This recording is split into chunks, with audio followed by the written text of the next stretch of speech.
truly appreciate that, Imperious, for the penance of wrath for the triune God. I think that's triune. Get this Triune, drum yeah. up. It's Imperious for Emperor 2024. I think he I was don't- trying to get rid of 12th man. Oh, 12 minutes not even talking right now. Oh, 12 minutes behind the scene. Okay, let me go back. Let me play this video. This amazing video. Again, look at the shoes, look at the leggings, look at the t-shirt, look at the children, look at the stroller. Hotel. Was that two women? No, that's a woman and her daughter. Oh Yeah, shit! the So other one looks. two children. So Yeah, this those are is kids. so That's this one is of that's the oldest stroller. kid, and then you That's got the the oldest baby in kid. the stroller. Baby in the show. So there's a man somewhere, correct? I don't know. Got to be a man somewhere. He made somewhere. They made a new baby. Hey, what age do a Of course baby? not. Of course, there's no man. At what Yeah. age does a baby come up out of a stroller? I think like 2, 4? Depend. Yeah, My daughter 4. was out of hers at like 2.5, 3. Yeah. Not for a long distance though, right? Let me ask you this: is this like a 2-year-old stroller or like a 1-year-old? You know, don't they have different strollers for different size? Like, what size stroller is this? The I don't strollers know. now I was gonna say, John, expand let it from go like out some more. newborn all the way up. Oh yeah, that's an You don't. infant, man. That's It's an the infant. same stroller. Mm. Yeah, that's a big I mean, they have stroller right adjustable there. That's a baby. sizes. That's an infant Is stroller. that Hey, true? man, hey, only the best for the new Americans. That's a nice stroller. How many of you niggas had that good of a stroller? When you I don't pushing think I your had a baby? stroller. Not gonna lie. And how much did you pay for that motherfucker right there? Oh, somebody said infants early taller. How much you pay for that motherfucker right there? How much? And somebody said about $350. No, that was probably about $400 more or less. Yeah, that's $400. That's a real nice stroller. Yeah, it's When you probably walk- like 4. And when you walk around them New York bumpy ass streets, this might be a replacement. It maybe don't went through one already. Right? Let's go. Let's see. Hotel. Look, hey, she look nice, clean, got short. She can't be going to work. Just out for a nice stroll in Midtown Manhattan. Not a care in the world. Imagine where these people come from. Every day is a fight. There's a struggle. And you walk out your house in America looking like this with nowhere to go other than shopping or maybe just having a leisurely stroll. You middle Not gonna lie. class. What if she just bought that stroller? It's middle class living in America, right? Well, I have a worse question. Imagine what's going to happen when the benefits that they get stop, because they will stop. Oh yeah, I have to. I hope that's the first thing Trump does when he gets in office is cut their benefits. It's got that. I don't think the cities will do that.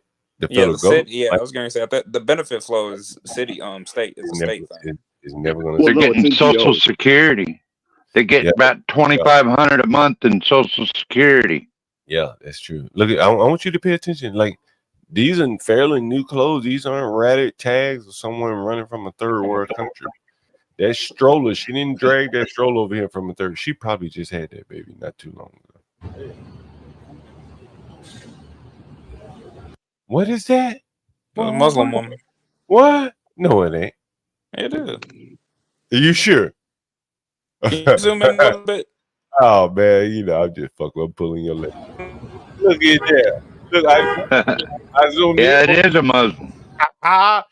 Hey, them shoes look clean on their boy feet coming up out of here, don't they? Oh. They clean. Yeah, they do. Got a track suit. Them ain't boots. So for all you people that's gonna use the argument that they can't hit to work, They damn sure ain't work boots.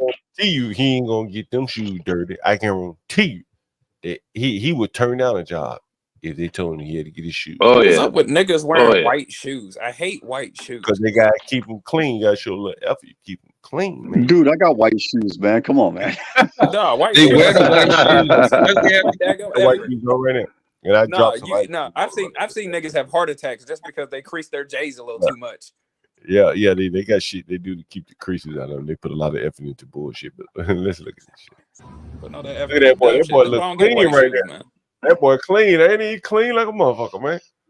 He about to go out on town. He clean, man. He done got dressed. Yeah, he's fresh to death, man. Look at him, dude. By 9:30. This nigga done Got rolled a out. pocket full of Social Security money. free room, free hotel, free food. Party time. Right, party time. Well, it's not Social Security money per se, but it's money from the city of New York. But a lot of that money is NGO money. It's coming from IOM specifically. I forget the other. Bro, I'm telling you, I'm sorry. to live right here, honestly, you gotta be a millionaire. Gotta be a millionaire. Yep.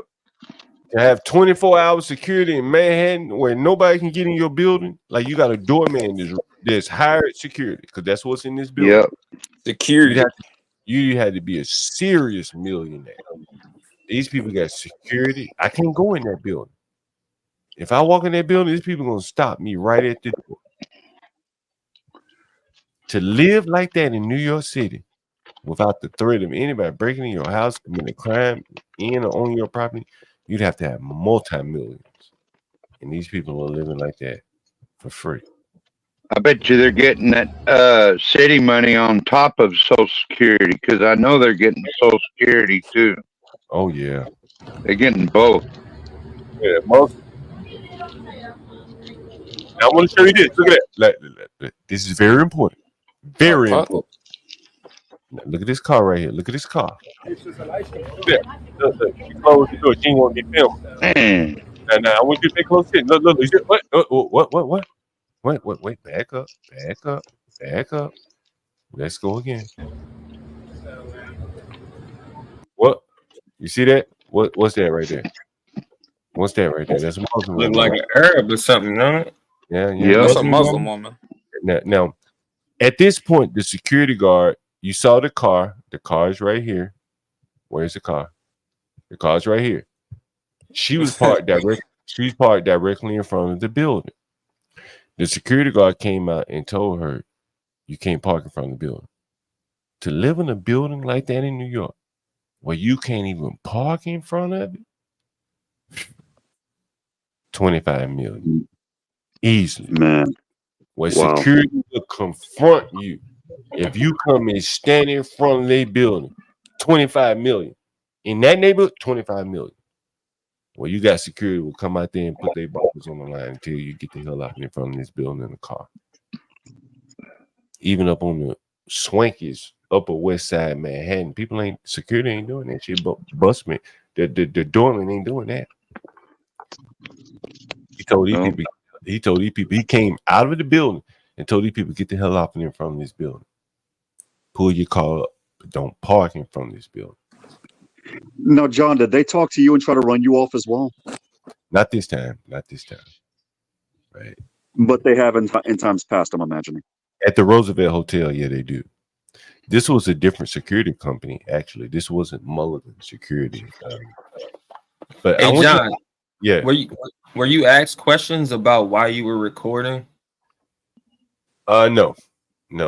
I did go up and try to meet a woman, and I'll show you her at some point. And she said that she didn't speak any English. She ended up going up speaking to some Spanish people. Bro, there's some real serious prostitution going on out there, and I'm going to show you pictures.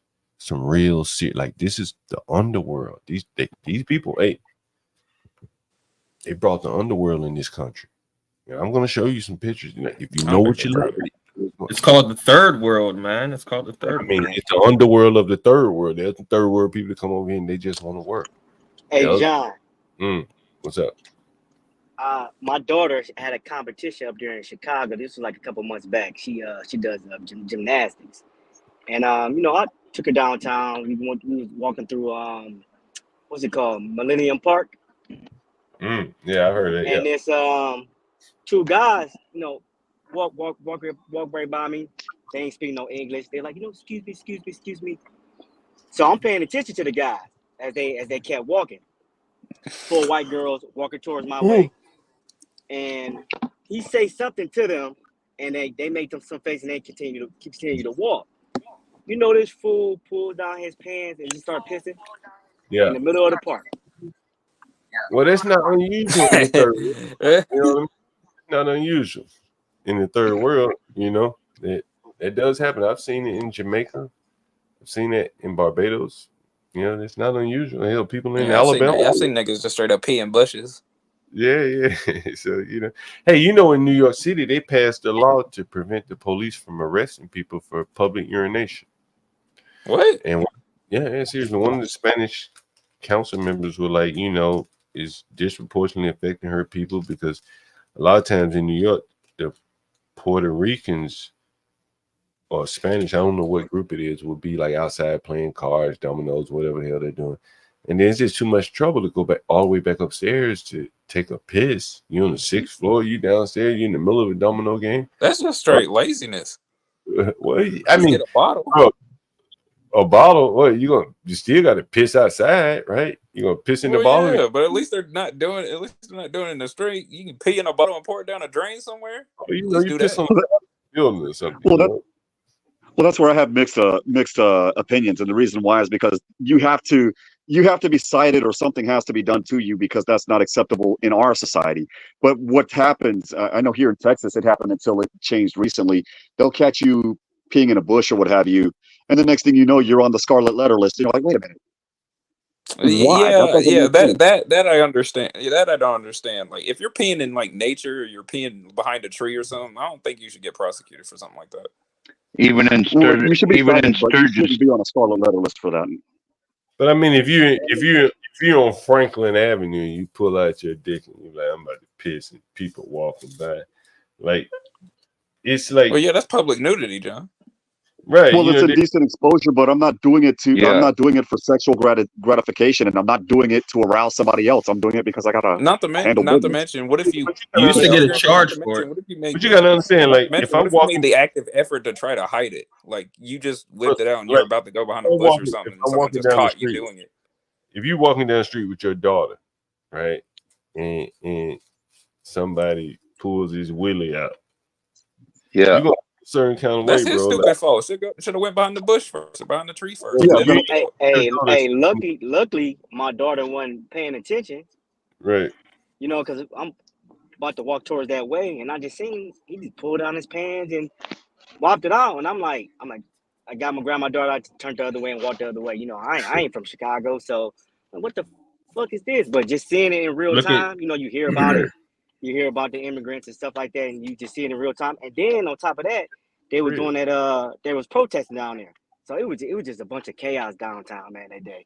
Look at San Francisco, bro. They just had a LGBT whatever event where they were, giving blowjobs and pissing on each other out there in public, and there were people. But that's different. That was for sexual gratification, and I'll be quite honest. If I'm not mistaken, kids actually saw that. You get the scarlet letter for that. In my opinion, you get the wall, but that's another thing for another. Yeah, that's totally different. Bro, I seriously think you need your ass beat for some shit like that. I'm not gonna lie to you, man. Yeah, but that's different than shit, I gotta go. I can't hold it. My stomach's hurting. If I don't, I'm gonna have an accident. I gotta go. That's different. I'm not doing that to gratify somebody. I'm doing it because I gotta go. That shouldn't be scarlet letter. You should be prosecuted, but you shouldn't be on a registry. Is where I'm getting at for that. Yeah. They make a lot of money in Sturgis, South Dakota during the bike week there.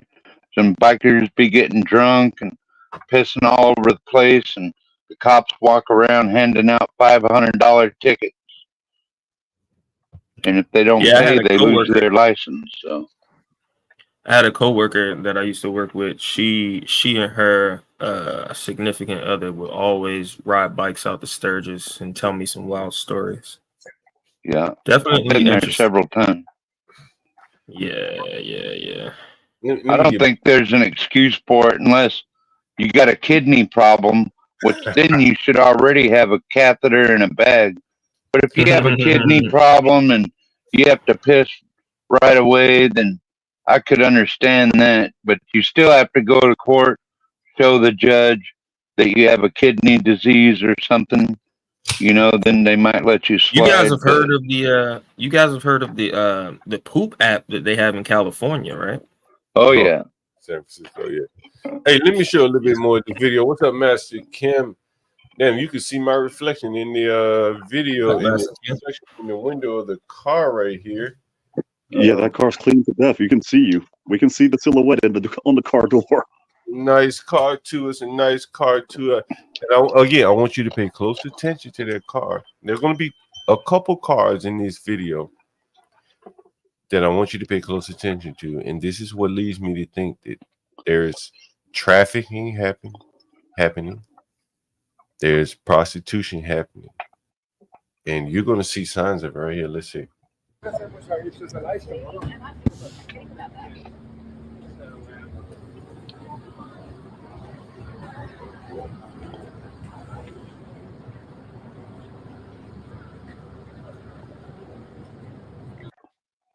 You see what's happening right here? Yeah, I've seen that. I've seen that before. Oh no. What are you seeing, Warren? Tell us what you're seeing. It's an underhanded deal about to go down for some business. They're probably taking them off work. They're taking them off the work or something. Those women came out of the shelter, right? And somebody with a very nice, clean, late model car is picking these women up coming out of the shelter, right? It's the middle of this early in the morning. It's 9:30. These people going to work or something with these people. These people won't take them in and let them live with them. They got a nice car. They're using the government resources, letting them live in the shelter. But here they are. It's a permanent underclass is what's going on. And again, I say I've seen that underhanded deal. I can't say what the deal is. It's not a drug deal for everybody in the chat. But I've seen this in Mexico City. I've seen this in Tegucigalpa. Shit, I saw this in Houston. You know, so I already know. You know, when you see what's going on, you know what's up. If you're used to seeing that. But yeah, you're absolutely right. They're either taking them to work or they're taking them to work. And for the people in the chat, sometimes they're taking them to a legitimate job. But here's what they do: they pay them, for example, $20 an hour, but they'll tax like 60% of that. Hold on. I'm gonna tell you what's really going on. This shit just came to my mind right here. Anyone ever been to Africa? Anyone ever been to Africa? And I ain't talking about hanging around down in the capital.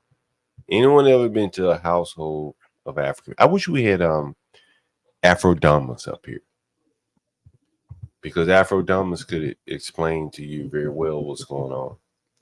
You know, I've been to Africa many, many times, and I've told the story like I've been. John, what's up? Before we jump to conclusions, how do we know it wasn't, one of those white queens like Johnny Depp's ex-wife pooping on his bed? You know what I mean? Now these are other Muslims picking these people up. I'm going to show it to you. And so maybe I shouldn't give it away as to what's going on before I show you the video. So let me. You're right, Master Kim. I'm glad you said that. Let's jump right into it.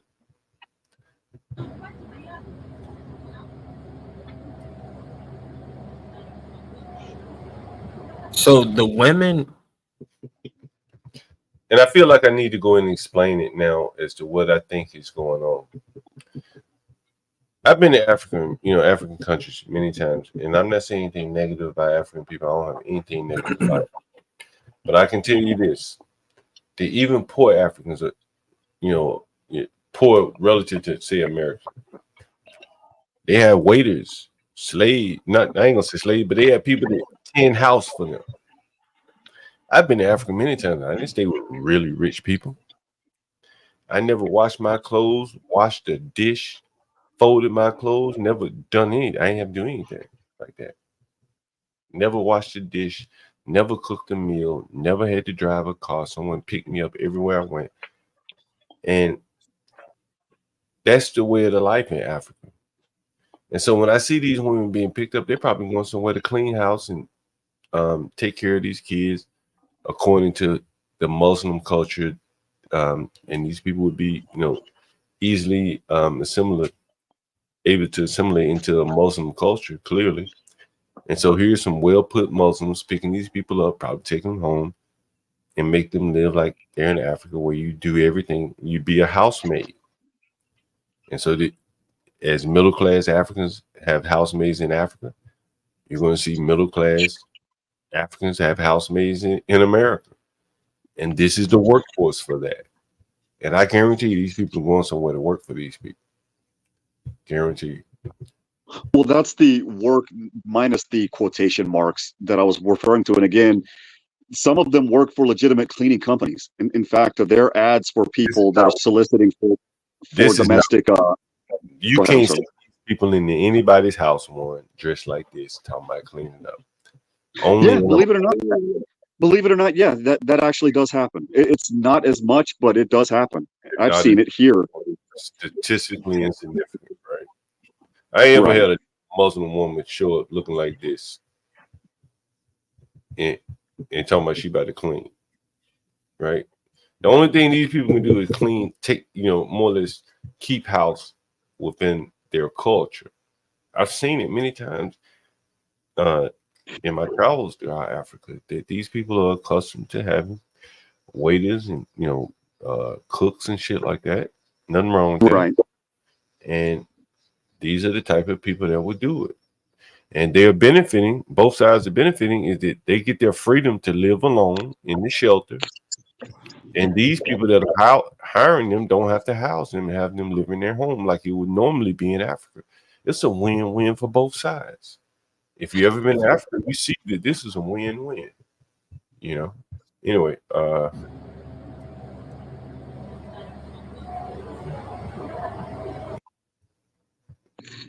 did you see that young man come out there? I'm gonna try to pause. Look at that boy right there. Is that Hill figure? That big old H? But that's something. Nah, that might be knockoff Hill figure, but Jesus Christ. You know what I mean? Like, that's a man right there. That's a man. Look at that. I'm wondering if he bought it from that dude that you were speaking to a couple of days ago. But that's a real man right there. That ain't one of the men that Dominican woman was talking about these weak Americans. No, that's the guy that I'm telling you about. Look at him. Zoom in real quick if you can, John. That's what. Man, I wish you could. That guy is the example. Okay, scroll it back by like a half a second. That guy is the splitting definition of what I keep telling you guys. That guy is built different. Those people, I see them down here a lot. They are built different. They're not like us.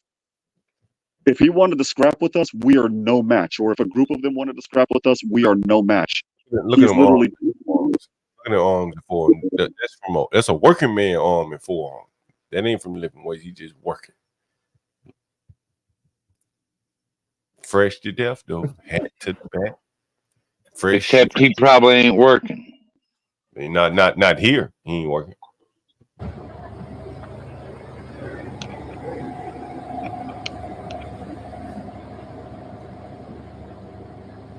What is that?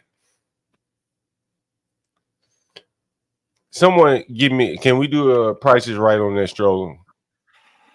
Give me your bid on that stroller right there. For the ladies in the chat, we probably got some ladies here. Men, if you bought a stroller or two. What? Okay. Look at them fresh ass shoes. Young girl too, look like.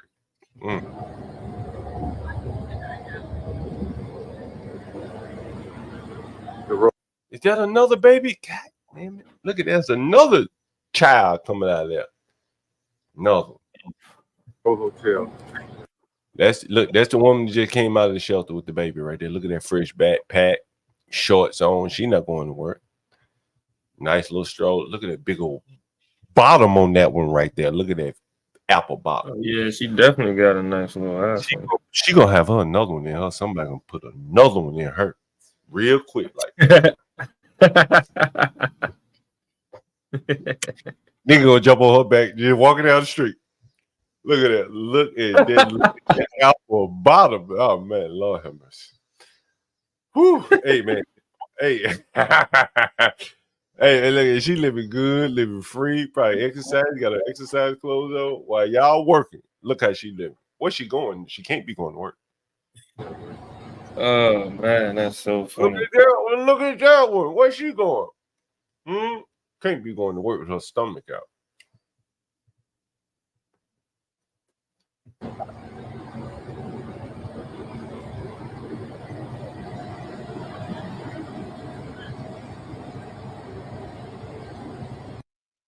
Down here in the corner is a whole bunch of them. And there's Hey sir, I rock with the Latinas too, man. My girlfriend is Cuban for sure. With a big old bottom like that right here, boy. I understand why. Look at that. Oh bottom. yeah. Top and bottom, to be honest with you, but I ain't gonna talk about that. They're bringing this kind of talent into America, the strip clubs. Hey, Rashu, do you get confused with being Latino as well? Nah, man, I've never gotten confused with being Latino. I've gotten confused with being like Usher's child, which was weird when I had short hair. But nah.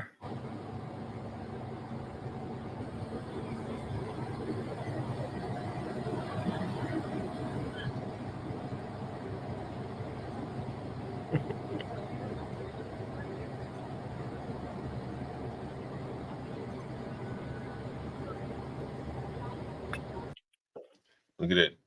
Loading this up. Time to go to work. That's a nice late model car too, right? How many of y'all got a late model car like this? And every month you got to make that payment. Like, damn, that's a big payment. Nope. Every month. I don't. But do you see who in that car? Did you see who in that car? Somebody said it probably were white people in that car. Let me see if we can see who's in that car one more time.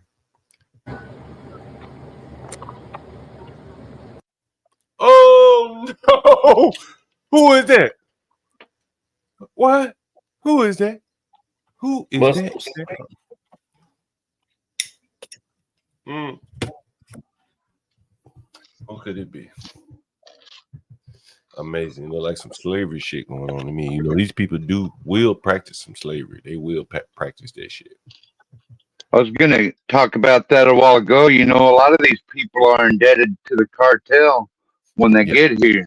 So just because they're getting all this free stuff doesn't mean they aren't being used by the cartel and the drug traffickers and pushers and all that shit at the same time. Bro, I'm going to argue that it's probably all a lot of them are working for the cartel. Oh, yeah. I'm sure some are.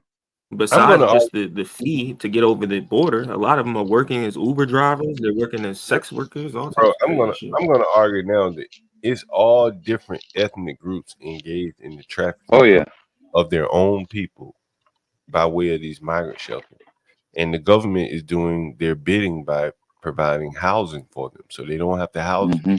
They just got to pick them up and provide work for them. It's a beautiful thing if you really think about it. Like, if you're in the game of like providing housing and childcare and shit, and you need labor, this is your labor force.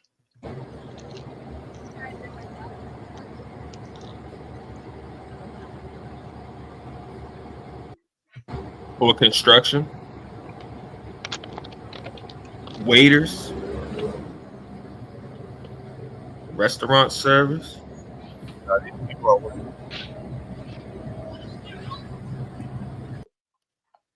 Look at that.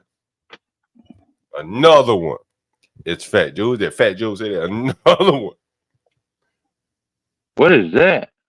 Is that a midget?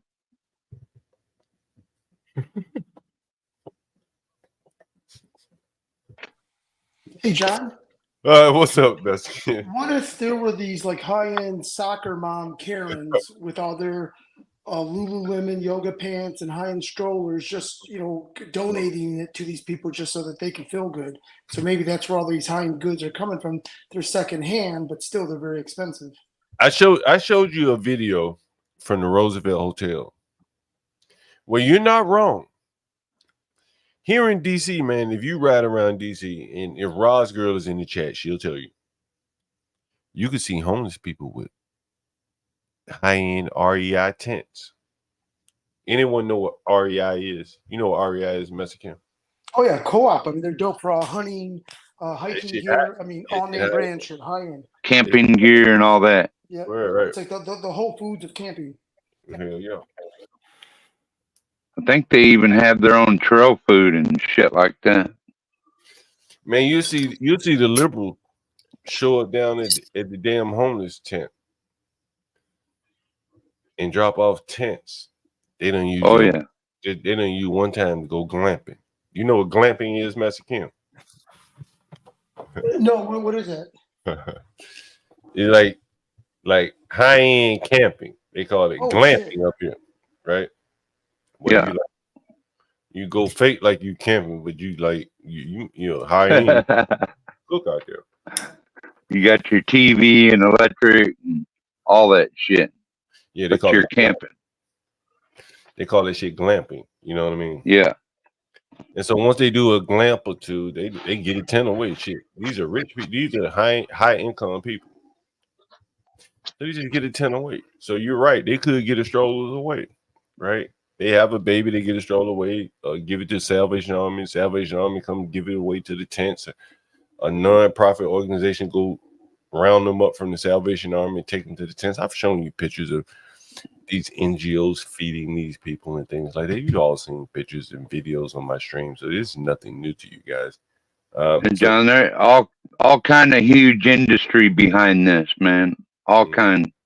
I've already shown you that too, right? We're gonna delve a little bit more into it, but the NGOs, man, the NGOs. Yeah, I think so. But I think there's are more funded. NGOs, but there's more to it, I think, than NGOs that would explain this all. And you know, I think as we go along this journey, it's gonna open your eyes, like for the people who are pretending like they don't know things. If you're just sitting here watching, you're putting it all together. If you're halfway intelligent and you're putting it all together, look at the clothing on this child. It's fresh shit. How many of you niggas in the audience got to get up and go work to put clothes on your children like this? We all do. Right, I know. You got to earn those federal notes. Right, you know what I'm saying? Then the government come in and say, well, we need 40% of yours so we can make sure that this shit happen. Right? That this shit happen. It's enough. Yeah, hey, John? Yeah, what's up? I think that if anyone on the panel or listening, if they live next to a major interstate, you know, which leads to a big city, if you go to your local Walmart, I went to my local Walmart maybe a couple weeks ago. My wife normally does all the shopping, and I was so surprised that there were more Latinos in this Walmart than Americans, and their grocery carts were full of stuff. Where I'm like adding up stuff in my head and not wanting to get this, or hey, my wife will get this because she knows how to shop better. You know, I'm trying to like be cognizant of shopping, whereas these people had their carts like stuffed with shit to where you know it was like food stamp day or something like that. Hell yeah. But they were all Latinos. It was rather surprising, and you know, this was on like, you know, there's a good side of town and the bad side of town. So this would have been the Walmart on the bad side of town where the rents are going to be cheaper. But I was stunned to see how they were, you know, not very, you know, oh my bad, bumping into, you know, they just weren't, they were un-American, not knowing how to get out of the way and be pleasant and all that stuff. But this is the replacement, as you mentioned. Yeah, you know, like Master Kim, you know, like I'm not into conspiracy theories or anything like that, but this shit here, right? Like when you juxtapose this with the videos of the people that don't have money, can't pay their rent, unemployment out, and it just seemed like the benefits for these people are never going to end, right? It's disrespectful. It's disrespectful, and that's why I often, you know, in my head, I often think like, are these people trying to incite civil war? Because you're just blatantly doing stuff in our faces. Where if you have any kind of sense that you'll just get pissed off about this shit. Mm-hmm. Yeah, you know, I think honestly, you know, that is the goal. Like, you know, is to break your will. You know what I'm saying? Like for the little man, for the people that's striving, like the pressure, you know, and I talk about it all the time as a landlord because I think I have a unique perspective that most people don't see behind the scenes. The pressure that you have a unique thought process.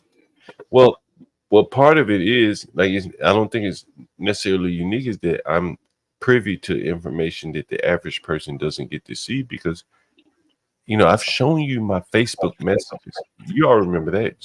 For those of you here, it's all day, every day. That's that pressure.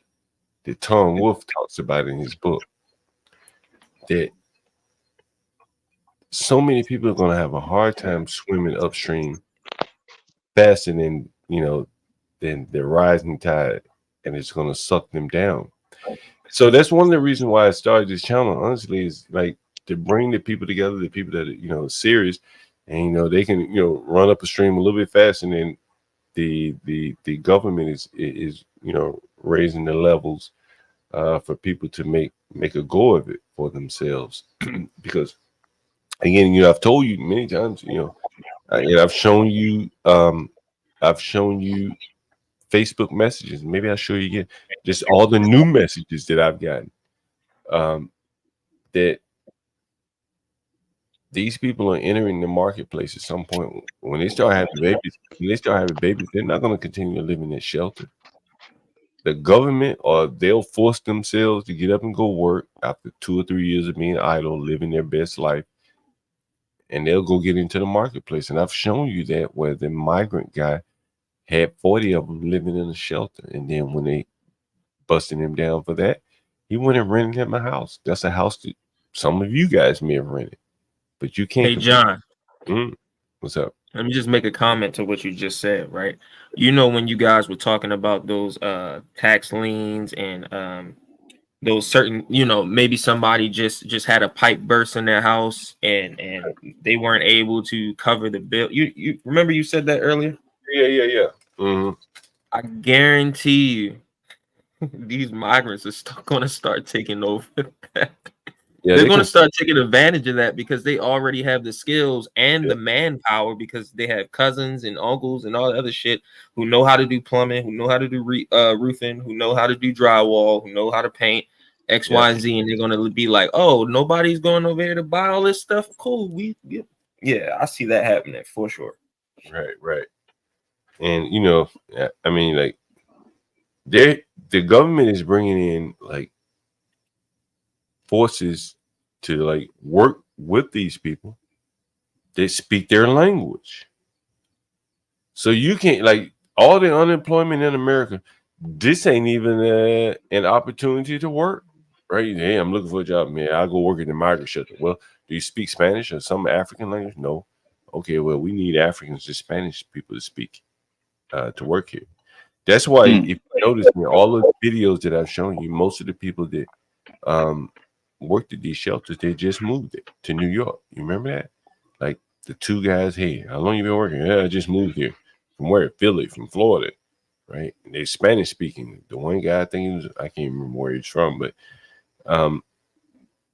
hey man, that was one thing that I noticed about just about everybody you talk to, is that they weren't from New York. They migrated into New York. I thought that was a pretty, well, DC is interesting point, at least. I mean, DC is very similar. New York is very similar. It's a dynamic place, so that's not surprising. But again, look at the clothes. Look how nice her hair is done. These aren't people that are just running from Civil War here. They cleaned up now. They're ready to go. Yep. Hey, John. Yeah. One thing also, for anyone on the panel or listening, anyone that's applying for a job, whether it's online or in person or job application, when it comes to, ethnicity, and you kind of are given a selection, if you look at the one for Latino, there's a couple different selections, because you can claim you're Hispanic Latino, but then there's a few more boxes. It's almost like it's given the same attention like those that are either disabled or veterans, right? And obviously, I think it's geared towards, if people hire more Latinos, they're given special tax breaks or considerations, versus African American or Chinese or anyone else. The Latinos there's something special going on, almost like as if you hire people that got out of jail.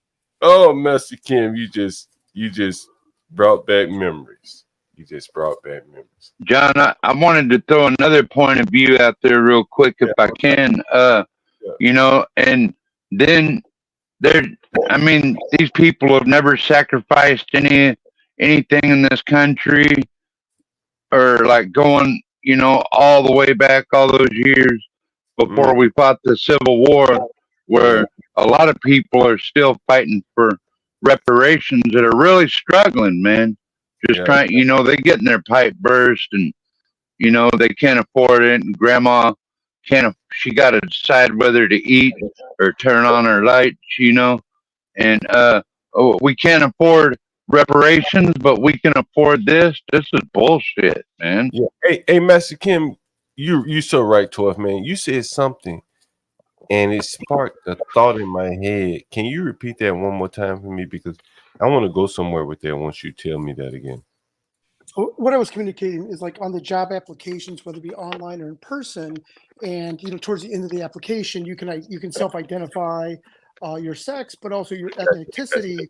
I got you right. You jogged my memory. Yep. You know, I don't know if I told you guys, I used to work for Comcast. I actually, not just me, but a couple other guys, me and a couple other guys, we rewrote like all of their website, everything. It was an upgrade from one technological approach to another. If anyone is in the chat, you know what server side technology is, right? I think we have some. Someone put the chat in the link. Someone put the link in the chat.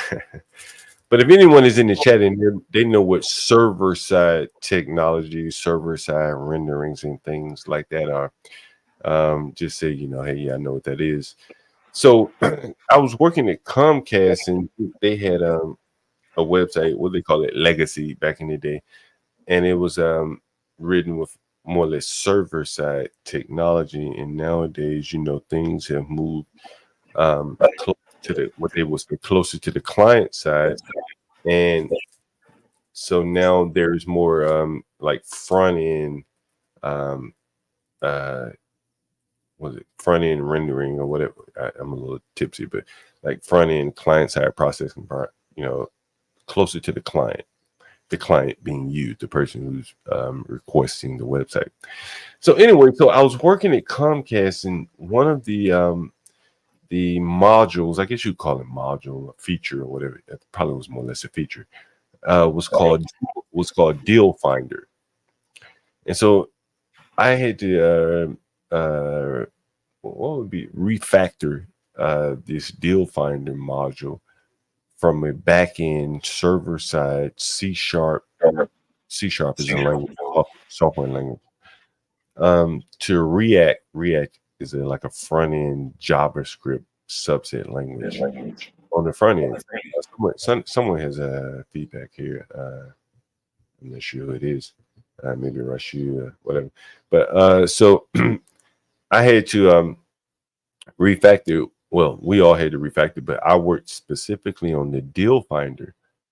And the Deal Finder, so when you go to Comcast, if you have Comcast to sign up for cable, and you say, I want I want cable or internet or whatever, and they walk you through the workflow of selecting your cable process. In the back end, if you are Hispanic, they offer you special deals. I know because I coded the components in React. They're called components. To do that, maybe we'll pull it up one day.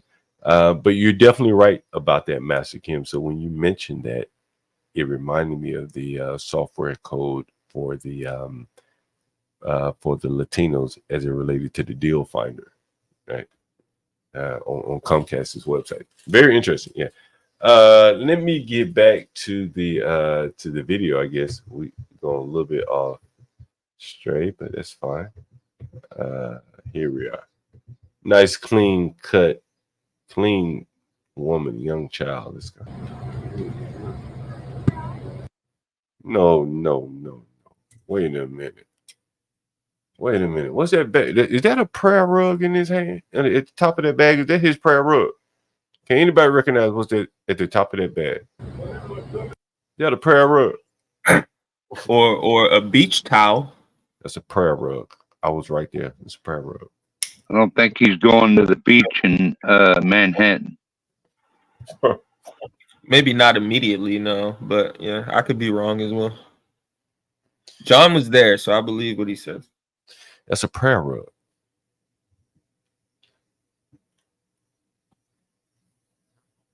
They're making a mockery out of us. Look at this shit. It's like these people are on vacation.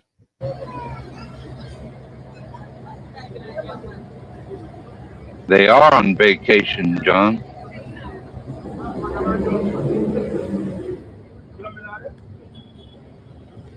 He just left. Look at them shoes on that boy. You got better shoes than me, John. Excuse me. Mine too. No. He work here. I try to run up on him. Listen to this. Excuse me. Excuse me. Excuse me, sir. Excuse me. Excuse me. I'm so. Hey, you was about to get stabbed. I'm gonna stream. And nigga get stabbed back. Right? Shit. Shit. I know What the hell? Right? Work around the migration. I know you're concerned about anonymity and stuff like that, but I would make it anonymous. We'll put the cash up on the screen. If you're willing to tell us anything about how it is working in the migrant shelter, we get paid for it, and you'll be anonymous. Call in if you like. No problem. All right. Thank you very much. I appreciate it. If you know anyone that does, let them know the YouTube stream, John Galt, the urban landlord. If you know anyone that works for you, be interested in talking. Feel free. Until they get paid for it.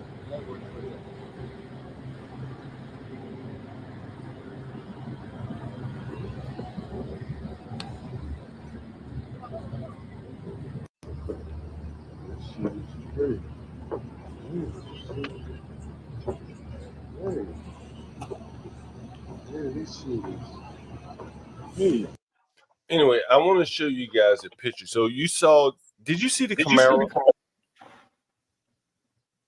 We saw how that bitch was shining. Oh, you did. Let me see if I can share a couple more pictures with you. And I want you to see that little hot ass thing that hopped up out that Camaro. And that boy had that Camaro kitted and fitted and ready to go. Listen up. But these are some more people coming out, man. Look at this. Man, this is really amazing, man. This is really amazing. Amazing. Look at that big old hips in that girl in that yellow. Where she go with that fake ass purse? Where she going?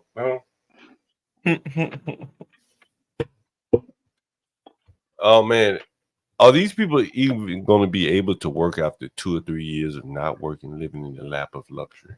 Are they? I think they will be, bro, because they're still going to be cheap laborers. Look, this one coming out right of the shelter right here. Let's see. Wow, they all got hijab. What do you call it? Hijabs? Hey, look at that little thing right here. This is just what I want to show you. Look at that little thing right here. I think, wait a minute, is that her? It was one that got it. This might be the one that got up out that Camaro. Hot little thing. Them high heels and them long ass legs. Look at that right. This is the one that got out that Camaro, man. She pimping. Or she being pimped. Where's Tough? Look like she belong in a truck. Look at that Camaro. Look at that. That's her right there. Look at that Camaro, bro. Look at that. In front of that's the ZL1. That's the ZL1, I think, right there. That's the big body joint. Oh, bro.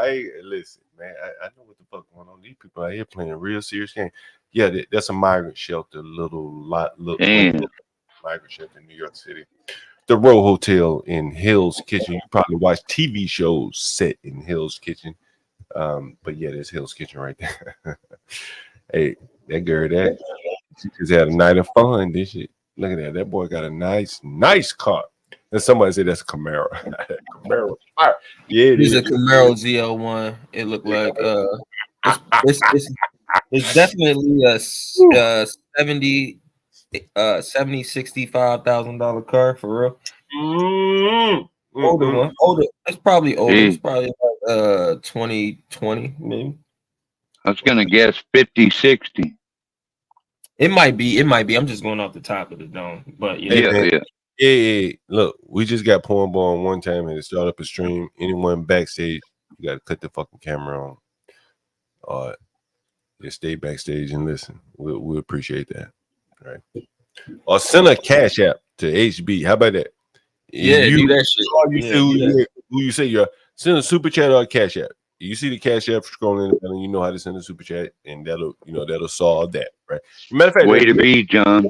Way to be. policy going forward. That'll stop you fucking super chatters, right? Yeah. Right? Yeah. These fucking porn bombers. Send a cash app to HB if you want to get up here, right? We don't know who you are. Look at this motherfucker right here. Look at this jungle. Is this guy playing around with his name, nigga?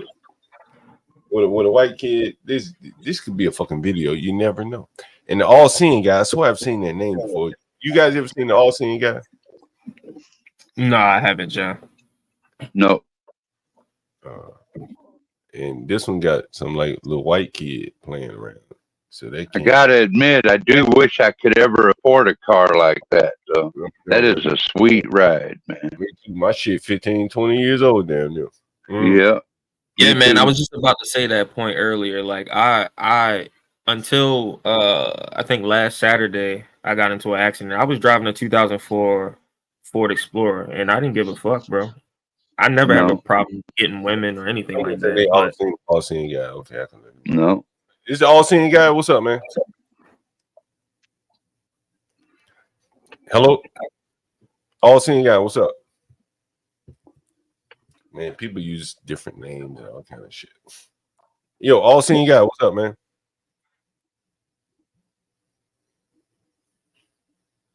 he might be having mic troubles or something. All right. We no problem then. But yeah, you see, like, you know, I mean, we saw the one big booty girl, and then now we seeing this nice little petite little migrant popping up out of whatever kind of car y'all guys say this is. Like, man, I ain't gonna lie to you, John. I'm following that booty. I mean, shorty that got out the Camaro, she looked good too, but she would have been my second pick if the booty didn't fall through. Yeah. She'd already spit out a baby. This one ready to have her baby. Yeah, true that. That's when the booty that's her. I called her come. I didn't even know I called her come. Look at that thing right there. That girl done had her hair dyed. She got heels on. She getting up out of what kind of car y'all say that is? That's a Camaro Z01. Chevy Camaro Z01. Yeah. Hey, I'm gonna ask you a question. We saw Z01 is the top of the line, by the way. We saw them young girls coming up out their little 5-star kisser. We saw that. How many of them you think done jumped up out of a car like that after a night romping around with a nigga? Not many. How many of them women that we talked about on camera, that we interviewed on camera, done jumped up out of a car like that? How many you think? Nobody. I couldn't tell you, bro, because you in New York City. How many you think? Like, for example, that GMC behind this ZL1, that GMC right there, that's a 70, 80 grand truck right there. Hey, I'm glad you mentioned that, Rashid, man. You jogged my motherfucking memory. That woman right here. You did woman right here. Yeah. So you see that big old boot on here? She working, bro. She with these people in this truck. You understand? I watched them the whole time. She working right here. And across from her, these people are sitting down. They working too, bro. They all in this shit. These are underworld. This is how the underworld works. For people who never been to the third world, this is how it works. This is how it looks. The better looking ones, they get to make money selling their bodies like this. He dropping her ass off. That's scary, John. It's kind of scary in a way because I wonder what their sweatshop dungeons look like.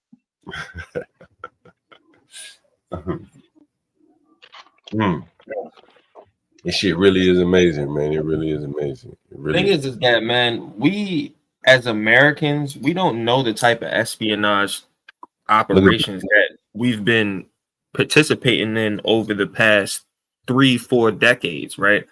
So I think it's gotten to the point where it's just at a head, and now it's just like, well, money is a lot of the problem, right? And devaluing the currency is a lot of the problem. But I'm not trying to take the conversation that way. So let me just keep on this, right?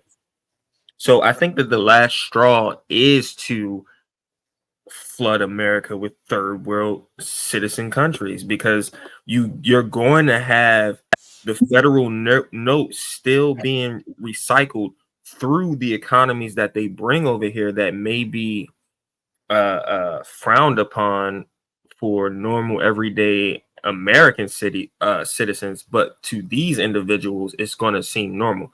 Blacks mentioned earlier those Korean brothels. I forget the name that he said for him. The massage. Hold on, I'm sorry, Rashi. Go ahead. Go ahead, bro. Go ahead, bro. No, I'm sorry to interrupt you. I'm just saying, welcome, Muffin. Go ahead. What's up, Muffin? How you doing? What up, dog? But yeah, I'm just tired of saying. shit. You say you tired of shit? Yep. I just wanted to hop on here and see what you guys are talking about. Sorry, go ahead, bro. Oh, you gonna love this topic, Muffin. You gonna love this. Matter of fact, yeah, I'm gonna remix the video just for you, Muffin. Go ahead, Rush. Oh, just for me? Oh, I think man, the reason so special. Go ahead, Muffin. Go ahead, Rush. No, I'm gonna wrap it up right here. I'm just saying. I think the reason why we have this neo fruiterism or whatever Juan said earlier. I think the reason why we have that right now is because of where our how our currency is being debased, yet it's still the world reserve currency, and I do think that that's starting to become a problem that they're trying to solve for. But hold on one second, I got somebody at my door. 1 second. Muffin, you ready? Righteous. Muffin, you ready? Righteous. Muffin, you ready for this? You ain't ready. I don't think you're ready, I don't know if I am, bro. You're about to show me the inner city, and I stay far away from it. I need you to extrapolate out, Muffin. I live in the country too, but I like paying attention what's going on in the inner cities. Muffin, I need you to extrapolate out. I need you to use your mind to extrapolate where all of this is headed. I'm talking about government programs, Social Security, all that kind of shit. Did you think? I'm so sorry, John. One more time. You need me to extrapolate what? Sorry, my daughter came out. Extrapolate out. You know what extrapolate means, right? Yes, sir, I do. Right? To all the things that could be affected downstream from this. Social Security, Medicare, Medicaid, public schooling, hospital, yep. Yeah, housing, all that good stuff. Mm-hmm.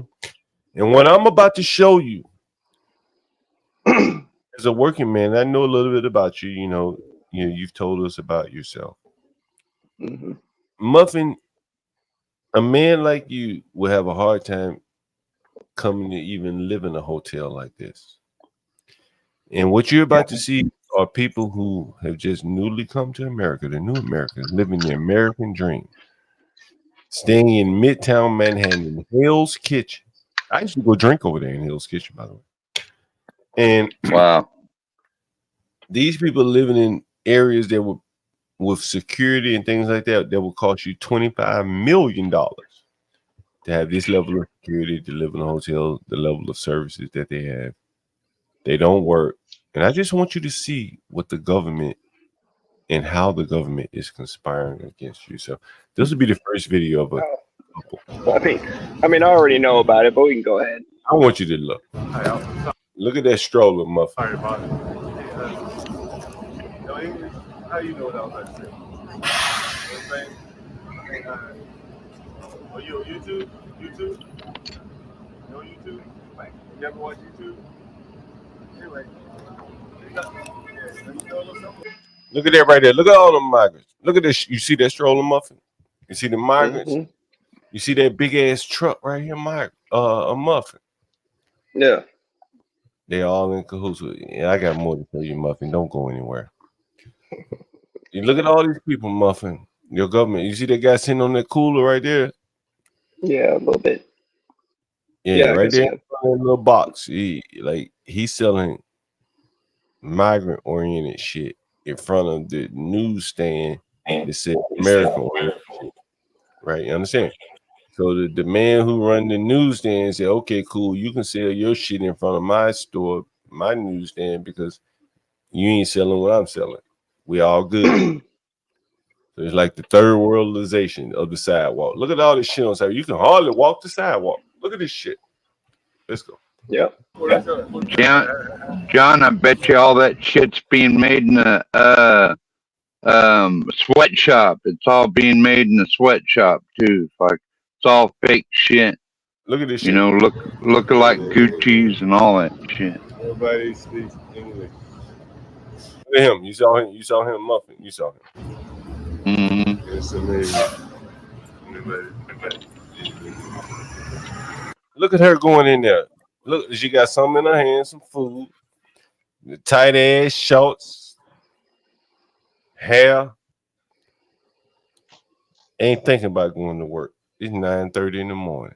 She going back inside, eat her breakfast, lay up and wait on these people to serve her something for lunch she may or may not like. I think that's enough. Damn. I got more for you, Muffin. Don't worry. Okay, we're just gonna see how angry we can make me. Yeah. That's the goal, actually, Muffin. I want to see how, because you say you make about 50-some thousand. Muffin, you on 50,000, you can't come here and live in New York and stay one night in this hotel prior to the migrant. You can't stay here now, but you definitely can stay here during the migrant. Let's look at this, Muffin. Look who's coming out the door, Muffin. Hey, John. She works there. Oh yeah. I tried to get her to interview. John. Yeah, go ahead. Damn, Could you possibly look up what it would cost for one stay at this hotel? One night stay. Can't stay there anymore. It's all migrant. Damn. Yeah, you can't even rent a room there no more. No, you can't. Yeah, that's one of the things that the government did was that they and that's one of the things that the hotels fought for. Is they fought. You can't even go in there, bro. They're like, if you go in there, the security is right there, and they'll jump on your ass. They fought. So, they all right, fought maybe they fought. Okay. Maybe I can look back in the way back, Muffin, calendar. Muffin, I want you to look. Muffin, I want you to look at this car right here. That car right there. That van, yeah. The security guard came out. Toyota Highlander. The security guard came out and told her, "Do not park in front of this building." And this is what I'm saying: to live in New York City with this level of security that would keep people, taxi cab drivers, and anybody from parking in front of your building, that's $25 million. $25 million. John, how long ago did they close down that hotel? Do you remember? I think it was during COVID. Yeah. Hold on. Let me play some of this video because I am repeating it a little bit.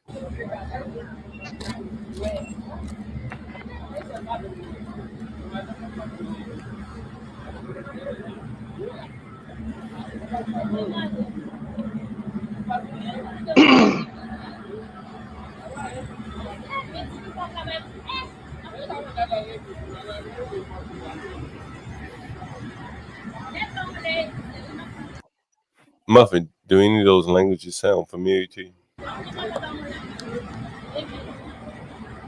I can't. I mean, I can't really make them out.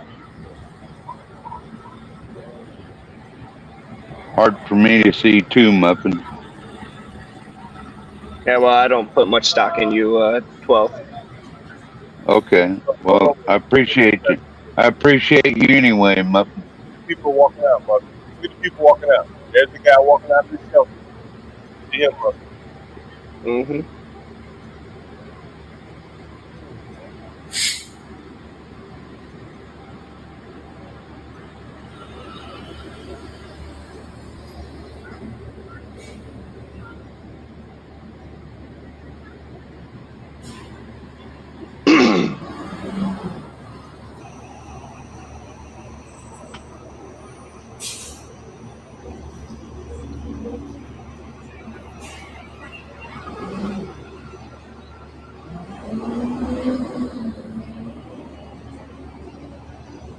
Yeah. So, hey, John, do you ever listen to Matt Walsh? Look who's coming out, Muffin.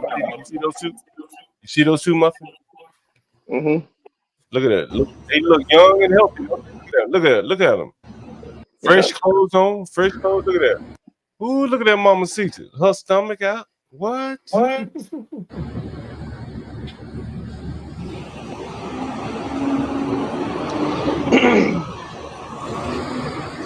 Look at that muffin. Every day you get up and go to work, you think about that muffin. That's who you pay for. Good. 1, 2, 3, 4, 5. That one in that yellow dress muffin. Mm-hmm.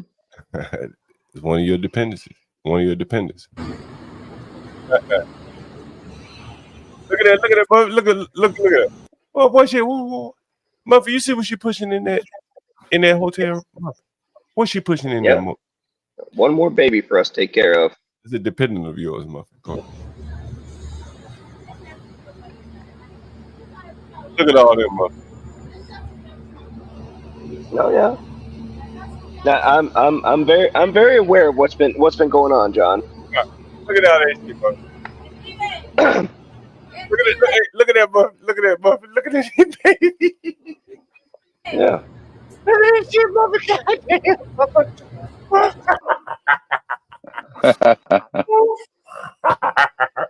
Hey, man. You talking about baby shit, right? Look at all them damn baby came out. Hey, while American women talking about abortion, shit, these women pushing them out here. Have mercy. How many babies? Did one in the hand, a bird in the hand, one in the hand, one pushing the stroller. Is that another stroller coming?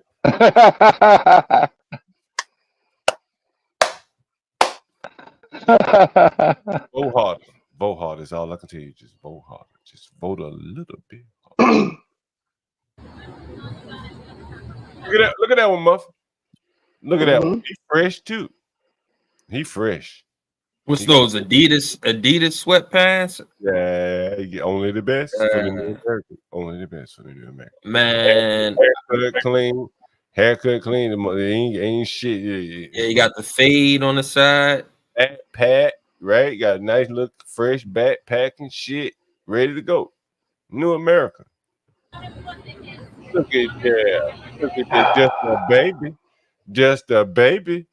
Ain't nothing but a baby. Muffin, how long do you think these people gonna be living in shelter with all these babies and making babies?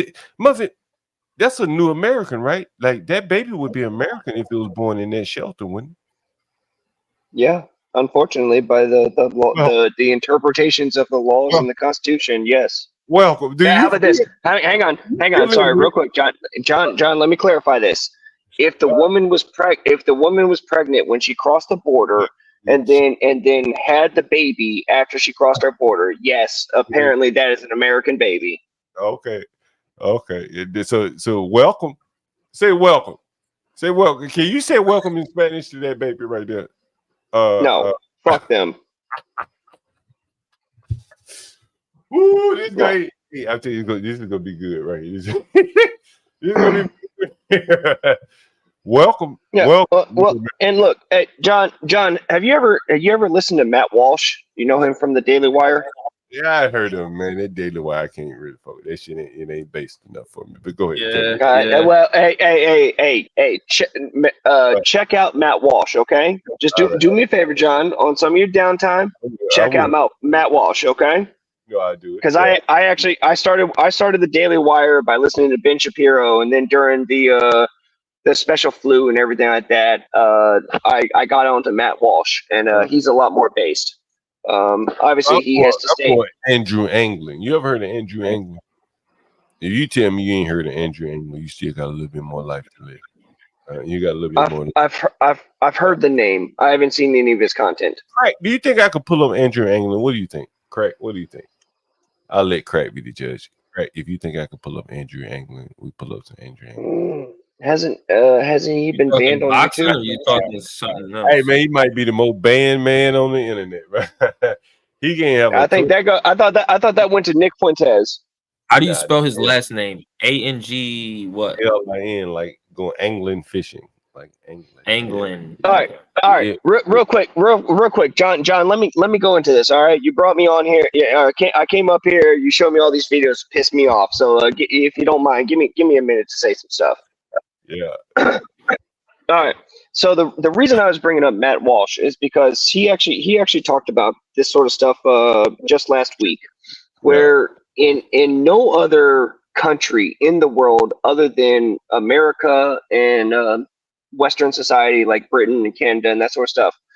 In no other country can you move to a country and when you land in that country, you are instantly a native of that country. That doesn't exist anywhere else in the world. But for these people, when they cross the border and step onto our land, they are suddenly the exact same as a native-born American.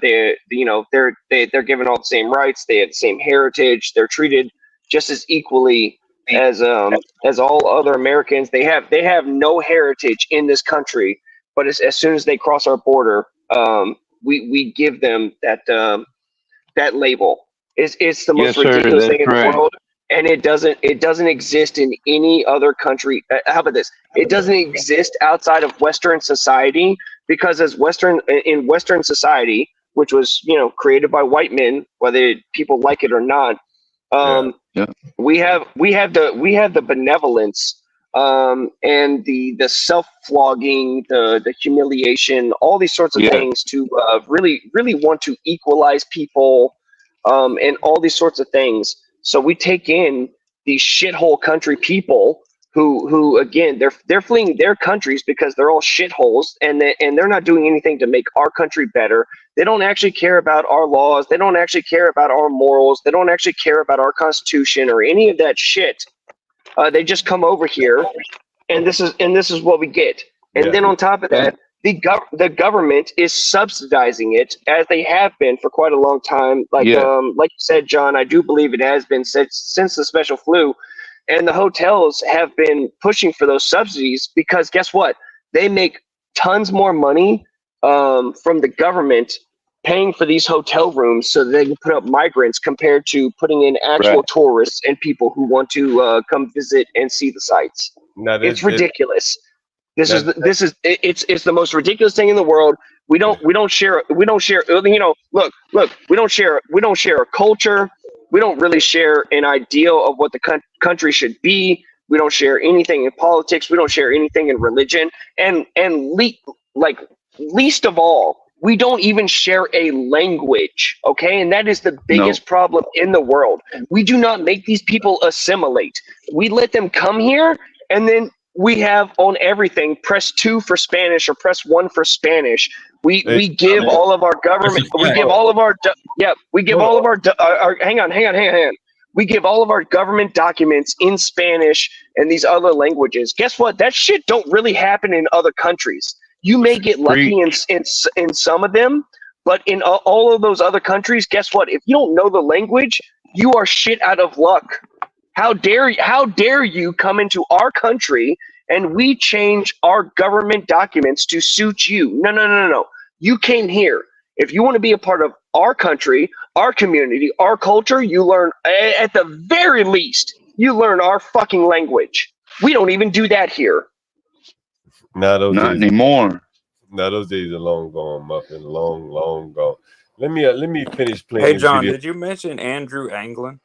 Yeah, I did. Yeah, I know about him. He's that guy he's that white supremacist guy who had that baby by that Asian lady. He had a baby. I didn't know that. Okay. Yeah, he got kicked out. Yeah, he ended up knocking some Asian woman up for I think it was a prostitute, and he got kicked out of his little white nationalist group for Really? Okay, damn. For what? This video. I didn't hear that. I don't know. He was breaking up. Let me play some of this video here.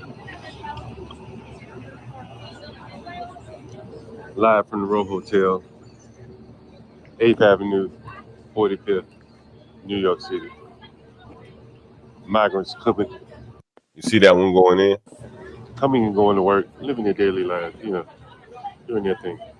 They ain't going no work, John. Look at him. Look at this one coming out.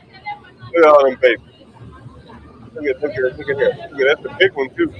Hey, John, I got a question for you. Do you think it's too late? Yeah, it's too late. Do you think it's too late? Yeah, it's too late, man. It's never too late. I mean, it's too late.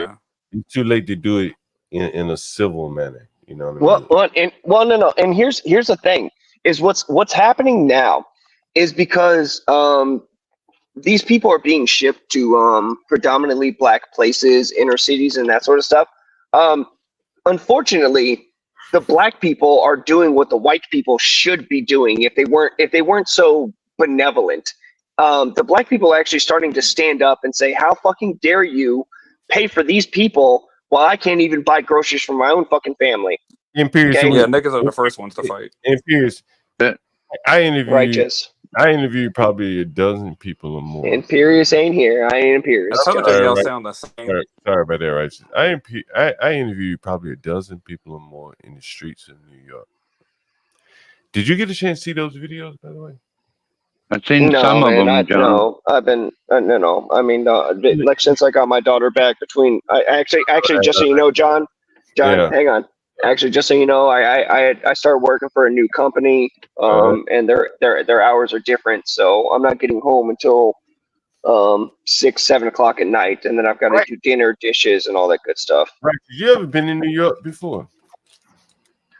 I did a job in Syracuse back when I worked for my dad back in like 2009. So I was up in Syracuse for about a month. So you never been in New York City? That's a no. No, hell no. Right. Okay. So I did. Congrats on your new job, bro. I did What? 3 Thank you, sir. I did 3 live streams from a main thoroughfare in Brooklyn.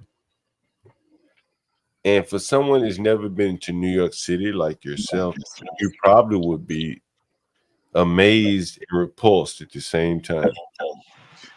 Righteous, you ever heard of prep? Prep?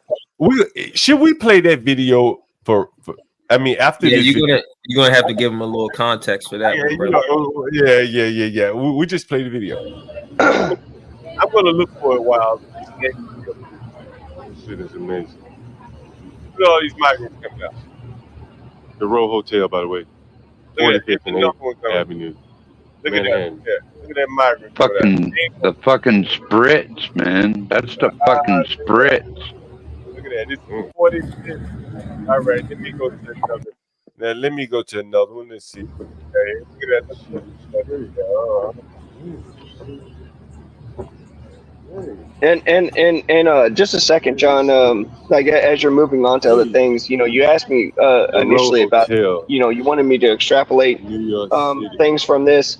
The government toll that these people take. I mean, it is exactly what you say. Okay, our tax dollars and the government is paying to put all these people up in these hotels. Not just that. First of all, we're paying to fly these people from the southern border up to these other states. Then we're putting them up in hotels.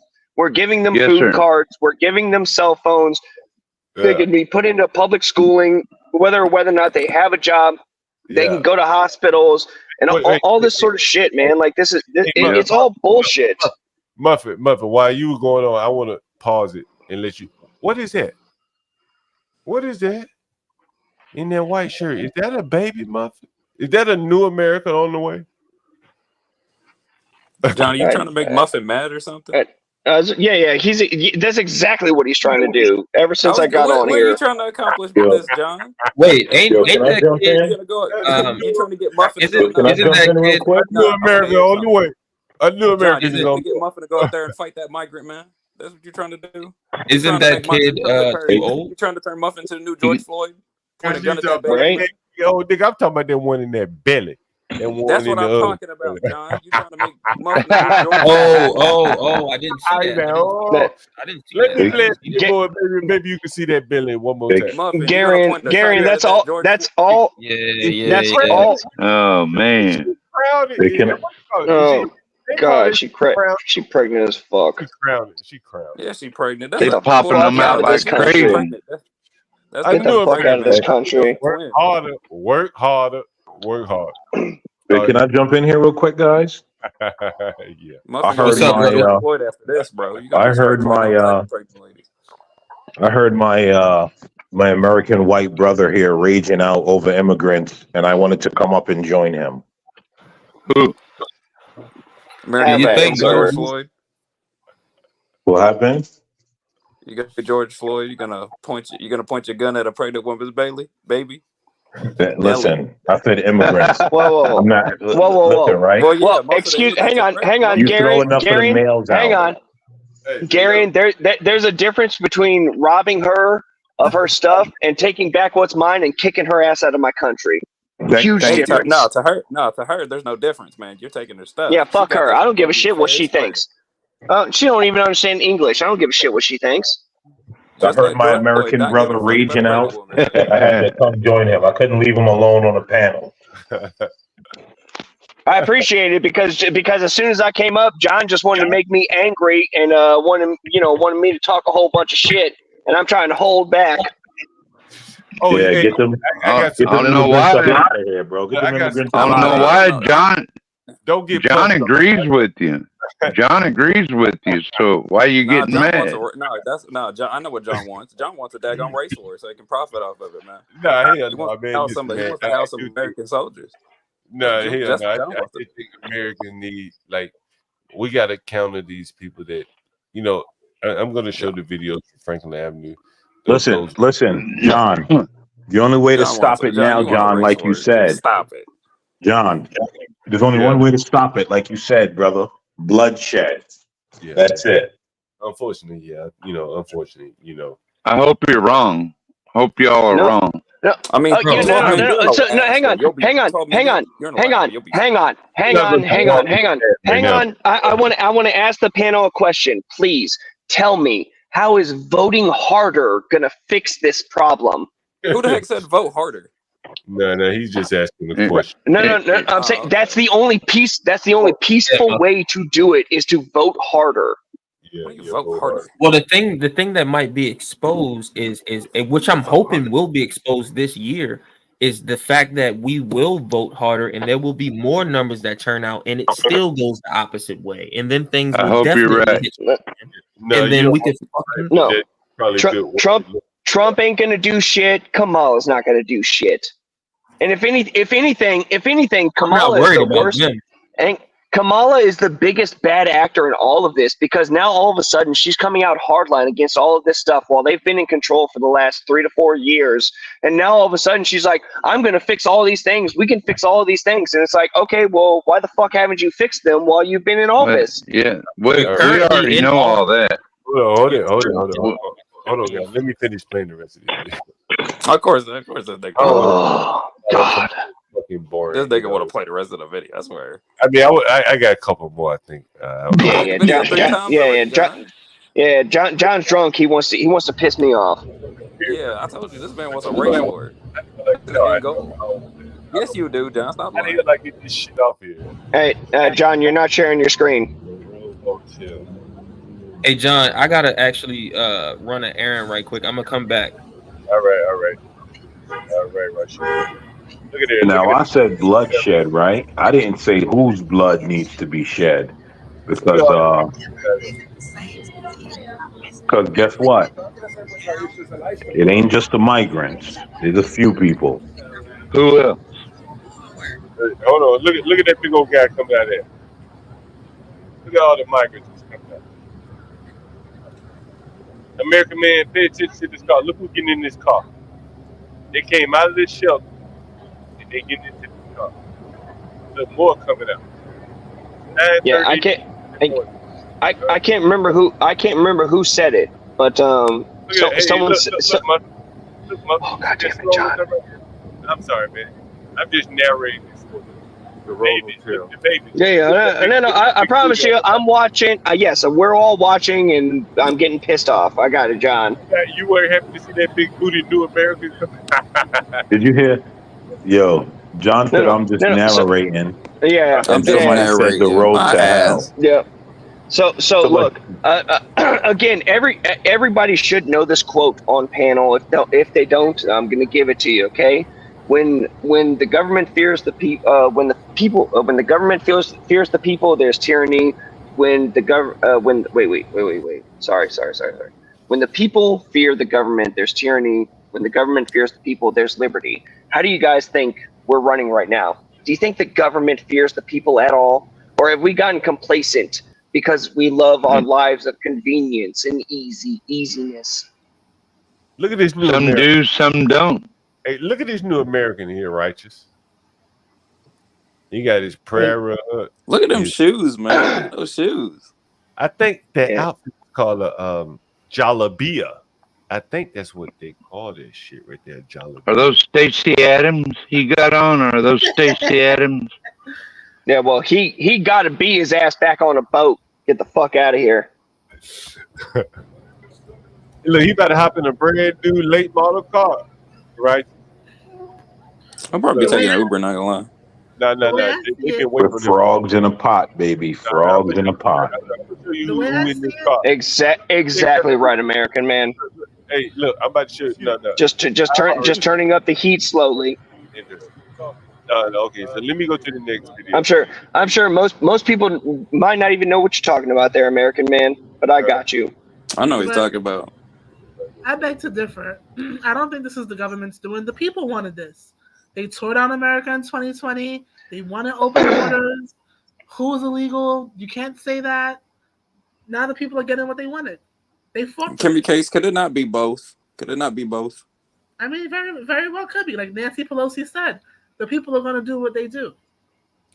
Yeah. So here's the thing. The majority. Oh, God damn it, John. I'm gonna let John, this ain't that important, man. Hey, this is very important. I'm gonna let him. I'm gonna open up the floor to him 1 second. I just want to go through some of these videos from the Royal Hotel. Look at the tattoo on that woman's leg. I know he's gonna mess up about that. Like, look. She's coming home from a night on the town. Righteous. That's the car she's getting out of. Look at that car. That car. I mean, look at this, Muffin. Like, these people are having the time of their lives. Look at her. Look at her. Her hair has been colored. She got heels on. Imagine that the American populace knew that these are the migrants that they're funding. This is the life that they're living, having the time of their lives.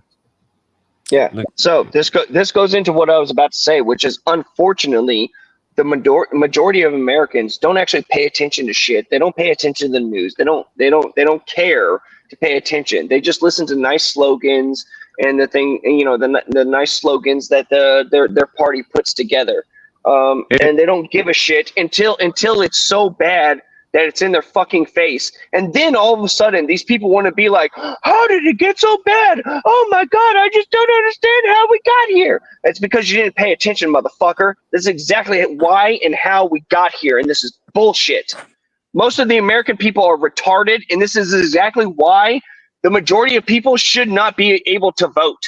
Okay, hang on. Everybody being able to vote is absolute bullshit, and this is exactly why we have what we have. All right, when you have the majority of people voting and doing what they're doing, okay, they can vote for people who are going to steal from others to give to you. And guess what? At a certain point, those other people that you're stealing from, they have nothing left to give. Then they've got to start bringing in new people, and we've got to start paying for them. This is all bullshit. Oh, my God. It's even worse than that as far as the news go. All they do is flip through headlines. They don't read nothing. They don't think about nothing. Anything, dude. Total fucking brain dead, man. Yep. CNN is the most trusted name in news, y'all. Don't look any further than CNN. Dumb motherfuckers. Yeah. John, did you get what you wanted? I hope you got what you wanted, John. Not quite. Hey, Woody, what's good? What's good, Brodies? Oh, shit. What up, Woody? What's up, Muffin? Muffin, we need some more rage. Tell us how much, why much you, why how do you, much we hate why do you want me to have an aneurysm? Why? To appease John. So to appease John. That's why. Exactly. That's the whole reason. He started this Okay. first. All right. You guys tell me. What do you want to hear about, and I'll go off on it. You tell me. I don't know. Ask John. I think he's looking at specific. That maybe one day. I was going to say that I think these people are going to cash out and go back to their country, build That's houses. what I think. Yep. I don't really think some of them. The real question is how many of them will. How many? Yeah, tons of them used to do it years ago. I remember this doing construction work with my dad back in 2009, 2010. I worked with a whole bunch of Guatemalans and El Salvadorians, and that's exactly what they did. They all lived in one house, and they sent tons of money back to their families, and everything like that. Right. So let me show you something right here. Do you see? Can anyone? I want to hear what you think is happening right here in this picture. Bullshit. I don't even need to see the video, John. I just know it's bullshit. Tell me what you see in this picture right here. Butts, 2 butts. Okay, that's all you see. I got you. Okay. 1.5 buildings, a wheelchair. A disabled third worlder. Jesus Christ, that's what we're doing. We're even taking their fucking medical bills. Yeah, fuck these people. You see welfare coming from when it comes to medical, free car. We're kicking when it comes to that kicking veterans out of their house for bullshit like this. They took our veterans. Yeah, welfare. I was going to say money that's kicking out for veterans, their clothes, giving it to money them. to get that dude's hat, money to do that girl's hair, money for that wheelchair, money to treat that guy's crippled leg, money for that car.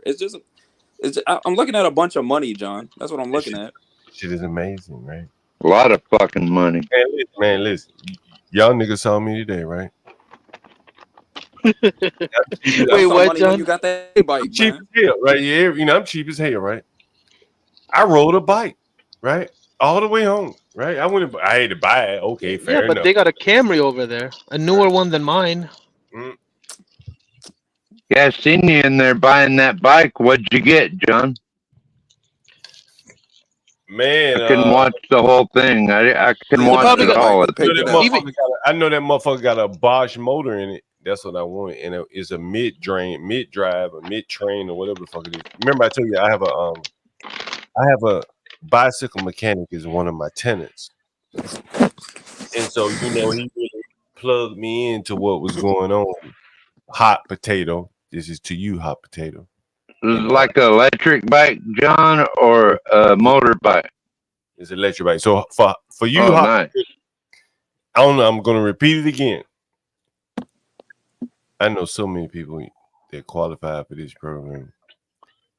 And if we had something like a members only or something, I could tell you all about the bikes that. Anyway, just streaming on Rumble.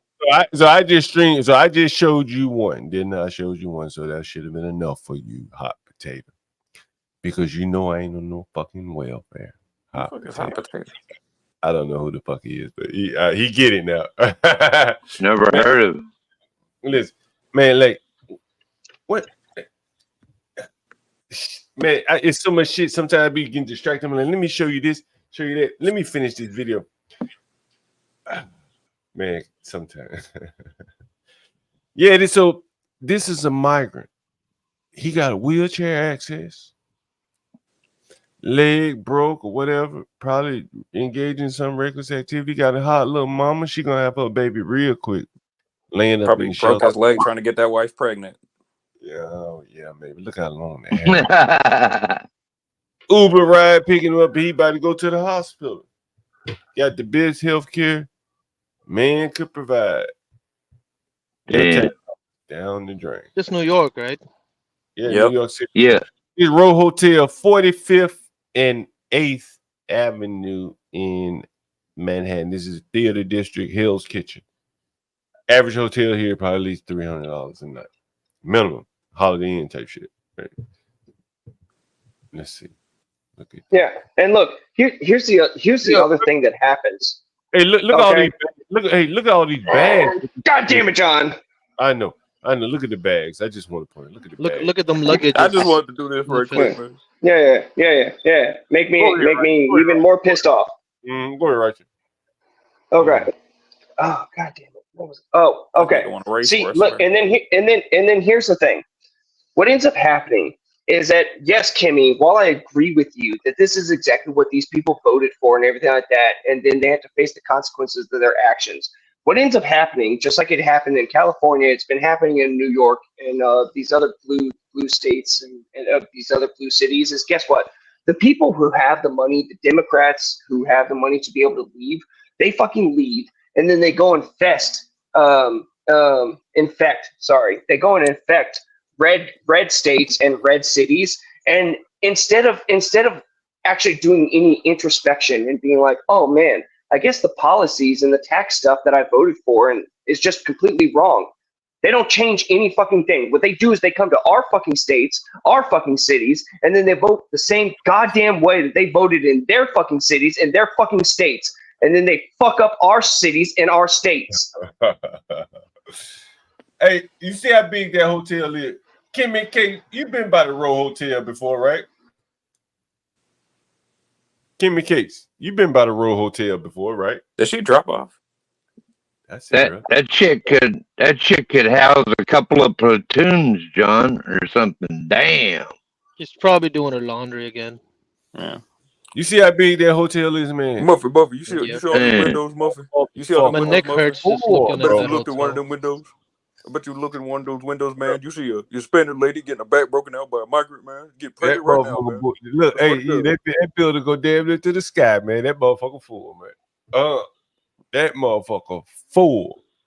An American can't even go in there. If you're American, nope. Not unless you're not there. welcome here. Walk in the door. You're not welcome here, John, read the super motherfucker. chat.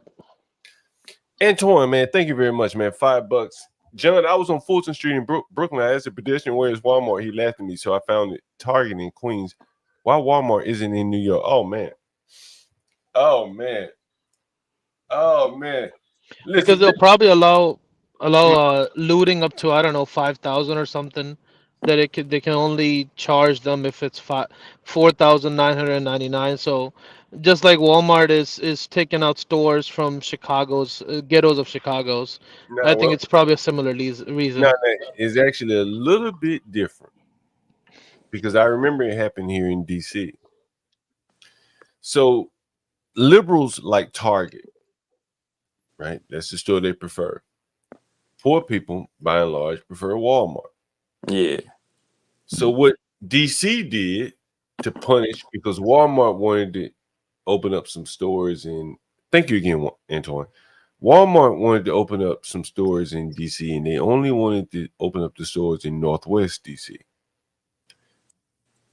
DC government said, no, you got to open up in all parts of DC.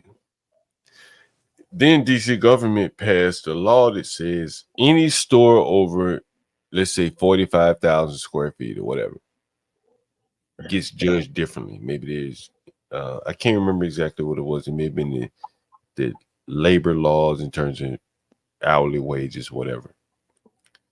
So eventually, Target opened up 3 stores, and they all were either in Northwest or like hug Northwest. 2 of them were close to my properties, and one of them closed. One of the ones in Northwest on 8th Street, which is more or less downtown.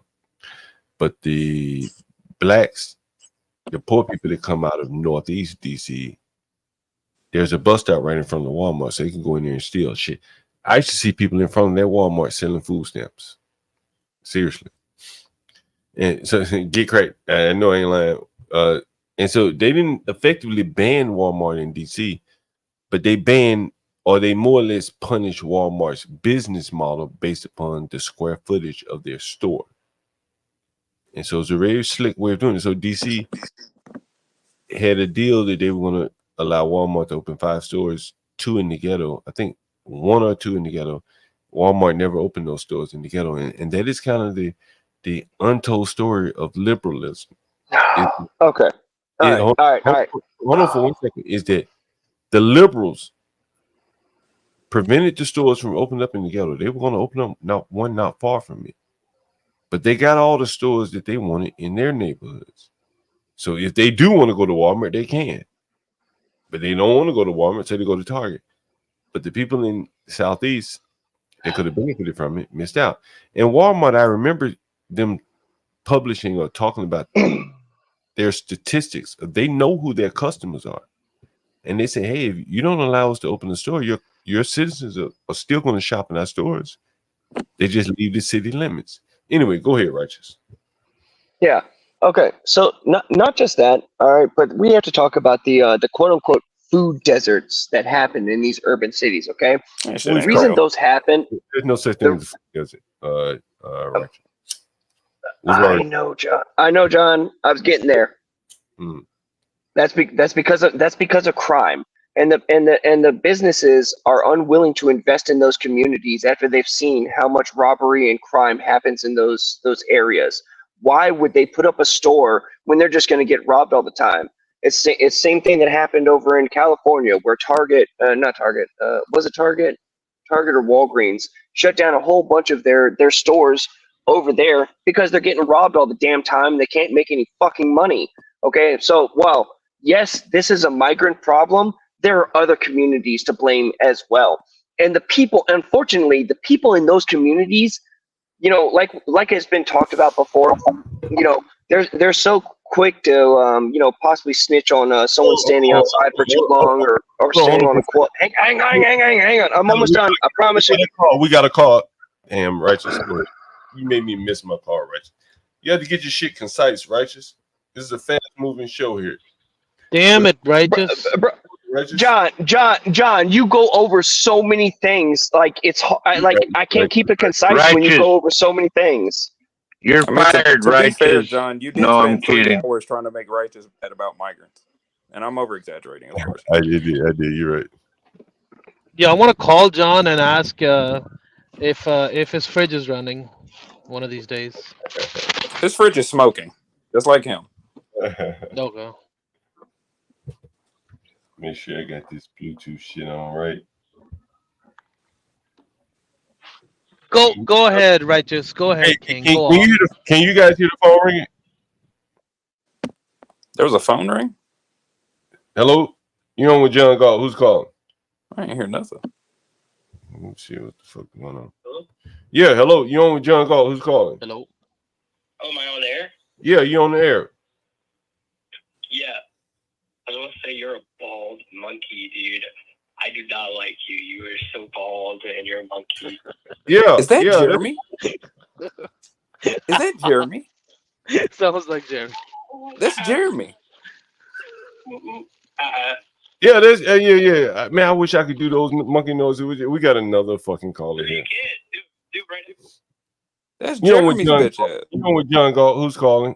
Niggers rape niggers, poop on niggers. Oh, come on, man. It's like the 1980s radio shows. That's just wrong. So the second guy was probably some rando, but that first guy was definitely Jeremy. That was definitely Jeremy. I got to get this shit right on the road. Let me make sure I'm all programmed in here. Let me see. I'm telling you, Make sure you get their return number too, John. Once we get this phone, oh shit, we got another call here, man. Don't worry, 12th man. Whenever they call, it usually auto saves. As long as John doesn't delete his logs, he should be fine. Got it. You know what, John Galt? Who's calling? I don't know what's that.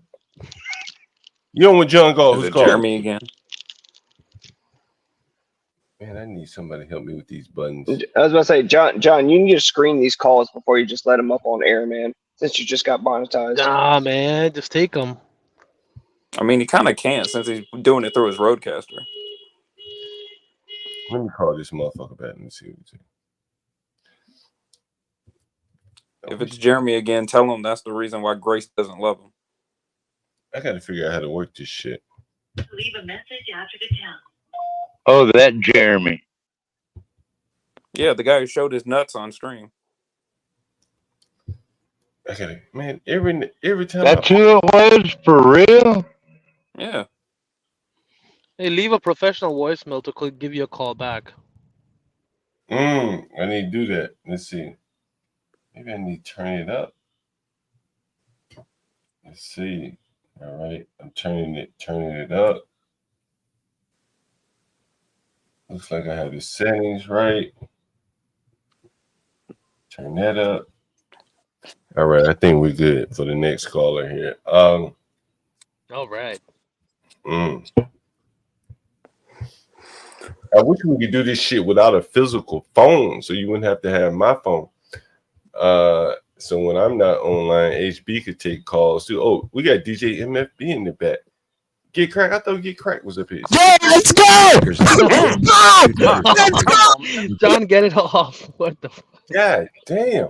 John, It's put the good. whatever. No, John, just Don't put the screen up. Just put the screen up anytime anybody comes up, please. Or yeah, full screen somebody. What or, up? You know, whatever. What up, Give Crack? What up, my dude? Where did you get crack? 12. That wasn't crack. He's in the chat. He's in the chat. Oh, my bad. I wish I could get this shit working right. Oh my God, man.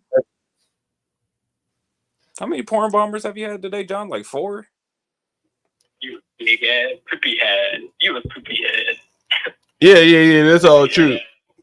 Anything else you got to offer? You know, oh man, come on. You got to have better than that. I tell you, we got Angel for that. Yeah, that's definitely Jeremy. That's definitely Jeremy. Give us something we might be able to get tropes to remix. 100%. Happy birthday, Arch Lettuce 41. Yeah. I like that. Let me see if I that can. is. Let me just roadcast to make sure it's I might be connected to the other roadcasters and shit. I don't know.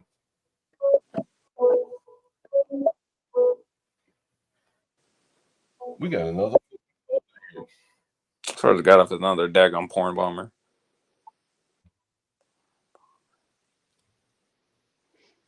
John, All right, I'm gonna hop off, y'all. I gotta go to bed. See you, Muffin. Peace out. Yeah, hello. Yeah, you on John Go? Who's calling?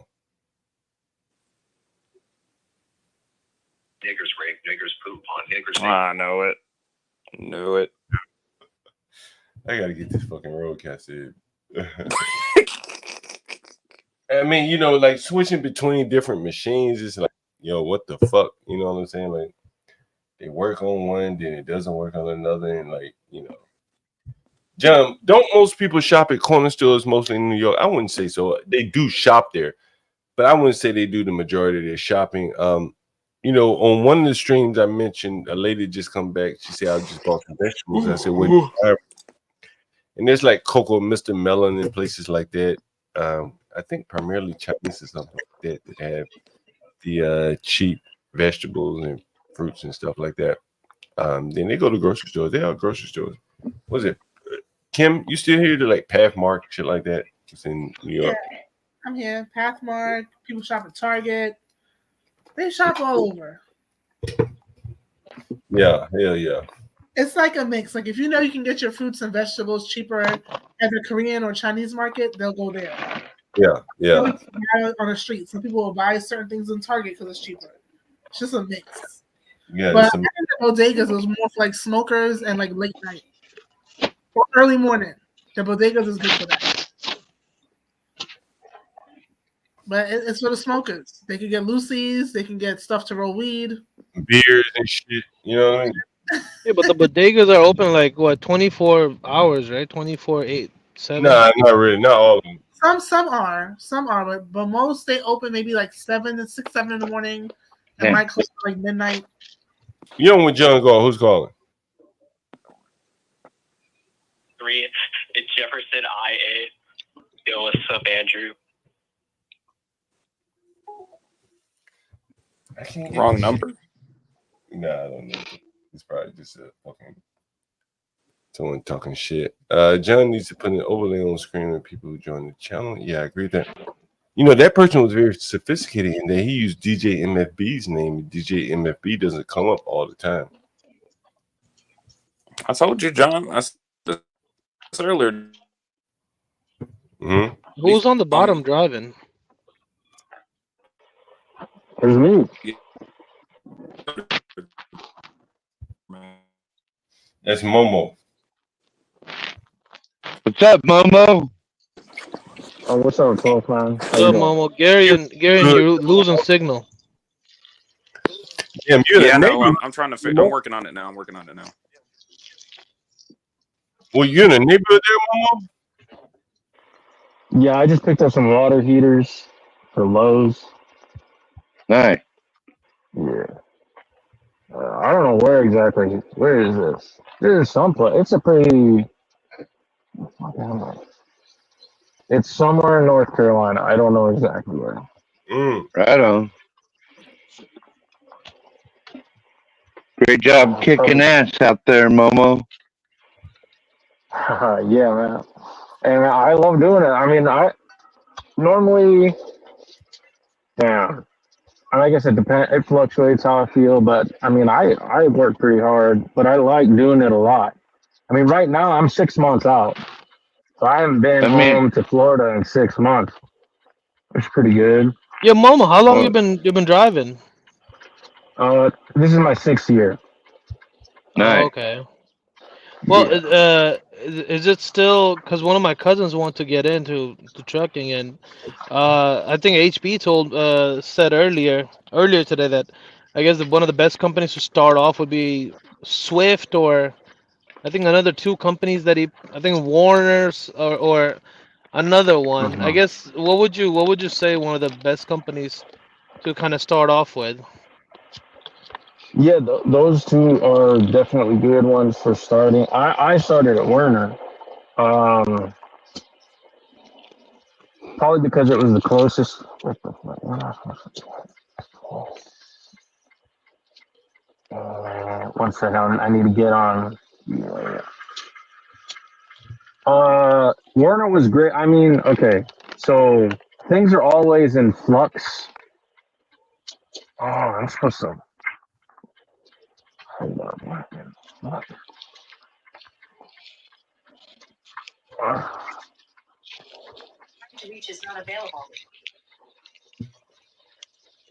Give me a second. Oh, I see what was going on there. That's a little bit okay, but yeah, Werner was okay. So companies are always in a flux, and I don't know if things are the same. I mean, it seemed like things were not quite the same when I was leaving. The situation for me leaving Werner was it was whatever. There was a change in dispatcher. Sometimes these roads get a little bit fucked up. Okay. But Werner, when I started in 2019, it was very good. I had orientation near my house, or my parents' house, rather. And it was great. I was able to dictate my schedule. What do you could do, like a month on, or 2 months on, or a week or two off? Yeah, so like the standard OTR ratio is like you build up. Bro, this place is fucked up. Um, I Momo, see are what you they in your want me rig to right do. now? Yes, sir. I'm trying to Yeah, figure there's out how some to narrow get streets, on. man. Have fun. I'm trying. Is it this one? Hold up. Oh, I see. That's what it is. There's a truck detour. That's the issue. Okay. Um.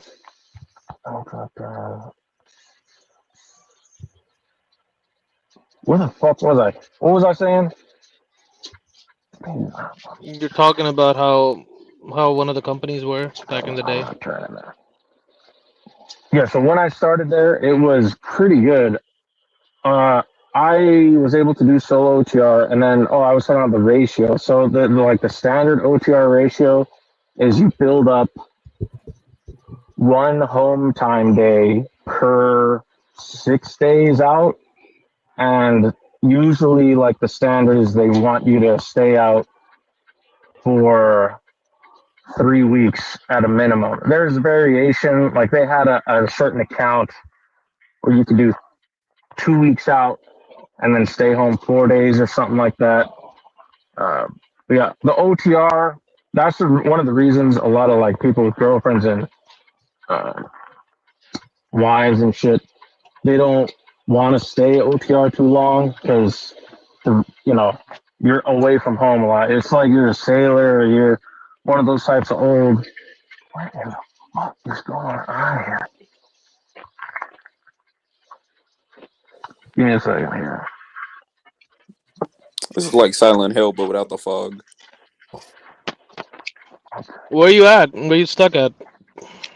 It's just North Carolina town. Wait a And there minute. was a detour on getting back on the I-26, so Wait, hold on, bit. Momo. Do you remember the town you're in? I do not know exactly what this town I was gonna is, say this looks so but daggone familiar. I'll Why you maneuver it trying though. to? Don't be making the man dox himself. Come on now. No, I mean, he's Garion, I trapped. think Well, was I'm in getting North out of here in a Carolina, right? second. I actually want to know what this town is called, but I can't think of it right now. I think it's. No, Looks Oh, like wait a it. Kind second. of looks like. Kind of Gary, looks don't you like live out in North Albuquerque. Carolina? Hold up. I do. I have it in the bill of lading here. He's Bill. in like he goes through 1,000 towns a day, y'all. He can't remember them all, Bro, but he stop. He's knows gonna where dox. he's going. He's gonna Oh wait, dox actually, himself. what the? Is this in Tennessee? This actually might be Tennessee. I think it's Johnson City, Tennessee. Okay, Turn the volume down so you could see better. give me a sec. All right, ready to go. I'm just gonna possess both lanes here. I'm being a piece. Fuck these people behind me. But I don't know where I'm going, so I gotta take possession of this shit. See, I'm right in the middle of these dashed lines. Fuck these people. Listen, I don't know where I'm going, so they need to have patience. But all right, we got it. You got it. Yep. All right. That was like an hour detour. I was gonna say, daggum, take They you a made whole it a hour little just to find an confusing exit. there. It was like, damn, they got a detour in there, and you got the main street and all that weird ass. All right, but yeah, apparently this is actually Tennessee. I guess it's the border. What that sign say on it? It'll say historic site Tipton Haynes. I don't know. No, the big green highway sign. Mm-hmm. That one. He's talking about. Elizabethton. Yeah, but wouldn't you prefer to drive in the day instead of going out at night? Oh yeah, Hell no. I've been driving since. Damn. When did I wake up? I woke up at 7 a.m. But I'm about to finish up. Okay. Momo, what exit did you take from Elizabethtown? This is exit 24 right here, so a little bit before that or whatever. Yeah. Every owner operator I know would rather drive at night during the day than during the day. Every single one. Yeah. I Yo, just Momo. have So what? for my body. Yeah, go ahead. So what are they average making right now? Like a year out or something in the trucking industry? Like is it good money? Oh man, I don't even know. I mean, you would have to ask somebody who like, because I'm pretty sure it has a really good ratio. Like for the amount of time it takes to do a trucking school, because you can get through trucking school if you do it a fast program, probably in like a month and a half or 2 months or something, maybe even faster. And you can really, and usually it's like 5 to 10,000 or something, and you can have a deal with the company where if you work for them like a year or 2 years, they'll pay for all that. And I know for sure, like even as a standard solo drive and OTR first year, you could make easily 55,000. Um, and for a first year, like entry level thing, that's pretty. To me, that seems pretty good. I mean, as far as what I'm making right now, I could probably clear 100,000 this year. I'm not 100% sure because I'm not like keeping 100% track of what That's I'm take home. netting right now. Yeah, take home. That's take home, not like including taxes, is it? Yeah, that would be my take home. I only count my net after all deductions and everything. I don't know what my Yeah, gross is actually because I yeah. care It's about how much probably gas 100 I and have in my bank account every week. yeah, it's probably because I mean, the ratio that I understand is after 80, that's when they get heavy on taxes. But I also Well, heard in the trucking industry, there's a lot of deductibles. I mean, taxes is always like it's always a funny thing. It's one of the nice things. I live in Florida, so no state tax. And if you're OTR, there's a per diem program type of thing where at over 30% of your income can be non-taxable. And so let's say I netted or grossed like 120,000, you could take basically like 40,000 off. And so I would get bumped down into the lower tax bracket because my taxable gross would be 80,000. Because the way the per diem is calculated is how many days of the year you worked outside of your home state, your state of residence. And my state of residence, I work outside of Florida like 99% of the time, so I take full advantage of it. Do other states tax you for making money in their state? Not me. It would be the case like if you're owner operator with your own authority, you would have to figure out because there's a whole variety of little taxes, fuel taxes per state, and all sorts of little things that I don't understand. That if you're a company, the nice thing about being a company driver is the company takes care of all the minutia of all that shit. So yeah. But if you were an owner operator, you would have to worry about all the little things out there. So are you the? I guess you're the owner operator. Meaning, I guess you own the truck or the trailer, right? Or is that what you're doing, or you're working for a company? I'm a company driver, so I drive their truck, and I'm in a W-2 under them.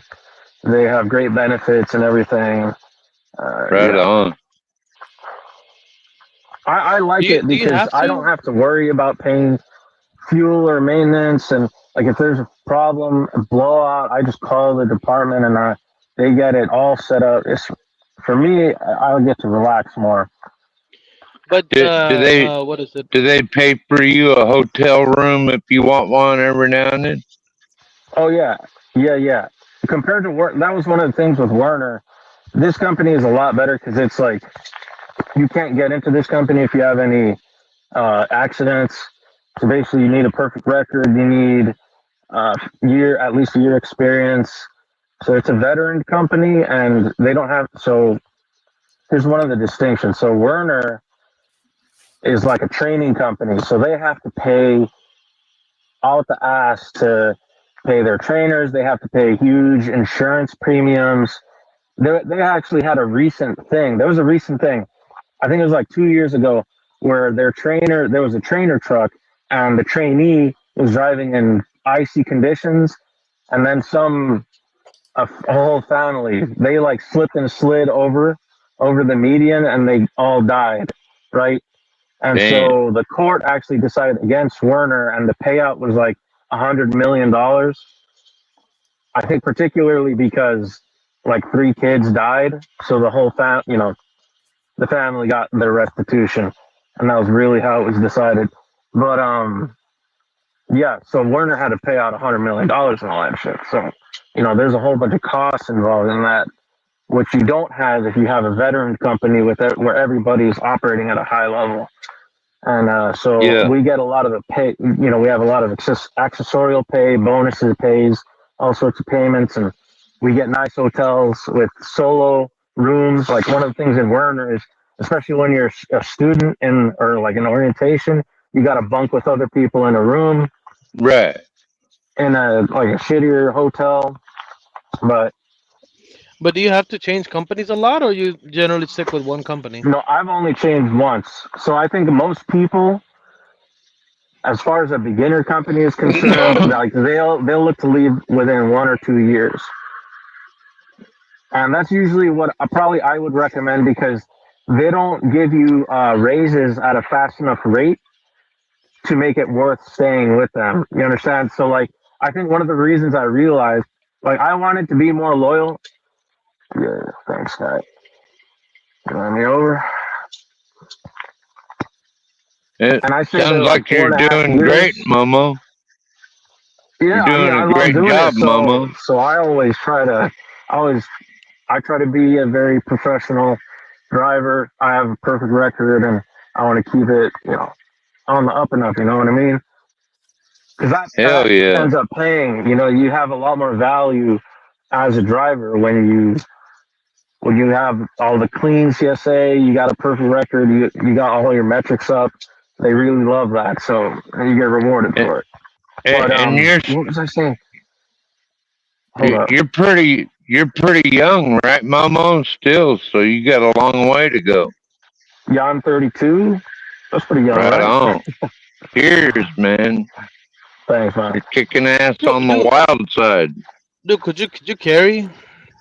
Could you, since you're What'd you from say? Florida, like, can you carry with you or Yeah. no? Technically, no. I also don't, but I mean, I've talked to other drivers where they say they do, but it's like, if you're OTR specifically and you go to all 48 states, there's issues with like interstate differences and laws and like carry type things. And I know that there was a recent news thing where some guy got busted. Like the DOT found out he had a gun, and I think he got in a lot of trouble for it. So it's like, I would probably, for me, it's not worth it. I know that there's the saying, and I agree with that saying. It's better to be, what is it, judged by 12 and carried by 6. In trouble than dead, Judged by or a 12 something gauge, like then that. it's better to be exactly. judged by a 12 gauge than not. Yeah. Yeah. But my strategy generally is to like, I know the crime maps of the cities, and I like know time frames, and I just keep myself avoidant. So I stay in safe havens, and I do a lot of really good trip planning, so avoid any sort of trouble and keep myself in good spots all the time. But basically, because yeah. of states, that they could check your truck and you could get in trouble with a company or yourself. I mean, you can get yourself Oh in yeah, trouble if they I find think the out you're company carrying. policy is they don't want it. Like, I mean, you can ignore the company, but yeah, I think the bigger threat is like if you're in a state that doesn't want you to do it, and let's say you just happen to get pulled over by the DOT in this state, then you can get kind of fucked up with that. They don't have to have a warrant to search your vehicle, or what? That's actually a good question, because the regulation is a little different from like normal cars with search and seizure, because you're on an interstate and you're under federal regulation under the Department of Transportation. So like the Right. rules are a little Yeah. bit different. And it's like, but I don't know all the It minutia shouldn't of it, be. you know what I mean? But Why what should is? the I don't rule be understand. any? I'm sorry, I didn't mean to keep cutting you off, brother. Go ahead. But No, I'm it's all just right. saying, why does the rule change just because you're a trucker working for a company? I mean, because that's I mean, that's a good basically your question. house. That's good. That's I mean, it is basically a your good question, but freaking house. I could get lost down this rabbit hole, guys. For real. yeah. No, but The it government is kind of overreach, stupid because I mean you're in a professional you are a professional, and usually it's I'm assuming with your with the company and registering, it's like you guys should be allowed. I mean it's one of those common sense things. I never looked into the law or anything, but it usually makes sense if someone who is a responsible driver registered with a company, then they should be allowed to carry. But I yeah, agree. I just the mean, way I you're. agree. I agree. Yeah, but I But understand it's different just the way states, things different are. I laws. mean, Yeah. if they can pass a background check to get a CDL and work with a really nice company, then you think they'd be responsible enough to own like a firearm. Like my Yeah, choice when I was on the exactly. road was a shotgun, but I preferred a short barreled shotgun myself. But that's neither here nor there. Well, I've talked to some older guys, and they were like driving in a period where if you were delivering into New York City, you would bring a gun with you every time, and stuff like that. I don't know. But yeah, it is what it is, They don't do that now, though, huh? What Oh, the they hell probably. changed? What happened in New York City, bro? I mean, used to be the land of the free, man. Like the pinnacle of freedom. I don't understand what the fuck happened. Yeah, I don't know, man. It's crazy. Wait, but what was I was saying? Man, I lost my train of thought on like. Sorry about that. No, it's okay. It was like, what was it? There was something about it. But yeah, I mean, Warner's a pretty good, as far as I know, it's still a pretty good starter company. Swift Night, it's a big one, and they get made fun of. Swing Wide, it's a trailer and all that. Different YouTube channels, but it's just because there's so many. There's literally ever since as particularly after the Swift and Night combination, there's just so many of them out there. That's why there's so many videos of them fucking up. But they actually have an owner operator program, and they have their own internal load board for them. Like, it's a pretty impressive company. I mean, there's a reason why they're still going, and they're a big super mega carrier. But So you'd be like basically a subcontractor responsible for some things, but they're gonna take care of all the logistics, and then you just basically go by their logistics, right? yeah, I wouldn't know exactly. I know my company also has a small owner operator program where they help you get your authority, but they also integrate you into their like maintenance network and fuel network. So I could eventually become an owner op within my company, and I don't know how exactly it works, but I could do that. Um, there's a lot of options. That's one of the nice things with trucking. And even if you're not OTR, there's so much variance in positions. You can be local driver, you can be regional. I think regional might be one of the best options for home time, because I've heard of the guys who like do 4 days out and then they have like a 3 day weekend basically, which that sounds pretty nice, to be honest. Because there's some daily guys who are local, but then they're like working 12-hour days every day, or like for 6 days a week or some shit. And it's like, I think ultimately that would be So, less time at home. Because if so, you have so 3 days solid at home, you have like solid quality time where you're just resting that whole time and with family. Yeah, So there's a lot you but can do with it. That's one of the nice things. not with your family though, right, Momo? Like What you mean? somewhere alone you might be in a paradise, but your paradise is at home with your family, right? That's your paradise. Oh, for me? Well, I mean, for me, I love my family and I'll go see them eventually, but I'm pretty a free spirit. I kind of resolved away from marriage. Uh, I knew this one girl. I wanted to marry her, but it was like, there's always a question.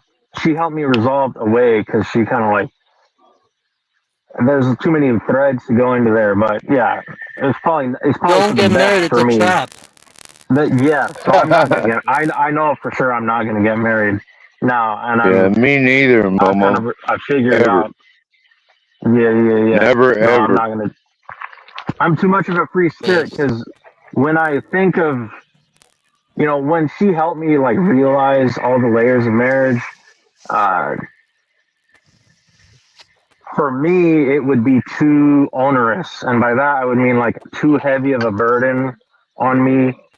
Because then when you really think about it, there's so many like layers of like responsibilities and like chronological, like there's lots of like family events that are important that you have to get in tune with. You got to go to this fucking thing, and you got to go to this birthday and this Right. thing, and there's so many things. And for me, like just physically and mentally, it would be too draining ultimately. And Yeah. there's other I aspects to hear it you. too, like when more ephemeral aspects. But I really enjoy solitude, and I enjoy the peace that I get from being able to kind of read and pray and all that sort of stuff kind of by myself. I've really learned to establish my own peace. And women, especially nowadays, they tend to they really like chaos for some reason. I Momo, don't. Yeah, what's up? before we go too far out on the WQ, the women question, are you guys allowed to drive as much as you want, or is there a limit? No. Yeah. Am I borging out, or are you? I mean, I'll No, answer that I that's though. can hear you. There's that so Can hear the you correctly. that's that guy, Momo.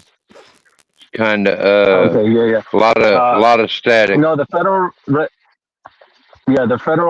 a federal regulation for the time, and basically you got 11 hours a day of driving total.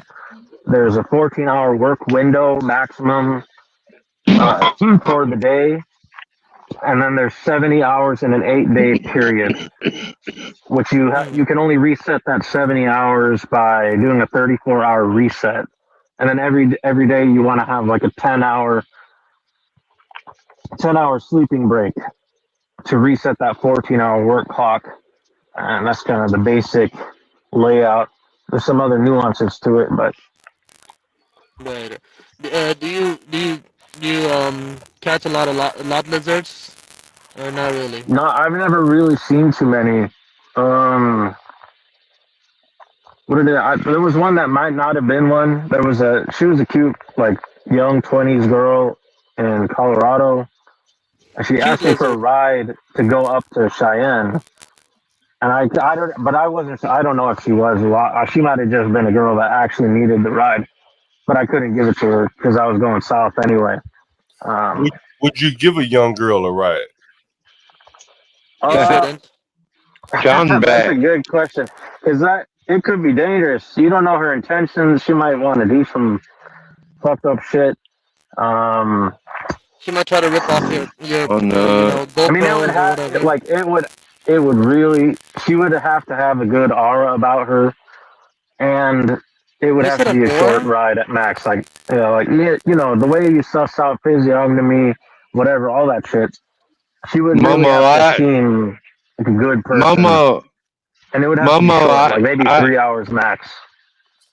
I don't think I'd risk my job for no bitch, Momo. Well, Sorry. yeah, for sure. That would generally be No, like I think 12 man 99%. would. It would be I think no. 12 men Yeah. would be ready to save female in distress. I doubt it. Momo, you could be fired for that. I give I her. mean, like, I don't know if you Sorry. would get. Okay, so the company policy would be you're not supposed to have a ride along. Like, if you have a ride along, it has to be like they need I think for insurance purposes, they need to be registered with the company and they get a little pass and all that shit. And that's Yeah. really for insurance purposes. So technically, if you have an unregistered person riding along with you for an extended period, and they find out they'll fire you. Oh, wow. Okay. Damn. Oh yeah. Even at no matter what kind of hitchhiker they are, get caught with it. Like that's another thing about the owner operator. If you're an owner operator and you have a passenger insurance, then you can pick up whoever in the hell you want, basically. Ooh, I got a question. So, do you usually cook, or do you eat a bunch of goislops at these mini What? cities? I These eat the mini cities. slop. Do you eat the goislop? I for the cooking. I mean, I could figure it out, but it feels like there's just no space in here. And it was already like cooking at home when I was like in college. I could do some basic stuff, but Can you cleaning like all the boil stuff, water? that's really the biggest issue. And then here, it's like I don't even have any way to really clean it well. So it's like I haven't resolved it. You couldn't But carry like I eat. if you wanted to set up get like a table, like a one of those gas burners they're trying to ban. Get a few Mm-hmm. of those, like a few propane tanks. Because I go camping sometimes, and I have a little setup. I don't know, something like that if you could do, or get like a big old cooler. Put some But water I or eat like pretty stuff in good. there. Like I keep track of my macros, and I make sure I don't overeat carbohydrates, and I keep protein high, and I eat a lot. I eat eggs every day. and I do fasting. I do different styles of fasting in different patterns, but yeah. Is So there I think, is there yeah, a go toilet ahead. sleeping cab? What'd you say? Someone has John, a. what'd you say? Is there a toilet in the sleeping cab? No, I mean you could get, and it probably would be. I probably should get one, like an emergency 5-gallon bucket with like some heavy duty. Yeah, like a shit bucket from Walmart. and like Some heavy trash duty bags in bags. case you gotta go. We call Just them for honey emergencies buckets. though. But I mean, You gotta be otherwise, nice. I just piss in the bushes mostly, and I use facilities when I need to. We call them honey buckets up here, Momo. Honey buckets? What the fuck? Why? Why do they call that up in buttfuck Alaska? Don't That's ask so me. The natives named it that, not me, homie. Hey, Ask Momo, them. was that a truck parked on the side of the road there? Yeah, he was on the off ramp. That's pretty common. I don't know if you've seen. I mean, New England is kind of different if you're up kind of DC area and stuff, but around everywhere, it's just there's like, I think they've done like studies where they've calculated how many parking spaces there are and then how many trucks there are, and it's like there's a disparity. So yeah, you see a lot of people parked. You see them parked out there do people ever try to open your on the door or off ramp. get in your cabin? Here or there, or if you ever stop somewhere. Yeah, Well, yeah, like, I don't well, think for me, uh, I'm sure it has Momo. happened to some people. I mean, there was a story. There was a guy who was parked in the Nashville Loves, but he was like kind of off to the side in a weird spot, and that guy ended up dead. He was shot. He got shot. Damn. Something happened with him. But What the I fuck? always, I have that avoidance style that I was talking about. So I always think of like a good spots to park in. Like I always look at the reviews of truck stops and try to find a well lit area with other, nice looking trucks to park with, um, just so that I don't encounter any sort of weird stuff. You know what I mean? Because I do think about that sort of thing. Yeah, have you ever I guess what's the most how do you say, with the landscape, which state has the most beautiful landscape that you kind of enjoy driving by? I mean, I would. So, like overall, California definitely has the best geography. It has pretty diverse. It's got the different mountain ranges, the beach, really nice vistas, the desert. That's just overall. It's the most beautiful state geographically. Unfortunately, it has the most communistic government. Um, but aside from California, I like the Southwest a lot. Probably Utah is my favorite, but all the four corner states have their own really awesome features. Uh, like northern Arizona, around like where the Grand Canyon is, really awesome. If you go like up US 89 from Flagstaff and you go all the way through Utah, you can see like these huge red cliffs called the Vermilion Cliffs, and they're like 3,000, 4,000 foot tall red rock cliffs. And that's really awesome. And then if you keep going into Utah, you go along like these huge granite formations called the Grand Staircase National Monument. That whole area is really awesome. But yeah, I mean, there's a lot of other really nice spots. The whole Appalachians are really green. They have their own beauty. And there was one, if you're lucky, you can go through the Appalachian areas during the fall when all the colors are right, yellow, orange, brown. That's really beautiful when you get the right color on all those trees. Yeah. Okay, another question. So, I don't know if it's because of gone trucking. I think you have a lot of static. Oh, man. Is it me with aesthetic? Checking It's 1, really 2. robotic. Checking 1, 2. Oh. Hold on, let me switch up the mic. That can't be me, is it? That ain't me. I don't know. Nah, 12, you're good.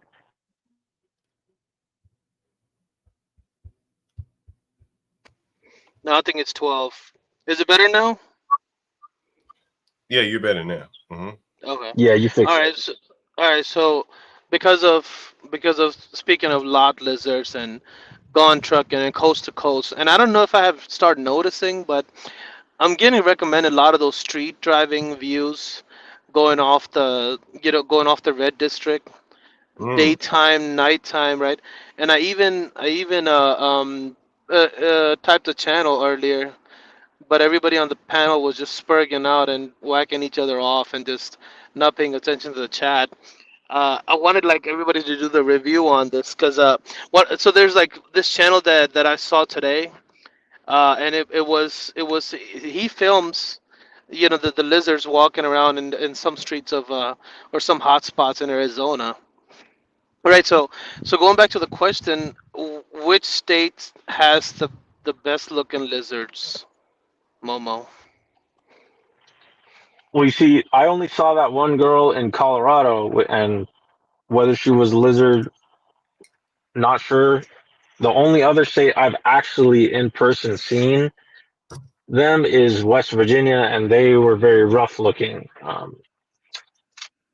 But I've seen people online. I think probably California is going to have the best ones, just Yeah, by default.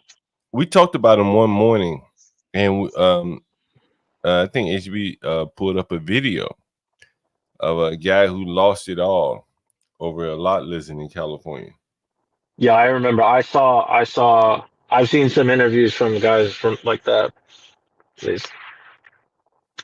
And I saw some videos. I don't know if it was like a San Diego. I don't know what spot it was, but they were doing like the truck stop. They were like filming the lot, and they were showing some of these girls, and yeah, some of them are really hot for sure. That was So in you don't have to Cali. confirm I'm or almost deny, but 100%. you don't have to confirm or deny, but uh, have you acquired any taste in catching lizards? Nah, since my only two experiences uh, was that cute girl and the West Virginia rough ones. No, just not at all.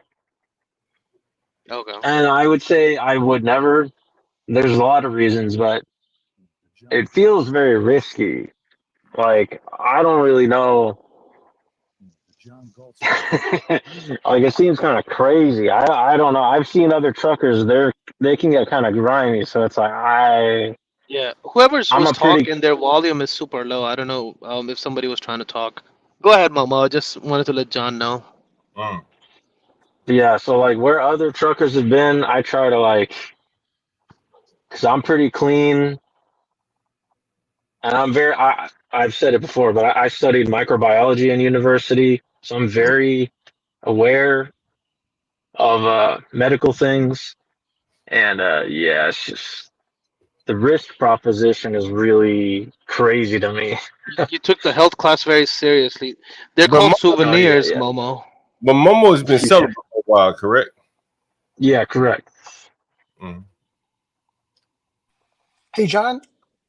What's up, Yep. Mexican? Hey, when you get the chance, check out the text I sent you for tomorrow's show if you got time, or Yeah, whenever. yeah, I just saw that. Yeah, I will. Massa Kim. Hey, what's up, guys? What's up, Massa? What's up? Yo. The gentleman was spot on about Warner. I drove for them briefly. Oh, really? Cool. Yeah, my mother sold her store, and I didn't know I couldn't get a job. I was a college grad. But you're right. Got on board with Warner. They're a training school, just like you mentioned.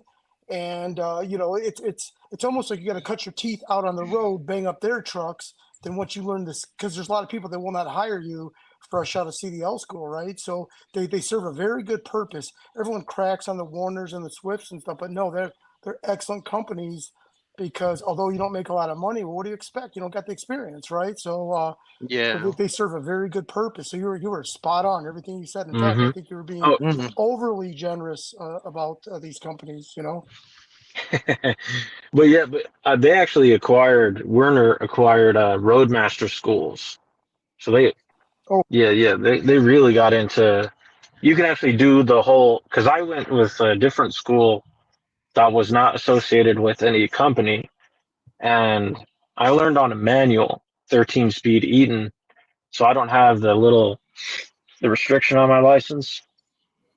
But they were not they were associated with my local community college. But yeah, I mean, you can do it like that. And Werner has they have a lot of schools in the country since they acquired that one school. Hey, Momo, there's one thing I wanted to say. In fact, I was going to wait for HB's podcast tomorrow.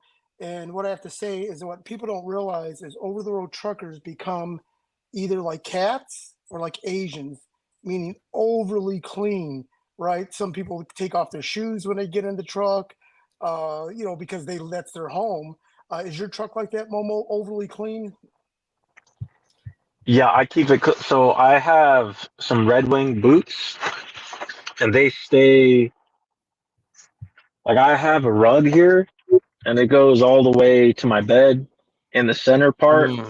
And so my boots, they're actually slip-on boots, but they're like solid $300 work boots, and they stay here in the driver's seat and outside. And yeah, I have that partition there. So yeah, it's kind of Japanese in that sense.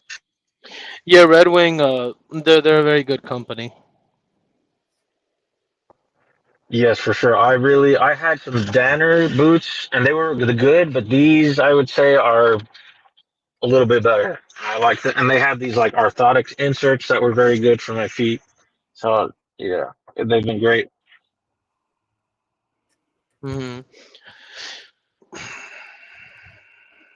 Ooh, do you hear any weird noises like in the forest if you ever stop by like a forest or have you ever seen a knot deer or a skinwalker or one of these orbs kind of flying by or something weird like Yeah, man. that?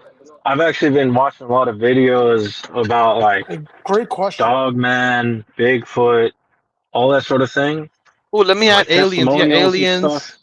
aliens, Well, Bigfoot, or some I've been seeing weird. interviews from like other truckers who had like interactions with that stuff, but thankfully I have not. I think it's because of my cautious like trip planning where I'm always thinking about avoiding dangers. That's another element of danger that I was like, I would really rather not have any sort of experience with, especially like Dogman or Bigfoot. It's like, nah, that's like a big, And I used to not think about that stuff because I lived in Miami my whole life. And when you live in a really urban spot like Miami, you don't think that stuff exists, really. It's like, oh, that's not really real.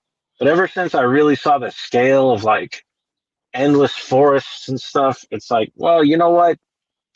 There's a reason why the Indians, the Native Americans had a lot of testimony to these sorts of things. There's a lot of weird stuff out here that goes on we don't know about. So what's the most middle of nowhere, I guess a very less traveled route, or what would you say that you have been to or you know of, like where you literally, if there's a Wendigo that's passing by and you stop your truck and if you get out that you'll never be seen again, like what are those type of areas that you have seen or known of or kind of avoid going by? Well, there's one road that I've only seen like the little signpost for it, and I'll never go on that road. It's called the 666. I think it's around New Mexico and stuff. I'm not gonna ever go on that road. But yeah, go ahead. And then I've gone on some pretty desolate roads. I went on the US 50 through Nevada, Utah, Nevada, and I think actually it has the title of the loneliest road in the U.S. And there's like, because I was going south of Reno, I needed to go into Cali, and I was picking up like south of Salt Lake City, so it didn't make sense to go up to 80, to I-80. And yeah, that road is super desolate. But I think the nice thing about Nevada is like there's no shrubs or trees, so you can just see for miles because it's all barren land and grasses. Is that the road that goes through Death Valley? You know what? I'm not 100% sure. But US 50 is very, very, like there was only two towns basically in like a 400-mile stretch. And both those towns were like sub 500 population. They were so there was a lot of nothing out there. Yeah, yeah. Yeah, that's very And there's small. been a 400 lot of other miles, a lot. spots that are pretty middle of nowhere as well. There was a cool road that I went not pretty recently. It goes through, did you know Nebraska? I know in Nebraska people think of flat and they think cornfields, which is true. But on the western half of Nebraska, it's actually all sand dunes. And they're grass stabilized, but they're all sand dunes. And I recently went through, I think it was like Nebraska 2, and I went through all of those sand dunes. That's a pretty cool geolocation. It's like very unique feature in the USA, I think. The only other sand dune I know of is the Great Sand Dune in Colorado. It's kind of like the Saharan Desert, little miniature transplant there in Colorado. Wait, there's also White Sands in New Mexico. That's a really cool one too. White Sands, it's next to like an Air Force base in like southern New Mexico. And I think it's actually the only pure white sand dunes because it's made out of gypsum. And when you go there, it's crazy because you can't see anything like that in the world. It's just pure white sand. And when it's a clear blue sky with the really brilliant sand, it kind of looks crazy. Looks very trippy. It's very cool. Base. Yeah. Oh, so look, there's few encounters, and I don't really believe in the supernatural stuff. I think it is a lot of made up shit that maybe people just it's kind of like one of those illusions you kind of end up making in your mind. It's like that phantom arm from people that are amputated or lose a limb. I kind of because there was this in 1980s there was this guy named James something, I forgot his last name. He has an award out, a prize out for $1 million if somebody could prove it, and I don't think till this day it has been. It's on supernatural activity, something that could be scientifically proven, but it's not out there. But obviously, there's endless tales about supernatural ghosts, Sasquatch, and stuff like that. Whenever I see a Sasquatch, I'm gonna go to the dollar store, get one of those flip phones, and I'm gonna go back to the spot and start recording if I ever catch a Sasquatch. I I don't do know a believe in Sasquatch. fairy. Like we That's a have a bunch of Sasquatch over here, fairy tale. that lives out in Alaska, right? But we don't know for sure. I know another Well, Sasquatch who has a channel. But the thing yeah. is, at Sean Atwood, Okay. there was Are you this. calling me a Sasquatch? Wait a minute now. No, not. Oh, okay. I wasn't talking about you. So on Sean I'm Atwood, just trying to there's. make sure. No, I'm definitely. I was talking. I mean, I wasn't. I definitely wasn't talking That's about you. okay. I know I look like a Sasquatch. That's okay, guys. You do have an adorable dog, though. Um, Thank you. I know I'm an ugly motherfucker. You right. know, every now and then I see these old men with long beards and they got these fine young women, like a young woman. And I'm like, damn it, how in the fuck I do that? Right. Oh, yo, guys, So You know what I'm at I'll catch you saying? guys. Sean. Oh, let me finish. Let me I'll catch you finish. guys later. I gotta go brush my teeth and stuff. But I'll talk to you guys Uh, later. All right, Have a good Mobile, night, take it uh, guys. easy. Yep. Take care. God bless, Thanks. man. Take care. Thanks, man. Appreciate you. Yeah. So on Sean Atwood, and Stanley's right. We are on that coast to coast. RIP to Art Bell. We are in that territory right now, coming to you Right live on. from somewhere in the Northeast. This is the late night. Coast to Coast with John Galt and Woody Johnson. So on Sean Atwood, there was this couple who had few devices and radars detecting different forms of energy. Because I can't recall, but there was a whole show on that on the Skinwalkers Ranch. I think that's in New Mexico. They were there. They talked about losing signals, and I don't know some what kind of radio wave that was highly detected over there. The different feelings that we have. I don't really go off of feelings, but they did talk about they used various devices. Years ago, I was kind of interested in this stuff, and I'm mostly listening Various all the time. various Ye- devices like bombs or No, what? no. These two are professional. They were Sean Edward is a big channel who kind of goes into all different fields from geopolitics, crime. He's from England. He's an English guy. And Never also heard of. Sean Atwood is the channel. I've heard of It's a that very one. interesting chat. Right. You can look it up. Sean Atwood. So that was a very good episode on that ranch because they recorded and it detected their experience over there. But I mean, it's I guess this paranormal stuff. I mean, I think most of us really want it to be there, but it isn't. And there's that tingling that people get. The small amount that you feel when you're watching a scary movie and when you're immersed in that situation or in that movie. Yeah, but I don't think there's really anything like that out there. My worst features are from PTSD nightmares from previous experiences in the past. I still experience them like every night in my dreams, so I can't really sleep, right?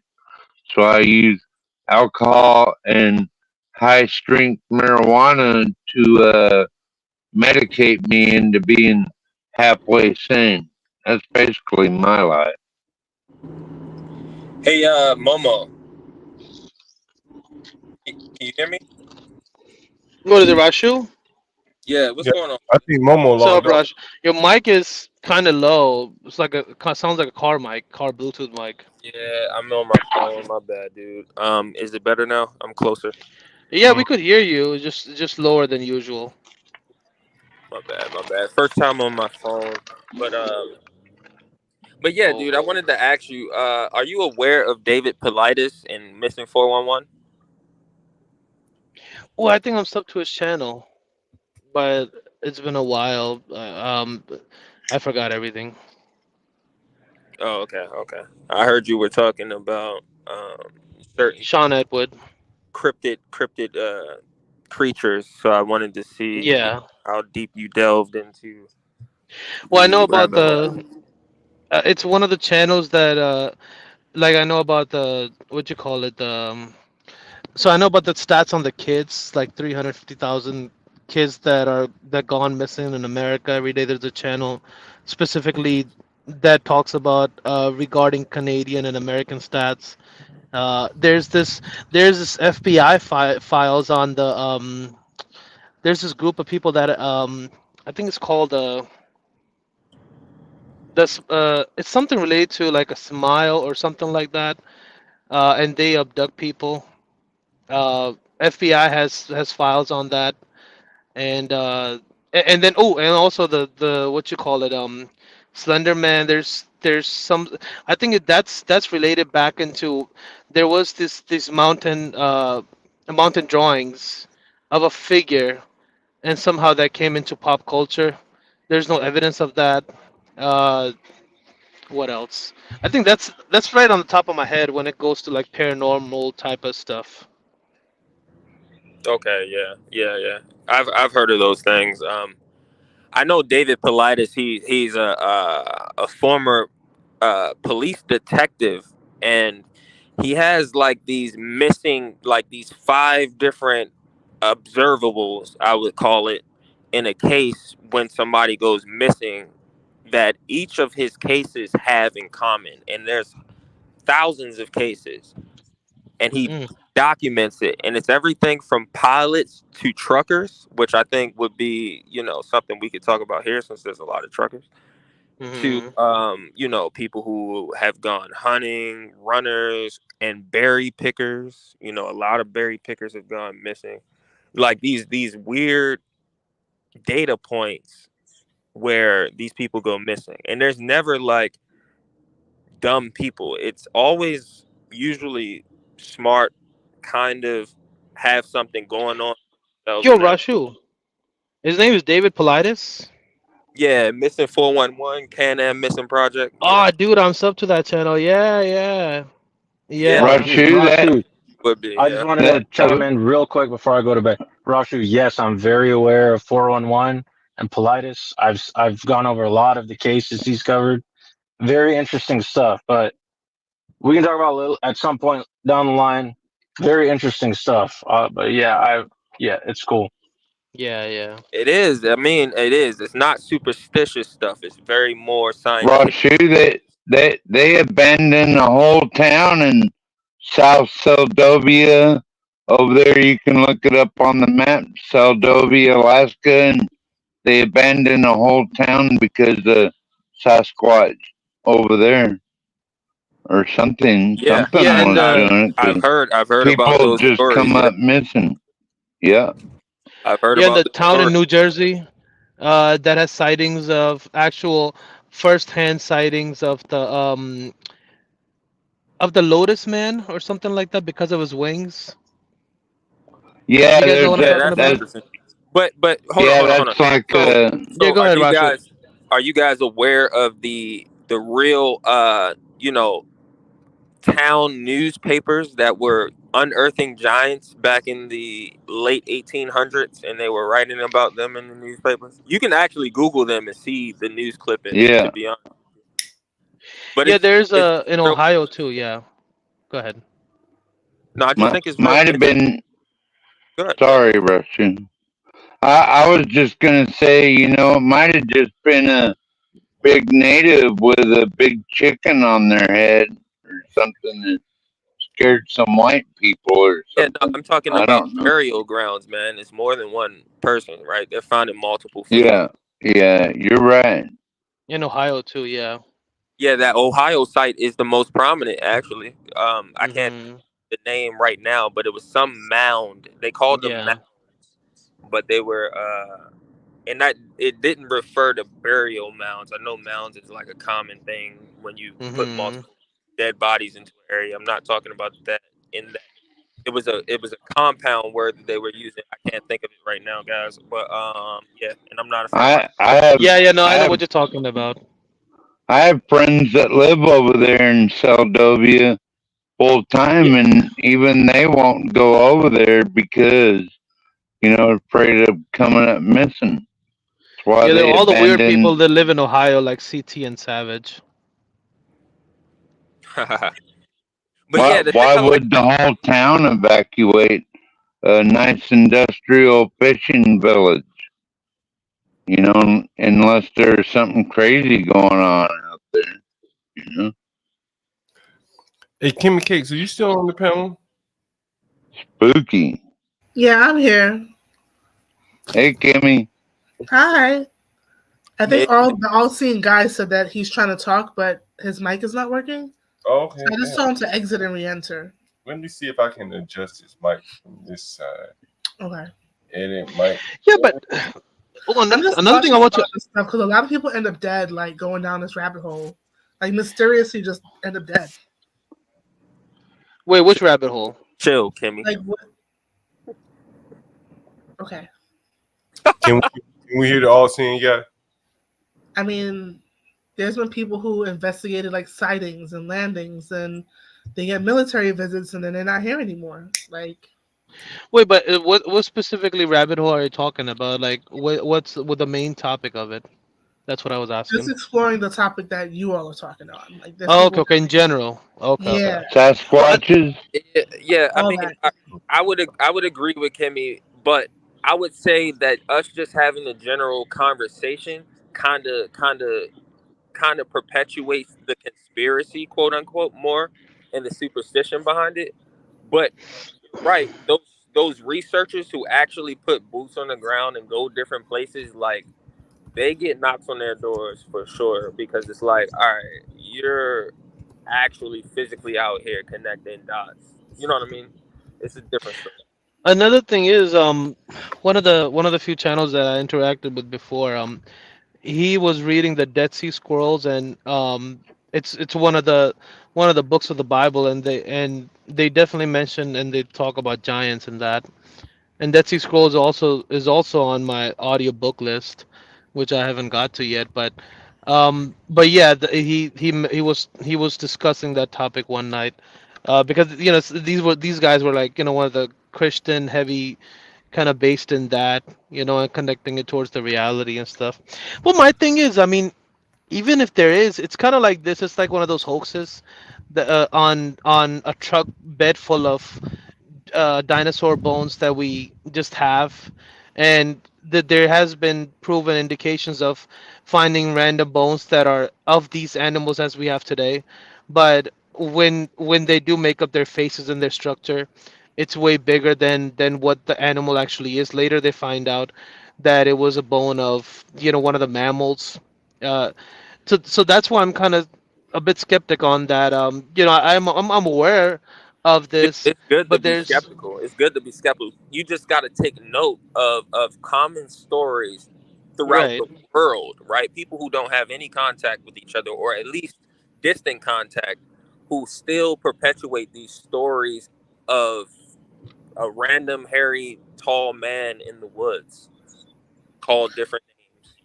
I mean, it's not far fetched. I just think, like, because I know I've seen declassified documents that talk about people having the ability to heal themselves with the power of their mind, and like intense research done by the CIA. Like, I've seen that stuff. That's actually real shit that comes It out in is. modern It day is. science, but Yes. they word it in a different way. They don't Yeah. try to make it seem actually what it is. Like they want to deem it like you don't actually have that power, but then they try to still say, to a degree, mind over matter, like positive thinking gives you more healthy, you'll have a more healthy biome. I'm gonna email that to John. It's literally a declassified document from the CIA that spells out how people use meditation to literally heal themselves from illness, shrink tumors, all that. And then there Yeah, was another. yeah. I don't know if anyone remembers Project Stargate. Yes, I was about to say Mhm. reviewing. I was about to bring that up. But yes, yes, yes. Hmm. I didn't even want to So John, it go could there. doesn't surprise me that these things could possibly be real. Didn't John, if you President They get it Trump are from say that Kimmy, too? could you email that are to me real. too, John? The thing is that the Russians are much far ahead on this than we are, because they have a different way of thinking than we do. The esoteric to them is not so rudimentary, whereas though, I mean, not rudimentary. That's not the word I was looking for. The esoteric to them is not such a unscientific method of studying the world. They actually look at those things, and which we used to, which Tesla and even Einstein and people before him, Newton, stuff like that, they were actually going into the philosophy of the things that they were studying. And we have gotten away from philosophy, and we're now calling philosophers pseudo people, pseudo scientists. We're thinking that, hey, anything out of observation isn't science, and that's not what science was, because you need to think outside of the box to be able to create experiments, to be able to test for the stuff that you might not see. Yeah. Like electricity is not something physically that we can see. I mean, yes, you can see a lightning bolt, but you wouldn't understand it, right? But we had to develop tools to be able to measure these things and be able to see these things, and to interpret it into real things that we can teach people. But you That's have right. individuals like Tesla, who is out here just meditating essentially, and you know observing birds, figuring out that electric fields come out of the ether, right? The energy can't be created nor destroyed. So where is it coming and going to, right? When Right. people say that we're using electricity, yes, we're using it, but where is it coming from? Right. It has to come from somewhere, right? So we're pulling it out of literally the back, the back energy of the universe. And we're not acknowledging that everyday normal science. And I think that's because real science went black after the atom bomb was exploded in whenever the hell that happened in the 60s, I think, right? Mm-hmm. Quantum physics and string theory became a Wow. You got cut off, Rashu. Rashu, you were cut off. I think might be a third world signal. I think. hear me now Well, or no? I'm trying to send you guys the link right now in the back chat about the Sasquatch. I don't know if you want to check it out. Can you guys hear me now or no? Yeah, it's good. It's a good now. My bad, I just got back to my house, so it's probably just linked up on the Can you Wi-Fi. Probably guys connected. still hear Yeah. me? Yeah, you're coming I into 12 man. I sent y'all a story in the back chat there. I don't know if anyone wants to get to it. Sorry, when I get buzzed, I start talking a little slow. If y'all want to boot me out, then I'm not offended. I Nah, don't you're get good, bro. offended by shit. You gotta drink more to balance it out. Yeah, or maybe do another 420 Bob Marley or something. Mm-hmm. All right, guys. I gotta return some videotapes. I've been on here longer than I'm supposed to, and I gotta I gotta harass people now. Appreciate All right. you being here, Woody. Bye. Y'all have a good night. Take care, brother.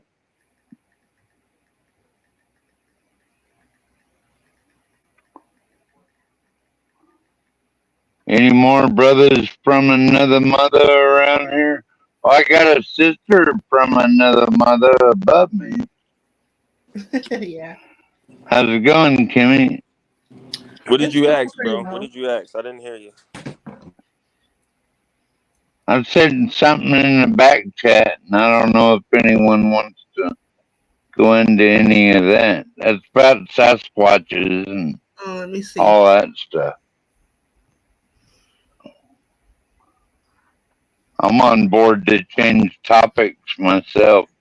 That's kind of, but every time HB comes up in here, then he's gonna start playing that creepy music and Yeah. want to talk about something real creepy. Am I wrong, Kimmy? I'm not wrong. You're not wrong. I Where mean, you yeah, live, we could Kimmy? talk about it. I'm not. I'm in I'm New not. York. I'm not a Right quote on. unquote believer. I'm just, I can't help but pick out patterns in certain things. Yeah. Well, did you see that link I sent in the back chat? Check it out. It's from the Anchorage Daily Press.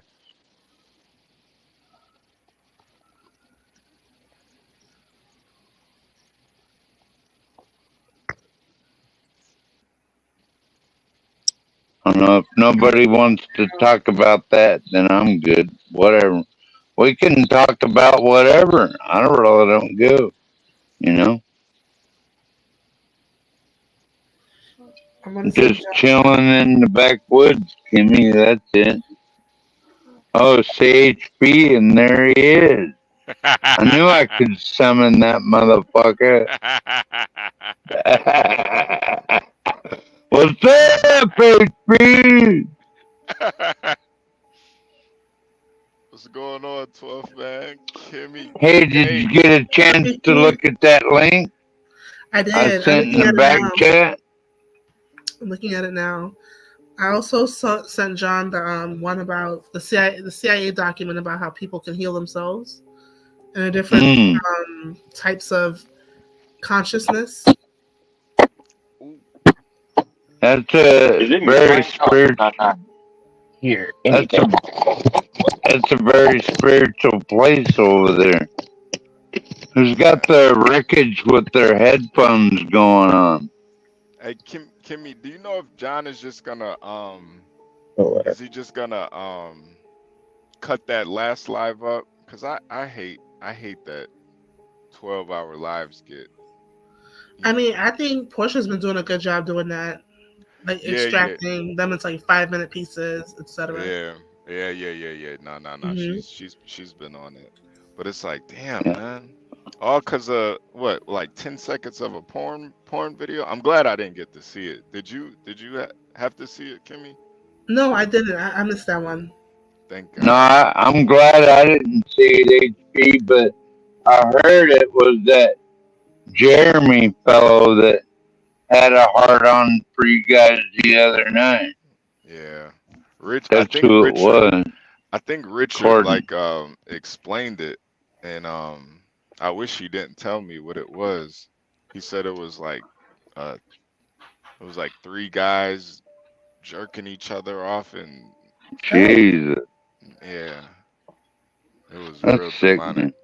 Yeah, it was real demonic. That's greasier than penis tacos, HB. Yeah, I know. It was crazy. Should have released one of those. Sorry, guys. Go ahead. How did that video get on the platform? Somebody cammed up and porn bombed. Oh. Yeah. Oh no. You know, John is he's making waves out here, so you know. You said his name was Jeremy, though, right, HB? Or somebody did. Yeah, I but don't know. you know, I'm the different Jeremy, right? Yeah. My first name is Jeremy, and I don't care who knows, but I just want to continue to make sure that I don't have anything to do with that motherfucker. HB, okay? Yeah, nah. I know. You're a proud Alaskan man, outdoorsman, you know. You're nothing like Jeremy. That guy is sick. That guy is sick. I knew that guy was a fat, lazy piece of shit the first time I seen him. HB, that's what's up. Oh man. Oh, Jesus Christ. Yeah. Yeah, I knew he was I knew he had issues. Think he's like I think he's some sort of I think All Seeing Eye is in the back. Okay. Let me see All Seeing Eye. I don't know. Oh, there goes P Black. P Black. P Black. P Black. I'm gonna see if I I can told you all the creepy music would start as soon as HB came back up. You did say that. Yeah. I'm gonna post the link to the declassified document that talks about holograms and how people could like heal themselves through meditation and all that. It was interesting because they said like you can take like some swamp water in a cup and project the hologram of the swamp water, and they can use the hologram to see particles in the swamp water that they can't see with the naked eye. It's crazy. Jesus. So much out here. Is that the article that I sent you, Kimmy? The one you sent me is a little different. It was about something in Australia, I think. No, Alaska. But I don't know what a nati. Can you go back to that one, please, Kimmy? Yeah, I don't know what a nati knock is. Oh, is It's that like is that a Sasquatch? I think so. Almost. You know, I got a theory on the Sasquatch. I don't believe there is a Sasquatch. I don't think there is a Sasquatch. I think the Sasquatch is actually the white man. Well, come on now, HB. What's up, man? No, I'm not even trying to be racist, but I think I think it's a metaphor. You know how you move from Memphis to Alaska, You think it's like an evolution thing? No. I think it's more like a metaphor. You know, like I think a lot of white men wish they HB, could. you funny as hell. No. I think a lot of white men wish they could go to look at 12th Man. He's a white man that grew up in Memphis but moved to Alaska to be in the outdoors. So I think when white guys go searching for the Sasquatch, really they're just searching for themselves. It's a metaphor. They find It's themselves not out really. there. It's Yeah. not really that HB. It's like we just want to get away from it all. And Exactly. not give a fuck what anybody thinks about us. You want to be out. You want to be out. You want to be out in nature, in your element. Mm-hmm. I think that's the metaphor. Because when I travel all around America, I see this. I see a lot of in real rural areas. You see, Sasquatch sightings or these signs, and it's might like just been a big white man out there, maybe. I think it's really. At first, I thought it was just like a legend, like the chupacabra, or what's the one that live in the ocean? Oh, the Loch Loch Ness. The No. Loch Ness. No, that was in a lake. Loch Ness was in a lake, guys. But that's the most common one that you talking about, living in water, unless it's mermaid or some shit. No, it was a Loch Ness, but I thought they lived in oceans because they were so. No, I live in Lake Loch Ness. It was what's the Bible? That woman that got swallowed by a whale, Joan of Arc or something. I think it was Moby Dick, wasn't it? Yeah, Moby Dick swallowed Joan of Arc. He put a sword to its brain and escaped the whale's mouth or something like that. Yeah, I'm the jerk. HB, Woody Johnson thinks you were being racist. Yeah, no.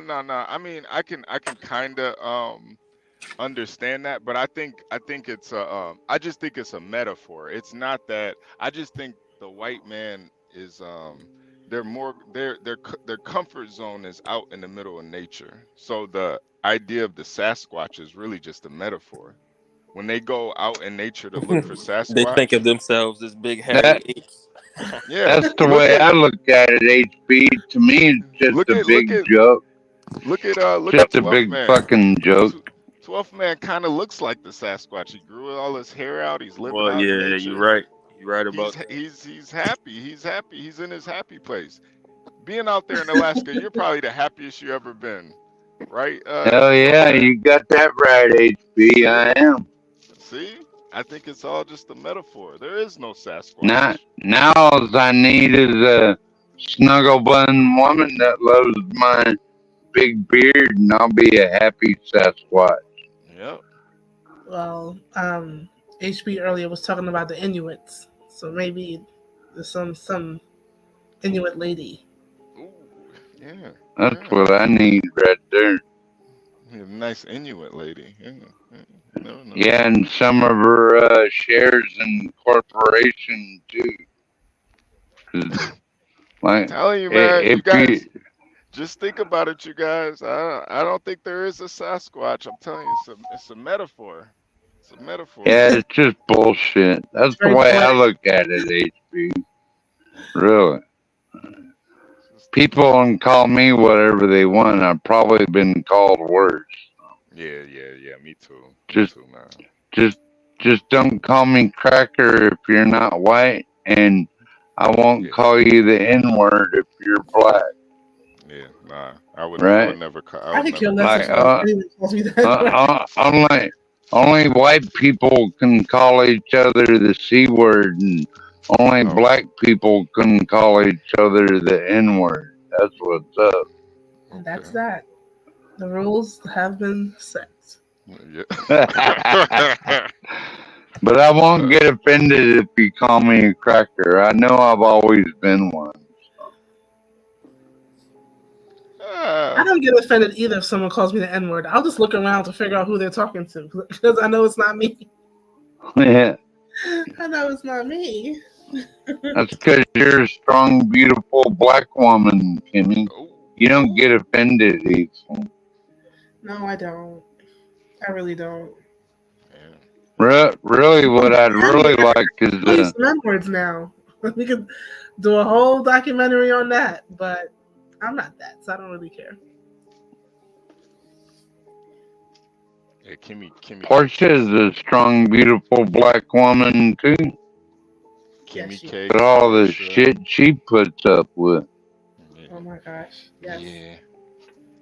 God bless Portia.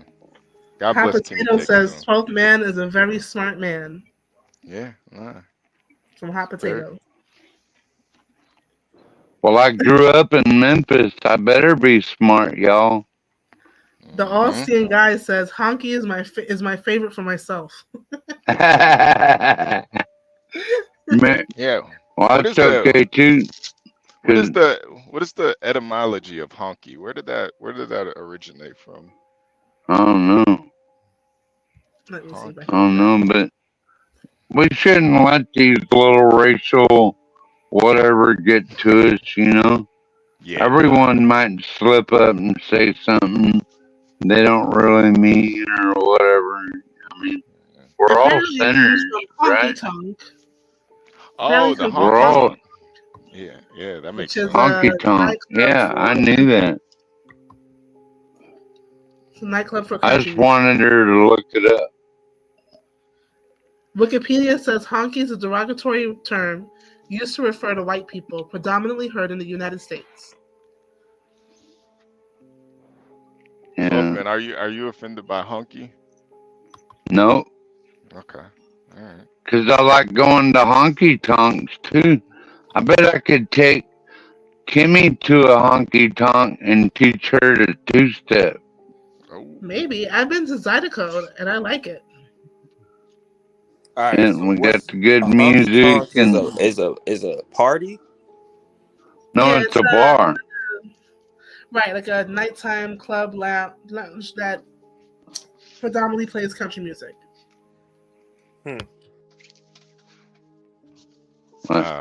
And then back in the day, HB, like after you go to the honky tonk, you go to the Waffle House and play the jukebox. We don't get to do any of that shit anymore. Oh, Nando. Yo, Nando, make sure you subscribe, man.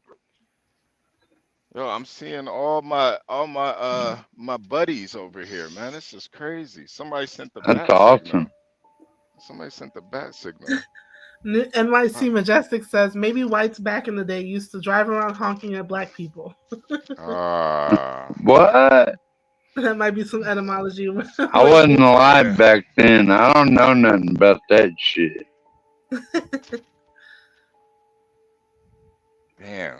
If I did, I'd be mad. You can ask my mom, man. I've been anti-racist my whole life, and now I advocate for reparations. I mean, if they can do all this shit for all these illegal immigrants and people that are flying into our country, then why can't we afford reparations, HB? I don't understand that. Reparations is like a tricky subject because people tell me I wouldn't qualify for reparations because I'm a first generation Black American. Probably are. My parents you're a descendant of slavery, and you can prove it. From the answer is yes, but yeah, my parents Nando's here. I don't have an American lineage. And Kimmy, when you get rich, and we clean all these illegals out of the Row Hotel, and they rebuild all that shit, then man, we go in there, man. And Richard says send HB and Kimmy $500 for a small reparation payment. I appreciate that.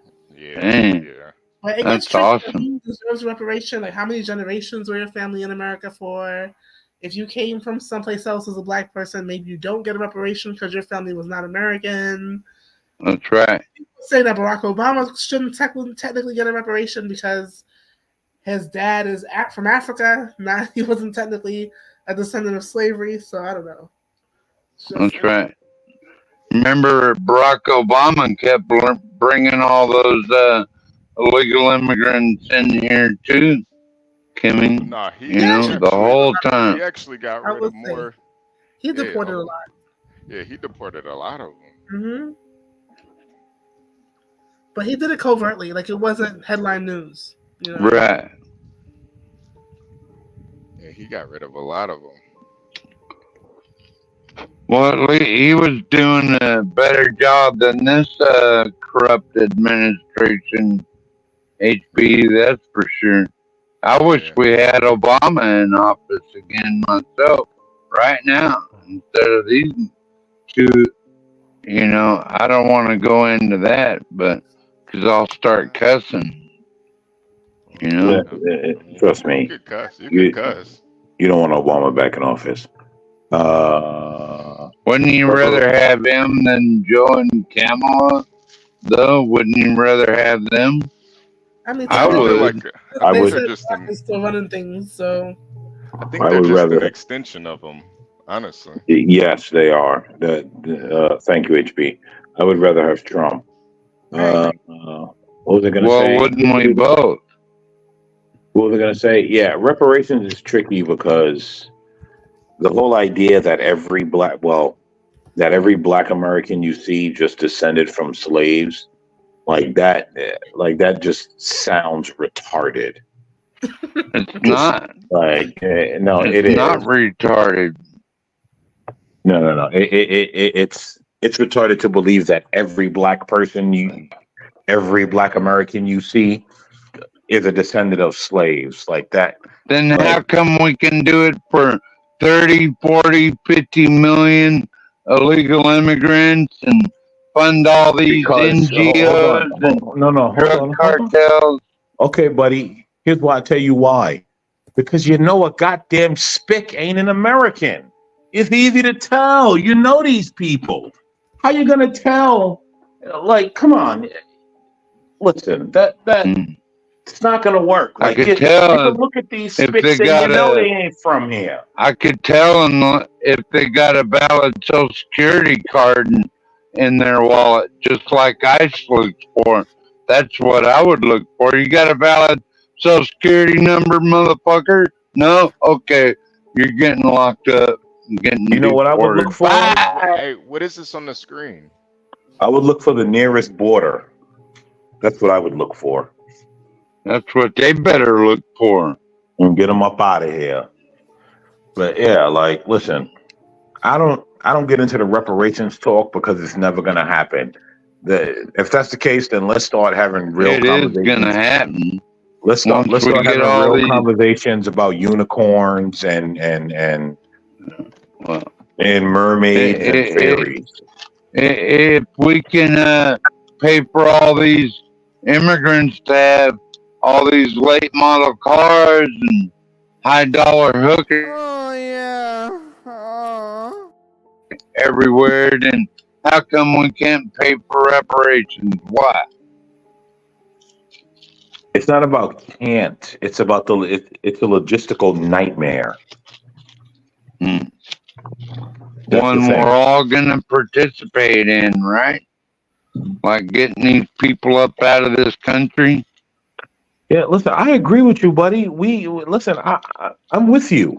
Let's get rid of all the illegals, right? Well, we don't have to get rid of all of them.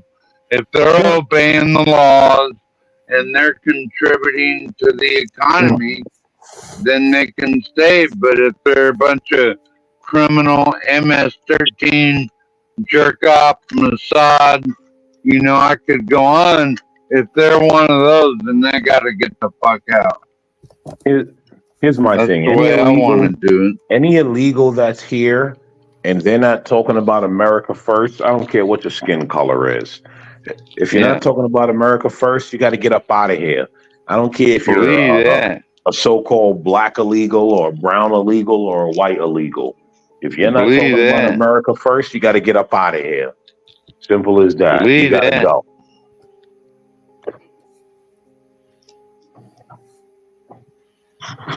That's it. That's what I believe. Believe that. Yeah.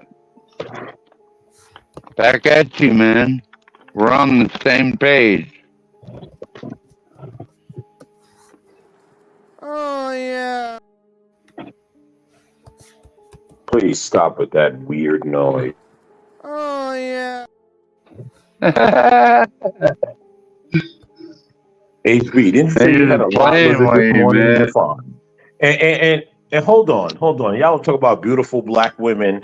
Y'all ignored my comment. Why I ain't give HB his praise for being a beautiful, strong black woman? Come on now. Give him his HB praise. isn't a woman. What the? Listen. I've been messing with HB. Only reason I be messing with HB is because I like him. If I don't like you, I don't say nothing to you. That's how New Yorkers roll. Right or wrong, Kimmy? That is true. That is If so I don't true. like you, I completely ignore you. You have nothing to say. I know I should never ask you this, Kimmy, but Oh yeah. Oh. Is that Angel? how old are you, Kimmy? Oh my gosh. For the world to know. 38. Nice. Uh-oh. Somebody's choosing. I'm taking though.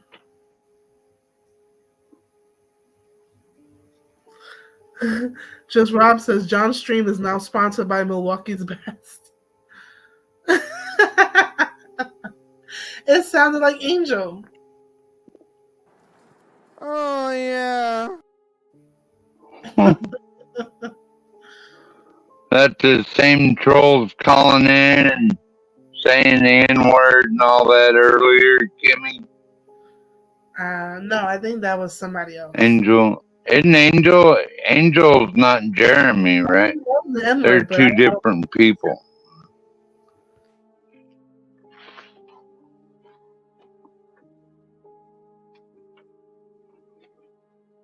Only been with y'all for about a few weeks, so every now and then I get people confused, Kimmy. I understand. Except John, you can't. You could tell him from a mile away. Big old tall, pink flamingo looking ass. Can't argue with the numbers. The numbers are the numbers. Drake knows the business. It's all about the singles. Damn, I have. Well, now you got me like in my Ja Rule kind of mode, Jungle. Like, just talk about like rap music. One of my favorite songs of Ja Rule was "Put It On Me." I die if you ain't with me. So baby girl, put it on me. What would I do without you? I only think about you. I was tired and lonely.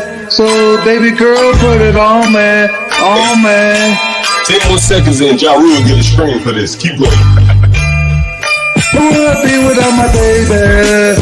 Without on my break, man. I don't wanna go crazy. So every thug needs a lady, lady. I think Ja Rule just got paid for that one.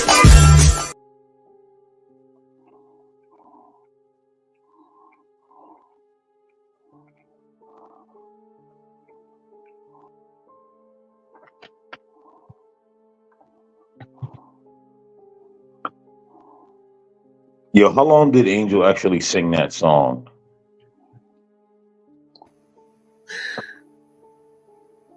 Not my type of rap, but I mean, it was alright. You know? What? You don't know the great Ja Rule? Put It On Me, Baby? Yeah, yeah. I like the old school gangster music, like Too Short, Eazy-E, NWA, all that shit. That's what I listen to when I listen to rap. Who you listen to? Short Dog? Hell yeah, man. He's the one that showed me how to get out of the hood, man. Short Dog helped you get out of the hood? He showed me how to do it. Shit. I didn't say he helped me. Well, he did help me in a way, but Yeah, I only that's the way seen I him in mean. concert once. But just if you listen to his music, he's like, man, you got to make your bank and get the fuck out, man. And so that's what I did. So Short Dog, huh? Yeah, I know he's been kind of nasty. He's not actually, a lot of his rap isn't family friendly or whatever. No, not Short Dog. He's definitely family friendly. Yeah, compared to who? Well, if you're a family of pimps, he's friendly. He's family friendly. Pimp C? I don't know who that is. And who else? Hey, let me ask Well, Kimmy a question. Kimmy, you said you'd never been to Israel, or you have?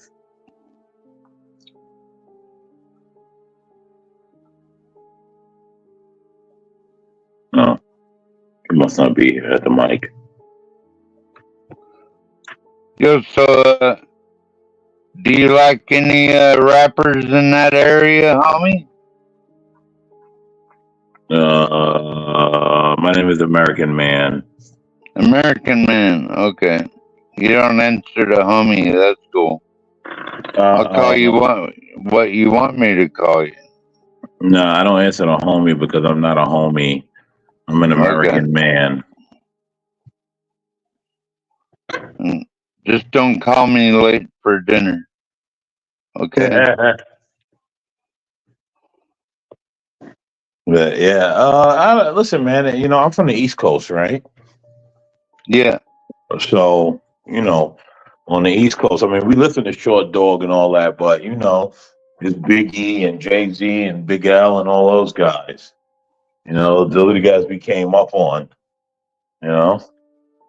Hey, you never could catch up to Western rap, is what you're saying, basically.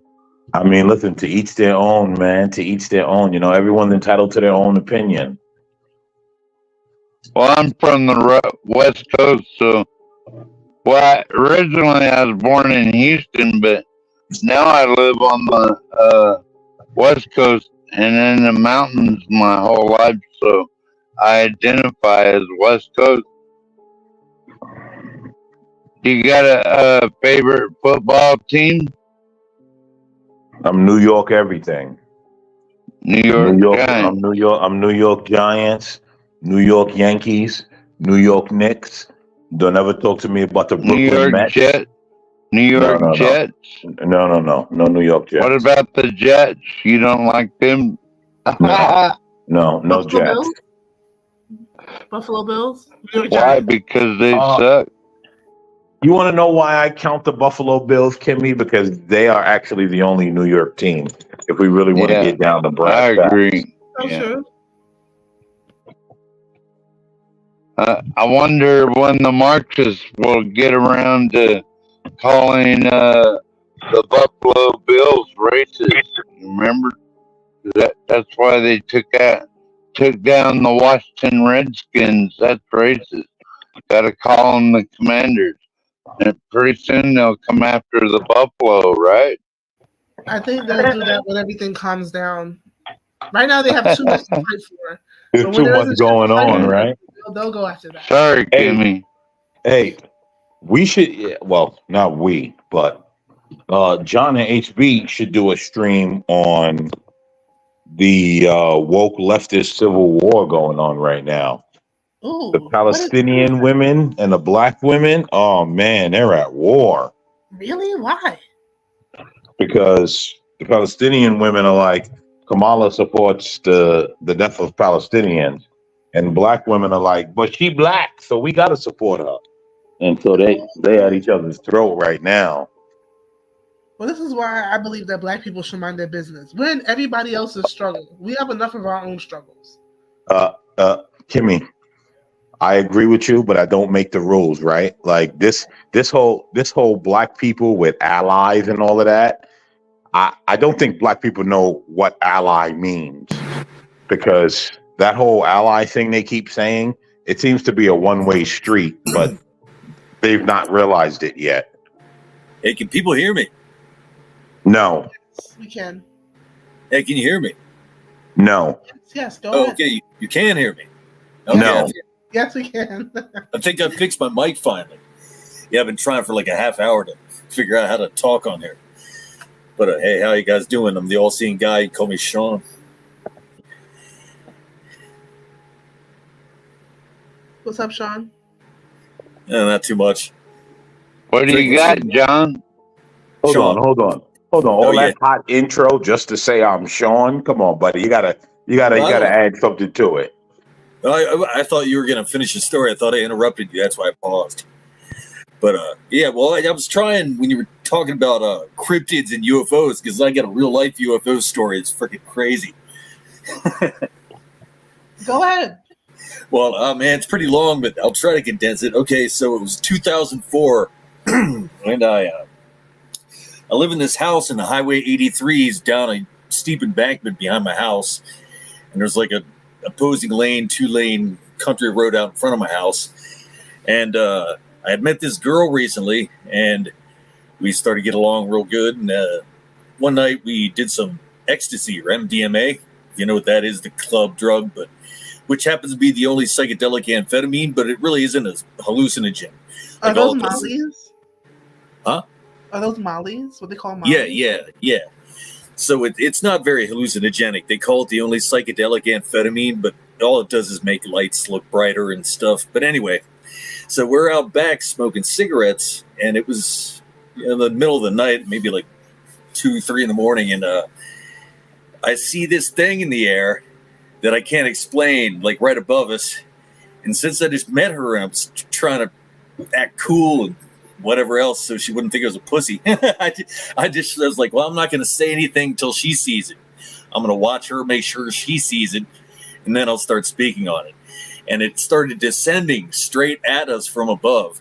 And it was this ball. It was like just a sphere, like white, almost with a tinge of blue. It was almost white, but with a slight blue tinge. And the thing was like the size of a tennis ball. And it just came straight down at us. And she's like, what the fuck is that?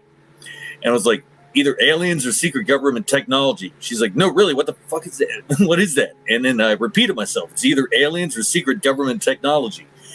And we're sitting right out back of my house on these steps out in back of my house. And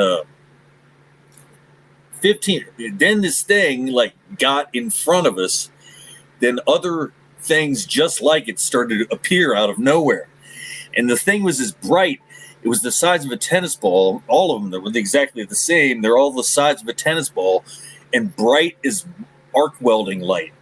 And they were slightly blue, white with like a slight blue tinge. And they would disappear and reappear. And they seemed to go straight through objects like limbs and branches and stuff. And I didn't see anything else in the way the terrain is. There's no way anyone could have been projecting, like using like a projection device to cause an optical illusion or anything. But anyway, so this is 15 minutes. We're watching these things undisturbed. And the highways has normal traffic, Highway 83 behind me down an embankment. Then all of a sudden, on the country road in front of my house, identical black SUVs, like must have been 10 or more of them going both lanes, opposing lanes of the road, identical, started just flying back and forth on the road. And we're like some distance from it. All I could tell is they were identical dark colored SUVs. And it was nighttime. I guess they could have been black, navy blue, whatever. And I know that sounds like the Men in Black, but this is what makes me think I'm leaning towards secret government technology instead of UFOs, because all I know is it defied physics, at least the physics that any normal person knows about. So that pretty much leaves it to either they're aliens, UFOs, or secret government technology. And the fact that it took 15 minutes between us seeing them and these identical SUVs swarming the road in front of my house makes me think either they're experimenting on us, the government, to see how we would react, or maybe to try to catch us on drugs, have us run out to for them to help us. Like, look, so they could shine lights on our eyes. So I was like, just stay here, chill. We're gonna ignore these humans, and these things are more interesting anyway. So we watched these things for 45 minutes, and meanwhile, these swarms of SUVs are swarming down the road in back of us. We're looking towards the highway. And these things, a few of them went all the way across over top of the highway, over to the other side of the highway, over the properties on the other side of the highway. So that meant any car coming up or down 83 could have seen these things too. And these SUVs would have seen us seeing these things because we were right between them and these things, whatever they were. And they started getting behind us, which made me, I didn't like that.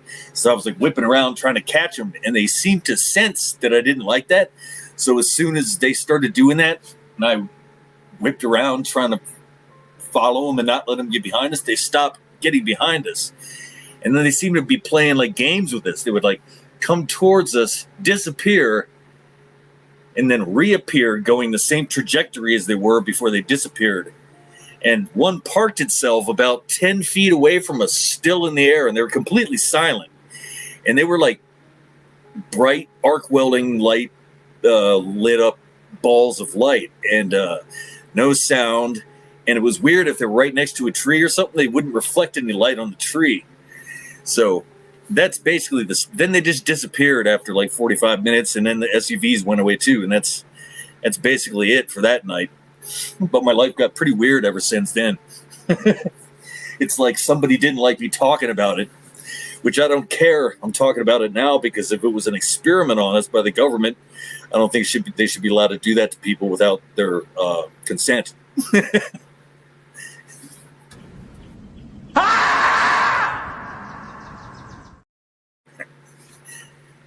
So, yeah, that's my crazy UFO story, basically.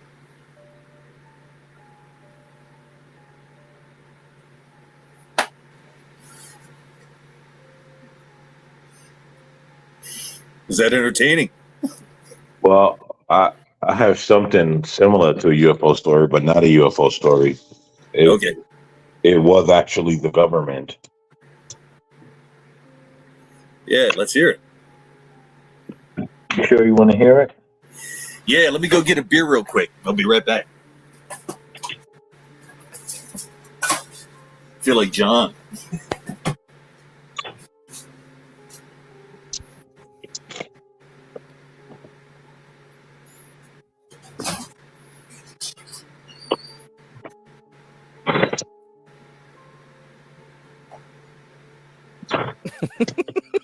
What's going on? UFOs? Yeah, that's what it is. Listen, yo, listen. Go to Area 51, guys. We're gonna go to Area 51. I'm actually gonna tell you guys a story about how I saw how gentrification starts, like how they do it. Oh, I thought it was UFOs. No. Okay. So this was in Brooklyn, probably about 7 years ago, 8 years ago, something like that. Yeah, probably about 7 years ago. And what's that? 6 1/4. There was this, there was this white person, allegedly a crackhead, right? And he just would walk up and down. Nobody would bother him. No one would say anything. So one day I just approached him to have a conversation. And I'm like, hey, it's odd that you just walk up and down and no one sees you. Like no one says anything or anything. And within about 2 minutes of that conversation, 4 cop cars rolled up. 4 cop cars just rolled up. I was like, hey, what's the problem here? And I'm like, nothing. I'm just having a conversation with this guy. And they were like, yeah, well, blah, blah, blah. And I'm like, yeah, but I'm just having a conversation with him. He was just here. And never saw the guy again after that. And that's it? That's the story. That's it. That's the story. That's weird. Like, so it seems like maybe that the homeless guy was working with the cops or something. And maybe No, they're he trying wasn't to. working with the cops. He was a cop. Oh, he was. That was the reason why, like, within seconds of having a conversation with him, when I asked him, I'm like, hey, it's just weird that you're just walking up and down here. No one says anything. Like, you're just walking up and down. Oh, so he was. And then once the police rolled up, like 2-3 minutes later, I'm like, yeah, that's not a coincidence that you guys just pop up all of a sudden. Like there was no aggressing him. There was literally a conversation. Yeah, so they had him spying on local, trying to be a low key spy on drug activity or whatever, and report back. Pretty much, Like, much. Like, and that's how gentrification like starts to get in, because you have to get the bad apples out first. Which I'm not necessarily. I mean, I'm not necessarily anti-gentrification. I'm not for it, neither against it. It's just kind of one of those things. But yeah, it's just a weird story. But it was interesting how within seconds there were so many available cop cars to descend upon us, with me just asking him a few questions to ascend upon us. Within just minutes of me asking him a few questions. yeah, that's weird. Yeah, they don't want you to expose their like little undercover sting operations and stuff. They get pissed when people get in the middle of that. And they were like, and it was funny because when he was talking, he like started getting a little aggressive, and I had backed up, and I'm like, bro, why are you getting aggressive? Like nobody's threatening you. Calm down. Like relax. And the next thing you know, just the barrage of cop cars just pull up and whisk him away, never to be seen again. It's wild. I might have had a chance to participate. I might have had a chance to participate in gentrification, but I couldn't or wouldn't at the time. It was back like maybe about a year ago when like people's used cars and houses were getting bought for like twice what they were cost brand new and shit like that.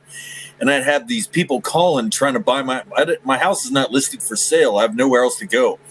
I have no like living family or anything. So I have no place to move to. So these people were like calling, hey, you interested in selling your house? Like text calls and all this shit. And it was probably one of these companies like hedge funds like BlackRock or something. And that's what they do. Or China does it through these companies even. And they buy out entire suburban blocks and turn it into something different, whatever they want. But I probably had a chance to sell my house for twice what I bought it for, but I just had nowhere to go. So I'm like, the house isn't for sale. And that was it. Who knows what they would have done to it if I let them buy it. Yeah. Did anyone see the Modern Family episode on gentrification? It wasn't loud. It was very subtle the way they did it. It's actually pretty. Oh man, it was pretty good. Is that an old 70s TV show or 80s? No. Modern Family is a modern TV show. Probably like 15, 20 years, maybe. Oh, okay. That's a lot of why a lot of people don't like Donald Trump. They thought he gentrified New York City, which he might have, but Donald Trump did not gentrify. Donald Trump came nowhere near gentrification.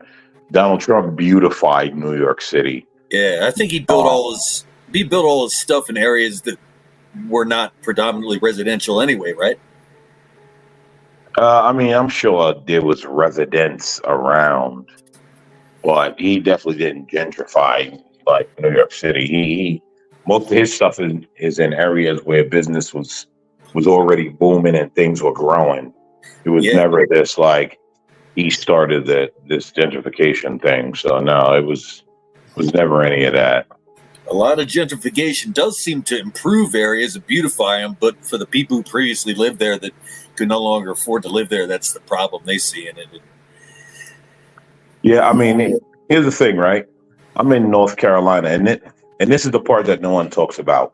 I'm watching gentrification going on right now, and this is going to be hard for a lot of people to believe. It's not just black people that get gentrified. Poor people get gentrified. Exactly. You might as well all be the same skin color if you're below a certain income level, or Well, I lived in 2 Philadelphia ghettos, and I'm a white guy, and I was like in 98% black neighborhoods. But at that point, it's not about skin color. It's actually about economic and class. Right. And that's the thing. It's class. You're poor. You're in the poor class. You have to go. I don't care where you go or what you do, but go, because there's millions for me to make here. I guess I entrified instead of gentrified. The reason I'm a white guy, ended up living in about 90 to 95% black neighborhoods, because I could get the best deal on the size of a place for cheap there.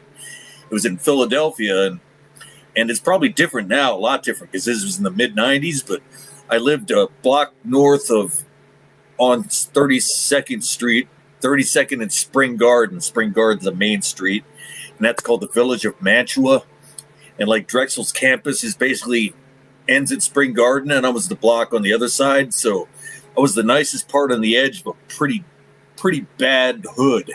And there's like video driving tours on YouTube, people driving through Mantua, and it's crazy. It's like, looks like Detroit or Chicago or something, south side of Chicago. And I lived at 42nd in Baltimore, and that's kind of the same deal with Penn's campus, like right on the edge where the hood starts. And I don't think I could have done that recently, but back in the mid-90s, it was livable. I mean, it was doable.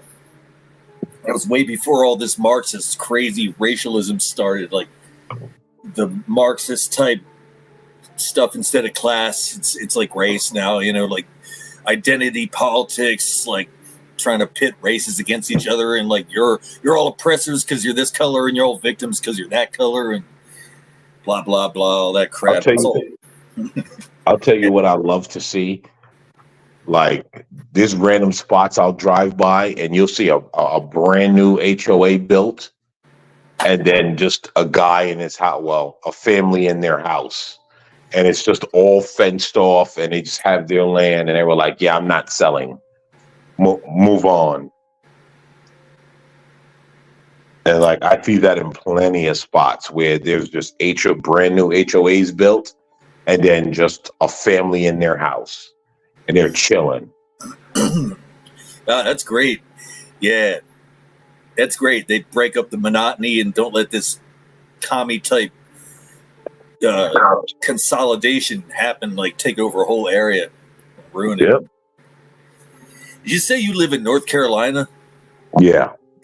I was watching this guy, Nick something on YouTube. He's a real estate guy that drives through all kinds of places, good and bad, early in the morning so he can get away with it. But there's a place called Greensville or Greensburg, either North or South Carolina. And it looked like, he said it was one of the most desirable, nice, semi-affordable places to live. Do you know what I'm talking about? Well, I know there's a Greensboro, North Carolina, and then there's a Greenville, South Carolina. I think it might be Greensville, South Carolina, or something. Well, I know, like, there are certain places in North Carolina that, like, I just have no need to go because it doesn't benefit me in any way. I have no business there. I don't go places I don't have any business. You know what I'm saying? Yeah, I don't either. So, like, but yeah, I think Greensboro, North Carolina is like half and half. It's half not desirable and half desirable. It's weird down here because it's not like New York. I'm from New York. In New York, everything is separated. You know your desirables from your undesirables. Yeah. Down here, like in the South, it's kind of hard. Like, you could tell your desirables from your undesirables, but the separation is not so pronounced as it is in New York. Yeah, New York's got like Spanish Harlem, Chinatown, like all the different enclaves. And well, it's segregated. Yeah. But not in a bad way, really, because that makes it easier for people to avoid problems, like, well, okay. Well, hold on. Here's the thing. We've grown up our whole life knowing segregation is bad. So to say not in a bad way, it doesn't really add up. Yeah, well, I mean, it just makes it easier Segregated. It makes it easier to know where you're at, where you're going, and beforehand. You don't just run into it by accident. You know what I mean? Like, if you're not good at like getting along with different types of people, or you're afraid, or No, it fear, doesn't. Well, it's not. I mean, it's not that simple. There's no sign like, "Hey, we're segregated here. You're going into the Spanish neighborhood." Like, you can just walk a few blocks, looking around, being like, "Oh, this is beautiful," and then walk a couple blocks and be like, "Oh, this is starting to get weird." Yeah, Philly's like that too, but less clear cut and delineated than New York. It's more murky, and it's like it was like north, south, west, east Philly, and like all the rappers from Philly, I could tell what part of Philadelphia, north, south, east, or west, by the type of crimes they would rap about. Like the most serious back in the mid '90s, North Philly probably still was like the most serious, crazy, like capital murder, like all kinds of crazy ass crimes, and West Philly is like the second most criminal. But then there was hardcore criminality in South Philly because of the mafia back then was still hanging on. Did you hear about that mafioso from Philadelphia, the Scarfa guy? He looked like he was all coked up. He was funny looking, man. He looked wired. I've never seen. Well, it's funny, right? Philadelphia. I've never seen a nice part of Philadelphia. Oh, the nice parts in this. Yeah. In the city, go ahead. Yeah, to me, every time I've been in Philadelphia, I'm just like, oh, this all looks like shit. I mean, yeah, honestly, right? Pennsylvania kind of itself, I'm just like, oh God. Like I remember my sister and I, when we were driving back or to, I don't know, to south to New York, either to or from the south or to New York or to the south from New York. We stopped at it like once or twice maybe in Pennsylvania, but probably once. And all I just remember is like, God damn, like this. And that wasn't my only time. Like I've been in Philadelphia a few times, and all I'm thinking is every time I'm like in Pennsylvania, aside from where like my family live, you know what? Let me chill. And so like, yeah, it just always looks It's just always like Like what is going on here? You mean boring or no, like just not so developed. Like just I don't know. It to me it has like this like underdeveloped, like impoverished kind of stain on it. Well, yeah, it is. It isn't very. There's a lot of open country kind of areas in like the cities are Philadelphia and Pittsburgh are the big cities, and Harrisburg is the capital right in the middle, but it's tiny as hell compared to Philadelphia or Pittsburgh. It's like not even a third the size of either Philadelphia or Pittsburgh, so it's weird it's the capital.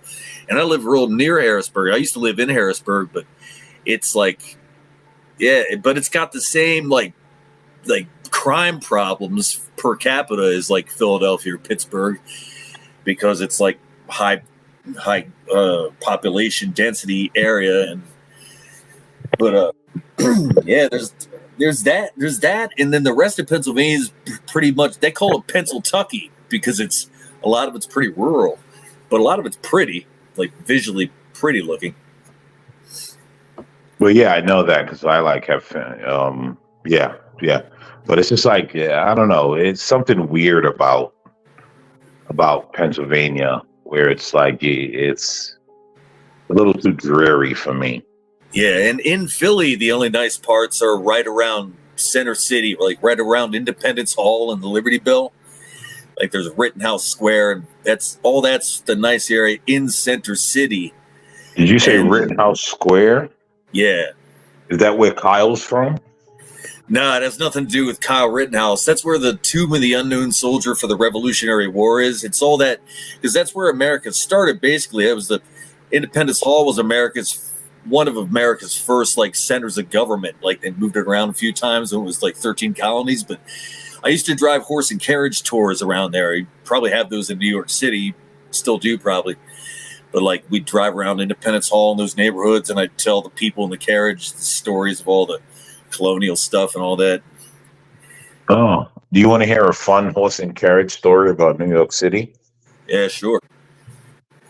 I did a job in Columbus Circle. This guy paid $4 million, either 4 or 14 million for a studio, probably 14, for a studio overlooking Central Park. You know, didn't have a kitchen; it had a kitchenette, and you want to know what the joy of that was? You pay 4 to 14 million for a studio. You step outside your building, and you step into horse shit because there's a bunch of horse and carriage riders around. I mean, isn't like that? That's the New York City multi-million-dollar experience. How nice is that, huh? It's better than human shit. Now they got human shit everywhere. I mean, is it though? Because I don't like. First of all, if I'm leaving my building, so if I'm leaving my $4 to $14 million building, right? Yo, yeah, that's true. Like, you don't expect it. I at least has $5,000 shoes on. yeah. I don't want to be around horse shit. Like, I just got to be honest, right? Like, yeah. They had boot scrapers still out from colonial days out in front of the houses in the colonial sections near Independence Hall, Philadelphia. And those boot scrapers beside the door was from the days where the transportation was horses. So people would scrape the shit off their boots before they went in the house. And they'd have these little things sticking out of the ground just for that. Yeah, I mean, that's understandable in horse days, but like, fucking 2021, like, come on. Yeah, I've cleaned a bunch of stables, shoveled a bunch of horse shit. That doesn't even bother me because they're vegetarians. It doesn't really smell that bad. I mean, you get used to it, but you can't get used to the smell of human shit. If I had to shovel human shit the amount that I had to shovel horse shit, I wouldn't be able to do it. It'd be throwing up and stuff. You know what? You're right. You are correct about the horse shit and them being vegetarian. I don't know how healthcare workers do it. My friend's a nurse, and I'm like, I could not do that. I'd be gagging and like dry heaving if I smelled like I could not clean up other people's shit with them, like seeing it and smelling it close enough to smell it or anything, you know. Yeah, I mean, like the smell of human shit is terrible. But like just even regular cleaning water that like humans use is fucking disgusting. Right.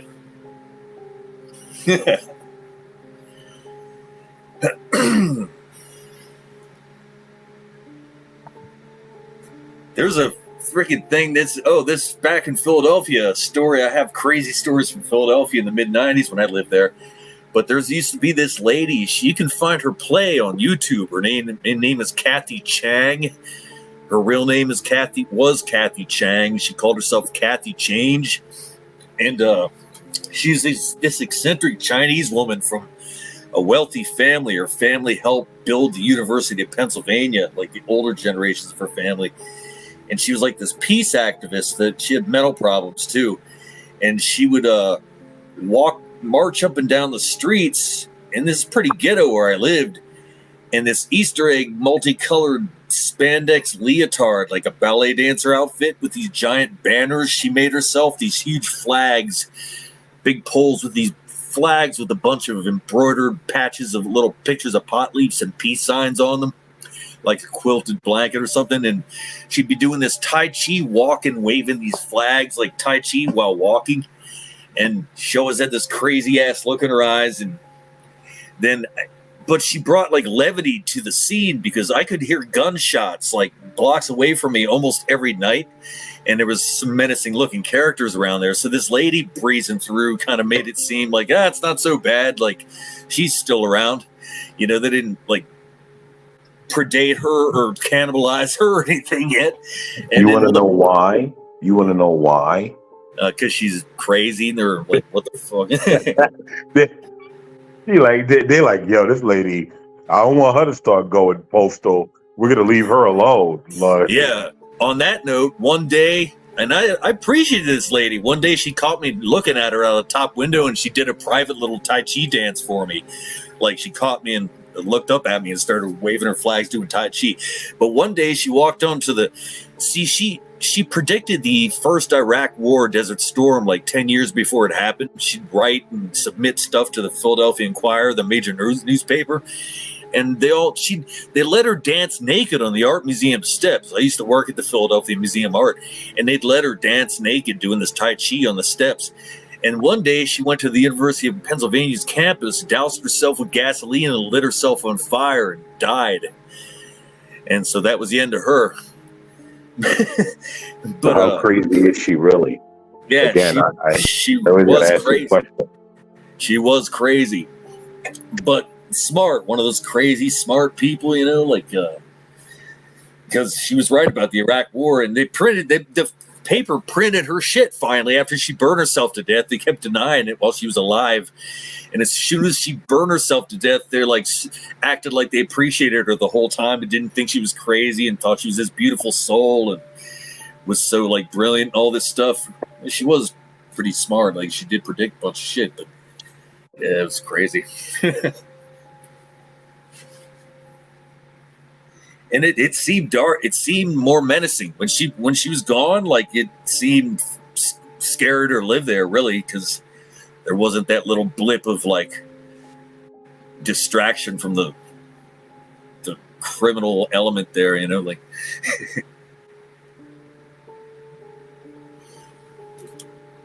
Yeah, man. I always ask, how crazy are people? Sometimes, one man's crazy. Another man's message, you know? Yep. Crazy people, crazy world.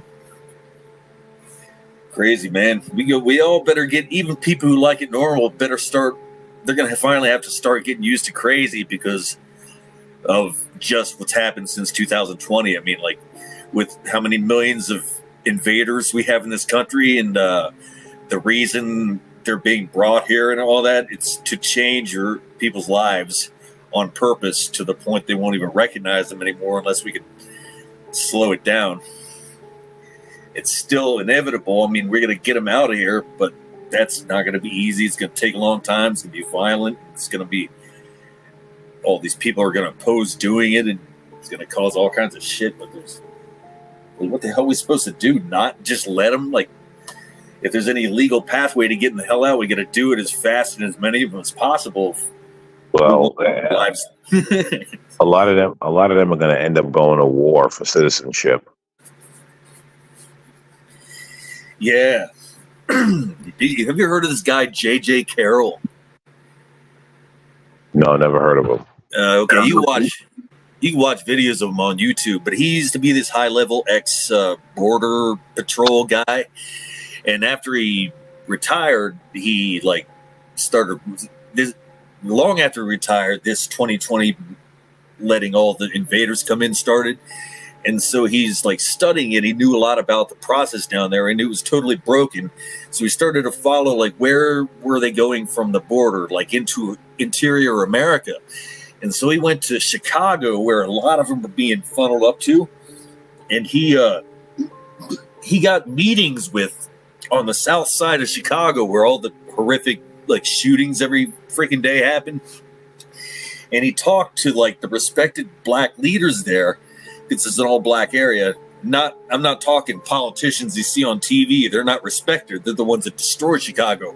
I mean, the people, the actual people trust who you don't know who they are. But anyway, they let him like interview these people and them and all that. And they're basically telling them, pastors are telling them this, like adults, teens, They say, we're going to war with the Venezuelans because they're bringing so many Venezuelans there. And that area of Chicago is so poor. And they're giving Venezuelans like all the jobs, all the accommodations, rolling out the red carpet. They have warming buses. You know how cold it gets in Chicago? They have warming buses running 24/7, buses running for illegal immigrants to sit in and eat their food and be climate controlled during the heat of the summer, the cold of the winter. And people who aren't immigrants, who are American citizens, like residents nearby, veterans, anyone near that lives there, actually Americans, they knock on the door and they're like, "Get away! You can't come in here. It's for elite. It's for immigrants." So they're like, these people are pissed, and they're just ruining the Venezuelans, are ruining their whole area, and they're gangsters, so they're not going to put up with it. And the sad thing, it's going to get really violent, as though it's not violent enough already, because both sides have, the government's going to provide armaments to these invaders, and the Chicago gangs already have like drum machine guns and everything. So I don't know. That's the plan. It's going to set off some point here pretty soon, and it's going to be crazy when it happens. I'm going to get another beer. I'll be right back. Only the strong survive, right? That's the name of the game. Only the strong survive.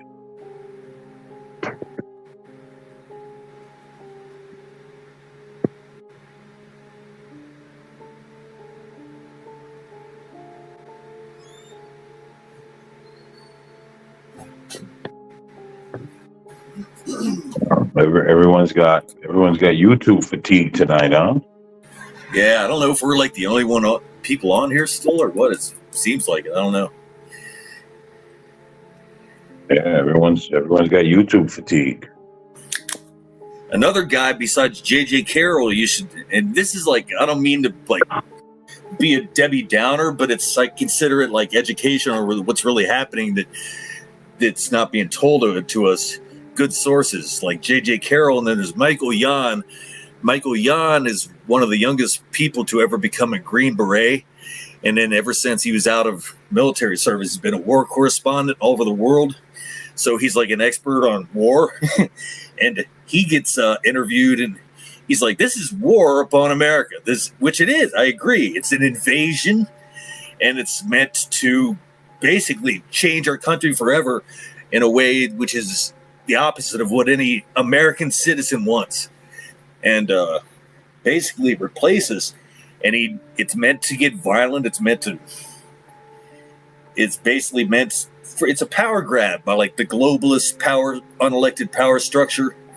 Like they just cause chaos in countries, weaken them that way, and then they seize more control, power, less rights for people. So, like 9/11 was a mini version of it. It's going to be worse and bigger than 9/11. Well, it can't not get violent. Right. Right. It's absolutely going to get violent. Everyone's going to have to see where it goes. That's pretty much how that worked out. I mean, it's worth the violence to get them out of here, because look at the violence they're committing in here. Like, I mean, every other day you hear some like chick in the suburbs getting like gang raped and beheaded, or like a teenage girl or something like that, and it's some guy that's been in jail like 5 times and released already, from El Salvador or wherever. This is nuts, man. And these people, their parents still vote Democrat, which is insane. People don't put shit together. Well, because they're so concerned with feeling like they're doing the right thing. Oh, man.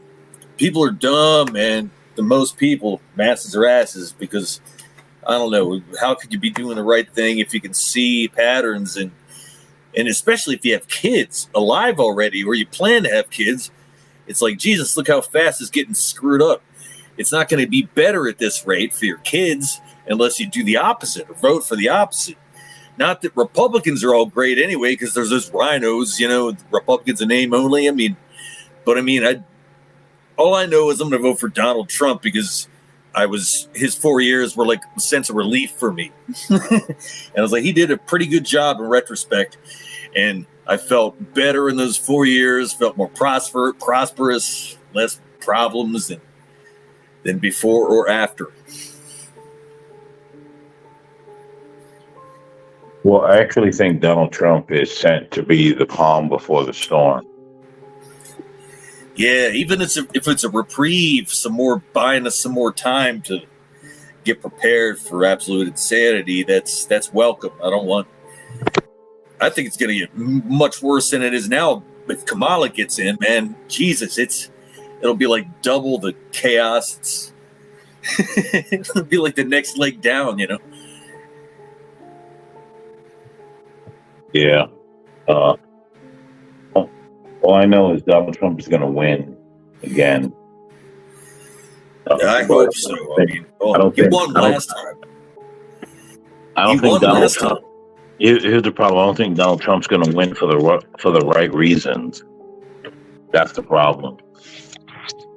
Oh yeah. Well, I don't know. Yeah, they have the ear of the unelected people that we're not supposed to know about.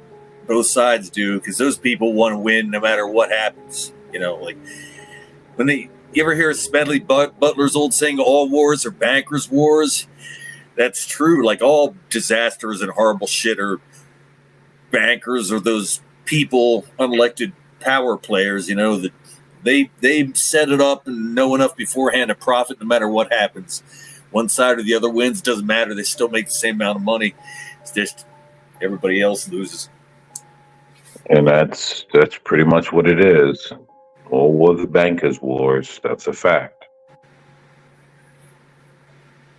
But, everyone thinks that it's always about something else, Oh, yeah. Well, they think stupid shit. It's the divide and conquer also coming down from the top from those unelected power players up there. Divide and conquer, whether it's black against white, male against female, straight against gay, get people talking about all this shit to the point they don't pay attention to anything else. They don't know anything about geopolitics, what's going on, and even domestic threats to our country internally.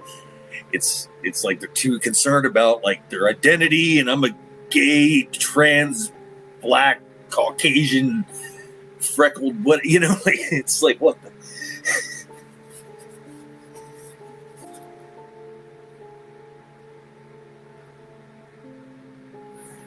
That's basically communism. It's exactly what Karl Marx did with classism, like the proletariats and the bourgeoisie, which meant the workers and the landowners, or like the richer people, and they just switched that to races and genders and stuff. Well, sir, what do you have against gay, black, trans, Latino, Jewish, white, Asian, trans people? I don't have anything against anyone that's different. All in one. Yeah, what I have something against is the fact that this issue is being used to divide people and people can't recognize it, and it's working. I hate that it's working. It's stupid. Because I don't know, like this. I started seeing some lady that used to work a government bureaucracy job where they get all that training and like tolerance and diversity and all that. She started accusing me like, you're homophobic and stuff like that. You hate. I was like, no, I don't. Where'd you get an idea like that? And in this bar in front of people, and was like, look, man, I believe anyone. I don't care. It's their personal lives. They're allowed to love whoever they want to love. I just don't want their life forced down my throat. It's none of my business. And that's how I feel. Like I accept whatever people do. It's their business as long as it doesn't harm me. And but I don't want to have to see it. Like I don't think children should have to see naked, gay, elderly men riding in circles around in bicycles in front of them. But their parents subject their own children to that. There's pictures and film of parents holding their toddlers up with their arms outstretched towards in front of these naked old men riding bikes around in circles at the gay pride parades in like San Francisco. It's like these parents are brainwashed. It's like, what the hell are they doing?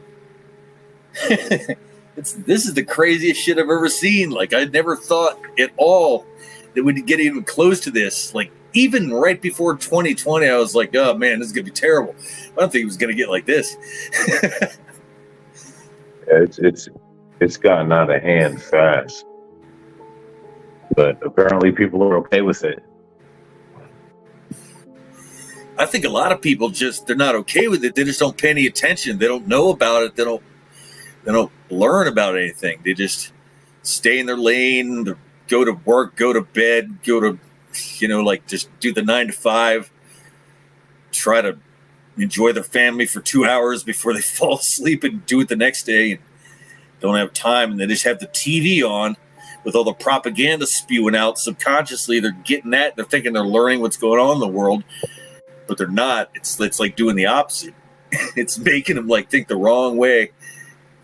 Well, yeah, I remember. I do believe that many Americans are stupid, but I heard a guy say something which was quite true.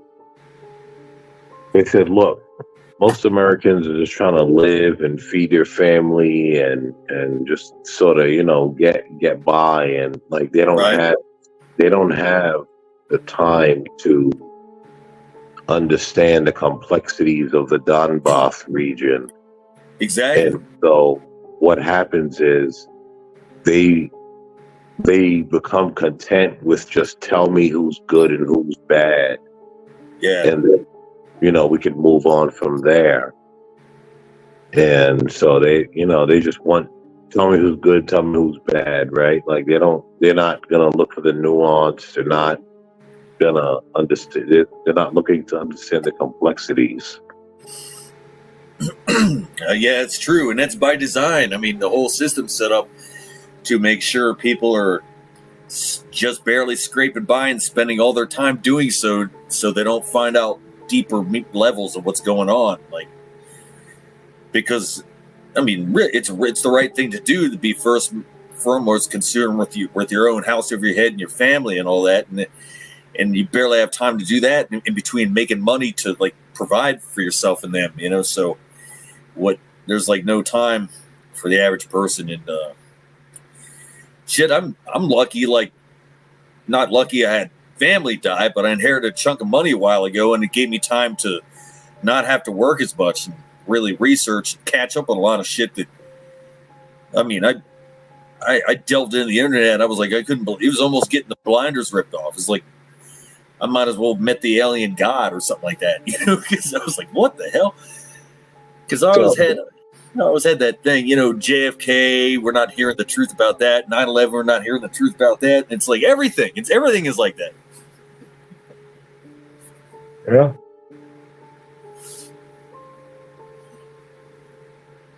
It's exactly the way it is. Everything is the truth. Like,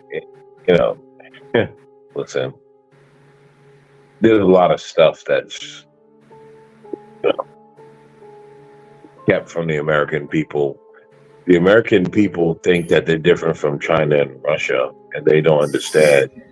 You're just as propagandized, or maybe even more, and you don't realize it. Yeah. I mean, a big overarching theme that really pisses me off and freaks me out is that basically I think we're being taken to basically communism. And people think that sounds ridiculous because, America can never be communist, would they? But I mean, the New World Order, people used to hear that term, think that was conspiracy theory, but the New World Order is basically communism. That's what the globalists that control the New World Order wants. They want all the world to run like China does, and China's communist. And that's what they want for us. And then you have people like Kamala Harris, whose family were Marxists, and I file Marxists, socialists, Leninists, all under communist. And you can even hear it in the stuff she says, like all this stuff, like these people had to start down here, so we got to take from the people up there and give it to them so they can be. Communism is just no one can have better shit. Like, it's just take everyone everything a lot and bring them down to the level of everyone with a little and bring them all together down to another level, and everyone just their life sucks and there's no one with more stuff to be entrepreneurs or provide more. You can't compete with the government, then it's not legal. So, like, yeah, that's it. Well, that's the problem I have with communism. Hey, I have a question. If we're giving to everyone and we're taking from someone, do you realize that at some point there's not going to be anything to give because people are not going to be working, the innovators? Yeah. So, like, what? Like, that's a problem. Yeah, that's why all communist societies ever have had giant, massive famines or genocides where millions of people died. I mean, it's unbelievable. You watch mainstream TV and the History Channel, you can see like 5 times a day some show about Hitler and the Third Reich and all that. And you learn. I graduated in '92 from high school. I'm 51, and we learned about how bad Hitler was and all that, but they didn't mention Stalin or Mao. And I'm like, what the fuck? If you're like talking about bad guys, Stalin killed twice as many people as Hitler did, and Mao killed like quadruple as many as Hitler and Stalin put together. You know, those are communists. And there's Pol Pot. I mean, every communist fucking system ever created genocided their population in the like tens of thousands to millions, had massive famines and killed people that way. And it's like, why does anyone want that shit? It's amazing. Because Americans are arrogant enough to think they could do it better.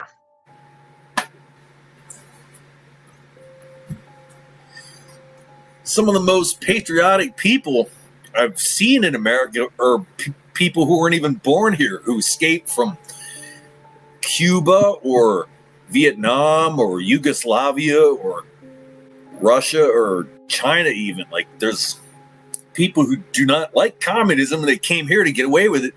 Now they're getting fed it straight back to them along with the rest of us. And they're like, what the fuck? You know, they're really pissed because they know what it's like already. And they can't believe we can't see it because people think I'm nuts when I talk about this stuff. But I'm like, I think it's obvious. I'm like, what the hell? Yeah, I agree. But, you know, nothing we could do. Might be too far gone. Now, where is everybody? I'm getting ready to get out of here. Yeah, I don't know. I guess I must have been a repellent. Drove everybody away. But it's been nice talking to you. What's your name again? Man from Brooklyn or what? American Man. American Man, okay. I like New York, though, man. I miss the way New York used to be, man. You don't live there anymore, but do you still have family? Go up there a lot still, or? Yes, I still have family down there. Can you still have a good time there? Is it totally fucked where you can't even escape this new crap that's going on, or?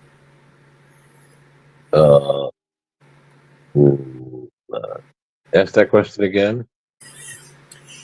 Can you go up there and enjoy yourself still, or is it so fucked to the point that you can't even escape knowing your way around there, like the crap that's going on? Because they've fucking destroyed New York, in my opinion. I don't want to go up. I used to love going there as a tourist. I wouldn't fucking go there as a tourist if someone paid me now anymore. So I can't tell you what it's like right now. I know when I go there, I could still enjoy myself, but I'm also with family and we do things. So, yeah, I couldn't tell you about the migrant crisis and how they fucked it aside of what I've seen on video. Yeah. Oh, you know how to avoid the areas and stuff where that's happening. That's good. It's not so bad that you can't avoid it. Well, man, My parents used to take me to New York when I was a kid, like in the late 70s, early 80s. And they wanted me to learn the other side of life. They'd walk around with me in Times Square, back when Times Square had XXX porno movies showing. And I'd walk around with my mom and dad in there. It was part of every time we go to New York. We go to Chinatown, we go to Times Square, go up in the Statue of Liberty, go on top of the World Trade Center. I've been on top of the World Trade Center like fucking 12 times in my life, looking out the binoculars they have up there. You look over the city and all that. I went on a field trip for school once, even on top of the World Trade Center. It's crazy, man. I've been on top of the World Trade Center once. But also, but it's also when you're from New York, tourist stuff is not something you do, Right. Yeah. I only started doing tourist stuff later in life. Yeah, we were tourists. The only time I experienced New York raw with like a young person should, there was twice or 3 times I had friends that went to school up there, and I'd go and hang out with them, and we'd go to like, raves, and if you know what those are, like these dance clubs and all that. And then I know. I went to Birdland in Harlem. It was a jazz club named after the saxophonist Charlie Parker in the bebop era of jazz. They call him Charlie Yardbird Parker. And they still had his restaurant there, like club, called Birdland at the time. I went there and ate, just sad, went there. They had pretty decent food and all that. But, yeah. That's what it is. Well, listen, man, I'm going to get going. All right. I don't know Well, have a good night. You Nice as to well. talk to you. Sure, I'll talk to you again. Yep. All right, man. Bye, panel. Bye, American Man. Have a good night. All right. Bye. Bye-bye.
Man's going to prison, y'all. I'm busy on Ava's stream. Yeah.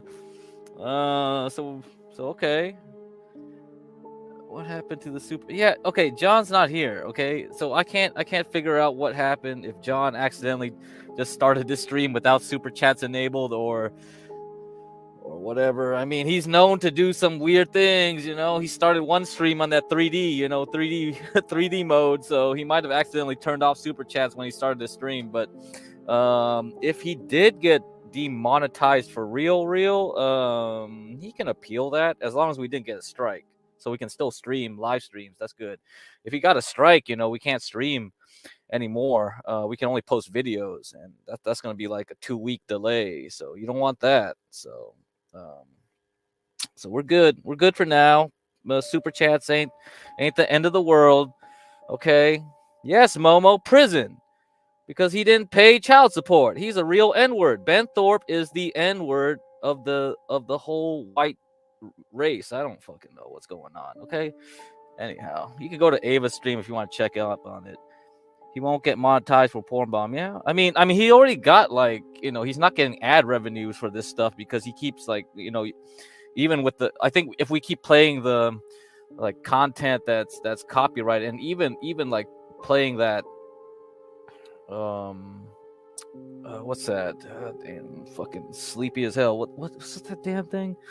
Yeah, the Ja Rule shit. That could fucking get you demonetized too, because doing covers of songs that are copyrighted is also a no-no in YouTube land. Okay, so you can't even do covers of songs that are owned by corporations. So you can't do that either. So anyway, yeah. So every all this stuff builds up, right? If you keep getting keep getting a bad social credit score on YouTube, yeah, you'll eventually hit a roadblock. But hey, I mean, I was surprised we got monetization at 500 subs. So I think that's really great. We got a lot of views that pushed John over the limit that we could get monetization early.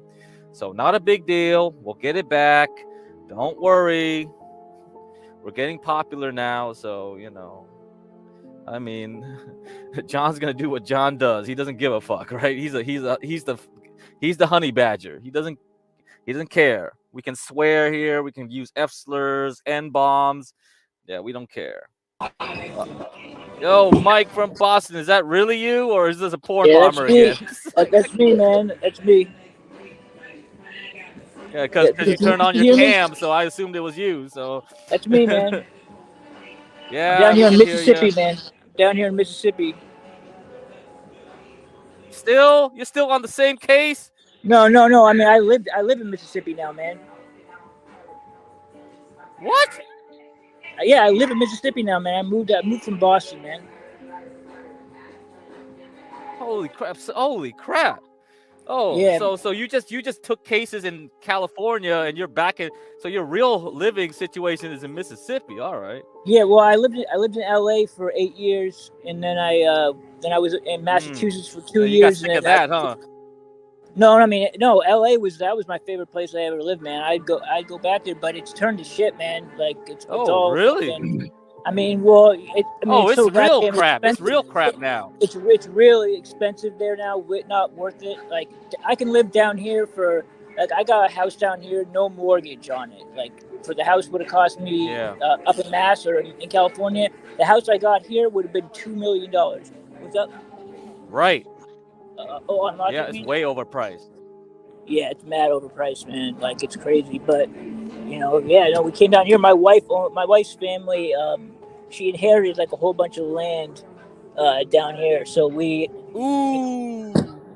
Yeah, she had like 500 acres of land or some shit like good. that. Yeah, so like we're all set down here, man. It's hot as fuck. It's so hot down here. I'm telling you, man. Oh, that's the only problem, huh? The humidity. Yeah, it's the humidity that's the problem. And the bugs too, man. The amount of bugs that are down here, like that shit is. The bugs! I'm telling you, man. Like if there was no music in the background right now, all you would hear is just the screeching of crickets and all these other fucking weird ass bugs you find down here. I had to have my. That's a fact. That's a fact, bro. That's a fact. Yeah, dude. It's fucking. It's dude. I don't know how people down here take it. I can't wait for the summer to be over so those fucking things can die out.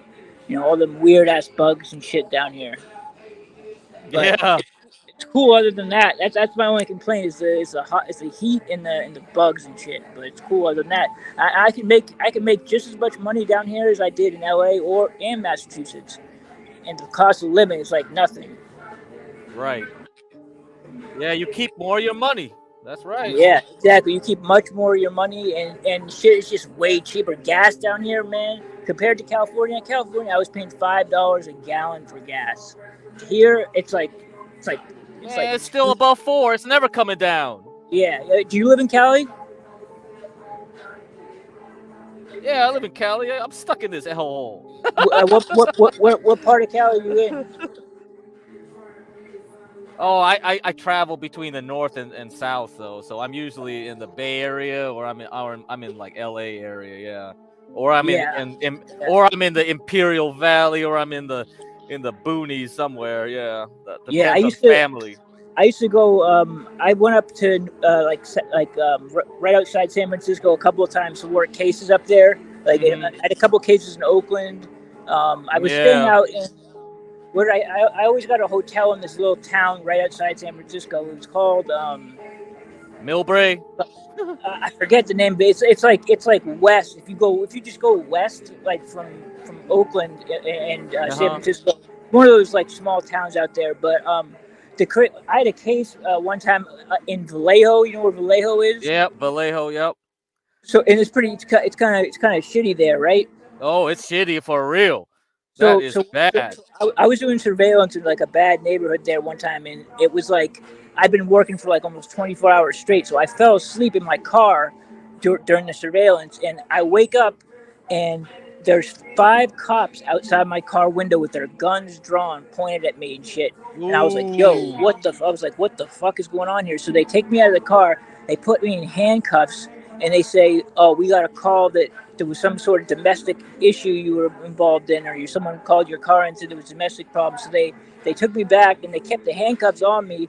I was explaining to them, I was like, I'm a PI, I'm just here doing surveillance. They searched my car, all this shit, and they were just dicks, like they had the handcuffs on mad tight and shit. And but it was crazy. I woke up literally to banging on my window by the dude's flashlight, and they all had fucking guns drawn and shit. It was crazy. So yeah, man, yeah, that's good. I mean, hey, it is what it is, man. That's good enough for me. If you can do the other ones like that, then we're good. Yeah. Yeah, man. But where is HB? You got any questions? No, HB's not here, man. Yeah, I've been trying to get in touch with him. He's probably passed out or something like that from all that driving. Yep.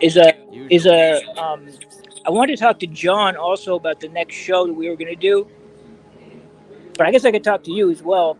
I was going to do a segment on. I was going to do 2 things. I was going to do show some more of that. I don't know if you saw that clip that I played last time of like the camera that could see real far. Did you see that shit? Yep, I saw that shit. Yep. Yeah, so I'm gonna do that. I'm gonna show a couple of crazy cases where I've got people from mad far away, and I'm gonna do a part on the crazy people that call me, like all the crackpots. When in my industry, you get called by the people that are legitimately insane. They have all these stories about that the government's following them, and that they have implants planted in their brain by the government. I got a call just this week by this female, and she had the craziest story. Man, she sent me X-rays and CT scans of her body where she pointed out, she's like, see, this is where they implanted the sac in my shoulder blade that can track me, and all this. She'd gone to all these lengths to and she's like, yeah, I just got out of the mental hospital because my husband thinks I'm crazy, and I'm like, yeah, I think he's probably right. And she sent me text messages. I'd put up the text messages and show them some of the stuff this woman said, man. People wouldn't even believe some of the stuff people have said to me over the years. All the crazy people, they just think because the cops will tell them, we don't have time for your bullshit. You're crazy. So they call a PI thinking that we'll listen to them. We listen to them, we hear them out, but obviously we got to tell them no, you should probably call your psychiatrist. Really, what you need to do.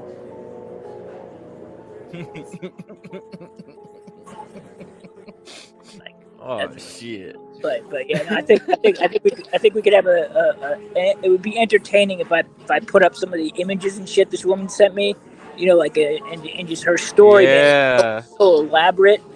Like, but I got a bunch of ideas like for some shit that I could show. From that people would probably want to see from like actual cases that I Man. worked. I could show some of the footage. Man, if you got some real cases where someone was actually an MK Ultra victim, that'll be awesome. Dude, I'm telling you, man, that's what this woman said that she was. She said that she had she said that she'd been trafficked here from England in 2007. Since she was living in England, that's where she was from. She had an English accent and everything on the phone, and she said that her husband was worked for, and I checked it out. The crazy part is part of her story checked out because like her husband was he worked for one of those big medical companies, like, and he sold the patent to like some big, I forget what the name of the company was, but I checked it out. It was legitimate. Like her husband was part of some big, he had sold a patent and made millions of dollars off of it. So that part of her story checked out. But she was like, I don't know if you've read about MK Ultra, and like that's when I started to be like, all right, now you're starting to sound crazy. She said that she got brought over here and she got, they drugged her and they took her to a mental hospital, and like while she was under, like the drugs or whatever, they started doing implants. They like put one in her shoulder, and then this. And my bad, I got a call, but all right. No, it's all good. Uh-oh. She said that she kept having to go in, and she showed me a scan of her nose, of like her face, and she said behind her nose there was a transmitter or something like that like would activate her brain or something like that.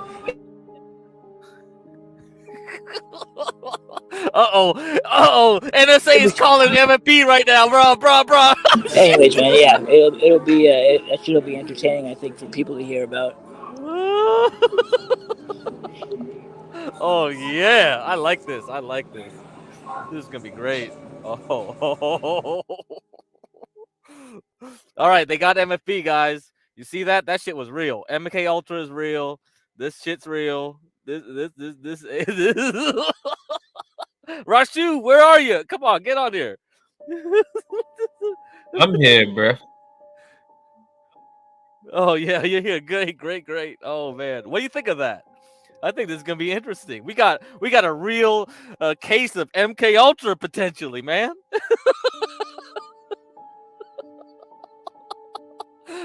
Oh shit! Hold on, I had to go offline for a second. But what do you mean by a real case of MK Ultra? What's going on? So MFB, one of his old clients was claiming that she got implanted, and her husband. Oh yeah. I heard that. Some big project. So I think this is a potential because, like, I know like people that work in high places. They would to keep them like within the program. They would say like, well, you better get your spouse in our little experiment here, otherwise we're gonna start killing like your family and shit. You know what I mean? Yo, all right, man. Yeah. So I'm not trying to be too crazy with it, right? I'm not trying to be too crazy with it because this is the thing. We can go down rabbit holes all day. Oh yeah, for real. The main thing of these agencies, these special ops and CIA type of deals, it's plausible deniability. Right? So you can make any individual seem like they're a crazy person, right? And implicate their spouses and family behind them if you add the right circumstances. And this has happened so many times. And Charles Manson is a great example of it, because if you actually delve into his history and you see that every time he's gotten locked up, somebody from the CIA has gotten him out. You gotta wonder why that is. So a lot of the hippie movement was co-opted, right? A lot of it was like, that because was a communist movement. Yes. Yeah, they basically unleashed LSD into the population, and they did experiments. Well, with people. hold on. To But see, why did they? Well, hold on. Before you even go that far, why did they start experimenting with LSD? The music makes it so. Yeah. No, That but music's perfect for it this was shit. because the Germans had hyped up all their soldiers with fucking methamphetamines go right into, you know, to do the World War II thing, right? Right. So they started experimenting off of what drugs could alter the human mind, and now you have biohumans where they're trying to create biological warfare with human beings, basically humans who can be bionic humans, supermen, right? Who So can you know, pretty much heal themselves. Hey, Go ahead. Rashu, did you watch the X-Files and Dark Angel? Those two series. Yes, I watch I watched X-Files so many times. That's one Yeah, of how my about favorite Dark Angel? It was basically the same thing. Like they had What super season? soldiers. Hold on. What No, season? Dark Angel was only like a couple seasons, I think, before it got canceled. But it had Jessica Yeah, Alba. it probably was some of the last seasons because I don't remember that. So it was basically like there was a program to train kids and drug them up and do intense training to make them into spies and super soldiers. So a lot of the old sci-fi in the 90s went through that stuff, you know. So X-Files are definitely the main driver. So I actually, yeah. no, you're right. No. Shows like X-Files depict in a sci-fi way what's actually going on, right? Because and I've had this conversation before, right? And somebody probably on here will probably heard me say this before. But when magicians when magicians do magic on you, they have to tell you what they're about to do before they do it. That's right. Right? So a lot of movies that come out and media narratives that are spun in a certain way, it's because they're preparing you for a planned event, right?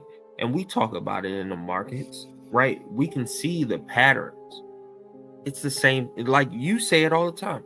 These same patterns are recreated on all levels, macro, micro, you know, large scale, right? It's a real thing, bro.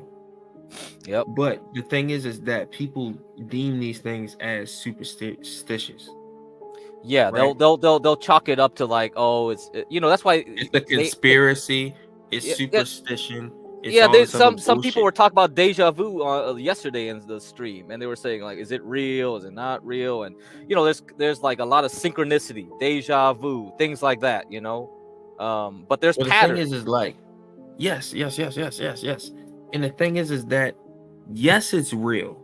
Like, all right. So let's break it down in a real rudimentary level, right? If somebody was to ask me if I believed in the Bible right now, I would tell them yes. But then I would ask them, do you believe that I follow it? Like, do I believe that it's real in the sense of that's how things just went down? I'm gonna tell them no. But it exists. It's a real book. People believe it. If you offend people so much, they'll probably cuss you out over it, or probably smack you, or do whatever they do because of it, right? So is it not real? You know, ideas are real to people. Right. Again, energy can't be created nor destroyed. Right? So you're talking about bringing stuff up from the invisible to the physical. Yeah. So even ideas that people don't see, that people might not deem real to them, that does not mean that it's not real. But I'm going too far. No, I think you're exactly right, because that's what metaphysics is about. You take the thoughts But and you metaphysics manifest. is pseudoscience in the It was ideological world, right? But because we went away from philosophical thought. Yes, we went away from philosophy and we went into anymore. materialism. Yes, we went into materialism. Yes, my God. So Thank you, that's why. Get Crack. So the thing is that like the reason you do materialism is because it's more manageable. Because No, if you give because materialism comes out of the non-physical. yeah, but Once you it's start manageable. believing that things aren't non-physical anymore, and it's just physical, then your science will be based off of just the physical. The reality is that you had thinkers back in the day like Newton, like Edison. Well, not even Edison. No, you mean Take Edison Tesla. out of the equation. Yeah, But Tesla Tesla, definitely. Tesla yes, definitely. who Yeah. were thinking outside of the box, right? Energy cannot be created nor destroyed. So where is energy coming from? How are we using energy? Right? We're creating a non-material thing into a material thing, right? So that energy has to be stored somewhere. In modern days, not stored in the consensual sense, guys. Just listening. I'm trying to be very general here, and I've been drinking a few beers. Well, the But thing when I say, because the thing is when I say repeatable, it's basically because with science and materialism and rational thought now, you can control the power in a more regulatory way. It's like a management tool, because if you give people metaphysical, philosophical tools, it's uncontrollable because people can get very powerful and you can't stop them. You know what I mean? The powers that be don't like that. They want to be able to control and manage the power flow like a nuclear reactor. yeah, If it's an that's why uncontrolled you chain have reaction, it's that's the like whole gonna go reason why insanity. top Yeah. security clearances exist, bro. That's the whole reason why. It's Mhm. because the people, because think about it like this. In the 1920s to 50s, Mhm. you had people really doing real physics in their garages, Yes, that's right. experimenting, right? So if you came up with a novel idea, the government really had no control over it, right?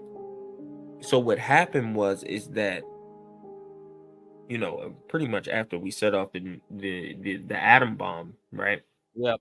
We found out a lot of things about physics, and certain people built detectors to find if anybody else was doing this in the world. So people who were backyard patenters and inventors, right?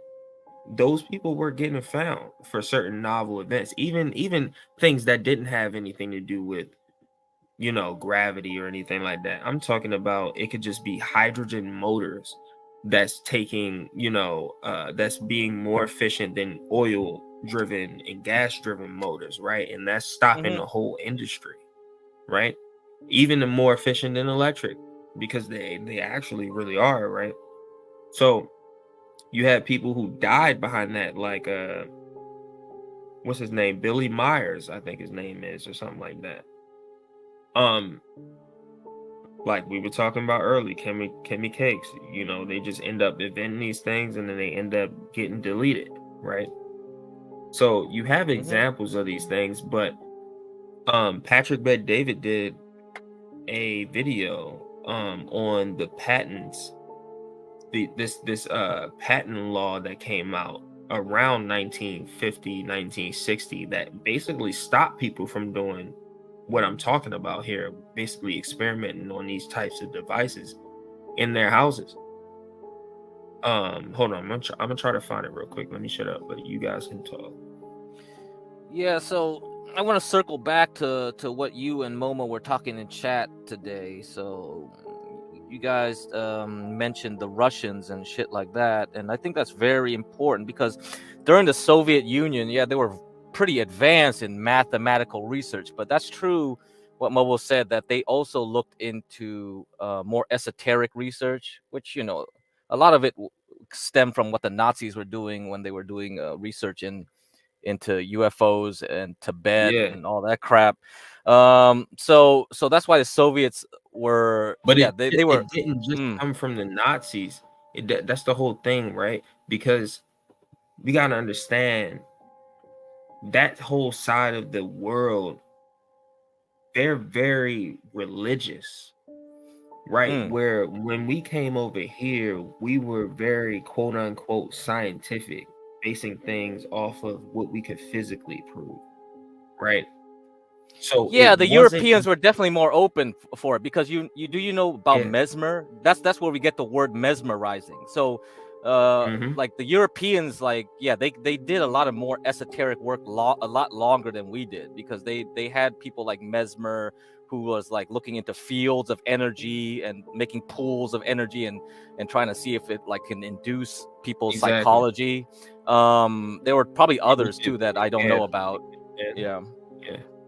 Hold on. So just to go back to what I was saying, I found what it was called. It's called the Invention Secrecy Act of 1951. Right, and there's currently 6,000 patents that are hidden from the public. But that is what I'm talking about. That is when things started to go dark as far as public information on certain things. Like before this, they were talking about gravity machines. Like I'm pretty sure everybody was familiar with the Jetsons and that cartoon and how they predicted things to go. Like it was common for people to talk about manipulating gravity in these magazines, but yeah, nowadays it's all pseudoscience and nobody's talking about it. It's because it's been put behind these walls on these search engines and it's gone black because who knows where that technology is actually gone now, right? Yep.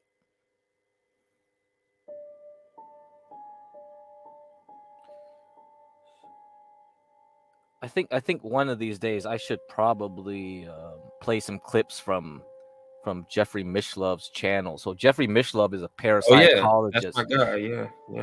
Oh, you know about him? Yes, I'm subscribed to Jeffrey. Oh Old yeah, ass, so yeah. yeah, old ass bald dude. Yeah, he does a lot of shit. Yeah, and there's this dude on there called Grimes, Pierre Grimes, and he's a Platonist. He did some Buddhism before too, so he's actually a Zen Buddhist master, but he still goes back to Plato. So a lot of what Plato said, you know, he believes in wholeheartedly. So he yeah, that's gonna be interesting to bring some of that stuff up. So we can do some Platonic thought. So if we want to do like, you know, Philosopher's Stone and all that type of stuff, we could delve into that someday. I mean, isn't it a rumor that what Plato was taught in Egypt? Was it Yeah, Plato or a lot of the stuff that? came I from the think it was Plato. Babylonians, Sumerians, and Egyptians, and it distilled into the ancient Greek thought. Yeah, many of it. Yeah, so they went over there to learn from the priests. You know, they went to the priests in Luxor. They went to Luxor, like John keeps talking about. He went through Luxor, but you know, I went there too. I went to the temples, man. Like, anything in the temples anymore? No, they stripped them all. They all took all the good shit, bro. All that good shit is probably like stored away, like Momo. Oh shit. That's the thing, right? We can't even go into the Vatican. The whole Vatican. Hellenistic period, it was actually centered around Egypt, because Alexandria was in Egypt. Correct. So yeah, correct. all of that, all of those guys, Ptolemy, even Origen, the churchman, Saint Clement, Ptolemy. Wait, did I say Ptolemy? Plotinus. Ptolemy. All these major figures. Yeah. Yes, it all was centered around Alexandria, Egypt. Yeah. Yep, that's right. I don't know if you guys have you read any of Plotinus's works. Those are important to read. No, I haven't. I just wanted Should to look make into a it. quick point, But right quick. have any not have any of you heard of Eric Dollard? Has anybody heard of him? This is a name. Nope. He's on YouTube. Hello? Yeah, hello. Yeah, I'm looking him up right now. He's very interesting. He's a very interesting guy. He worked for RCA, and he was like a savant Ooh, type. RCA, yeah, RCA is a good company back in the day.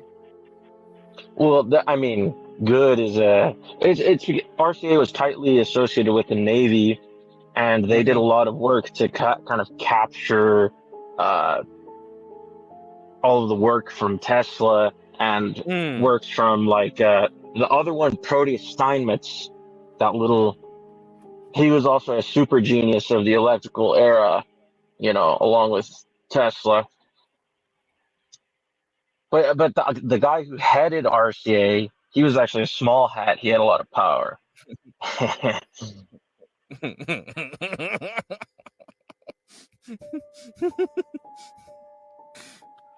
Man, But yeah, I Eric really want Dollard is very to interesting get because into the he kind of he studied all of those MH370 guys, heavy side, and all shit those guys. with you guys because it's Hey, go just ahead, Ron. crazy. But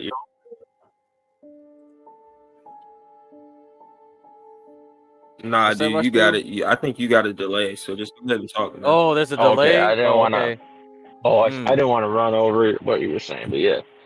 But look up Eric Dollard. He's got very interesting lectures.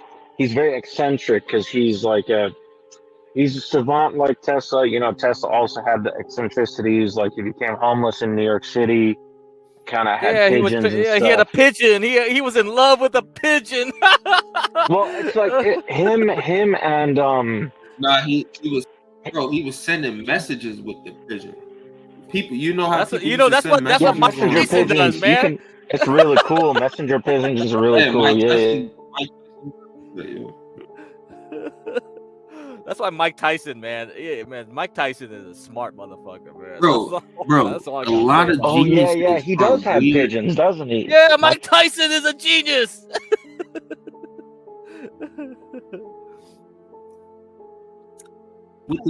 God damn, is it me with the delay or is it yo? Oh man, is it you might be then, me. Rushu? Oh, you better log It out, might come be. back Hold in on. then. All right, hold on.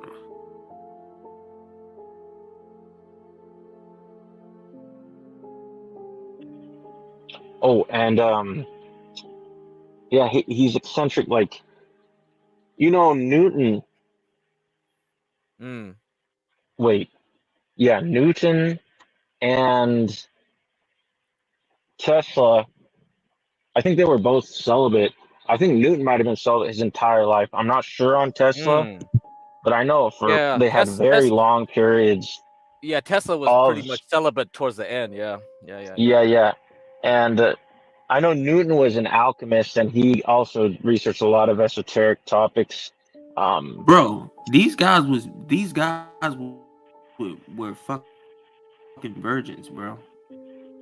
Yeah, for sure. Yeah. Tesla never had any kids or anything like that. Like he never was around women or anything like that. No. Well, he had a lot of women friends. Newton wasn't either. Yeah. Newton was a virgin, bro. These guys were virgins. Well, yeah, I know Newton for sure because I had more familiar with his total history.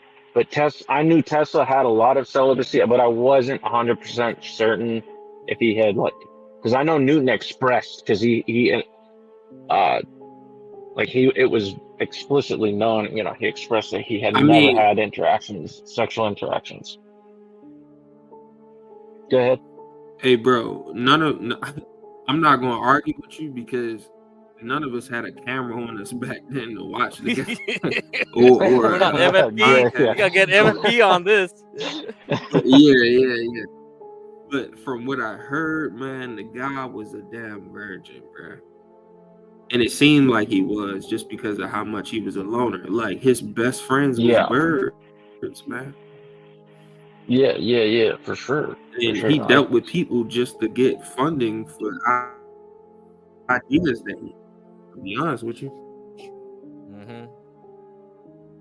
Yeah, I mean, I think for a lot of the people who are savants like that, and especially with their eccentricities, like I think they find it burdensome to do the sexual interactions, and I think it actually helps them kind of ascend intellectually because they can just focus all of their energies on research and on thought instead of all that stuff.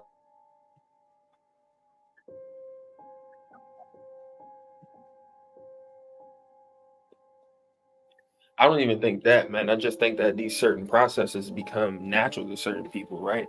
Like me myself, I think I'm a fucking idiot, right? But I have an ability to be able to pick up on patterns in a certain way that where when I say them, people are like, "Oh, you're crazy." One example I will use, and this might sound anecdotal, but this has been multiple examples over time, but this is just one. When I was getting out of high school, right, I saw where the world was going, and hey, get cracked. This is just market understanding. At the end of the day, I saw that everybody was going into legalizing marijuana, and I wanted to become a cannabinologist at Oaksterdam University out there in California. And I told my moms, I was like, "Hey, listen, it costs $10,000 a year to go here versus costing whatever the fuck university cost at the time. Mm-hmm. I'm gonna be done in a year and a half or some shit, and I can go off and be making over 100K. It's 2011, right? They thought I was crazy. Didn't want to invest, right? So Yep, made that's other it. choices. And what happened? That whole market boomed, That's right? right. And it's funny because one of the guys who was working with my father, his brother-in-law was a lawyer, and the damn lawyer said that, "Hey, I'm retiring because I'm about to buy into this weed business." Mm-hmm. That's right. And I was like, bro, I was sitting here trying to tell you guys that I saw it the entire time. I No, they saw won't where believe everything. it. That's why. You That's don't why believe it. Don't yeah, believe it. That's empiricists. why you just gotta keep it to Yeah, yourself that's why. and just fucking do it Yeah, yourself. yeah. You just do it because empiricists is right about that. If you want to make money or whatever, you will get the money. But the people that won't get Hey, money, they won't. it's the same thing with Bitcoin, bro. I'm Yep. sorry. Yeah. So yeah, if I didn't tell my parents to buy Apple stock, whatever, they wouldn't have done it. And it's just like, my dad was always a doubting Thomas. Doubt. And it's just like people like that, like my dad, if it wasn't for me or my mom, would be broke, homeless. Because he doesn't, people don't tap into the nature of things and see the future. Yeah. They won't be My able to. dad doesn't believe in investing at all, bro. Yeah. At all, man. And I'm like, what are you Yeah. I don't know, man. Yeah, some people they won't get it. That God hasn't graced them, like Empiricist says. From a Buddhist perspective, it's because you don't have the merit. That's what the Buddhists would call merit. You didn't earn merit, so your level is very low. So that means you don't see things very clearly, because you accumulate way too much karma. So yeah. My thing is this, right? You raise a child to be better than what you are. And when your child's now an adult who's virtually successful, why wouldn't you listen to them? Especially when there's been other instances in the past where you haven't listened to them and it's just like been up. At what point do you just saying like, fuck you, I don't respect you? But yeah. But nah, man, that weed play, that Bitcoin play, you know what I mean? I got Yeah. my mom into Bitcoin early, and then she got into a bind, Nate, and then she had to cash out. And to me, hey, I'd rather cash out on federal notes. Federal notes. Yeah, now we went through the whole law. They don't belong to you anyway. Well, I already knew that, right? Yeah, I think most of us knew that. Yeah. The thing is this, right? When you are not having these conversations on the daily basis, you'll forget the minute points that might make sense to somebody who's not already an investor. You feel me? Yeah. Like trying to talk to an average day person, you'll kind of forget the little ins and outs. You know what I mean? Like, for example, people will forget that Bitcoin is divisible into like 100 million Satoshi, right? Or 100,000, something like that, right? But when you think, no, yeah, 100,000 Satoshis, right?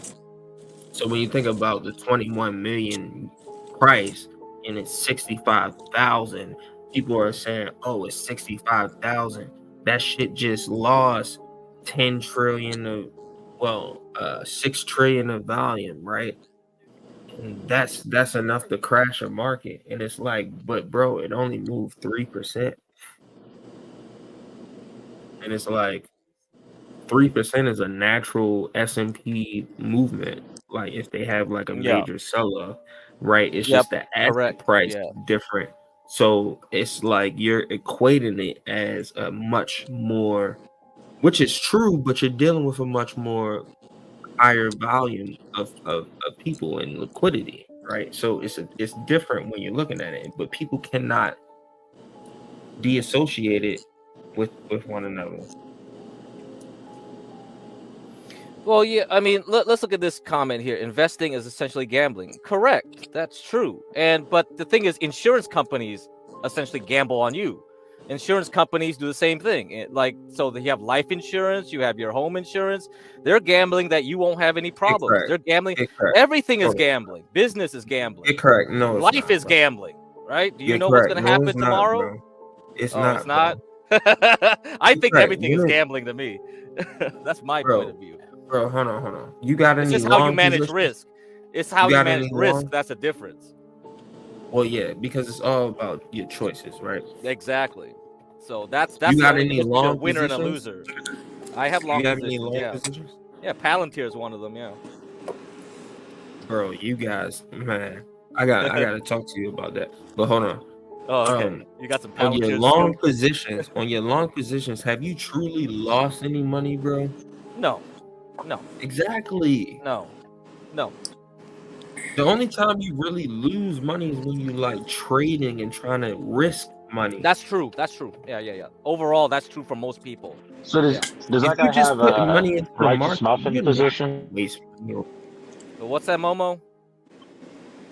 Was that guy? Did he take the righteous muffin position? That's funny. See, That's this is a the weird problem. ass name. Righteous Muffin is so fucking weird. The problem is like that's the problem because What's people up, bro? What's always happening? look at before the crash. They're like, okay, people invest before. Okay, that's why I'm starting my courses here because I'm trying to prevent you from doing that mistake. Okay, so don't worry, hot potato. If you stick with this channel, you'll learn the game. Nah, and that's what Yeah, I'm saying. motherfuckers Like, about their money over here. motherfuckers, hold on. People only want to invest when the price start going up. See, and that's the that's wrong true. time to invest. Yeah, that's Yeah, true. you all buy, right. Hey, you get buy high, correct, you get correct. sell low. That's how it works. Yeah, right. Yeah, you buy high and sell low. Exactly. Yeah, sure. Hey, get correct. Yeah. Right. So listen, it's a company today, right? I just go on Yahoo News and I see AST Scientific Corporation just launched a satellite and their fucking I've stock watched went that up. stock before. I've watched it You many did? times. Yep. Well, I tell like me that why. stock. Tell me why I helped put that satellite in the fucking Oh, air. you were part of it? Yes. Oh, Yeah, I shit. built harnesses. Oh, that's and cool. a couple of Yeah, for that's that. cool. But what I'm saying is that I had no idea of the launch. I didn't know. I should have. You got insider scoop. I would have been up like You could have 50%. bought the stock before the. Oh my god. Yes, Like, bro. oh, Yes, I would have damn been it, up 50% Rashu. right now. Oh, But I just saw it on Yahoo News this morning. Dang. I was like, too "Oh, late. what the Fuck. fuck, bro?"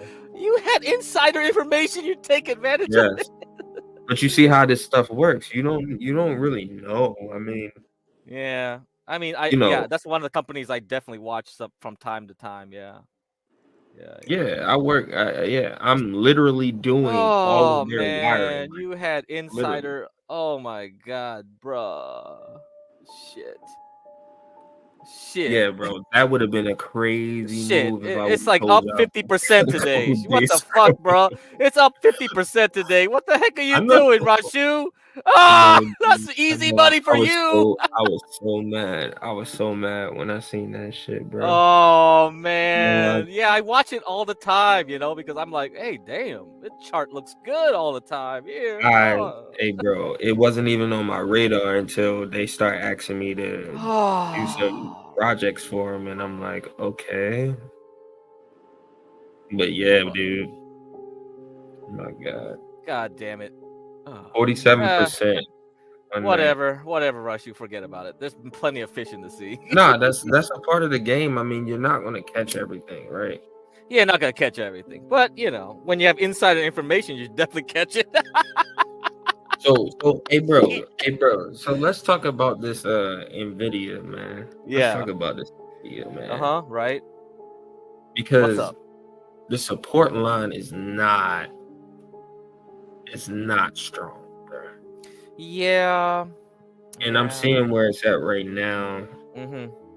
Like you said, we got earnings and we got that's why my parents' position is closed out. I'm willing to take a little bit more risk, but I've sold a good portion myself. But my parents are all out because in 2 weeks you make 10% for like anybody in a retirement position.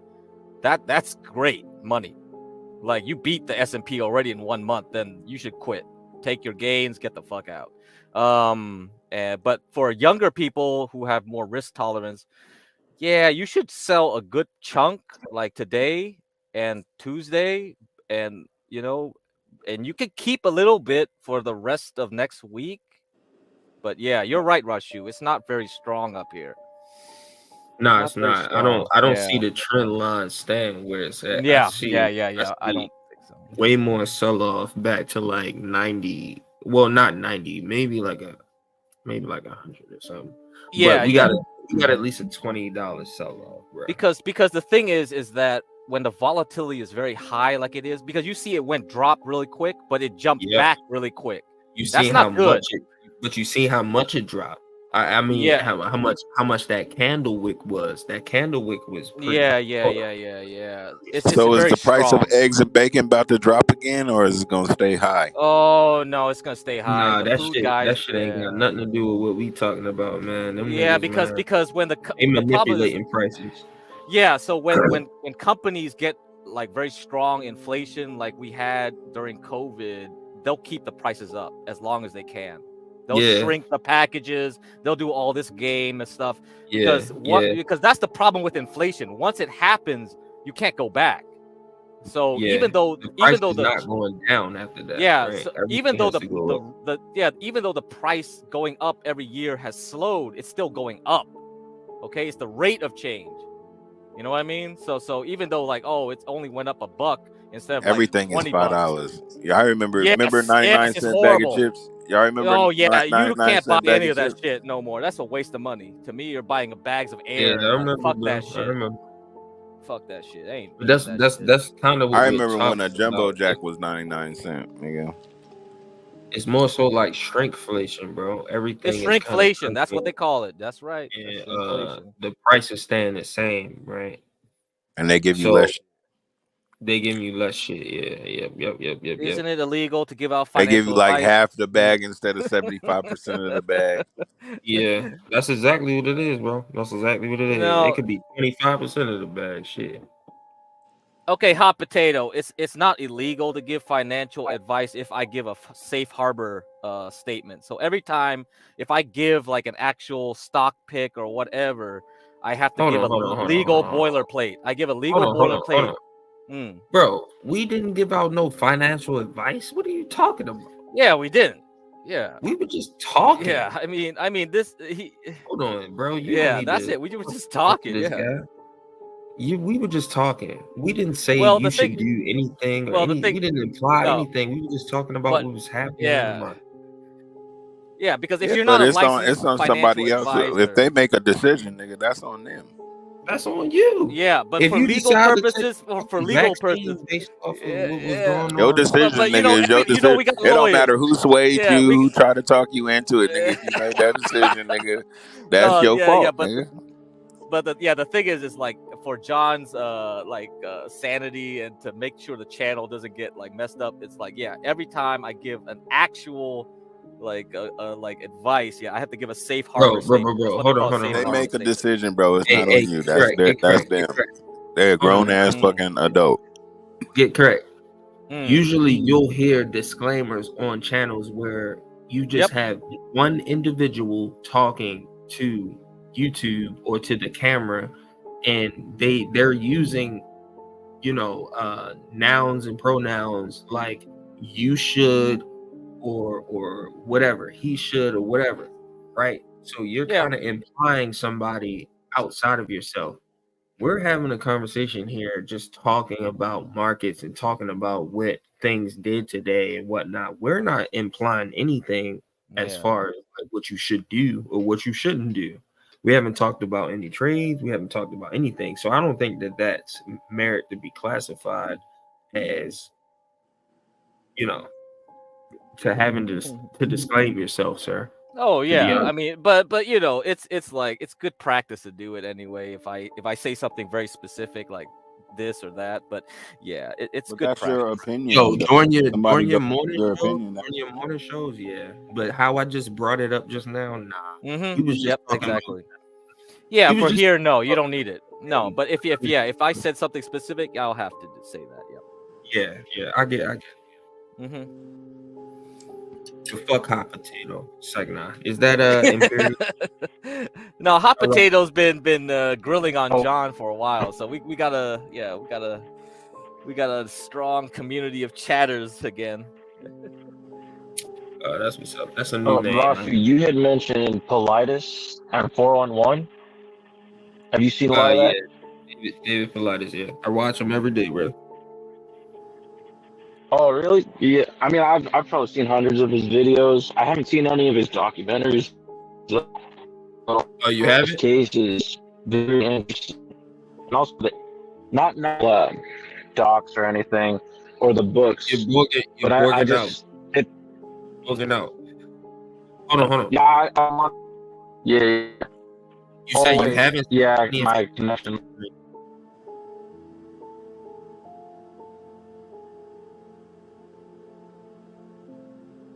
Hello? He's gone, huh? Yeah, he's gone.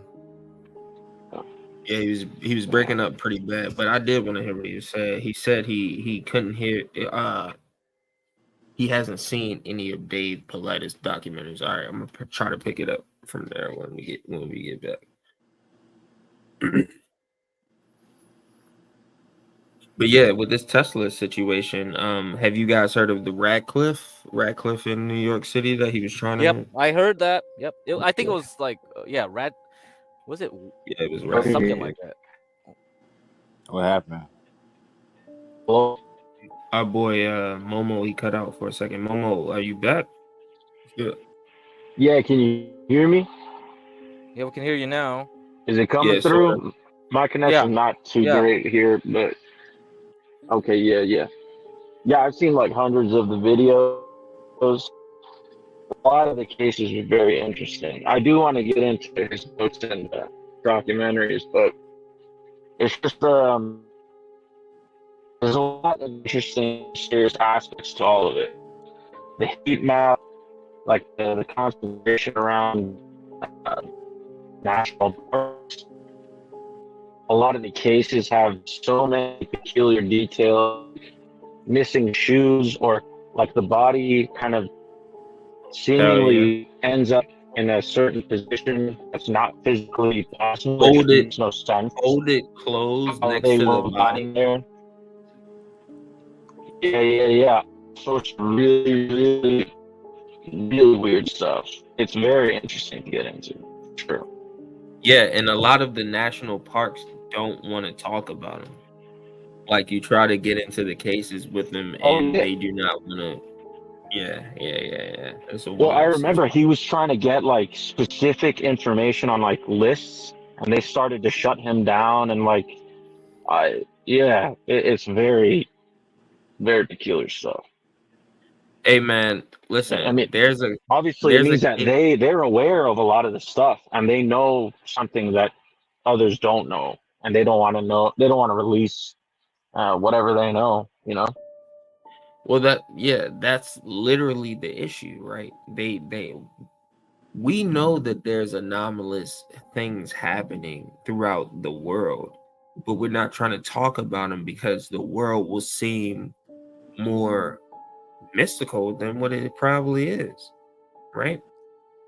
There's a fact that there are certain magnetic Yes. anomalies in the world where it has certain effects on people and instrumentation in certain areas, right? We can't describe that, right?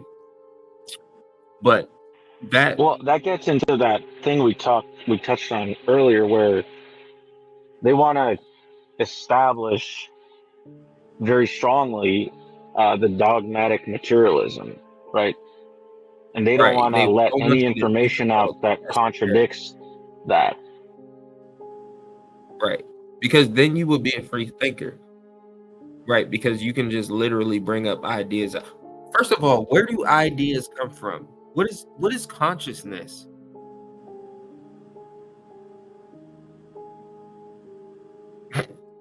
Jesus, this music. Just But what thoughts. is consciousness, right? Uh, Where does it come from? spirit. Are our brains in all right. Are our brains linked up on this Wi-Fi type of network? It just to generally speak it. One of the reasons why I say that is because you had some monkeys. I forget what country it was in. Isolated monkeys who learned how to fish using tools. And then spontaneously some other monkeys, outside of them started using tools to fish. Right? So are these ideas like just in the the ether, right? The ether. The ether, right? The Yep, ether of Yep. energy, because Well, energy can be that's created very nor interesting destroyed. because, essentially, the luminiferous ether, it's supposed to be debunked pseudoscience, right? Because we're supposed to believe in the quantum particle physics. Everything is just little particles.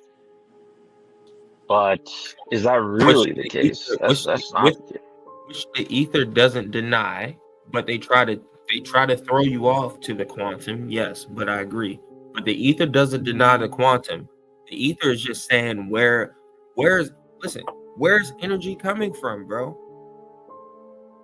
I use different methods every day to generate energy, but where is it coming from?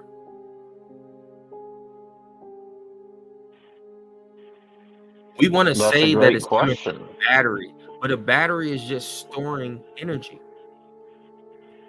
Mm-hmm. What is matter? Well, then, matter is trapped. That's one energy. of the things. An atom Yes. is trapped energy. It is trapped energy, and it's fucking making bonds, magnetic bonds with other like particles, and it's creating mass. Mm-hmm. But what is energy? Where's energy coming from, guys? It's coming from the ether. Yeah, and counter space. I mean, it's funny because the music, man. the Einsteinian equation, right, has the relation between mass and light. So, I mean, isn't it Right. logical that but mass and light mass are very mass tightly attracts related? That's how you get the energy from the atomic. Exactly. Yeah, go ahead. So what I just said, bro, mass is trapped energy. Mm-hmm. It's trapped. It's trapped by the magnetic attraction of certain bonds and covalent bonds. Correct. Right? Correct. Strong force, electroweak force, Yes, stuff like yes, that. yes, Yes. yes. Correct. We're talking about gluons and nuons, right? Gluons and nuons, right? Quarks. Yep. You know what I'm talking about, sir. I know what you're talking smart. about. I'm not trying to break it down that deep, but you know I know what. Well, yeah. I mean, the thing about the strict quantum and strict atomism is that it's incomplete, and that's why they have this like dark matter, dark energy shit. Right. Correct. And that's correct. really, it's because they have the incompleteness. It's really that the ether and counter space really explains and it really substantiates everything. It the gives thing is real that, substance to it. but bro, the reason, one of the reasons Yeah, go why ahead. this is playing in the background right now is because maybe that's the fucking conspiracy right there, bro. Oh, Mo got Like, killed. maybe Oh, they're Momo got wanting to- killed, bro. Momo? Yeah, he left. He lost his connection. It's the gluons got him, man. Gluon, black matter, dark matter. The dark matter got him. Yeah. But hey, the funny thing is, like, without those strong forces, we're basically like empty space, right? Most of us is empty. And if without those strong forces, if you push on a wall or push on a table or sit in a chair, you would just fall right through. Whoa, Because hey, it's just like two correct, you're correct. interlacing like pieces of nothing going through each other. Get correct. Get correct. Are we ever actually touching anything? Good question. I don't think so. No, we're not. We're always we're not. repelling. The Casimir Right. effect. That's right. This That's is right. how You are geckos, correct. This is how geckos can climb on walls, right? It's called the Casimir effect. I think that's what it's called. But yeah. But basically, since the atoms of our being, we're repelling. We're never actually touching anything. It might seem like we're touching something. We're not. The atoms are repelling from whatever That's we're right. touching. Yeah. Yep. Right. So if you think about these things like that, you look at the world a lot deeper. Yeah, I mean, this is a lot of going back to basic principles, right? This is first principles type stuff. Yeah, a lot of people don't think about it. They take things for granted, right? They don't think like, why does this happen? Why does that happen? Dude, there's probably 1% of the world that is even talking like how we talk. That's fine with me, man. Everybody else can do whatever the hell they want. Well, think less about competition. Like, look at John the other day talking to those people in New York. Everybody kind of had the same script, right? Right. They at least could follow and get along with each other if they all met each other up at the same time, right? Versus to individuals like us, we would all be different. We will all have our own perspective if John asks us those questions out there on those streets, right? Yeah. We are people who are able to think, and they are not. And that's the difference between people like Tesla back in those days who were able to say, every time I think about this person, they call me or they write me a letter. In his day, write me a letter, right? Is there some sort of significance to this? Could I potentially think of a way to test this? Right? You would think abstractly, just like how John talks about all the time. And John is very right. good at doing it. John is always able to figure out how he can make money. And I'm like, bro, I don't think like that all the time. I be thinking other different ways, right? But we all can learn off of these things, right? But it's more so like a social collective money versus to not just capitalize on stuff. You see what I'm saying? It's a different mindset. It's more so psychological what John does. John deals with the people. He's able to manipulate people to get money. You feel me? Not everybody's good at doing that. Not everybody able to do that. No, they won't.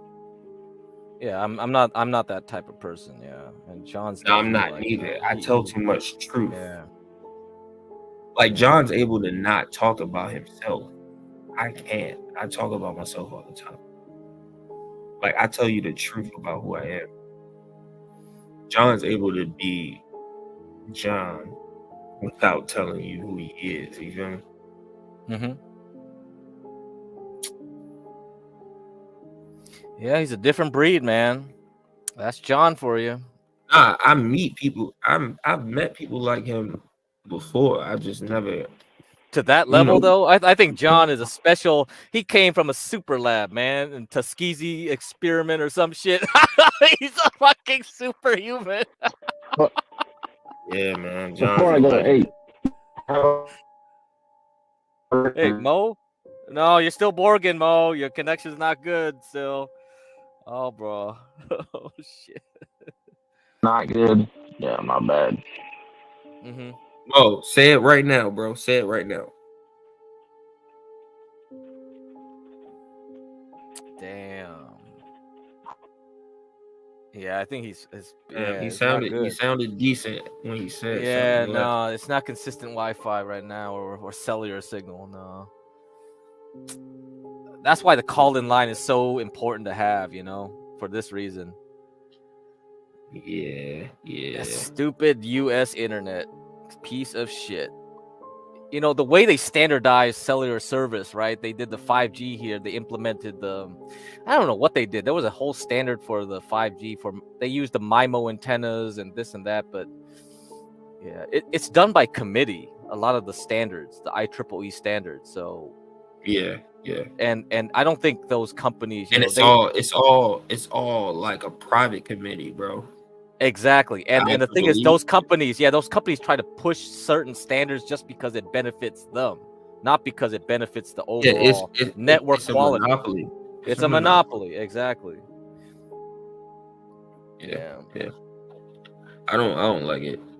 I don't like it either. Yeah. I mean, we were supposed to replace Wi-Fi with WiMAX. That never happened. WiMAX is way better than Wi-Fi. Hold on. WiMAX. I ain't never heard of that. Tell me about that. It's a standard. Yeah, it's supposed to be a standard. WiMAX. What's WiMAX? What's the difference? It was supposed there? it's supposed to be between cellular and Wi-Fi. You know what I mean? So it was supposed to gradually replace Wi-Fi and be closer to cellular, but that never happened. And what you're saying is like connecting the towers. Well, so you have more coverage. Yeah, basically, like a lot of your like mobile data. Connect to your Wi-Fi towers ever. Yeah, exactly. So you can use your cellular service more like Wi-Fi. It would have a better connection, better signals.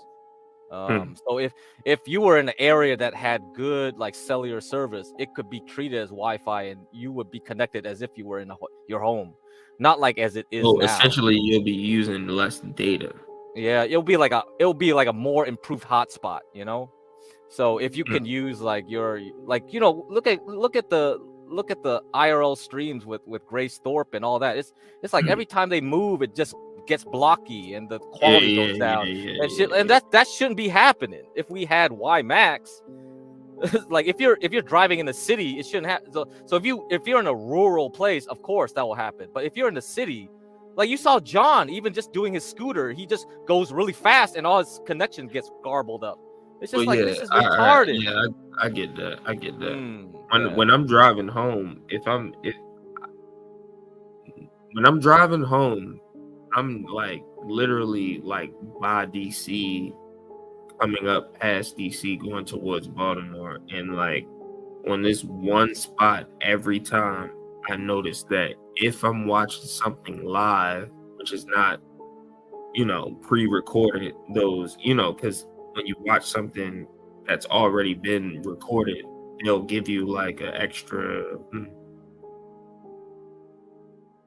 minutes or so already pre-recorded, right? But if you're watching something live and you go through the certain area, I always notice that the data cuts out. Mm-hmm. Right. It just doesn't have enough data exposure to feed a live stream at the time. But as soon as I cut around the fucking corner, it's fine. Right? Yeah. Yep. So I see that in certain areas. It all depends on where you are, the density of people. It's really the MIMO stuff because the MIMO stuff we did is not very good like the Japanese. So when you get into places with a lot of skyscrapers, tall buildings, it introduces a lot of reflection. It'll start canceling out your signal, And yeah. Oh yeah, I know that's that. the I'm name. talking about like yeah. We're not around buildings, but yeah, I know that. Yeah, I know what you're Yeah, talking so when you do movement and there's a lot of like, let's say you're moving and then all of a sudden you hit an area where there's another car passing you by, it could theoretically just start cutting off your signal because the signal just bounced off like somebody's car and goes right into your spot and they'll just completely wipe it out. Yeah, it's crazy how bad it is. Yeah. Opena, that's when I'm talking about latency, right? Because I'm talking about being on a dense traffic highway. You know what I mean? Going through trees and whatnot definitely will start blocking signals. So yeah, I'm aware.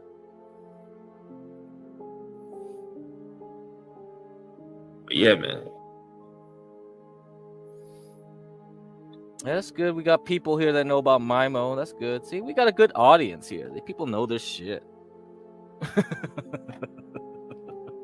I have a MIMO textbook somewhere. I put it in the garage somewhere. I have so many old textbooks I kept.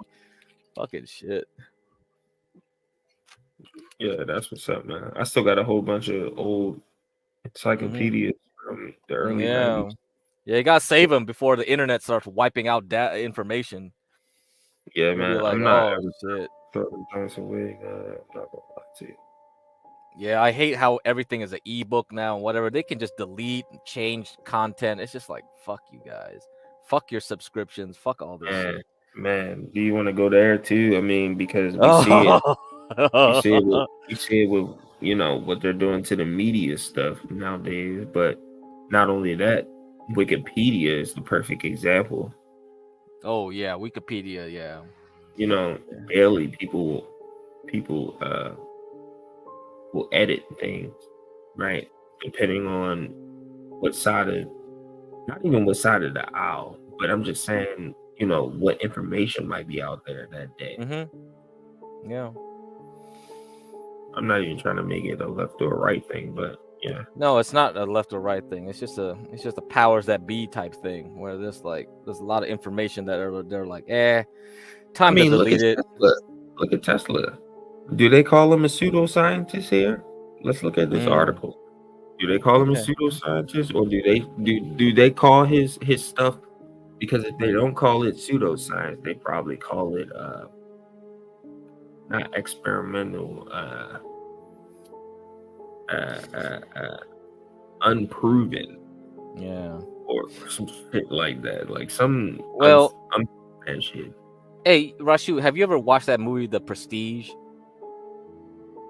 Like that, No, that's the Prestige had like Nikola Tesla cameo in there. So it was a movie about a magician. I mean it was a Nolan movie. So it was one of his early movies, so you should watch it. The Prestige. Let me look it up. It had Hugh Jackman in it. I'm about to look it up on YouTube right now. Yeah, you'll like that movie. I'm sure you will. It has a magician. It has Tesla. What's not to like?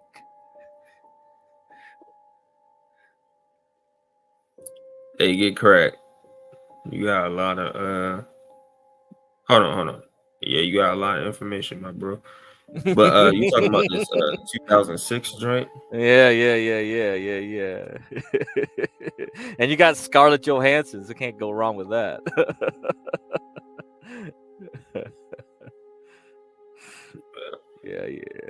Yeah. But nah, man.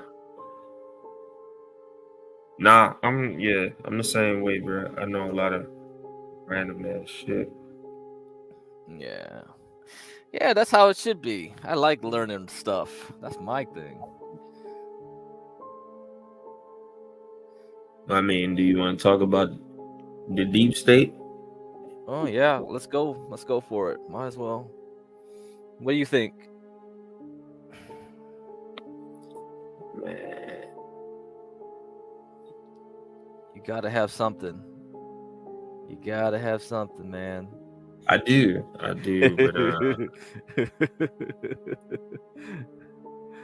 I mean, I'm kind of more privy to just picking up where the first George W. Bush his whole thing where he got involved. But it was going on before that.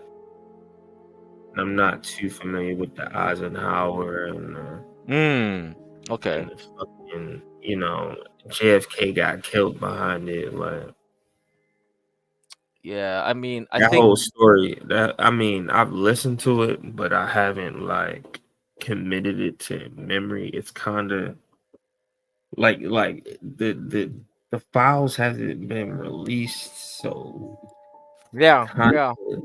it's up to like people's interpretations. You know. So, yeah, but my opinion on the deep state is, yeah, fucking George W. Bush pretty much helped us sign our lives over, to pretty much create a rogue government within the government. Yeah. Do whatever they want. And I think that a lot of our, a lot of the money that we can't account for is going to funding other things, which would be illegal things like child trafficking and so you just drugs. reminded me something, Rashu, because there was a conference in the Bay Area. It was called the Secret Space Conference, and there were people talking about the breakaway society. Do you know about that stuff? Where there's like supposedly some elite people that broke away already. They already live off the Earth. This is real conspiracy shit. It's like they already have lunar bases or whatever, and they're just biding their time, using what we do now here to build up technology that they can use up there. You think that's true? I've heard of it, bro, and I don't really think. Well, again, it goes back to my Bible thing, right? It exists for a reason. Is it true or not? Who knows? It could be made up in people's head, but still, somebody thinks that it's real, right? Right. So if I think that it's a real thing, no, I'm gonna tell you no. But it's something to that shit because, hey, I've heard stories.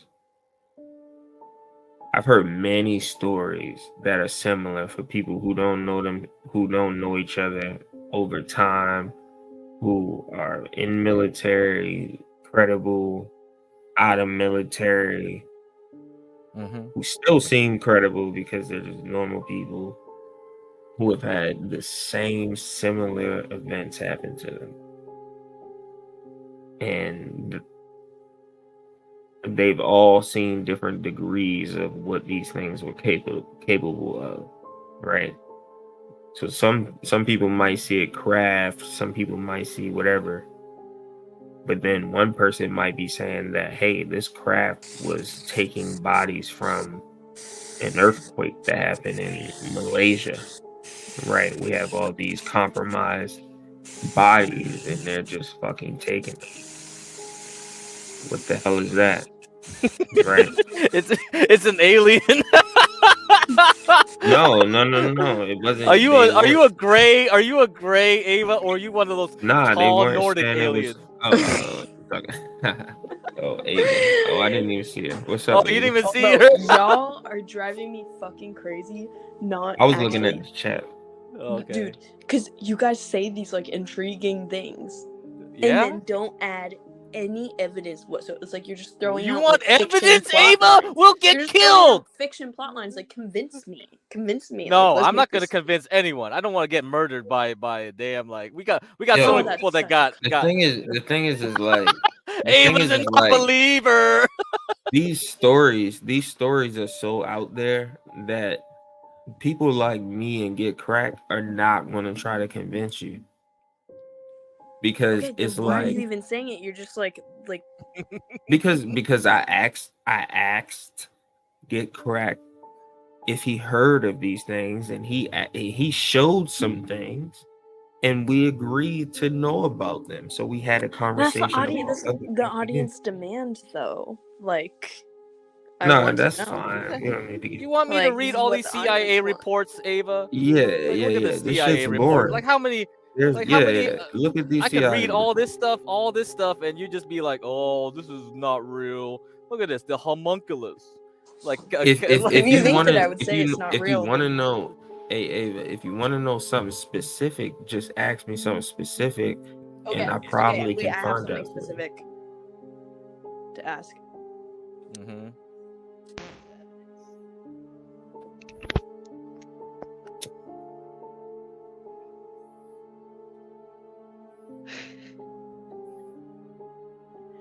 Conscious energy grid. Hemisphere. Ava, what's up with your mic? Are you talking right now? Yeah. It's really low now. God damn it! Okay, give me a minute. I have to go take All the right, trash right. out. So, All hey, right. get correct. What's up? What's Get up? correct. So let's just look at this little thing right here, right now, right? Right here, yeah. So, if we knew that there was a conscious energy grid as the public, do you think that people wouldn't make technology to interface with that? Yeah. Yeah. I would. You think they would? No. Well, it's in the CIA. Yeah, I don't think they can do it though. They'll be like, "Nah, they ain't real." I don't know about that, bro. I don't know about really? that because magnetic frequencies do affect brain waves, right? That's why I was talking about Mesmer. Some guy in the Yeah. 17th century, some French dude, was doing this shit that the CIA is doing right now, probably. Well, the thing is that Here you go. Yeah, Mesmer. Mesmer did all this shit. This guy, this dude. That's where mesmerizing comes from. He called it animal magnetism. There's a natural energy transference occurring between all animate and inanimate objects. And now we got this thing. What the heck? exactly. But where Oh, did we learn? shit. Where did we learn this from? The Russians. Oh no! Oh shit! No! Don't. The Russians and the Germans, bro. Where did they learn it? From the Tibetan monks? Maybe, but Maybe. the thing is that they had that esoteric type of perspective. Well, that's why they used the swastikas, because a lot of the swastikas was an ancient symbolism, and Buddhism and Hindus still use swastikas as a religious symbol. So. Yeah. No, it's just symbolism. It doesn't mean the Nazi. Yeah, it doesn't. But symbolism is powerful. That's what it is, because they wanted to harness the symbol because they knew it had a powerful, effect on the mind, right? Right, but what is that effect, right? Yeah, you can bring out low-level energy, high-level energy, whatever the heck you want. Are we as Americans not studying those things because we're seeing them as quote unquote metaphysical versus too physical? Right. When we deal in metaphysical things all the time. And does this not look like a Merkaba? If you really look at it. What even is this? What are we looking at? CIA documents. But like of what? Like what is? This is what Kimmy Cakes gave in the back chat some hours ago. So she has to come here to explain why. Get correct. Get correct. Google and Merkaba right quick. So how you spell that? I'm about to spell it for you. Go to Google. Okay. Yeah, I don't want to waste my time with. Oh, this is the gateway thing. MERKABA or something like that. Those aspects of the universe. Yeah, dude, I feel like the CIA, they went through a phase where they were in all this kooky, ridiculous shit. I see what you're saying. They wouldn't approve anything. Yeah, but it was real. It looked like the Merkaba. Anything that is actually like some like super secret, like amazing knowledge that's profound and significant, they're not going to release it to the public. They're not going to approve it to be released. No, because they don't care anymore. Because it's old tech. This stuff has already been researched and done with. They got better shit now. What do you think they have now? Oh man, you don't want to know. You don't want to know. I don't think. If you knew the shit they had. Look up images, bro. Just go to images. Oh, just you want the images? All right. Let me look at Bing. I don't need the lore behind it. I like Bing. Bing has the best images. But yeah, MH370 video will show you what we got so far. The problem is that, man, if people recorded what we have, you wouldn't even think it was real because you've never seen it before.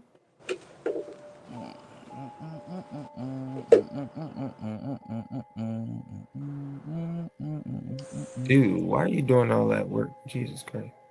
No, because Bing is the best. I gotta go to Bing. They bringing up all these damn crazy ass pictures of it. Jesus. There we go. Just look at the piece of jewelry. Golly. Oh, go down. Oh, there you go. Yeah. Which one? This one? The hard diagram. Yeah. Just. This one. No.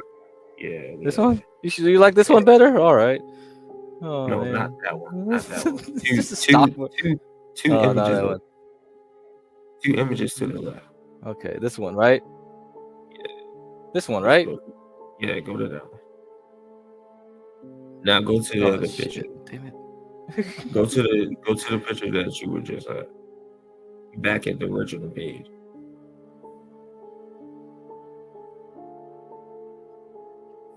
All right, you get the general dimensions here, right? Mm-hmm. Right. Now go back to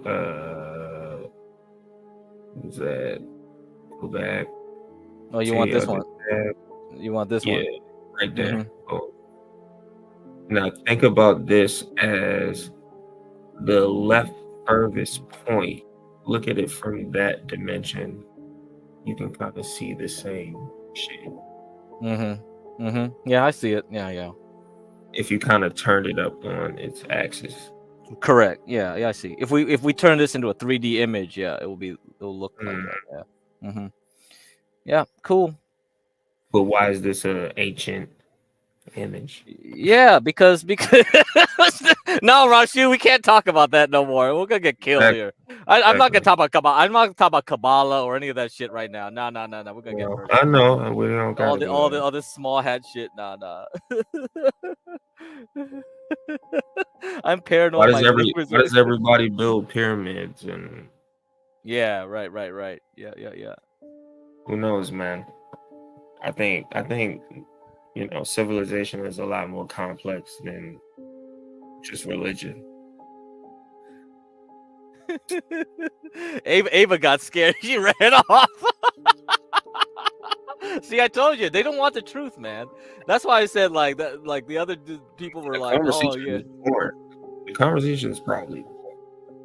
Nah. They're scared now. This music, all this shit. Nah, they're scared. They're scared. Yeah, the X-Files music. Yeah, nah, bruh. Do. Yeah, they ain't gonna happen. Hey, they don't want to know that the first 3 seasons of X-Files was actually based off of true stories.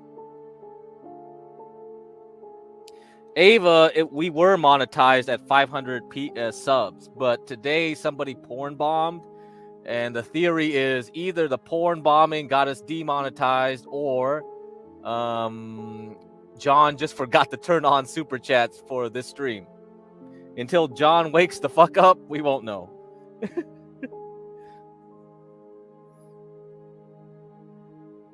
John said, "I'm so high right now." Yeah. John was like, "Be right back." Yeah, you ain't coming back, John. You know you ain't coming back. You need me to run the late night show. Didn't John get a strike before? I don't know. I don't think he did. But who knows?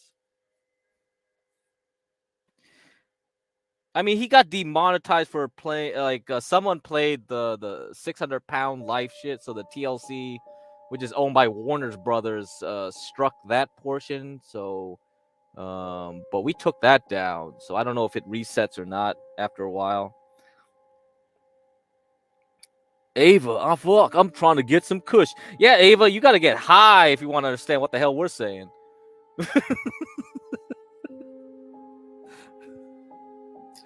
Hey man, that like I said, that MH370, bro. That shit's real. Yeah, that stuff really, that was such an interesting time.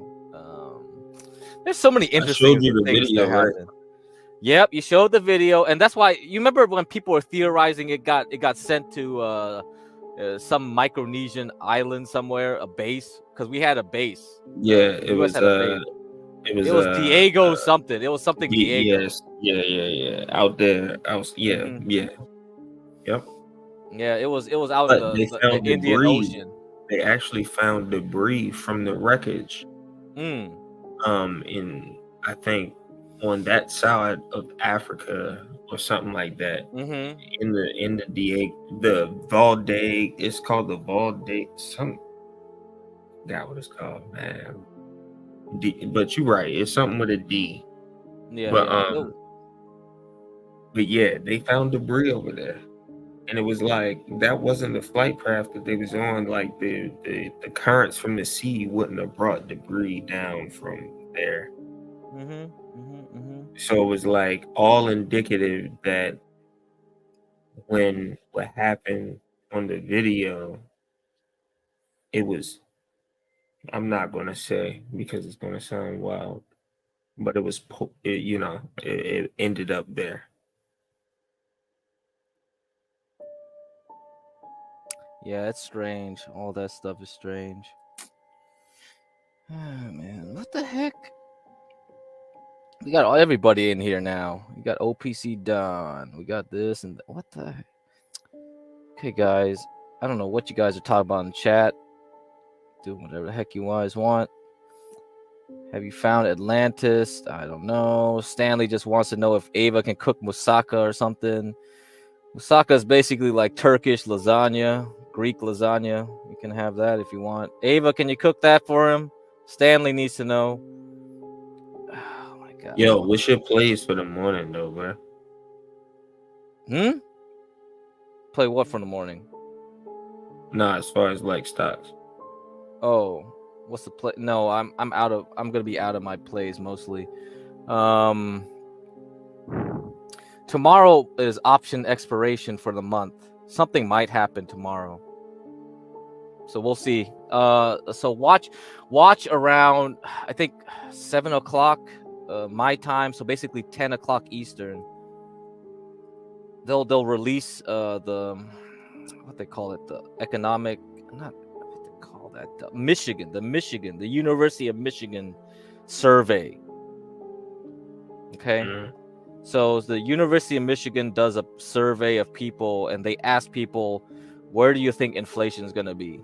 And the Fed likes this survey because they like where people think inflation is going to be. So actually the perception of inflation is more important than the actual inflation, right? Yeah. So it's a lot of economics is just psychology. If people think inflation is going to go up, then it will go up. I know. If you get my meaning, which is what we said right here.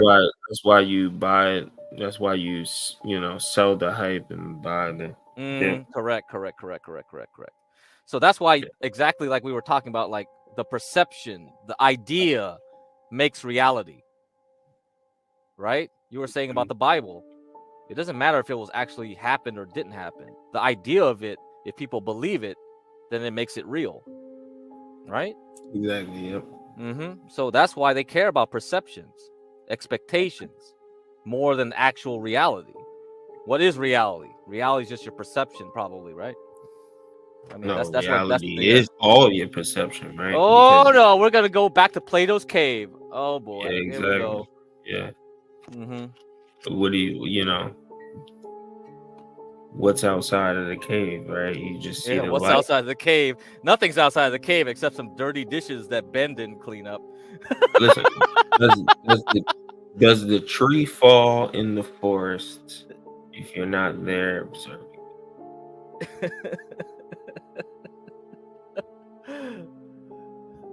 Right? You haven't heard that quote? No, I haven't. Never heard That's a that? Zen Buddhist like meditation program. Yeah, they'll say that. Contemplate on it. So yeah, it's the same thing with the double split experiment to a degree, right? When you observe a particle versus when you don't. Mm-hmm. Correct. No, Momo, I haven't heard of Judy Wood. What do you recommend here?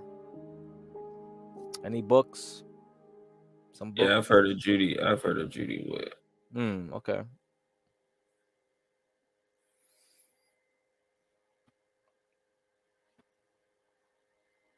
Sister Judy. Man. Yeah, I guess some people just ain't gonna be accepting of this stuff. It's too much. It's too What, much. as far as what were you talking about? Yeah. I think it's too philosophical for most people. People don't really learn philosophy, Rashu. You're exactly right about it. Yeah, we've become a society that thinks philosophy is pseudoscience. Yeah. And the funny thing is that's what PhD means. PhD means you're a doctorate of philosophy. It's so damn funny, right? You still keep the name philosophy in your degrees, but you don't actually study philosophy. Well, they get used to the acronym more than the actual definition. Right, exactly. Too bad. It's funny because we actually realize that people who have sound minds realize that with COVID, right? The scientists who actually worked on this stuff, invented mRNA science, were silenced. You know what I mean? They were called pseudoscientists. And it became to the point where it was like, all right, are we, people who actually have a scientific mind, who aren't appealing to authority, you got to ask yourself, hey, am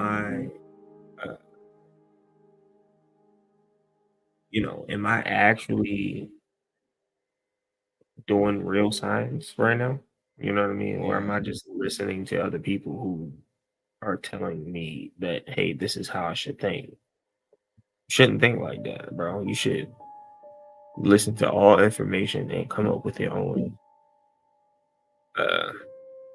evaluation. Yep. That's right. And like a lot of the advances, people like two people will come up with the same discovery around the same time. That's why you were talking about the monkeys and shit. That happens. Like Tesla found his discovery of like AC power transmission through a dream. And the person that did the periodic table, like the Russian scientist Mendeleev, it came in a dream too. So Exactly. Yeah. But Actually, if we were to have a dream today and say that it was, I'm not talking about no Terrence Howard shit, Jesus Christ. Terrence I'm just Howard. saying, like, you know what I mean? It's funny, but I'm trying to be serious about this. Yeah. I mean, I'm not talking about no Terrence Howard shit because these people were building off of already established foundations. Like Tesla wasn't, but he proved his ideas through his experiments, right? So that's one thing. But yeah, I don't know. Maybe I did. Who knows, bro? That's what I'm saying. We don't even understand the brain. We don't understand consciousness. Yeah, we still don't. Very little. So, Very little. These ideas could be floating out in the ether, and people could be tuning into them. And that's because we've become so materialistic. The only way we want to understand the mind and the psyche is through like the physical brain, and that's a very limited view. I mean, it's just like monkeys just poking through your computer, right? Like I just give a monkey a computer and you'll just bash the thing open and try to figure out like what the fuck is it? A CPU, this and the RAM. It's like, right? That's what you're doing when you open up the brain and start poking at it. He wouldn't even know that, but yeah. Yeah, that's exactly what we're doing. We're just trying to reverse engineer the brain, and you're like, well, you couldn't even get to the hardware level. You're not even at the software level.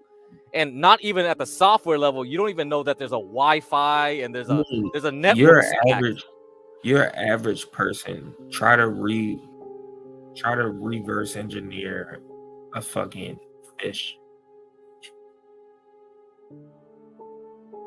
Like, you're not gonna know how to do any of that shit. You're not gonna know where to start, what to call anything. Like, you're gonna be clueless, bro.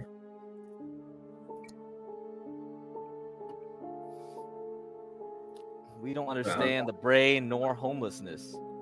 Homelessness, yeah. Homelessness is something else. Homelessness, yeah. I think we do understand homelessness. We're just trying not to. Are you talking about? Is this a dig at Ben Thorpe and Grace Thorpe, Stanley? We don't understand the brain. Nah, I think he's just making a joke. All right.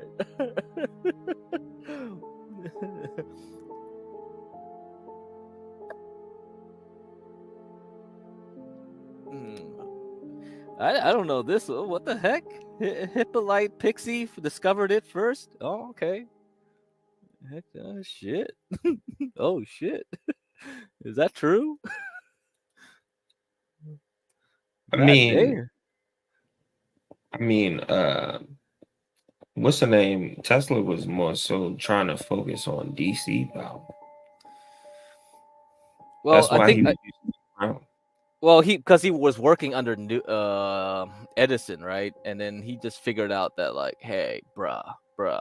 No. He was using the ether.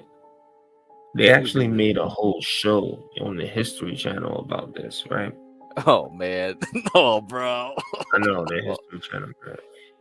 But a good physicist on there, Travis Taylor, he figured it out, but he was able to power a light bulb up just by placing it in the ground through a Tesla coil that he made. But Tesla was saying that he could scale that up because the energy is all throughout Earth, right? Yeah, that's true. That's what he was trying to do. Yeah, it's probably alternating current. Yeah. I mean, the thing is, it's like a lot of people have thought this thing again and again and again. That's why it's always repeating. This is not new technology, guys. Yeah, nothing's new. Yeah, old stuff that we're still using to this day, and that's why they don't want newer stuff to come out. Oh, of course. There's a guy. There's a guy who I know who created something in his garage where they detected gravity waves off of it, and it sent authorities to him. Oh shit. Oh shit. That ain't cool, bro. Instantly. So they have ways of detecting if you're trying to do this, man. Bro. Yeah, that's not good. That's really not good, bro. I'm not talking about this Tesla Ray thing. I'm talking about something else. Yeah.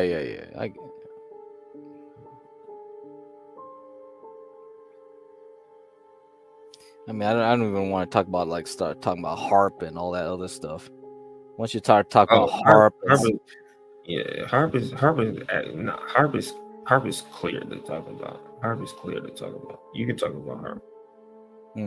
Okay. Scalar waves, harp. All right, cool. No, scalar waves is something different. Scalar waves is kind of what I was just talking about.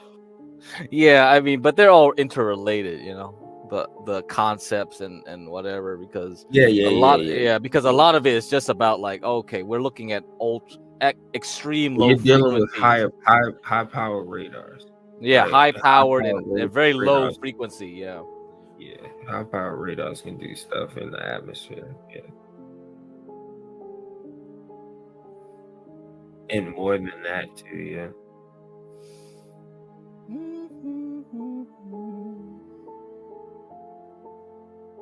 Yeah, man.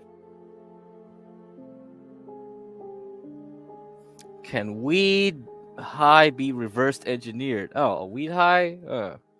Yeah, maybe. If you want me to tell you some stocks to buy, sure.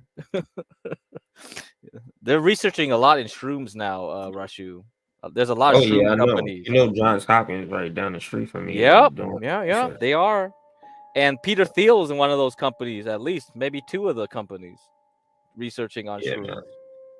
So that's another thing we might talk about in the stock pick channels and shit. I was a study child at Johns Hopkins for ADHD. So what? Yeah, you mentioned that before. So what does that mean? What does that entail? Like you had ADHD, and they were like, "Can you come in the lab and we study you?" I got diagnosed, and I don't know. My mom, she worked at hospitals and shit like that. And she always went out her way to like try to give me the best attention, and yeah, man. I don't know. For whatever reason, we started going to Johns Hopkins, and like it was like a study. Like every 3 months or something like that, I would have to go there to get an MRI, take tests and surveys and shit like that. Yeah. So yeah, it probably was some study they were doing on us. I don't know. Interesting. But it was probably like a year. Yeah, so that's why I'm curious about this, because like that's why I was talking about the indigo kids earlier, right? So you probably were one, and that's why they selected you for study. And no, that could be possible, right? Because I could be on the spectrum. Who knows? Yeah. But and there was also another thing that schools did. Like I don't know if they do much anymore. Like GATE, like the gifted and talented education. So if you got selected into that, that's also a way of them to keep track of you. Yeah. So yeah, that's kind of like that's what it is. They'll keep tabs on people that are gifted. Yeah. Well, not even. I wouldn't. Well, whatever. It could be a number of those things, right?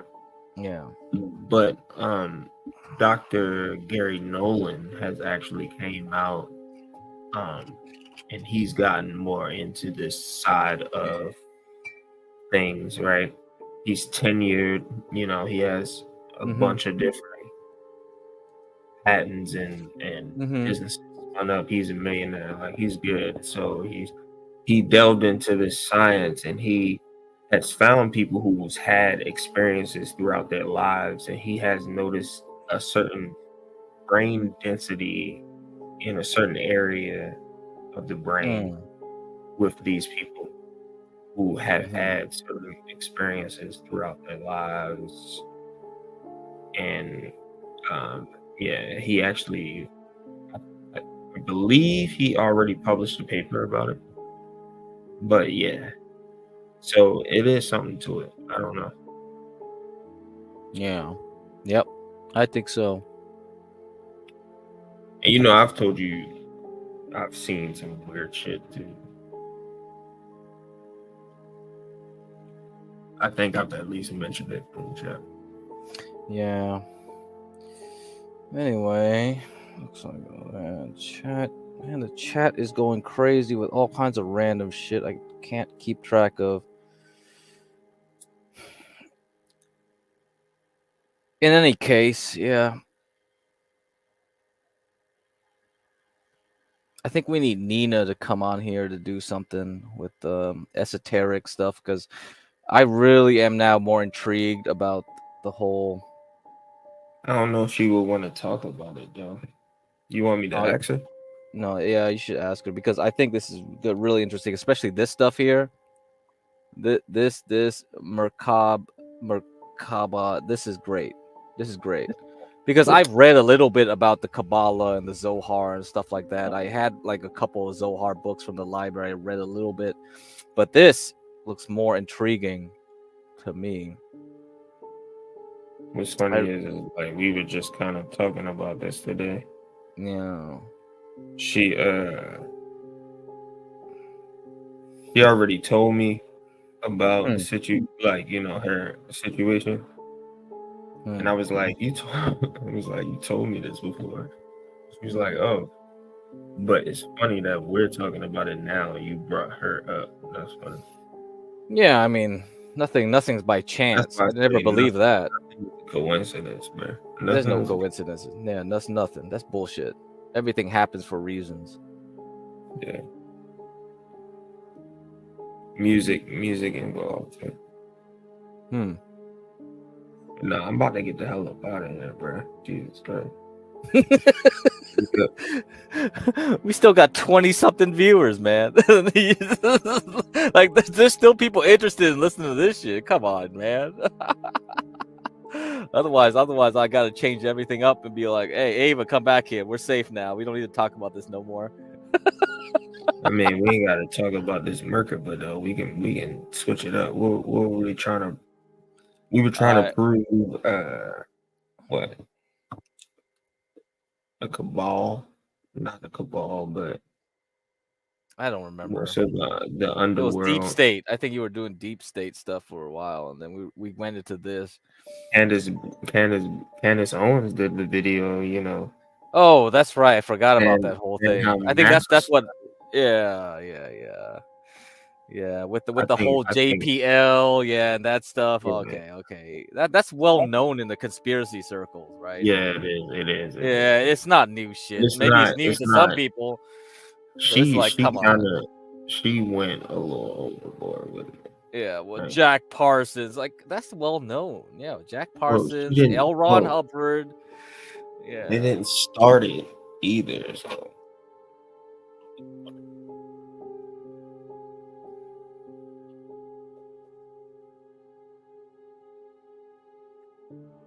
Yeah, I don't know what's up with that. I think it's a lot of that stuff is just to really distract people. That's why the same thing with the UFO disclosures, right? When they start disclosing stuff like that in public, I'm just like, here we go. Yes, it's for some other agenda. And what I'm saying is like a lot of this shit is our own technology, bro. Mm-hmm. And we're just playing it up to be some other shit. Mm-hmm. But there's another element to it, too. There's another element, huh? Yeah, are we gonna try to do alchemy? Are we gonna transmute something?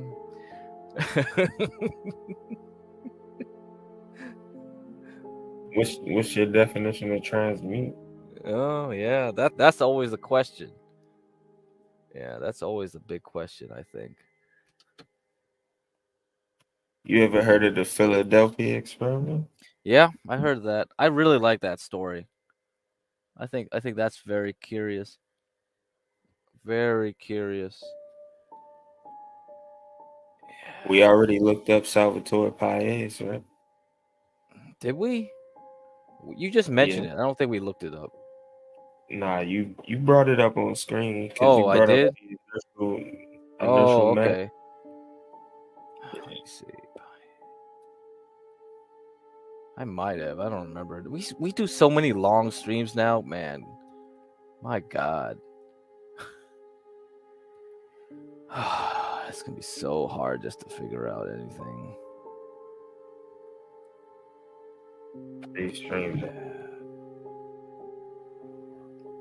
Everything is so long. I might have. That does sound familiar.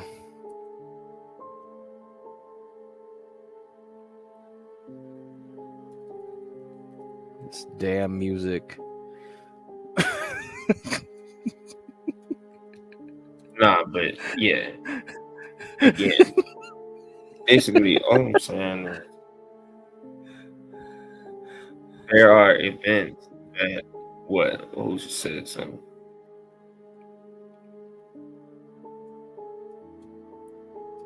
There are events that coincide with patents.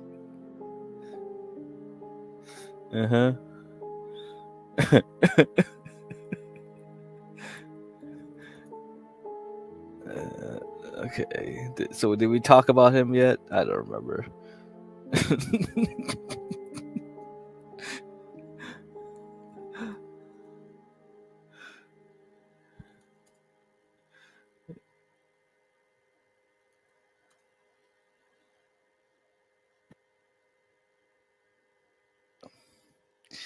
It's like someone reading my chapter titles and going to the next chapter.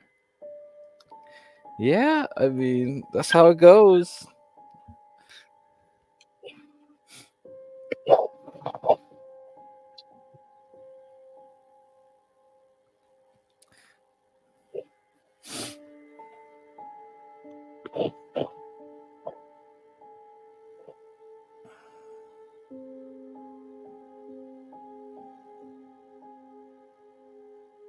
Yeah, everything's open. Cam, yeah.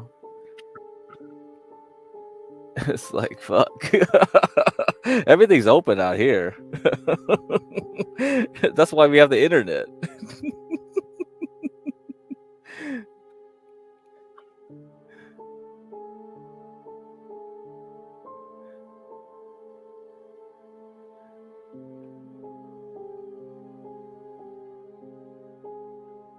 Read the first But yeah, paragraph. this guy's done. Hmm? You said what? Oh, nothing. Yeah, Which guy? Salvatore Pius in America. What? You got? Yeah, Salvatore nothing. Pius is an Yeah. American aerospace engineer and inventor, currently working for the United States Space Force. He is formerly worked at Naval Air Station, Tuxedo River. His patent applications for the U.S. Navy attracted attention for their potential energy production applications, but also doubt about their feasibility and speculation that they may be scams, pseudoscience, or disinformation intended to mislead the United States adversaries.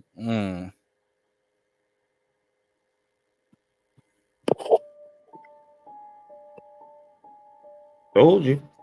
Yeah, I mean, I like this. Yeah, I mean, there's a lot of stuff. These people will be looked at like. Yeah, I think we discussed the patent before too. I remember you were talking about the patent. So when I pulled up everything, it was about the patent.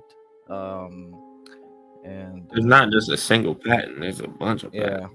Yeah, it was just only the patent that we pulled up And one it of was them, and we had the posted in emails. Yeah, we had the emails too. We had a lot, and this was in another stream. Yeah, we already covered a lot of this stuff already. So if you guys want to learn about this, we'll have to clip it out. I don't even know, maybe that stream like got put in private. Who knows? We But, talked yeah. about this before. Yeah, if you guys want to know, I mean, like Cam I don't wants know, us but to we like talked talk. about Yeah, Cam wants us to like go more in depth and get us all into trouble and shit. it's like, oh, I know this stuff. I don't. I was like, oh, bro, we're not. Yeah. Because he got a few videos on YouTube. Oh yeah, we already covered. Just No, a few. we don't need to that. So hey guys, so if you guys want to go deep dive into this rabbit hole, that rabbit hole, like we're not gonna do that because I don't want you guys to start learning this stuff and create like demons and tulpas and all kinds of shit. All right, because this is what's gonna happen because you guys are not disciplined enough to do this correctly, and you're gonna create bad stuff. All right, you're gonna really manifest some real shit. So don't. We're not here to do that. Okay, guys, but you can read it.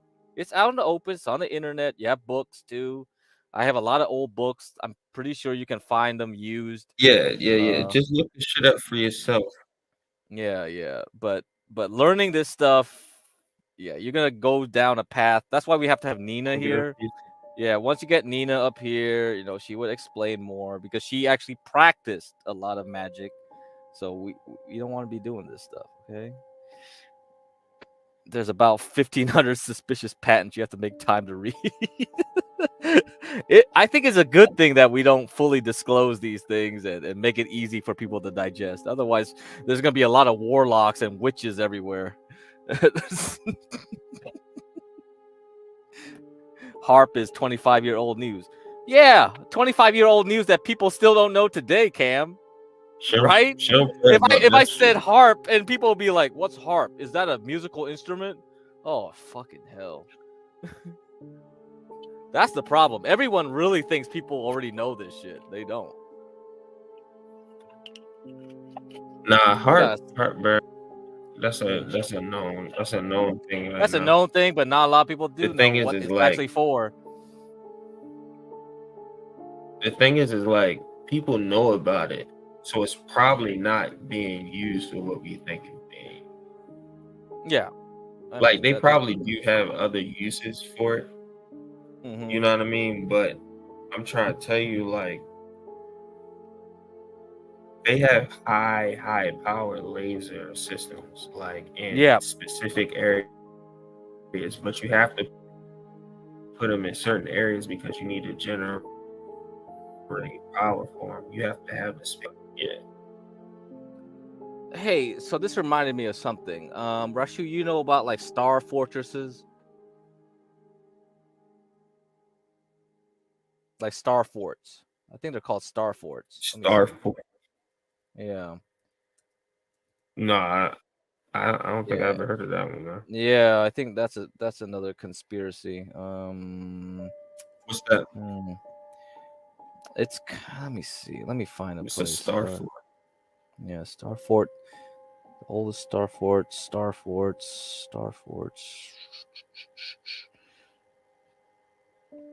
Like that. Star forts in America.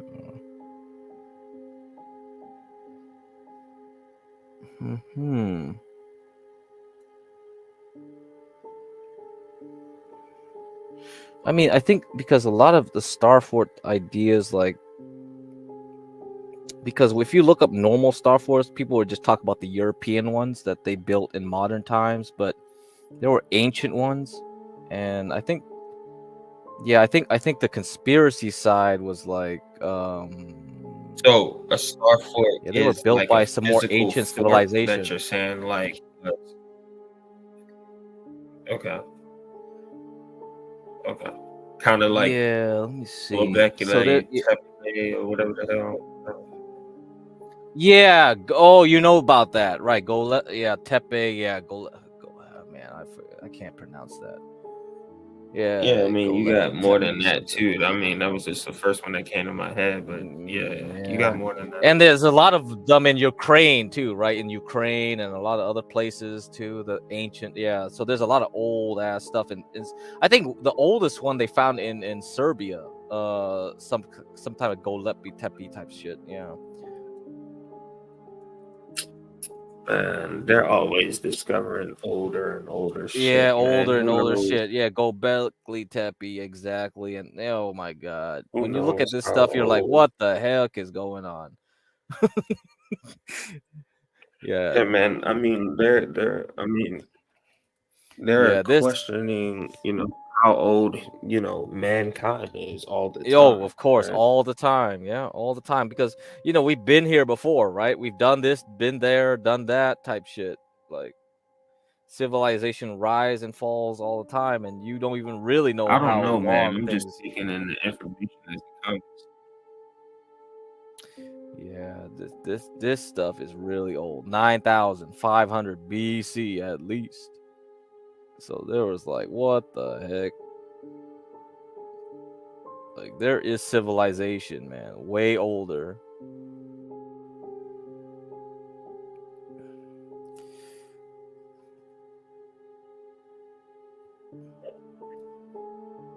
Yeah, man. I think,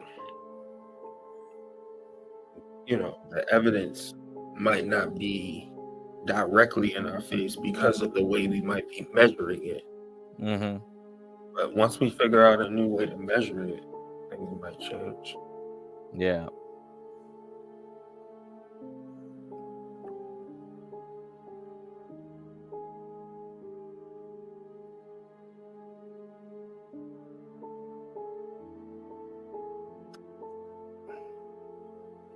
But yeah, you got to be open about those things. I just think that if you close minded about it, you just. Yeah, you won't. Yeah, a lot of people, they'd rather be comfortable in the ignorance.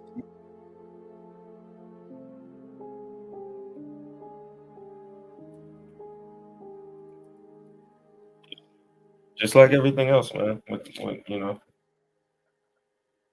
with what we talk about here, everybody, shit. I don't want to be a landlord, but I definitely want to streamline some sort of business and make that shit as comfortable and as easy as possible. You know what I mean?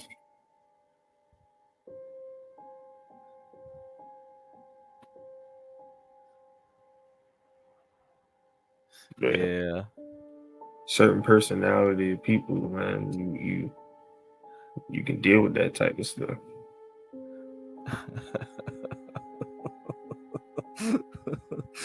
Yeah, I mean the Star Force stuff is also like something this other guy. You heard of this dude's channel called Dutch Sense? Like he tries to predict all the earthquakes that's gonna happen. So yeah, he goes. Yeah. I heard of this guy. I Yeah. don't follow him or nothing like that, but I heard of him. Yeah, he keeps saying he gets banned and shit like that all the time, but I wonder like if he's just like a grifter or whatever. But a lot of his predictions, like make more sense, especially when you understand scalar waves and things like that. You're like, yeah, your theories make a lot of sense. How does he relate to scalar waves? Well, because he thinks earthquakes are it's just basically like some wave that travels through like the core and into the magma and all that of because so what happens is when you have a deep earthquake, like an earthquake that happens deep into the core, towards the core, like it starts a chain reaction of like it's rippling through the earth like at a slow rate, like water, right? Like water. He shows that analogy all the time. Yeah, Yes. tsunami could be an after effect of the wave. Yeah, so because the earth is like and that consisting goes of back plasma. to the ether. Yeah, because the earth is made of plasma, right? So a lot of it's like you got the magma, so it's not really liquid, it's not solid. So you have this strange effect where like if you get a deep earthquake, and usually the deep earthquakes start in New Zealand around that area. So when you see the Pacific like shake in that a part of the world and it's really deep, so you have a high magnitude but it's really deep, you don't feel it on the surface, right? But it starts a chain reaction where it just like creates a shallower earthquake later on, because that deep earthquake would ripple around the earth. By the time that wave gets to California or like Europe, right, it's a shallow wave and it's just like, oh, you get a magnitude higher of so I don't know, man. I looked at that, I'm like, oh shit, you're onto something. If we're not counting the fact that there is a quote unquote ether that exists, then wouldn't we not acknowledge a lot of things that could be going on around us? A lot of anomalies. Yeah. Like you can't not, but you can still use the information that you know about the real world and make things that that function. It just won't be as efficient. Yeah, you're right. Right, I can make more money off of less efficiency, versus to people having high efficiency and being able to put a single device in their home that never needs to be serviced that can just pull energy out of the ether. Right. Yeah, you're right. That's right. That's probably how it is at this point. Well, think about it. I think who JP Morgan invested in Tesla Yeah. to try to get the AC system completed, you know, on a scalable type of thing. And Yeah. he didn't want to do the AC system because he knew about a more efficient system. But the more efficient system was more self-sufficient. Right? Yeah, you had a Westinghouse too. You got to have Westinghouse was also involved in that. Yeah. Yeah, Westinghouse. I mean, Westinghouse doesn't do anything anymore, but yeah, that's like RCA, you know, Westinghouse, RCA, yeah. Those I mean, were the old, story is what matters the most, man. In JP Morgan, we can tell, you know, the difference between JP Morgan and a Westinghouse all day. Yeah. Right. So the bigger name in the story is JP Morgan. Well, you know, JP Morgan saved America at one point. Like America was about to go into insolvency, and JP Morgan single-handedly bailed them out. So yeah, JP Morgan's a big figure in American history that people don't really look at too much. Nah, they don't talk about it. Yeah, they don't talk about it at all, actually. They talk about George Washington, Abraham Lincoln all the time, but what about JP Morgan? I don't know, man. They don't want us knowing who is controlling the world because money exactly. the world. Yeah. And yeah, like come on, like General Electric, US Steel, like all these old companies that used to be big, powerful ones in the US, like, bro. Hey, you know, I live outside of Baltimore, man. Bethlehem Steel used to Oh, yeah, Bethlehem was a big one, especially after World War II, right? That was like shit. All the chips were made by them. And they fucking sent all of that shit to China. Yeah. And US Steel is getting bought out by Japan, so I don't know if that's going to happen or not. Yeah, so a lot of our companies are all gone now. They're all gone. Yeah, that's the thing that people didn't understand about Trump. Trump was trying to bring all that stuff back, at least create balance.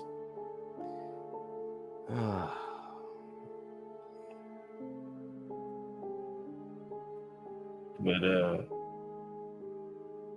yeah, Cam's right. JP canceled his Titanic ticket. Oh,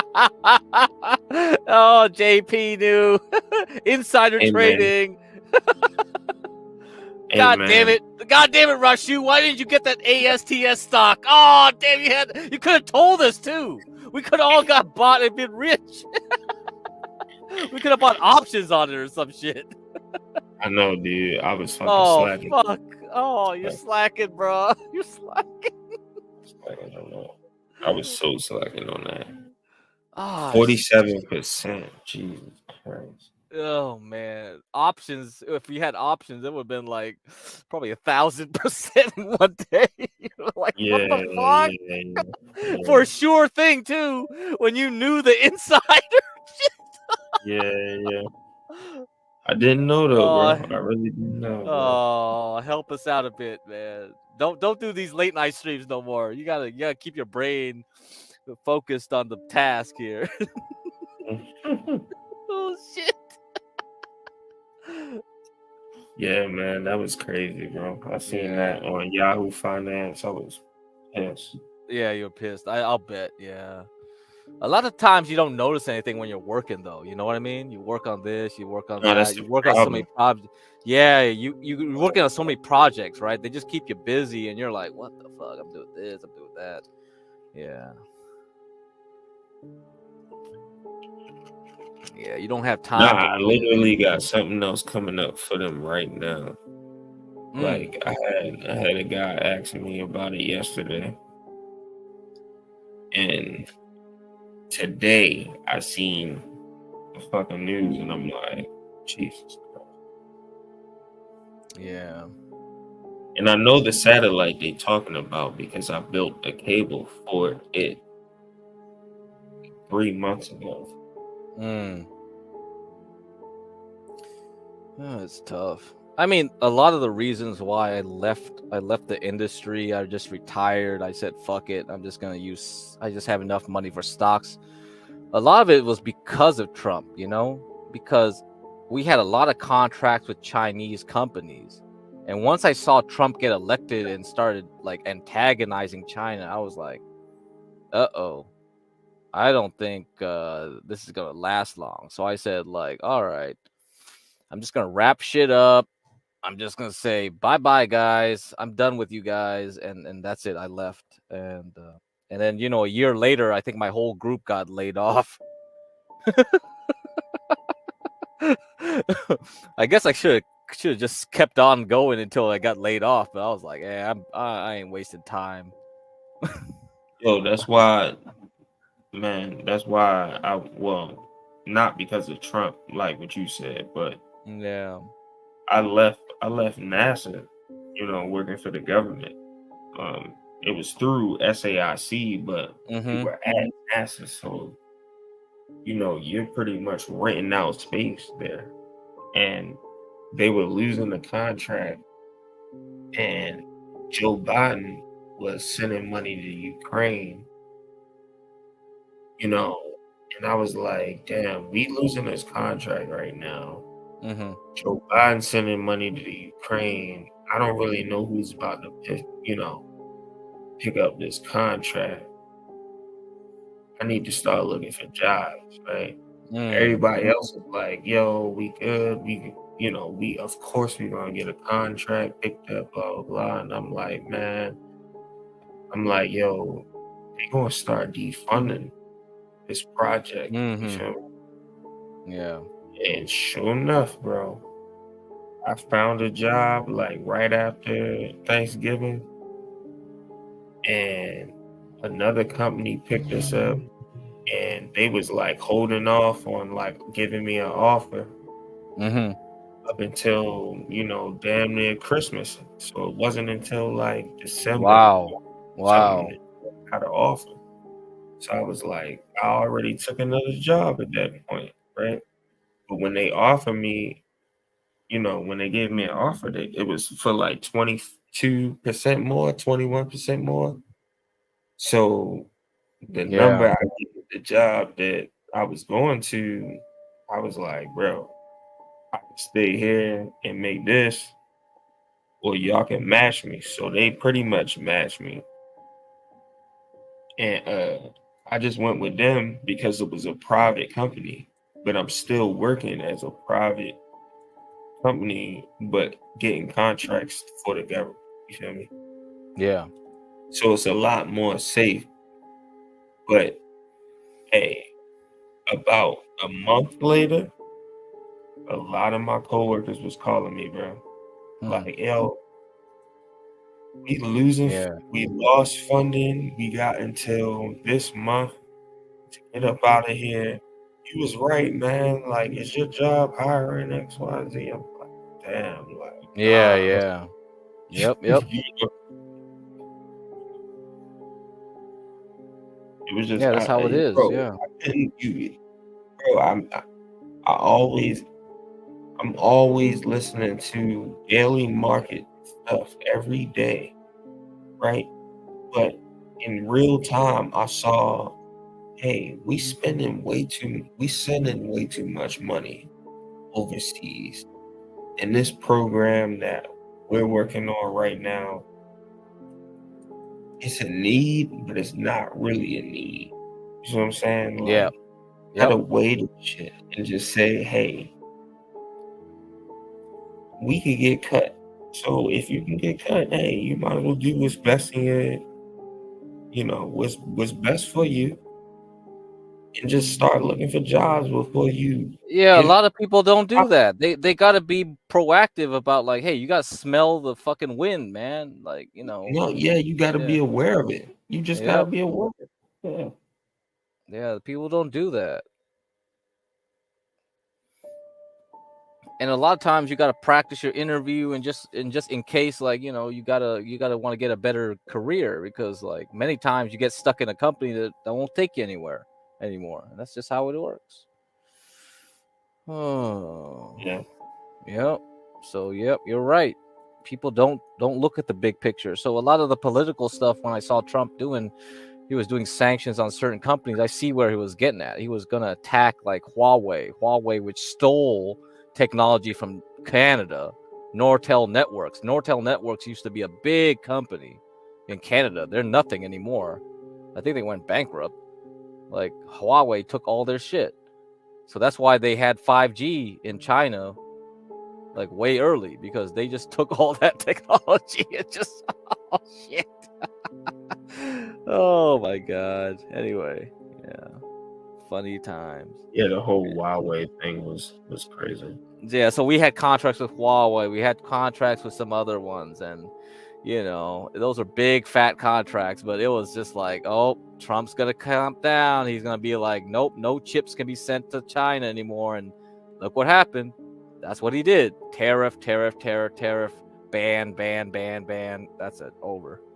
So if you didn't have a lot of domestic customers and you were relying on Chinese expansion of their networks, well, I don't blame him for that, bro. No, he's right in doing that. But you gotta watch out for yourself too. If your company is too tied in with that for growth, yeah, forget it. You gotta move on to something else. And you just can't trust these fucking communists. No, you can't. They trusted them way too long, far too long, actually. The fact that the Chinese own all this property close to fucking United States bases, it's fucking mind-boggling.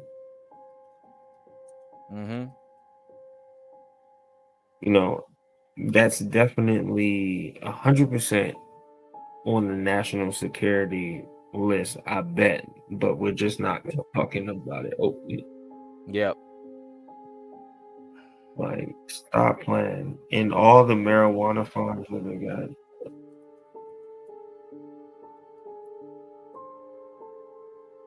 Yeah, I mean, there's a concerted effort to legalize right now, so it makes sense. It's time to dope people up, get them doped up.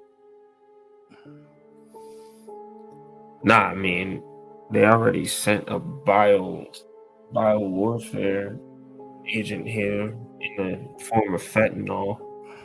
Oh, well, yeah. I mean, that's an opium war. Opium War Part 2. You know the Chinese to never forgive, never forget.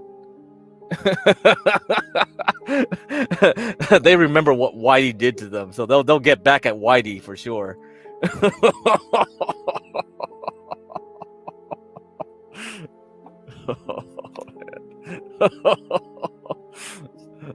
Yeah, don't piss off the yellow man. Hold on, I'm about to go on mute right quick. Hold on. All right. See you guys. See ya.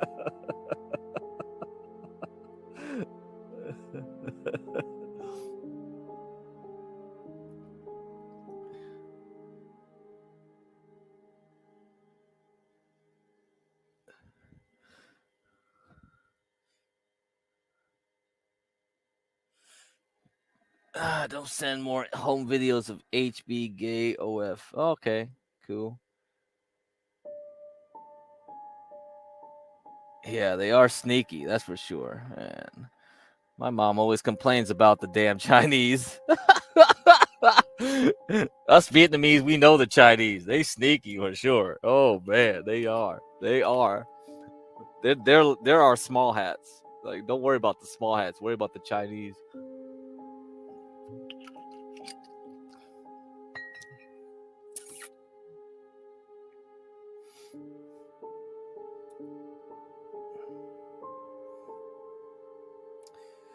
All right, let's do a little stock update.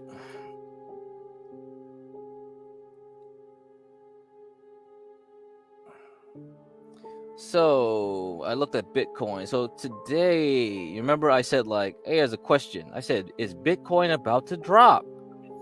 You know, it was touching this cyan line. Yeah. So but it recovered, and I'm like, well. That's an interesting thing, because if it can hold that line into next week, we'll see what Jerome Powell says, because Bitcoin's kind of a leading indicator to me. So ahead of the NASDAQ, and NASDAQ ahead of everyone else. So if Bitcoin does well, all right, man. So I think it's about to go down a little bit more, to be honest with you. Okay. But outside of the chart right now, I miss the days when Bitcoin wasn't correlated to the financial market as much, man. Yeah, the problem is because Rashu, they made the futures market. Once they did the futures market, it's over. I know. It's tied to it. Yeah. The ETFs and all that shit. Yeah, ETFs make it worse too. Yep. But whatever. It's fine. It's doing what it's supposed to do, because what they're trying to do is they're trying to line up the fiat currency with Bitcoin, and they're trying to create it as a hedge. And now you see the news. You see the chart reflecting the news. Yeah. And you see the buys and the sells. You see how much they're buying, right? You see the density. You see this, how much they're selling, right? They're creating liquidity in the market, right? Yep. Yeah, and I like this range that it keeps doing, which is basically the old top of 2021. Yeah. If this range holds, go back right quick. That's a good marker. You see that? Where is that? 20. Yes, this was like November 2021 and March 2021. Yep. Okay. And this was the SBF like FTX blow up. But you know what that was right there. That was just market hype. You see those hard sells? Look at those candles. Look at those candles right there to the left. Those were hard sells because of the news. I guarantee you. But that's how that shit works, bro. Bitcoin just moves that much because you're dealing with a global network with way more liquidity. Well, scarcity, should I say. Yeah, and like it was happened right towards the end of the year too. What's the name? Liquidity, but scarce asset.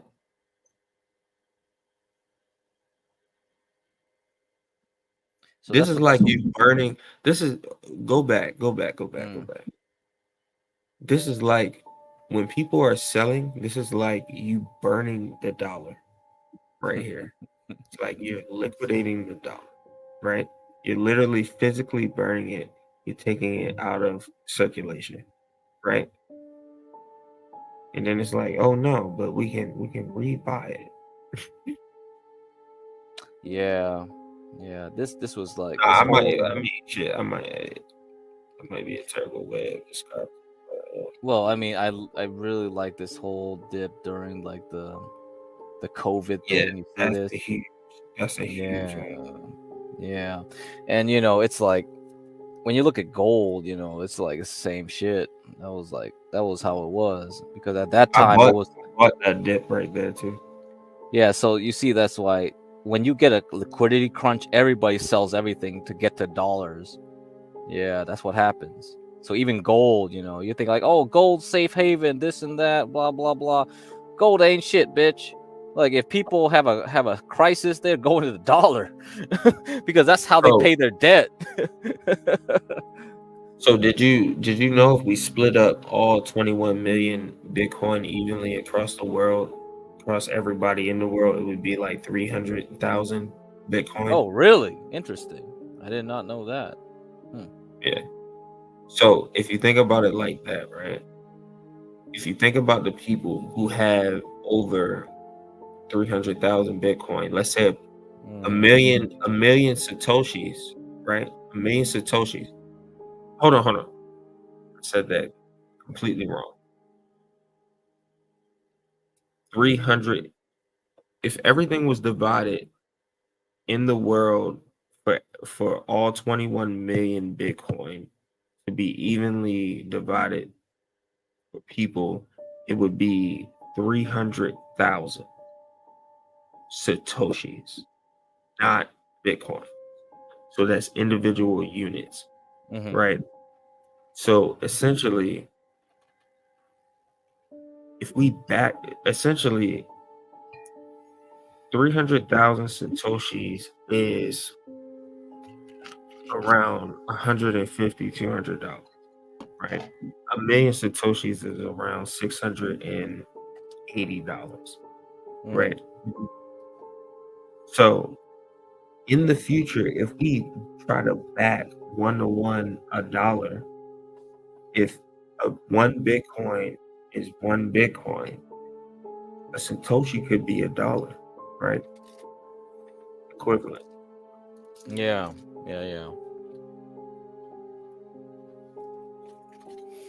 I mean, at least some sort of 50 cents, a cent.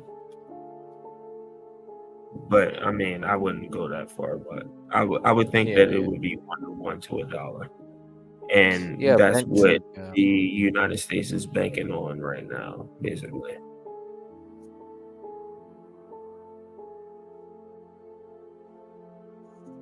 Yeah, that's why a lot of things you have to change your paradigm, because there's always going to be a paradigm shift.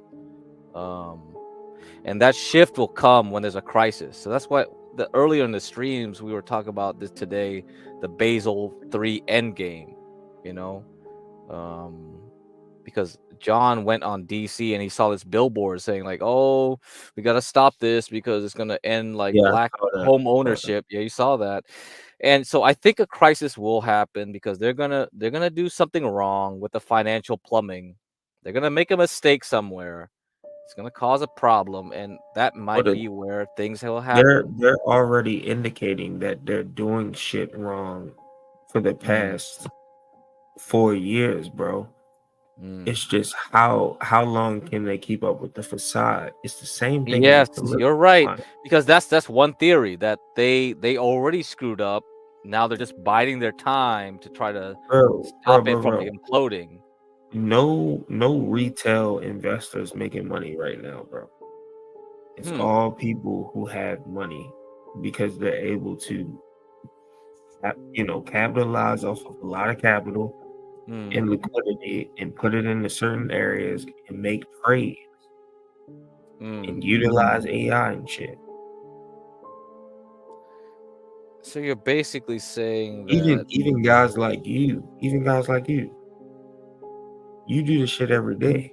The everyday person was making more money under Trump just by letting money sit in an account. Yeah, that's true. Yeah. Instead of moving it around, right? Yeah, I mean, I think because a lot of people got caught off guard with the 2021 thing. A lot of idiots they stayed long here. Think about it. If we lived in not in the perfect world, but in just like a capitalism world, if we just invested our money into fucking companies that was doing work, we would make money. Yeah. But it's being manipulated. Yeah, it's I mean, that's why I kind of feel bad because because I already made my thing, right? Because this is where I bought my parents bought their Apple, like right here, right? It's in this shit. It's like after all the splits, it was like $1. Hold on, what's that? Yeah. So when my parents bought it, it was like $13 a share, but after all the splits, it's equivalent to it was like 20 cents basically. after you take into account the splits. So like, yeah, they sold it up here somewhere. I guess they could have kept it longer and could have went up here, but you know, it didn't matter. I got crypto wins like that a bunch of times. Yeah. The thing is like I didn't have fucking 5,000 to spend in it to make it worth. Yes, that's what it was. My parents literally bought $5,000 worth of Apple stock, and you know that shit grew like a lot. 5,000 was enough, man. But so for me, when I was in grad school, you know, I got a salary and whatever. I just threw whatever little money I had, and I was like, let's buy Tesla. So I think I bought Tesla around here or some shit. And I sold a chunk up here. Was it back then? And I rebought it here, and I sold a chunk up here or something, and I was done. Yeah. Oh man, that's good. Yeah. And then like AMD was another one. Like I bought it down here when it was like worth nothing. I sold it when it was 30. I guess I could have kept it and went longer to like 170 or whatever the hell, but whatever. That's good enough for me. Yeah. So I got a stock called Gush. Gush? That I ran up like that. It's an oil stock. Yep, right there. Yep. Oh, that ETF? You did Gush? Yeah, man. Like this shit. Hey, you should do this. I bought that shit at the bottom. Oh man, if you like Gush, you should do Oil U. Oil U is 3 times. Gush is only 2 times. So if you really believe in oil, yeah, you could buy this and maybe it'll. Nah, I don't, bro. I just bought that shit when that 2019 dip. I was just shopping for what was on the dip. Yeah. And Gush was at a high dip. You look at that motherfucker. Man, oil is like, oh man, I don't know. Oil might really pop. Oh, god damn it. But it's so manipulated though. God damn it. Nah, it is, man. That's why I've divested from a lot of shit, bro. I've sold a lot of shit. I got into Nvidia before the stock split, before June 7th, early that week. So, yeah, you know, I'm right back breaking even, pretty much. So another stock that you like, if you like Nvidia, is like SMCI. So yeah, I got SMCI. Man, I was like, I bought it down here somewhere, and when it went up to here, I was like, oh, it's cool, whatever. And you know, I was thinking of getting back in here, and then it started running away. And I was like, "What the fuck?" Hold on. Did you get out? Or yeah, I didn't stay in. I was like, "Oh, this is good enough." Yeah, I was like, "This is good enough." Right? From here to here is like, but if I kept, I went. I was like, "What the hell is going to 1,000?" Oh, what the? You guys are crazy. Yeah, I bought in. And I saw it sell off, and I was kind of questioning it, but I just held it, and I saw it run up. So yeah. Well, you know, I think this dip is pretty good, but the problem is like we're getting too close to the election and fall, and I'm like, I think it'll jump to here. I really think everything is going to sell off before election. Yeah. So there's a tip. There's a tip for you guys. So I mentioned in chat. It's like sell Rosh Hashanah. So you know, HB was making fun of like, you know, Rosh Hashanah, like that's the Jewish New Year. So that's a tip because like it's a well-known thing in the stock market to sell the Jewish New Year, Rosh Hashanah, and buy back in Yom Kippur. Okay. So that's the thing, but I think too many people know that. And so when now, is Rosh Hashanah? It's usually the end of September because they use a lunar calendar. It changes. It's not exactly the end of September, but usually it's the end of September. Yeah. So I'll mention it later, okay? So don't worry about it. I'll mention it to you guys. But nah, I gotta get the hell up out of here soon, bro. All right. Don't worry, Rushy. You can leave. I mean, someone will come up here. Maybe. But nah, let's finish talking about this chart right here. Yeah. So, yeah, it's So these candles, man, they're not looking good. They're not looking good because it's too violent. So basically, this reaction here is just a reaction to this. It'll basically go 50% of this down leg, so it'll probably hit here, right here, because this was the last significant red candle here. It'll get up to here and it'll drop again. You get what I mean? Mhm. Yeah, it's like Yeah. one. It's always like A, B, C. There's always a A, B, and C. That's what's gonna happen. So it's gonna drop again. It'll probably like hit back here or something, and that's when you buy it. Yeah, back to 350 maybe. Yeah, probably. That's SMCI. Yeah. Yep. And this is your ASTS. It's like this is going wacko, so I don't know what this is gonna do. Oh man, yeah. I've been watching this stock for like a long time. Yeah, it was like once this earnings hit in May, I was like, holy shit, this thing is just gonna get juiced. So it went from $2 to 30 something. I was like, what the fuck? Yeah, that candle is crazy right there. Look at all that volume. Yeah, that's way too much volume. That's like serious buying. It's just like crazy. That's definitely insider trading right there. That's insider. It's basically insider multiplied up by short sellers because all the short sellers are like short, and they keep trying to short it and they keep getting burnt, and that just adds to the fuel. Another stock you should look at is this one. This TMC is like nickel. Like nickel mining, yeah. So they do underwater mining. So they start off with nickel and they might expand to other things. So that might be interesting. Jesus Christ! Look at this chart, man. It's yeah. So that's why every this time is a KYC. What's his name? What's Chicago? What's my guy scalping off the top? This is type of chart right here. Yeah, this is type of chart he would like. Yeah, but MFD, you know. Yeah, I mean, I think when if you accumulate at $1, when it keeps hitting that 80 cents $1 area, you buy, and then eventually this thing will resolve and will shoot past $2. If it finally breaks $2, it's gonna fly.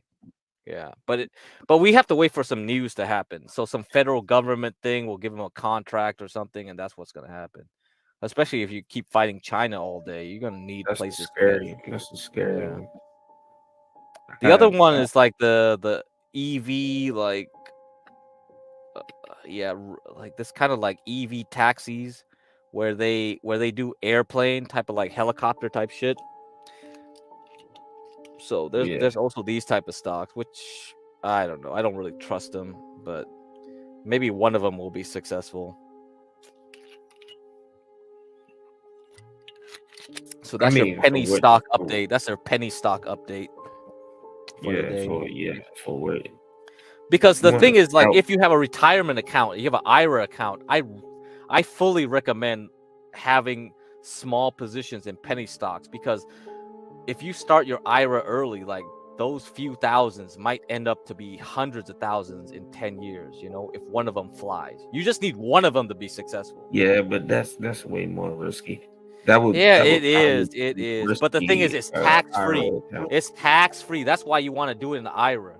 You know what I mean? So if you're young and you start your IRA early, that's the way. That's why I need to. This is something I wasn't taught. This is what Peter Thiel did. He put his PayPal stuff all into an IRA account, and he's getting billions back and getting tax free when he retires, right? And it's just like, what the fuck? Well, I mean, he made the right bet, but yeah, if you're going to have an IRA account or whatever, don't be as risky as you can be. Is basically what I'm saying.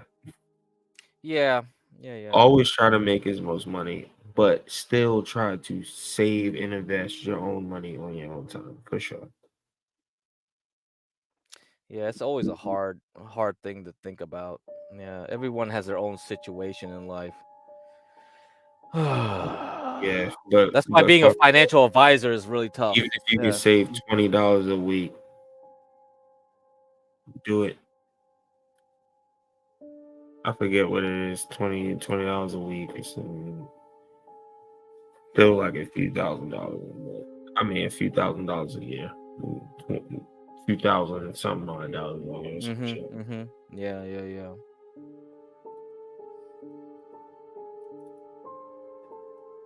But yeah, man, I'm about to get the hell up out of there. Cam the King keeps saying like, "Hey, you keep that, but you're still here." Man, I was trying to support you, dog. Oh yeah, yeah, thanks, man. Thanks, man. Yeah. You gotta go to work, right? Come on, you gotta. Yeah, if you gotta go, you gotta go, man. Yeah. I ain't got work. I'll just be here till HB comes back. Yeah, I gotta get your fucking contact so you can teach me how I can work from home as well. Oh yeah, for sure. Yeah. We'll get to that. All right, bro. Talk to Nina. Talk to Nina for me. Yeah. Yeah. Well, yeah. You were trying. Hold on. You were trying to get up, bro. Just give me your Well, contact. I mean, what happened was like I was expecting a Discord to be made for our show and stuff like that, but I don't know. Everything got messed up with the whole drama stuff. I don't know what the heck I was like, what the heck is going on now? Hey, what? I'm gonna put my email in the back. Oh, all right. I think you sent me your email. I have your email. You emailed me before. Remember? Oh, you got it again. Okay, I'll get it again. Yeah. I'll email you. I'll email you. Yeah. I'll get you. All right, man. All right, I'll see you, man.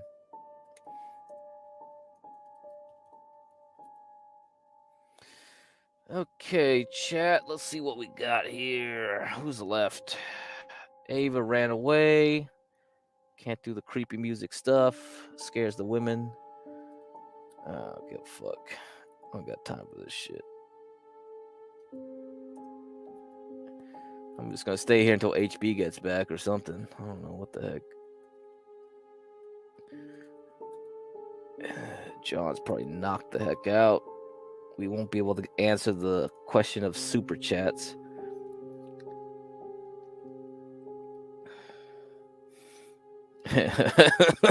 Yeah, the drama has made this channel gay, reserved a backseat till it's heterosexual again. Oh yeah, we'll see. We'll see what happens. So this is another penny stock I'm looking at. EXK. I mentioned it before. It's a silver mining stock.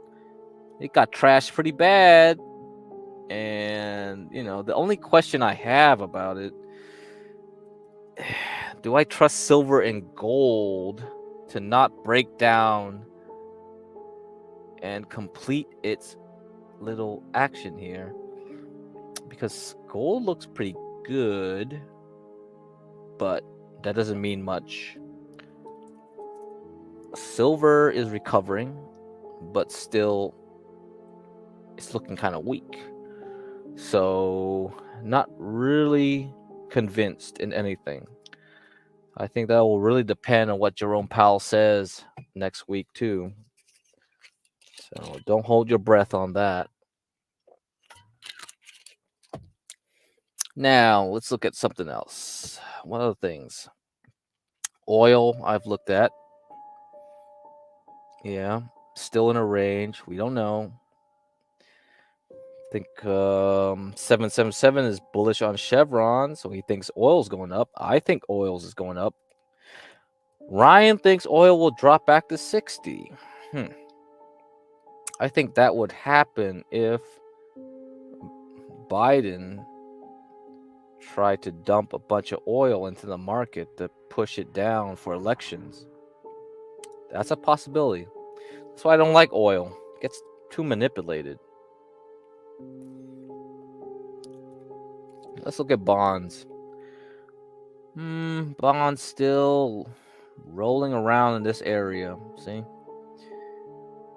It's not breaking out of the 100 area. So this is the TLT, the 30-year bond ETF. So if it breaks out here, and there's a lot of demand for bonds, is it a good thing or a bad thing will depend on the reason why. So I think 777 mentioned in chat, and that's something you have to think about, because Fed cutting rates theoretically should temporarily juice up the markets. But if the reason that the Fed cut the rates was because of an economic issue, a real financial crisis, then it doesn't matter. Stocks will go down, and you should just all be in bonds. So that's why I told Blacks to get his Treasury Direct account ready. So we never know. We'll never really know, but might be a good time just to buy bonds. Yeah, we'll see. A lot of things we don't really know, huh?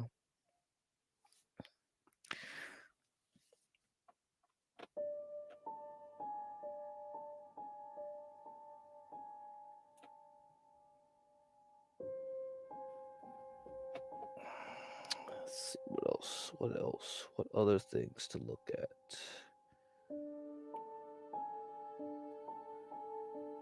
Anything happening in the overnight market? Oh yeah, Mexico. Mexico is also very nice. I really like it if you can get a good price. So this is the ETF for Mexico, EWW. So it had a nice drop it dropped with the US market because of the dollar, but and this drop right here is because of the election. So they had a presidential election, which was like, okay, I'm watching it now. So it's dropping to here. If you can get it at a good price, it doesn't matter who's president in the US. We're doing nearshoring. We're definitely not going to be supporting China much. Both parties now have kind of strengthened their position on China. So yeah, let me see. The Hong Kong market. Yeah, it's still stuck. Yeah, I traded the Hong Kong market from around here to here, and then here to here. It's making a higher low, it looks like. I think China was gonna try to stimulate their economy a lot harder, so that'll juice up their stock market temporarily. So I wouldn't be like a long-term investor in China, but as a trade, it might be interesting. But you have elections to go through. So even though both parties are anti-China, Trump is more of a loudmouth on being anti-China than the Democrats are. So that might be a risky trade because we're getting too close to election time. Let's see, weed. People asked about weed stocks. Yeah. Canadian weed is kind of up in the air. I don't know. This is like the ETF for US weed stocks, MSOS. Tough to say. Really tough. It's only good for a trade. None of these things are really good for investments, in my opinion. Yeah. The other one is lithium stocks. Lithium stocks look very cheap right now. Dirt cheap, actually. Many of them have gotten beaten the hell up. I mean, this thing used to be $21. Now it's $2. This is a Brazilian one. It used to be 40. I sold up here around here. Yeah, I was like in here 13, and I sold up here around 40. Because once I saw this happen, this weakness creep in, like once you got this last recovery to near 40, you're like, fuck this, I'm out. And then the next week it was like bam, bam, bam, bam, down, down, down. They're like, oh hell no, I'm not coming back. I'm gonna wait for it to all shake out. So here, now we're at $8. Do I want to buy this and try again and see if yeah, I don't know. That's an election thing too. If Trump wins, maybe you're not gonna have this Green New Deal type stuff. Hard to say. Another one, Paramount, right? You like Star Trek? Here's Paramount. This company keeps trying to get merged with somebody else. So they keep trying to say, oh, I'm gonna get merged, I'm gonna get bought out. Yeah, I traded this 10 to 17. I got out 10 to 14, I got out. I haven't tried it again here, but it keeps trying to get support at 10. Oh man, this company's terrible. Yeah, forget it. Maybe I won't recommend it. It's not worth it. If you're just hoping for a buyout, it's probably not gonna get a good deal. This is Warner Brothers. Yeah, you see this? Yeah, also very terrible. So all these media company stocks, they're pretty shit. I don't see anything good about these charts. Let's look at Disney. Disney, yep, same thing. Look at that. Yeah. Man, it used to be at 120, and now it's like freaking $80. I don't even think Disney pays a dividend. So what's the point of owning it then, even for a dividend? Yeah, there's no dividend, right? This thing doesn't even have a damn dividend. Oh, fuck that. I'm gonna waste my money on that shit. All right, let's see what else we got here. Coal stock. Coal. Let's see. Nope, I don't see anything good about the coal right now. I think we are waiting on China to do something. If China doesn't start increasing their coal demand and juicing up their economy, there's no coal's going nowhere. I don't see anything here. Yep.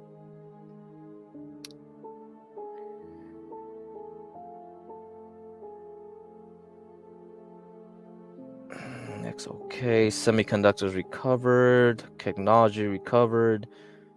There's nothing. Actually, since it's like HB is going to come back pretty soon, probably. Let's look at some trucking stocks. JP Hunt. This is a trucking stock. You see this range?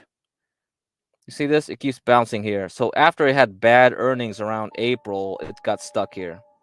It can't get out of it.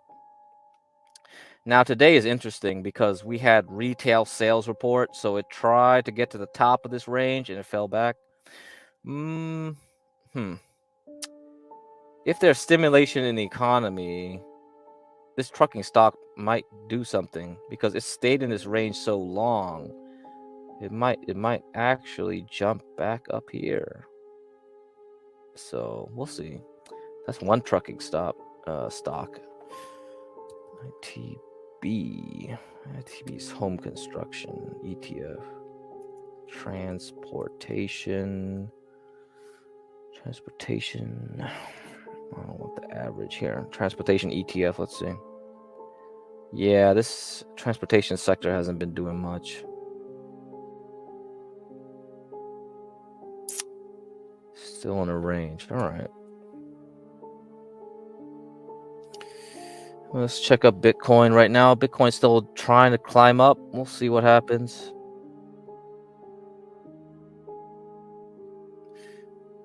So if it can hold here for next week, and Jerome Powell says nice things, yeah, we can climb up. But if he doesn't say nice things, then Rashu is right. It's going to come back down. Yeah, it's going to have to come back down again. I think that's just something you're going to have to gamble on.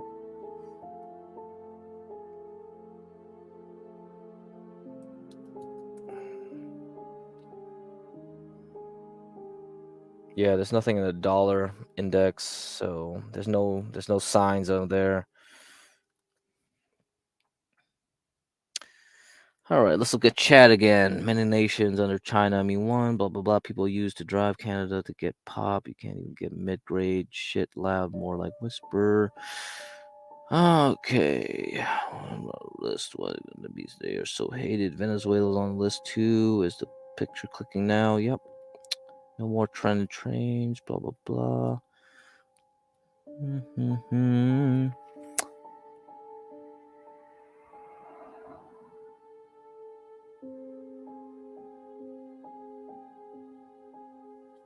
Okay. Here, let me see. Still, all right. Well, I'll keep continuing. Let me see. Up. Put the channel link up there.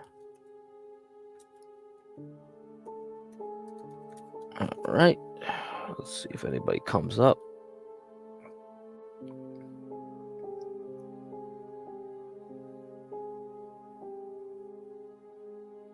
Yeah, Bitcoin still seems to have some strength. Now, this candle's important. I don't know if it can reverse like it all by tomorrow. It's really going to depend.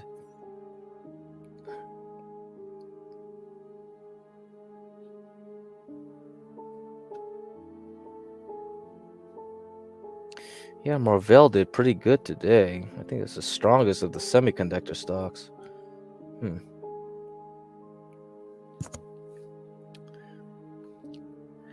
So this is one way in your retirement account. You can use these types. So SOXL, SOXL is like a 3x semiconductor stock. So if you bought here and you sold here, that's about like 70%, 80%. Another one is TQQQ. So it's like QQQ NASDAQ 100, but 3 times. Okay. So also nice gain here if you want. So yeah, for you guys that can't do options or futures in your retirement accounts, or you don't want to get margins or anything like that, you could use these ETFs temporarily. So it's really good for trading very quickly. Now, you can also short. All right. So you don't need a margin account for this. So let's say I want to short semiconductor. So I showed you SOX L. There's also something called SOX S. So if you knew Nvidia was gonna take everybody down, you probably would have saw it down here, and you could have rode it from $17 to close to $40. But a lot of people don't like. You talk to Denison or CKJ3, they don't like to do this shorting thing. They rather buy dips. So just wait for the market to pull back, buy the dip, and ride it back up. So that's tough. If you want to do both directions, it's really hard. Yeah, you're gonna do like, oh, I know it's gonna be a short, so I'm gonna short. Then I'm gonna long. I'm gonna switch to being a long. Yeah. You gotta be really skilled to time it correctly. This is the Russell 2000. So this is the small caps. See, the small caps got hit pretty badly, right? But now it's recovering again. So if you look at the small caps and then you look at the large caps together, it's pretty important for the overall health of the market that they all move up. One of the most risky sectors in small caps is like biotech. Biotech is very interest rate sensitive, very economically sensitive to a lot of things. So it's been holding up okay because this range is held, this support area is held. That kind of gives me a hint that whatever happens to the elections, it should quickly recover and bounce up very strongly. So that's a good sign. If the most sensitive, the most risky of stocks still has buyers. So I'm optimistic. Yeah, I'm optimistic. Nothing will happen in the near term anyway. So for everyone, just cool, chill, wait for October and September. We'll look for stocks to buy. We buy them, and then we'll sell them into next year in March. You'll get your first set of gains. Then after that, we'll wait and see. I don't know if Ryan's prediction that Taiwan will be get invaded by China or something else would happen, but at least for a few months, we'll be good.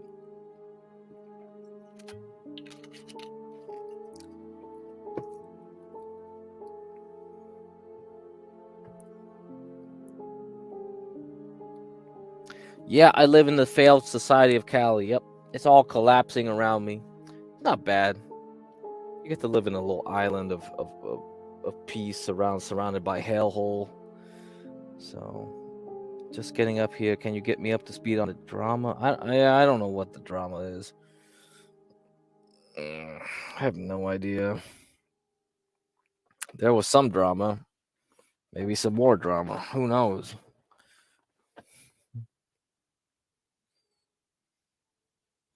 I think only HB knows what the drama is at this point.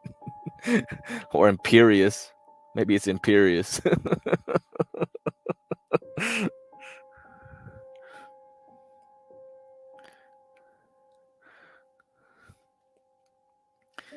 Yeah, so let's see. That's a good sign that Bitcoin didn't break that support. So if it's not going to drop, yeah, okay. Maybe I'm going to be optimistic in what Powell says tomorrow. I mean, not tomorrow. Next week, Thursday. Let's see what else we should look.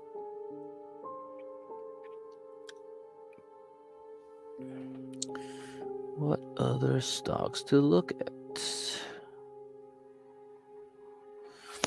So yeah, Chinese stocks are not doing bad right now. They had Alibaba and JD earnings this morning. Yeah, that's not bad. So I think it's a good trade. It could be a good trade to do China for a little bit. Let me see. So let's see. If I did China, I would do the ETF. So there's an ETF called Yin and Yang. Okay. Let's see which one was. We had Yin and Yang. Yeah, Yin and Yang. There we go. So Yin is 3x bull. All right. Let's see.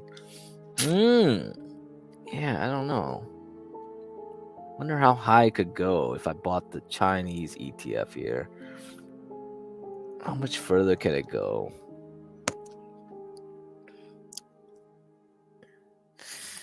It's too correlated to the U.S. market. All these stocks are just too correlated to it right now. I don't like that. I'd rather just buy U.S. stocks then. Uranium is a pretty big fail right here. It failed up here in 50 and uranium collapsed. Is it a good time to buy again? I don't know. I bought uranium up here, down here, then I went up here and I was like, get the fuck out. I was like, ran back up again and it's like,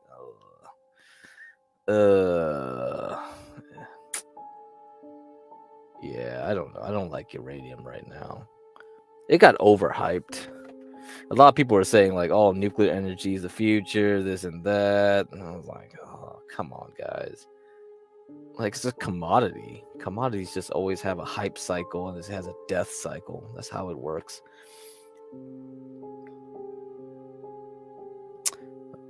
Oh, I talked about mushroom stocks. Here we go. Here's one. Mind medicine. Chart looks pretty weak. Maybe it's a good opportunity to buy. If it gets to $5, maybe I'll buy it. There's another one. SYBN. I forgot which one was like Peter Thiel put money in. It might have been this one. Not sure.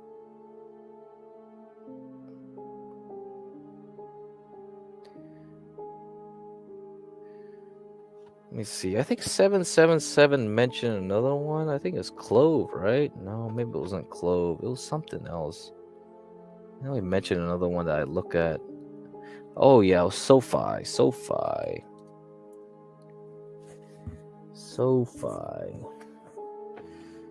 Yeah, this chart.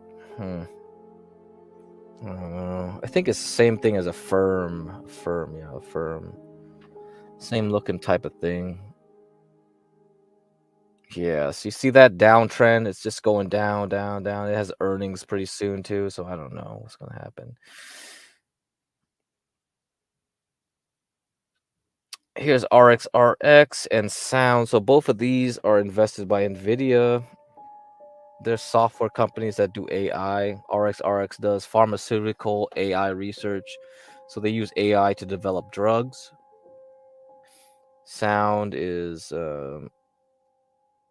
it's kind of like looking up like they'll detect like what song you're playing or something. It'll get the artist and the title. I don't know what else they do. Something like that. But it's heavily invested right now by NVIDIA.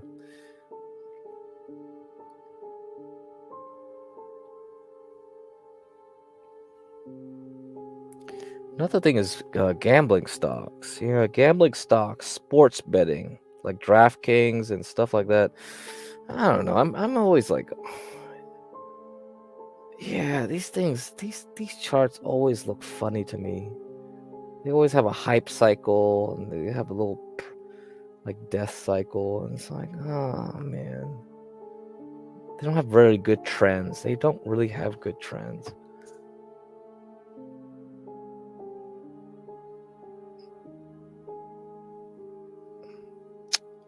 Yeah, like you look at this one from Caesars. Like, you know, they got casinos, they have some sports betting, but like, look at this chart. It's just, oh man, it's too ugly. Too ugly. Now this one, Celsius Holdings. You know, they give you energy drinks and stuff like that, like Monster Energy and shit.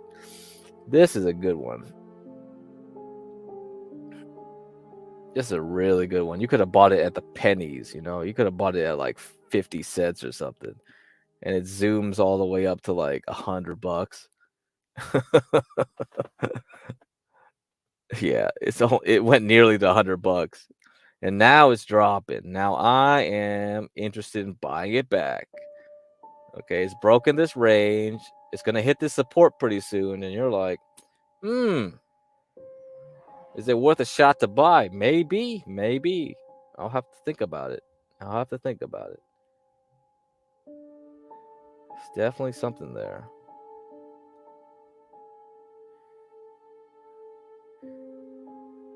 Here's like the jet ETF. So like this, I hate airline stocks. I really hate them. See why? So this is the ETF for all the airline stocks. You see what they do? They're just stuck in this damn range. Like, so if I think Warren Buffett said he hate airline stocks too. It's like, yeah, they're terrible. Yeah, they're really terrible sector. They just go nowhere. I mean, they're good for a trade, right? Like you could short here, long here, short again, buy back again. Yeah, they're great for that. I suppose if you're gonna trade, yeah, but as a long-term investment, yeah, this sucks. I look at this, like, look at this semiconductor stock. I love this one, Broadcom. It's run by a really good CEO. He really knows how to run a tight ship. So I think I keep recommending people to buy it. Like every time it has a dip.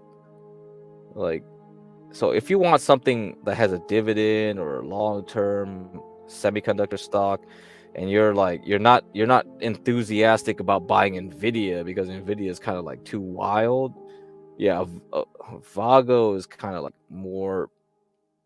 It has a broader base of customers. Let's put it that way, compared to Nvidia. So I think Avago buying it on dips is a good long-term position in your portfolio if you have a long-term portfolio.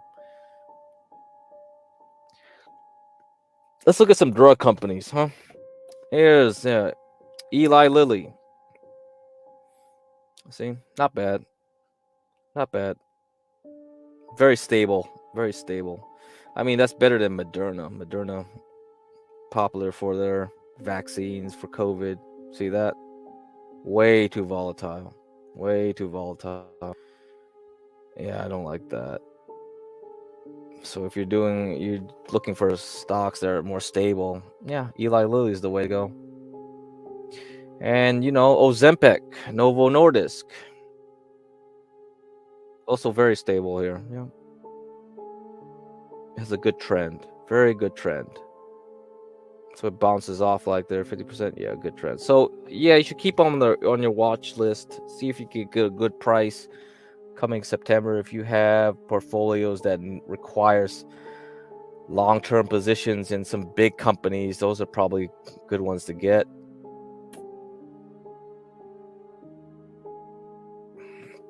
Let's get Square. This is like Square Payments, Jack Dorsey's like company. Yeah, not very good, huh? Yeah, it's not very good right now. Let's look at a mining company.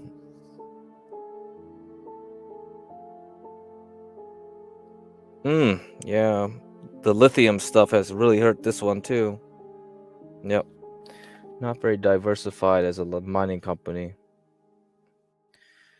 Yeah, I'll keep these lithium companies on my watch list then. Maybe there's a good time to buy.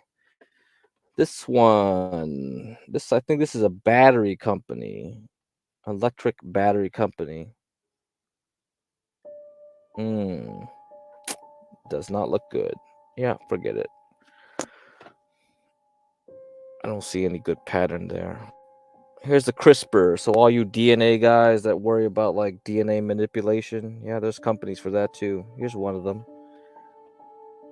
Definitely does not look very nice either. I think, a lot of these biotech companies, they really need interest rates to drop. So yeah, they're not gonna get juiced up right now.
Yeah, so what I'm gonna do is like how you look at the stocks is more important with the sectors. So you look at it like a weather report. You can't time everything exactly right. Okay, Ice Cube? So that's what we're gonna try to do. We're gonna try to think of things like, oh, it's a sailboat. You're on the sea, you look for the favorable winds. Okay, so you'd be like, okay, I know when something is gonna happen because of the seasons, because of how we know things react. Like, there's going to be a hurricane season, right? I'm not going to know a hurricane like it's going to be a category 5, it's going to hit Galveston, Texas, or it's going to hit Miami. I'm not going to know exactly what's going to happen, but at least I know there's something going to happen at certain points in the calendar year, and I'm going to prepare for it. So that's how you should look at things. So when you have a large portfolio, you look at what stocks are in what sectors, you will know. You'll start seeing patterns. Yeah, you'll see patterns right away when I start talking about this stuff more and more to you guys. But yes, to know exactly when a stock is going to hit a high and a low, that's going to be a fool's errand. A particular stock, it's not going to work. So let's focus on the overall market. Then we'll drill down to sectors, different industries. And then after we go through industries, we'll look at individual stocks from there. Then that's how you know things will happen. So transportation, like let's look at HB. He does transportation. Transportation have seasons. Okay, so they have a pattern to them. Tech stocks have a pattern to them. Yeah, they all do. They all do. So we'll practice. We'll practice, man. Yeah, so let me see here. I gotta get more battery power. Like, so TradingView takes a lot of power. StreamYards takes a lot of power. That's why I need to, if I'm gonna stream more professionally for you guys, I gotta get a desktop computer and shit, because this ain't gonna work long. I mean, you look at Porsche. She was trying to do Oregon Trail, and even Oregon Trail with StreamYards, like, it fucking like killed her own computer, man. It's like, that's ridiculous. Like, Oregon Trail shouldn't be like a memory hog. Like, what's going on? I think a lot of people just write bad code nowadays. All right. Anything else? Blah, blah, blah. Send a link to Google Maps. I put a flag thing offshore when the thing is underwater because it's big and man-made. Oh, okay. Interesting. All right. Let me check my email.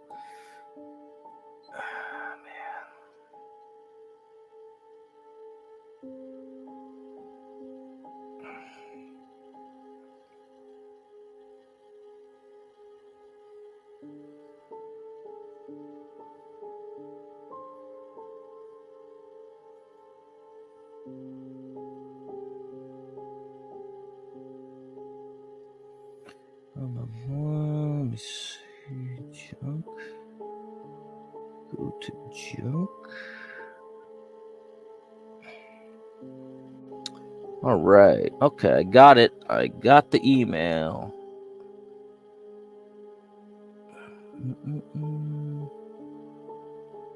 Let's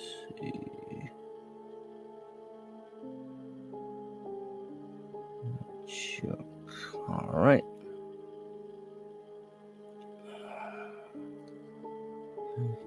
Let's see. Oh, okay. I might have seen this before.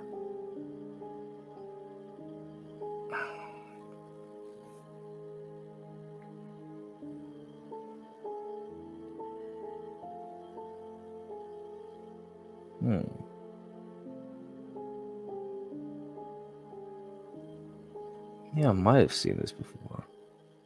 I have Horus. I think it wasn't there's like something in the Sahara Desert where there was like some pattern in the sands. Like, this must have been something like that too. I'll have to look into this stuff more.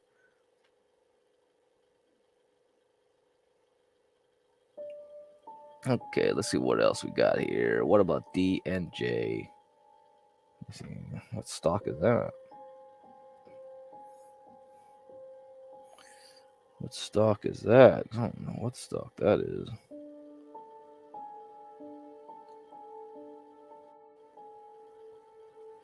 Yeah, I don't use Chrome. I used to use Brave. Brave was very good at memory management.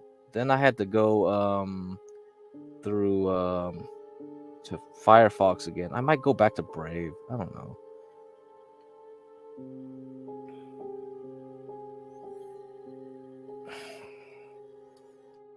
It was really good. Brave was really good. This is where Atlantis was convincing evidence is back. Yeah, I've heard that too.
Yeah, I didn't find that stock. I don't know what that is then. DNJ, I didn't see it.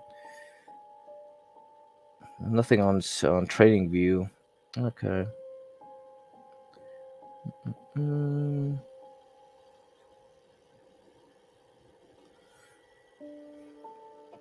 Utah. Didn't they have somebody put up some monoliths in Utah? I'm pretty sure they did. Somebody put some monoliths up there. I mean, I was showing some like what was that, Georgia Guidestones today. I was like, there's Georgia Guidestones. Let me like put it up. Guidestones. Yeah.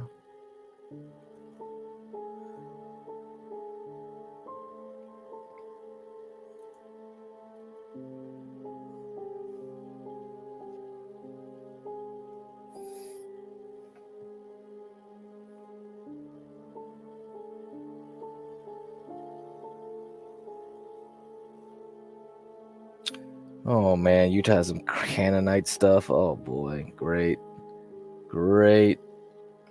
Anyway, so the Georgia Guidestones, people are talking about like all the abortion and things like that. So the Georgia Guidestones was, I mean, I don't know who built them. And they were blown up in 2022, but somebody got pissed and just blew them up. But someone paid to get this thing built, and they wrote it in a bunch of different languages. But essentially, it's like, okay, maintain humanity under 500 million in perpetual balance with nature. Guide reproduction wisely, improving fitness and diversity. Unite humanity with a living new language. Interesting. Rule passion, faith, tradition, and all things with tempered reason. Protect people and nations with fair laws and just courts. Let all nations rule internally, resolving external disputes in a world court. Avoid petty laws and useless officials. Balance personal rights with social duties. Prize truth, beauty, love, seeking harmony with the infinite. Truth, beauty, love. Isn't that like fucking Sailor Moon shit? Didn't Sailor Moon say that? I don't fucking know. Be not a cancer on the earth. Leave room for nature. Leave room for nature. Okay. All right. Anyway. Yeah. Yeah, it's destroyed. Yeah. Yeah, they blew it up, man. They blew it up. It was lined up with the equinox. Yeah, fun, right? That's basically like Stonehenge.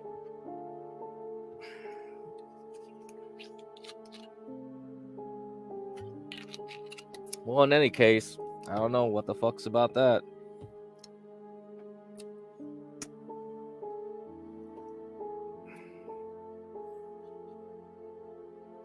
I think this world court thing is pretty interesting. You got the world court, huh? Truth, beauty, love. That's definitely from Sailor Moon.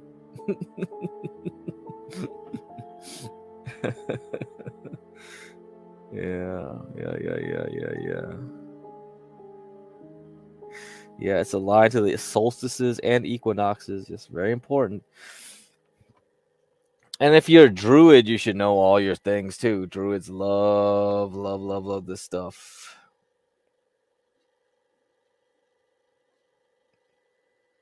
Anyway. Let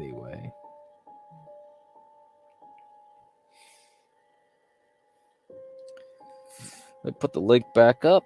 See if anybody wants to join.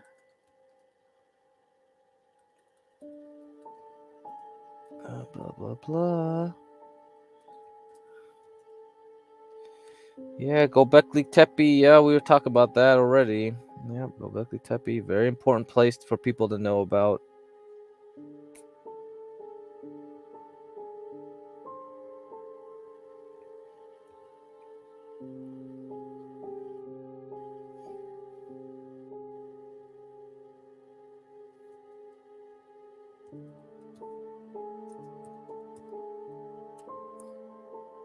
think if you want to look at conspiracies, you can look at this stuff. Yeah, tall Nordic aliens. I think this is gonna be fun.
Yeah, I'm still awake, John. I don't know what the heck's going on. Hey, this was me and Rashu doing like conspiracy shit. Yeah, Ava was on, but then she ran off. So hell I know. Considering rural Georgia, yeah.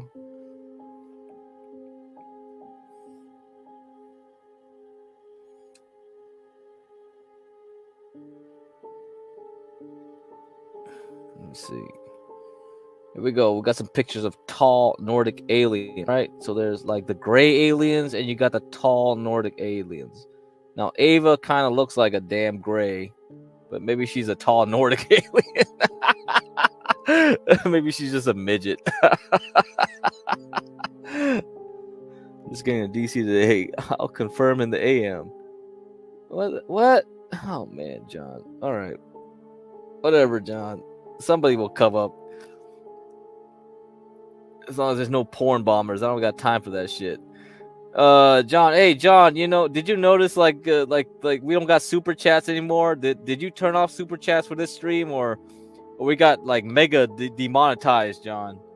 Did that porn bomber really screwed up everything? Because you got double check that stuff. Because we got a lot of people asking why can't they do super chats?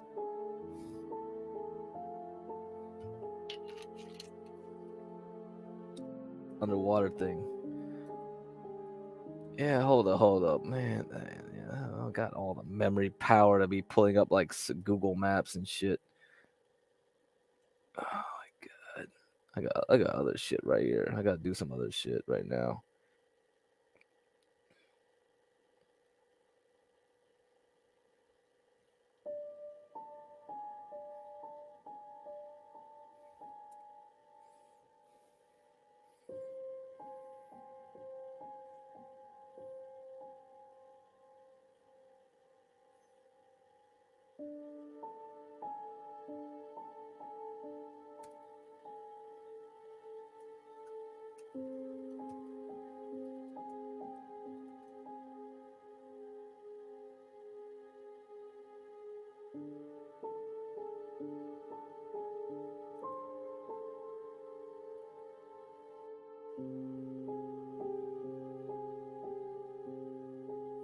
Oh my god, it says the content on this channel can no longer be monetized. Oh great. Hey John, you gotta go fight that shit with YouTube.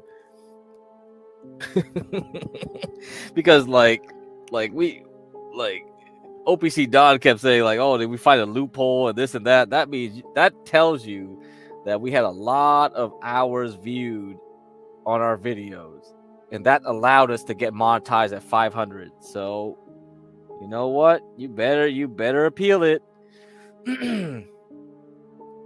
Because that was a porn bomber. That definitely is appealable. Dolmen portals. What the heck? Dolmen portals? I probably heard that before. Oh man, why is there so much shit you gotta know now? Damn, so many things to know. Yeah, I heard of these. Yeah. Okay, I've heard of these. Yeah. Yep. I heard of these. That's why I have this old ass book about druids and shit. Where, man, I have so many books I've read and forgotten about. I think I've forgotten more about the books I've read than actually like I remember like the books I didn't read. Come on. That's how crazy that shit is. Yeah, I think I definitely heard of this before. You know what's cool is like there was a sci-fi show called Earth Final Conflict. I've mentioned on a CT show when they were talking about Star Trek. So that one episode, like there, the aliens went to Ireland, and it's like, oh shit, it was buried in one of these dolmen things. Oh my god, yeah. I mean, that's why I love 90s sci-fi. They always had some truth in them.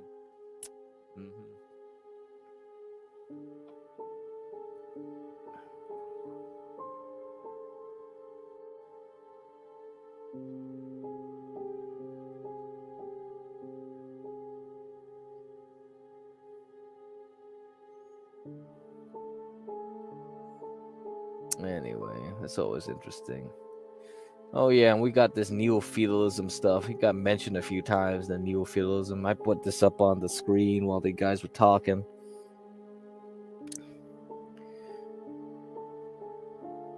It's definitely important. Definitely important. Fighting to give a company 30% cut doesn't make a lot of sense. No, it doesn't make a lot of sense, John. But you know what? I think it's good to have good practice where you're actively talking to people in YouTube, because you might need some direct contacts in YouTube if something more insidious happens. Because if you get too many strikes, we can't stream for like 2 weeks. So it's good to have like at least build up a relationship with our overlords here on YouTube, because they are our landlords, right? It's good to have some good connections on them.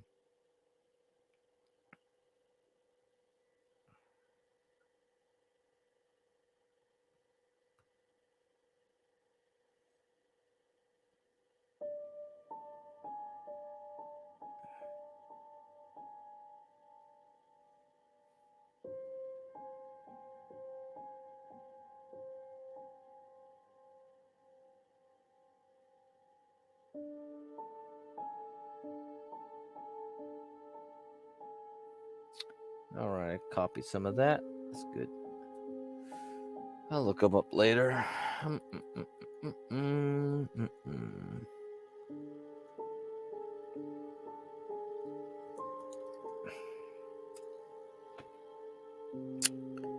Yeah, okay. Bitcoin's now at an important spot.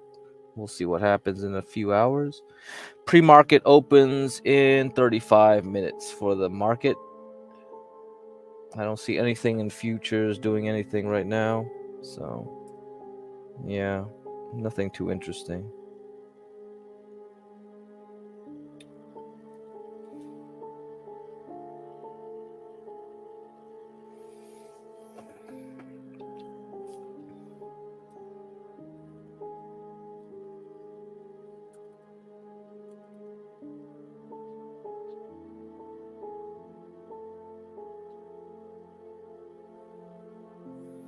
Damn, we still got 24 viewers. Jesus Christ. All right. God, freaking hell. Let me let's play a video then. Let me see. What we got? Anything interesting to play? Nope. Nope.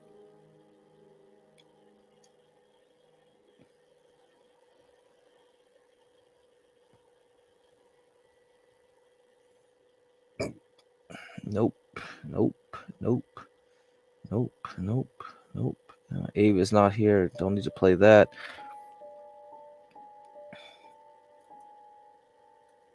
Let me play this one. I think because I think this will be interesting for you guys to see.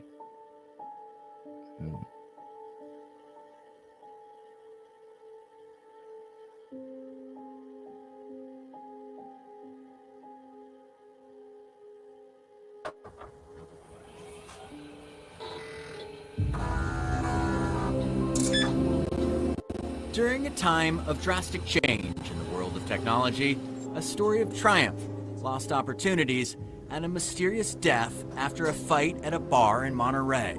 50 years ago, in Pacific Grove, in the tool shed of this house on Bayview, a professor at the Naval Postgraduate School named Gary Kildall wrote the software that ignited the personal computer revolution. Gary made it possible for anybody's program to run on anyone's computer. They should definitely remember him as the guy that started it all. Stand for your time. In 1974, Kildall created CPM and started Digital Research Incorporated, or DRI, to market the software. It would go on to become the first commercially successful computer operating system way before Windows.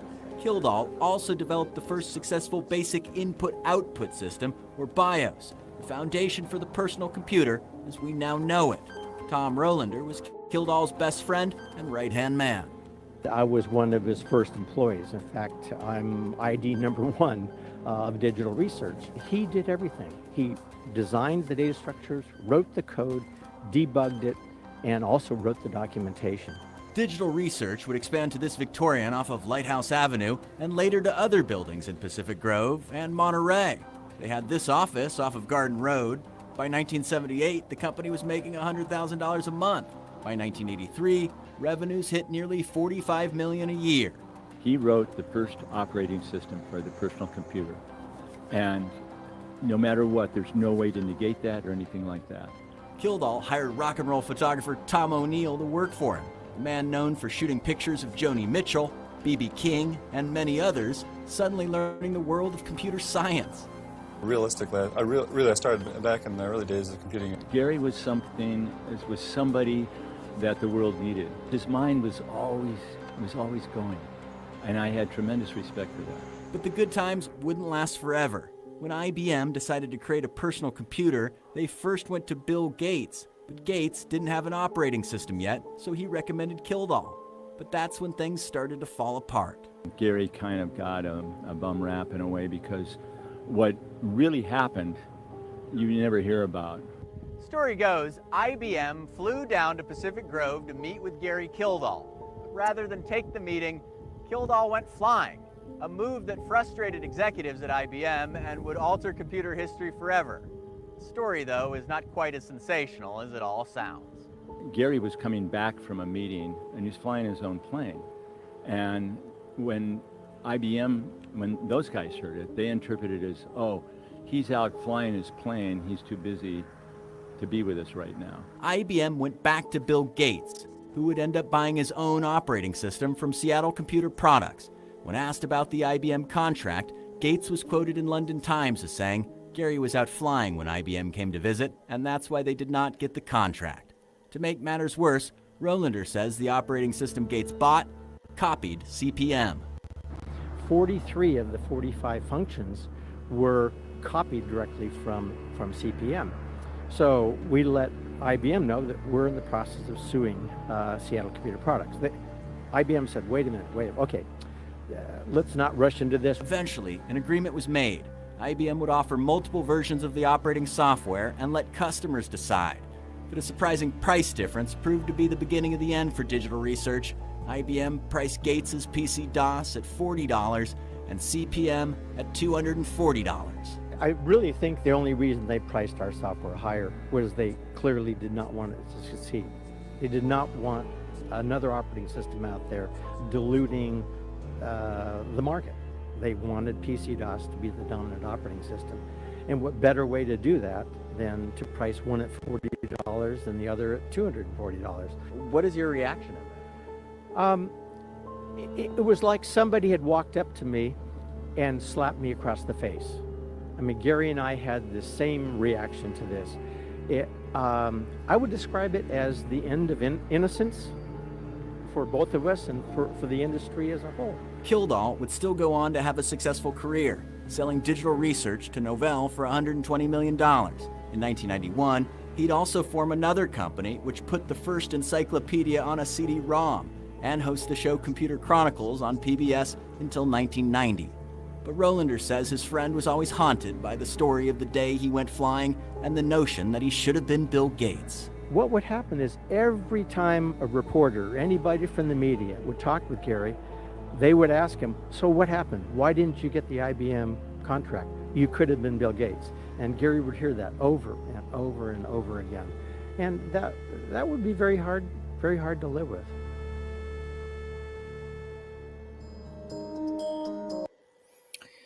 All right. I like that the creepy music comes in at the right time for this video.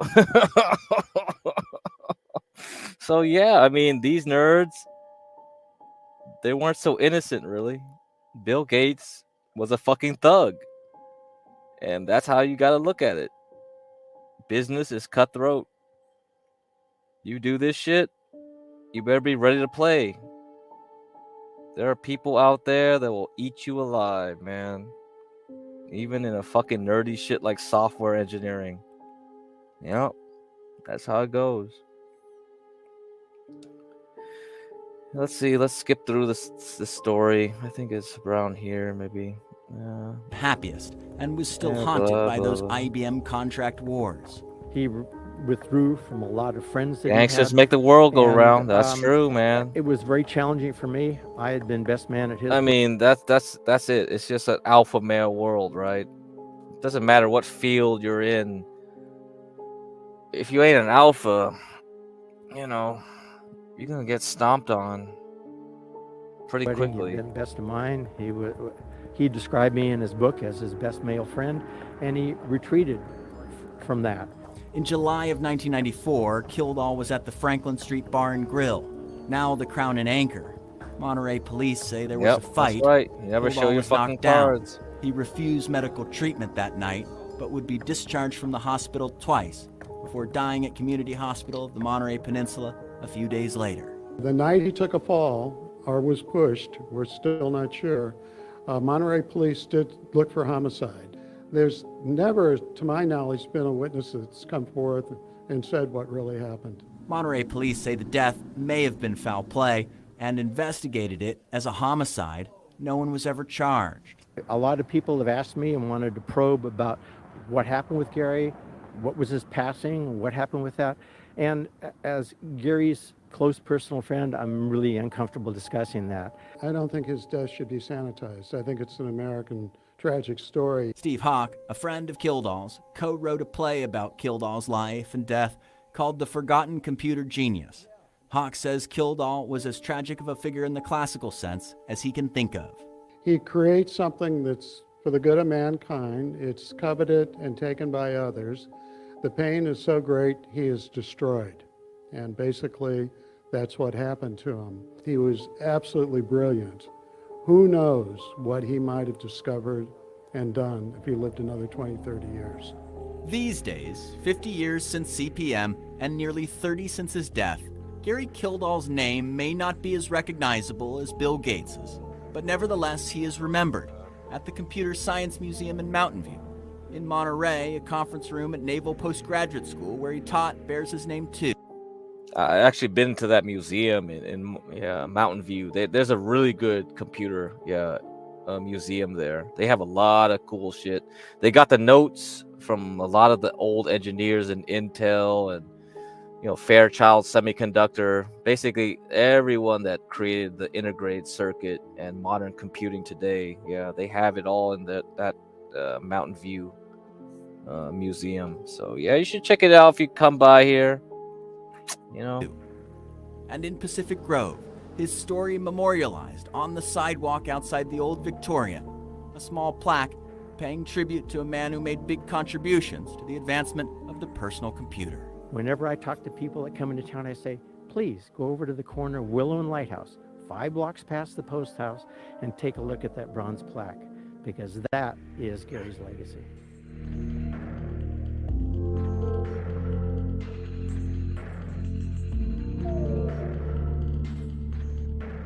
Yeah, that's right. Mountain View, California. Yep. Yeah. I mean, man, I really love those old days, man, of computing. And the 80s and 90s were really cool. Yeah, they were really fucking cool. And Blacks was on here. He talked about Commodore 64. Yeah, the really old guys. Yeah, they remember those things real well. Man, things were really nice. You got Radio Shack. You got Fry's Electronics. Man.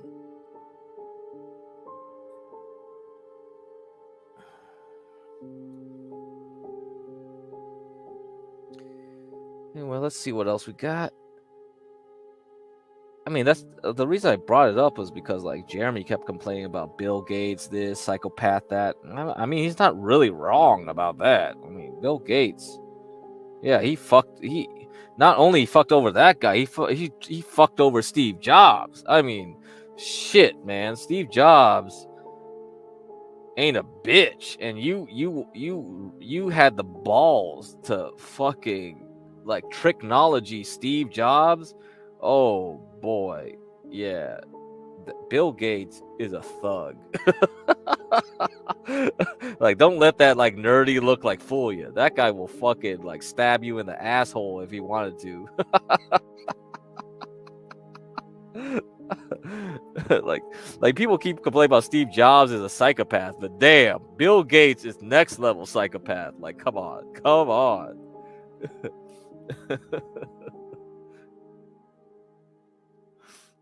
Oh man, how many fuckers he screwed over? Oh shit, how many dead bodies does he have?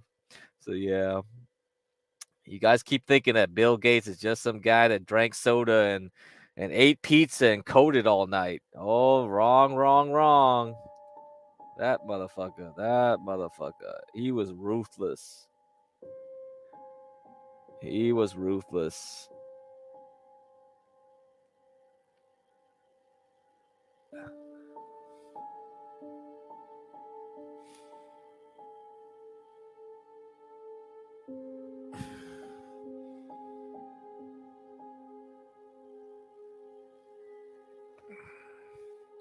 Man, I don't know what kind of like Radio Shack you guys got down there. They probably like the last time we had Radio Shacks is like when they started not even like selling like any kind of resistors and capacitors anymore. They were just selling phone plans. And I was like, come on. You're not really a Radio Shack anymore if you're doing that.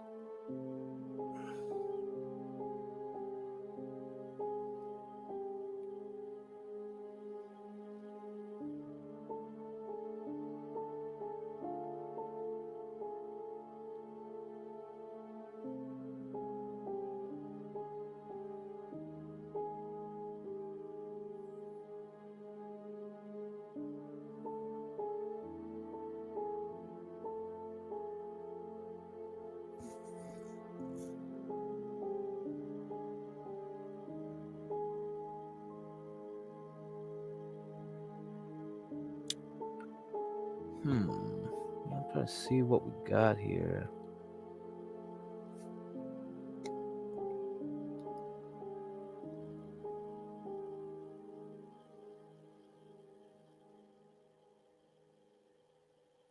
Maybe I'll play this. Let me see if I play this one.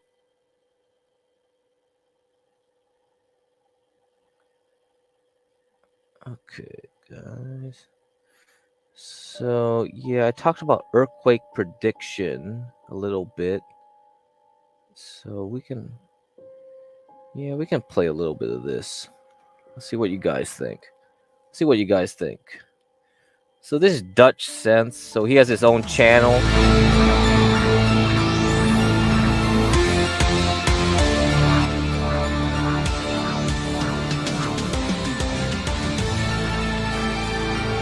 Yeah, you should check his channel out.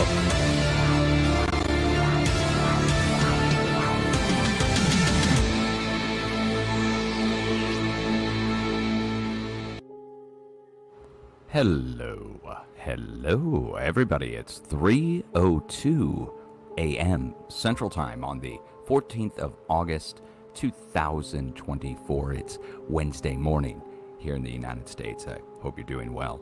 And doing an update, I am recording, so when we're done here live on Twitch, I'll upload to YouTube. We'll premiere it back for everybody to hear. Let's turn on a display capture and just get into what's going on. Everybody's eyes are still on Japan from this past week. We had our big 7.0 earthquake. This is seen in South Japan. That happened on the 8th. So we're 6 days in, and they issued a 7-day advisory to be on watch For a large earthquake to strike in Japan, the Japanese officials issued their forecast. And the forecast area was from here, where the 7.1 struck, all the way up the coast to pretty much to right here in the middle of Japan, that's Tokyo. And when they issued that warning, the Prime Minister of Japan canceled all his trips. He is staying in the country for the week, and it's been 6 days since this. Now, they issued a 7-day watch the next day. So really, we're 5 days in on a 7-day watch is what I would say. Now, the next day, after they issued that warning, North Japan, right up here at Kuril Islands, this is technically Russia, but I mean, here's North Japan, a deep earthquake struck on the plate boundary down below Japan. And this is worth noting, so let me show you where this struck. The deep earthquake happened up here on the plate boundary, on the left side, west side. You see how it kind of divides, goes down to the south, down back to Tokyo, and further down to the south, all the way down here. Okay, so again, you get to see where the plate boundaries are, the red lines. And the deep earthquake happened the day after they issued their warning. A deep one happened up here. Now, my longtime viewers know what deep earthquakes mean. Let me quickly explain. You see how this is raised high off the planet? This is a feature that's on Earthquake 3D that shows us our deep earthquakes. It's just easy to see them with them raised high off the planet like that. The higher they are off the planet, the deeper they are into the earth, just as a perspective. So think of this like down in the basement, down below Japan. Now, this deep earthquake happened after this. But this earthquake, the 7 down south, did not directly cause the 6.5 up north. It happened a day later, 1,500 miles to the north, the deep earthquake. So first a big one down here, shallow, up towards the surface, and then the next day, shallow, or a deep earthquake, following the shallow one.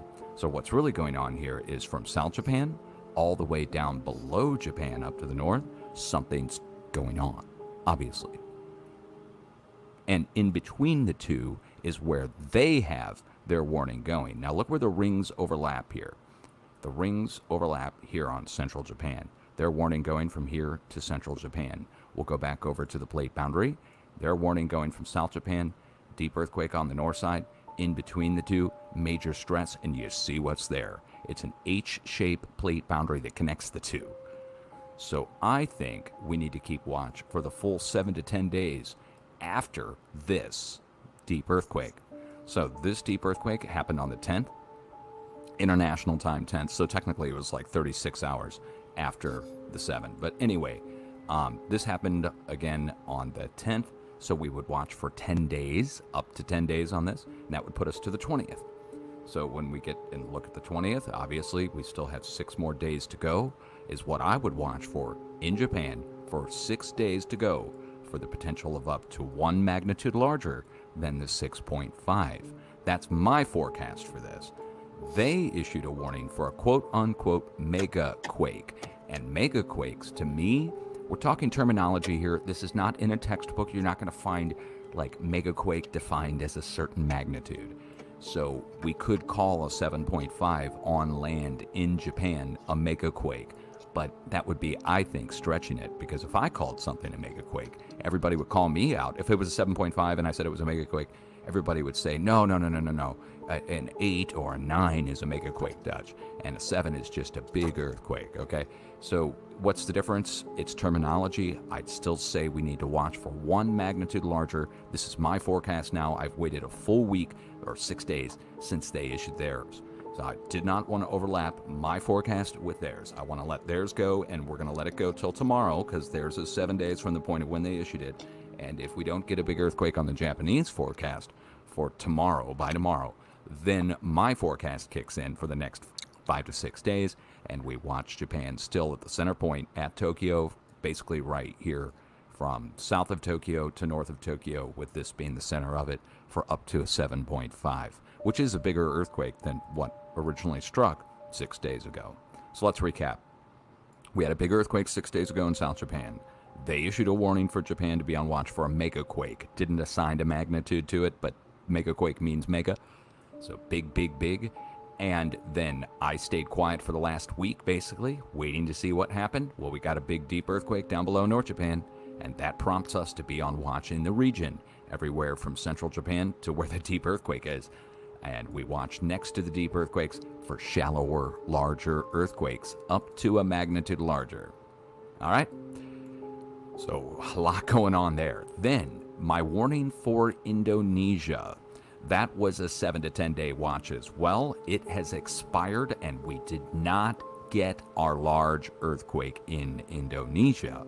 The only large earthquake we got was all the way to the north, 3,000 miles away. That's a big flop for me on the forecast for South Indonesia. Now, yes, there are times where I issue the warning and we get beyond the 10-day time, and then the earthquake hits. I'd like to point out the earthquakes that struck. Take a look at it. So where was none of these earthquakes were here when I issued the warning, first of all. Okay, so this was all blank. There were no earthquakes all the way across Indonesia. Maybe there was 1-4 maybe when I issued the warning. And what hit since? Well, everything across from East Timor, they all got hit directly. Eastern Java, East Timor, Sumatra, and then a stepping stone path of 4s going across. You see how these are equidistantly spaced between one another, 4.4, 4.5, and a 4.6, and a 4.9. Okay, so this whole thing moved, and it's a stepping stone path of earthquakes going all the way across it. And then look, over to the west, all the way out across Europe and out towards the mid-Atlantic ridge. So where I'm looking for a big quake to happen here, and it doesn't happen here, and instead we get a stepping stone path of earthquakes all the same size going over here all the way to Europe, where there's just one spot that needs to be filled in right here. Okay, well that's obvious what happened. The wave that I was looking for to break in Indonesia spread out to the west and went all the way out to the destination points, all the way at the mid-Atlantic ridge. And that's good. I even talked about this when I issued the warning. I said, best case scenario, we'll escape out, I'll flop the forecast, and we'll get back on. I'll try and figure out where I got it wrong. So where did I get it wrong? Looks like the wave went out, around, up, and over into Asia and out, following our arrows. Technically, that's not getting it wrong. I mean, that's the way we expect it to flow. But I was looking for a break right here. See where the two plate boundaries come together? Right there, I'm looking for a big break. And instead, we get a stepping stone path of the same sized earthquakes going up, around, over, and over, all the way to Europe. And that happened in the last 5 days. Here's the last 5 days worth of earthquakes. Like I said, there's one spot missing. That's China into Bangladesh. And that will most likely get filled in very soon with a new similar sized earthquake. And it'll be literally a stepping stone path, but it almost looks like we're not getting the full feed out of China directly, mainland China and central China. I don't know what's going on there. Okay, what else happened? New Zealand, check this out. So you started moving on north side, you started moving on the south side, then White Island blew. Had a small eruption at White Island. That's here in the Catcher's Mitt position in the Bay of Plenty. And that's enough for me when I see activity like that striking really close to land or very close to land. New eruption, 6.0, 5.9 on the north side, 5.0 on the south side on the X. The only spot missing now, right here, Christchurch, Southern Alps, in between our two sets of earthquakes. 5.0 to the south, 5.9 to the north. Something like a 6 should be coming, or an upper 5 should be coming in here on the Southern Alps, just west of Christchurch in the next few days. So get ready for it down in New Zealand. It looks like it'll be within that magnitude. So I'm trying to get it within 1 magnitude and 200 miles. And I'm looking for more like an upper 5 to low 6 to strike here. So if a 5 hits there, that's the earthquake we're looking for. If anything bigger hits, I apologize. I'm trying to get it within a magnitude. Aussie, down here, Australia, 2 lines of earthquakes going across the whole craton, going from central Australia all the way down towards Kangaroo Island, Adelaide, and going down towards Perth. This is what we would expect to see happen. Over to the west we go, and let's go back to the USGS plate boundary map and show it to you here one more time. The red lines. These red lines are the spots between plates. So think of this like a crack at the surface that goes all the way down through the plate to the underside. Each plate is, of course, its own plate, and it's butting up against another plate. So there's a wave coming out, and that wave is spreading out, and it's dropping off these earthquakes all the way along the way as it spreads across these plate boundaries in the course of a few days' time. And so we're getting the same sized earthquakes within a hair of a point of each other, 4.4, 4.4, 4.5, and then mixed between those, 4.1, 4.1, 4.1, 4.1, 4.2, and so forth. All the same sized earthquakes clustering up pooling up on the red lines, and then going to the west and dropping off more. So it's not one earthquake causing the other. There's a wave that's going across here, and it's dropping off all these along the way. It reflected into itself and came back to itself and struck with a new 5, a bigger earthquake. The combined total of all these 4s going into a 5 to 5.4 in the middle of the whole mess. Do you see it? Again, the 5 is sandwiched nicely and neatly in between all of our 4s and all of our 4s, right in the middle. There's something at this location. There's something very interesting at this location in Syria, and it's very rare to get earthquakes here directly in Syria. So the spot that broke, look where it is though. See these red lines one more time. So here's Saudi Arabia, here's Syria, and we go right up into Turkey, and that's where the 2 plate boundaries come together. And a big earthquake happened up in Turkey about a year and a half ago that connected across all the way between these 2 lines. Hundreds, if not thousands, of earthquakes connected between these 2 red lines. And a big 7 struck and caused devastating damage in Turkey. I think 100,000 people were killed overall in those earthquakes. It was insane. Just a couple years ago. Not even. So to the south of there is the plate boundary. It goes down through Israel. And we have the Dead Sea down here, down in Israel, where the lowest point on the surface of the earth is. So the surface, I mean, not counting the ocean, of course, but on the surface of the earth, the lowest point on the planet is the Dead Sea, and that's the plate boundary there that's folded and goes up to the north and meets up into Syria. Now let's go look up the quake in Syria. Just wait till you see what's here. This is just crazy. Whoops. Let me get the coordinates. Yes, this is how you do it. You have to look up the quake sometimes, guys. I was planning on looking up the Syria earthquake, but when I did, I wasn't let down. Let's just put it that way. I was shocked to find this. All right. Earthquake epicenter is right here, and there's a few things that stood out to me when I zoomed in on the overall area. We've got our volcanoes down to the south, so huge volcanic fields to the south. You see these? Those are lava flows out in the desert. But we go on the north side, this is what looks like an ancient old lava field to begin with, but it's all been farmed, it's been scraped out. So when I zoomed in and I saw stuff like this, take a look. What are these? These are dug into the hillsides. These are bunkers. And there's even anti-aircraft batteries that are built in here at some point where they apparently had some kind of, where you'd park your tank or where you'd park your anti-aircraft guns. These all go into the hillsides here. Now, that's interesting in its own right, and this is in a certain shape. A shape that we've seen many other places around the planet, in that star fort type shape, that bastion fort 5-sided shape. And there's something next to this that's even more interesting, and that is this. See how it says welcome? W-E-L-C-O-M-E. And up here at the top, what is this? Let's turn on our places, photos, borders, and labels. The Shemimis Castle. And it's got Lord of the Rings vibes on this place. It looks like the watchtower of Amon's soul, where Frodo gets stabbed with the Mordor blade. I'm not kidding. It really does. Look at it. Okay, I don't know if you're going to see this full screen, but let me try and blow this up a little bit. I cannot increase the size. But this has that, it really does have that vibe. But if I were to say welcome there, that's just absolutely bizarre, right? Look at this. Okay, and it is what it is. It's got the Lord of the Rings vibe. I'm just throwing it out there that it is. But what are the chances that we'd have a bunch of bunkers next to an ancient castle?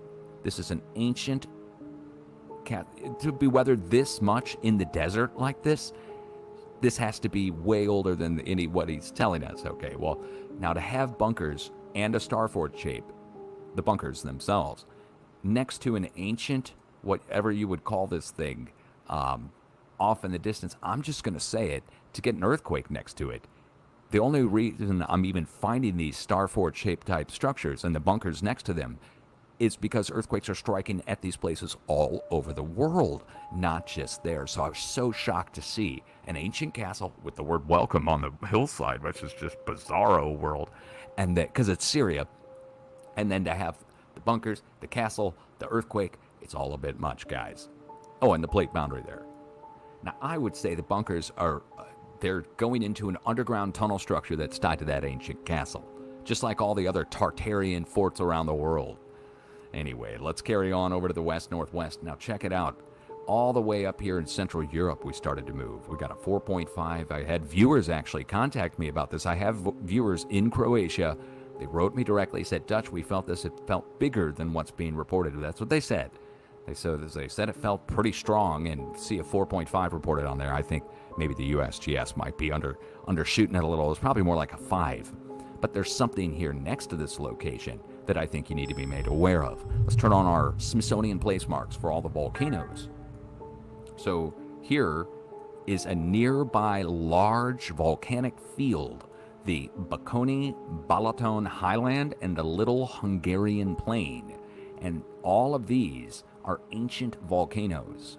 Most people don't even know about them. The tuftage is still left over there. I don't think they're going to erupt anytime soon. I don't think they'll ever erupt again. But it's an ancient Pleistocene. Back before the Ice Age, long time ago, ancient volcanic field that covers several thousand square kilometers of this whole area. We are on the edge of it. We're really close. We're 60 miles. We're 20 miles beyond what I normally look for a single volcano. I look 40 miles out for volcanoes because magma chambers can shift over time. Well, on a giant volcanic field like this, yeah. Look, we only have a few marked across Europe in general by the Smithsonian. So to be within 60 miles of it, that's what the earthquake is related to. It's related to the volcanoes that are there. And if we go look at the other earthquakes over to the east, we got the same sized earthquake over in Romania. Let's go pull this up. Bata, Romania. And it's exactly the same size, 4.4 to 4.5. Let's go see where it is. Again, we're going to the east. It's not far. Look where we're going next to. We're now right on the other volcanic field, the Lusauret Basalt Plateau. And it's, 35 kilometers east-northeast of Timisoara. Early Pleistocene. They don't give us a size on the basalts, but I'm just telling you, if it's right here, let's measure, let's see. I always look within 40 miles. This is 18 miles, or in kilometers for my European viewers. It's 30 kilometers. Definitely related to the volcanic field there. So we got 2 of the same sized earthquakes at 2 of the volcanic fields as the wave, this seismic wave, is going around and spreading out towards the mid-Atlantic ridge. Straits of Gibraltar also got hit on the plate boundary down south by Morocco, south of Spain. And let me just show it to you over on the USGS plate boundary map one more time. Over here. See where Spain meets into Morocco? See the red line? So we have a path of the same sized earthquakes, going from the West Pacific, all the way across Asia, all the way across Europe, South Europe, Central Europe, going around the outside edge of the craton in Europe, and going out to the west, all the way to Spain. And let me show it to you on Google Earth. Let's turn off everything and just show you the plates itself. It's going to make so much sense in about 2 seconds. So there's a wave starting all the way over here. It's following, you can even follow the mountains, because that's where the plate boundary is. Goes over, spreads like a river across the Mideast. You see, it looks like a river, doesn't it? Those are mountains.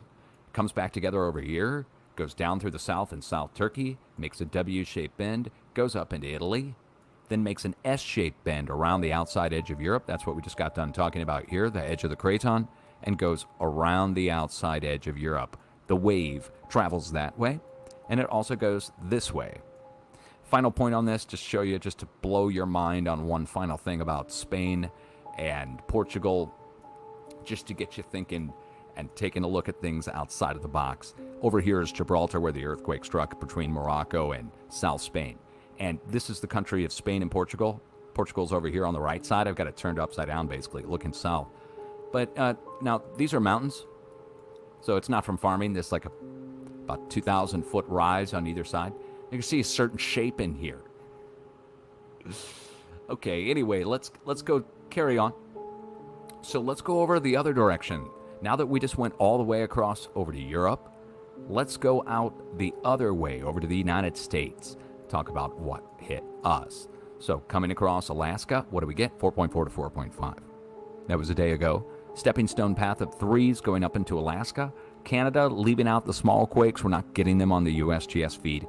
If we got the Canadian small quakes, you'd see a bunch of 0s and 1s connecting between here up in Alaska. Let's wait for it. There to there. You would see it. But Canadian feed, I don't have it on. USGS doesn't report it, and Canadians don't have a good earthquake 3D feed. Anyway, you'd see it. It's a stepping stone path of zeros and ones that are going down across here. And it connects from Alaska down into the northwest USA. And then we get into the US, and man, dude, down here to the south, what do I got to say about this? So many people writing me, guys. Where are you, they said. I said, I didn't know you guys cared about 4s down in Southern California and down in Nevada. Every time a 4 hits, everybody tells me not to worry about it, and that they get that kind of stuff all the time. Let's go look it up. Let's go down into Southern California first, and I'll issue my forecast. I'll tell you guys what to look for. I've got family out here. They actually called and asked. It was on the news, and they know people in the area, of course. They got friends and stuff that live there, and they're asking me what to look for. And I told them, there's going to be 2 things that happen in the next few days. Southern California is going to get hit by a 5 down by Salton Sea and San Diego. And up north in Northern California, actually off the coast of Oregon, we should see a 6. So here's our earthquake epicenter for our 4. And now I'm going to back it out ever so slightly. And I'm going to turn on my place marks. Check this out. Look what's here. 2 large sets of transmitters plus a 3rd set that's not even marked. And I'm going to show them to you. We've got a big AM radio station transmitter. 5 antennas on the hilltop. 1, 2, 3, 4, 5 here, right? And then across the highway or across the road, we have 1 giant FM transmitter antenna. We're putting out a lot of radio waves here. And the earthquake is coming in directly at the electrical substation that's supplying power for the area. So we, again, right next to it, AM transmitter and FM transmitter. What does that have to do with anything? Well, this gets into radio waves converting to DC power and going down into the plate. So here we have DC power and AC power. AC, alternating current, DC, direct current. And both are going to be being discharged out into the electromagnetic field around this area, plus down into the ground. And then we get an earthquake there. Pretty interesting to see that. Let's go on a ground level and show you the hidden array of antennas right here that isn't even marked. But these are even bigger than the antennas that I was just showing you for the AM and FM antenna transmitters. So they have at least 3 or 4 more tall 1,000-foot high microwave transmitter towers to relay or to, get... Oh, great. Hold on.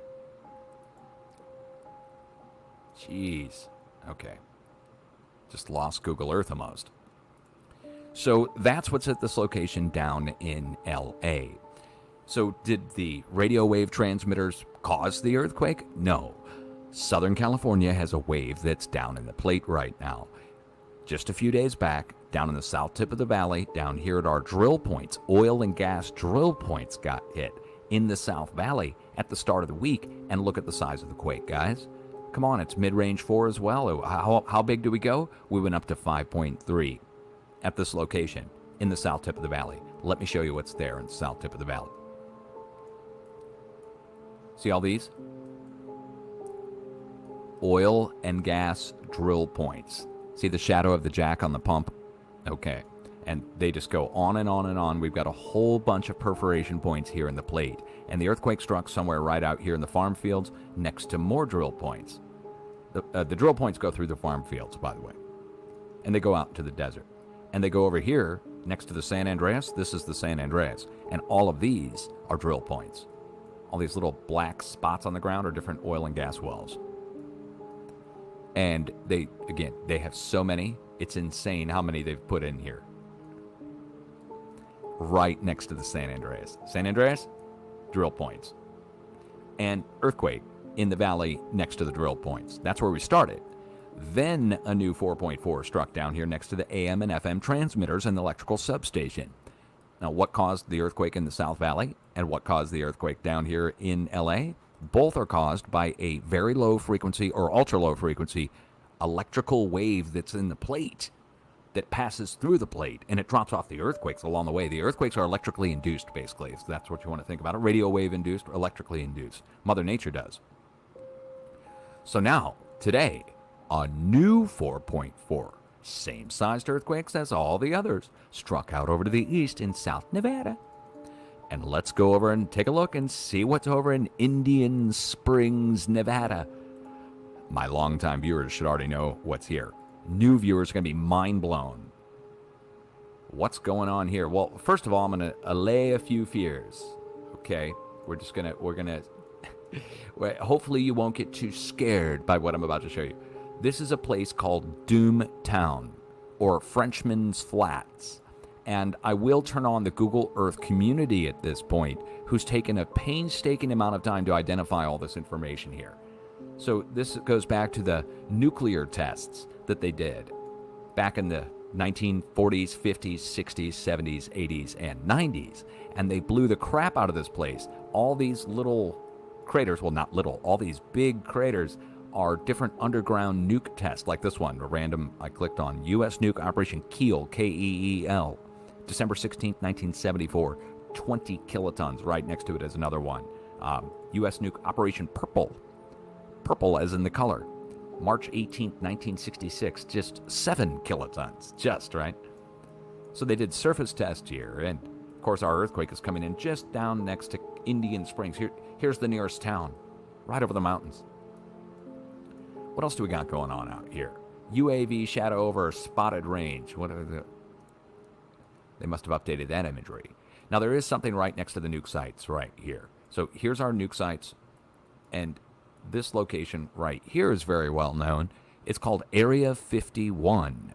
You may have heard of it before, and the double long runways of Groom Lake and all that good stuff. So we're on the edge of Area 51. We're on the edge of the nuke test sites.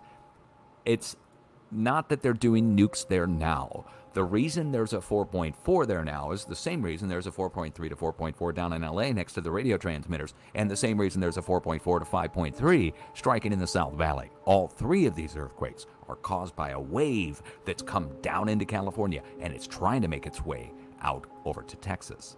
Now today, in Texas, same time that the 4.4 is striking, we got a 3.5 to 4.0, some debate on that, striking over here in central Texas, Hermleigh, Texas. Now, Texas, 1,000 miles away, right? 1,000 miles to the east. When you see what's in Texas, you're going to see a relation to what I just showed you in California. Zooming in, here's our earthquake epicenter. And what are these? These are square or rectangular pads that are on the ground. And if you zoom in real close, you'll make out there's some tanks and some pumps and some pipelines that connect between these pads. And some of them still have a large apparatus on it. We're doing fracking here. Pipelines connecting between points. They're using wastewater disposal, putting it down into the ground on old oil wells to get out more oil and gas via the fracking process, the wastewater disposal process that breaks apart the shale. All these little square pads on the ground are different drill points for oil and gas. So what does that have in common with what I was just showing you out in California? Well, out in California, out in the valley, drill points there hit. Then the AM/FM transmitters hit. Then the nuke test sites hit. And now Texas hit. They're all hit at weak points in the plate where Mother Nature's wave down in the plate is going to come up and precipitate the earthquake there. In other words, the reason the earthquake's striking there is because there's a reason the earthquake's going to strike there. And it's not circular logic on this, that there's a precipitating factor that brings that wave to break there, as opposed to passing through. So why are we getting this all? There's a wave coming in and coming down the California coast and the California border. Take a look at the last 3 days worth of earthquakes leading up to this hot mess. And you'll see a diagonal line of earthquakes going all the way from the Juan de Fuca fracture zone, which is this lightning bolt-shaped fracture zone off the coast of Oregon and Washington. And it comes into the San Andreas. And then there's literally a line of earthquakes going down the entire coast, the creeping section, through the Bay Area, even past Parkfield, which is rare. And on the east side of California, all these locations are being hit, and it's the same trajectory. Do you see how they're both lines of earthquakes? Here, let me turn the rings down. Both lines of earthquakes are going in the same direction. They're going northwest to southeast. It's like a river splitting two ways, one going around Northern California. Now, Northern California, starting up here in the north part of the valley, everything north and east is directly next to a volcano.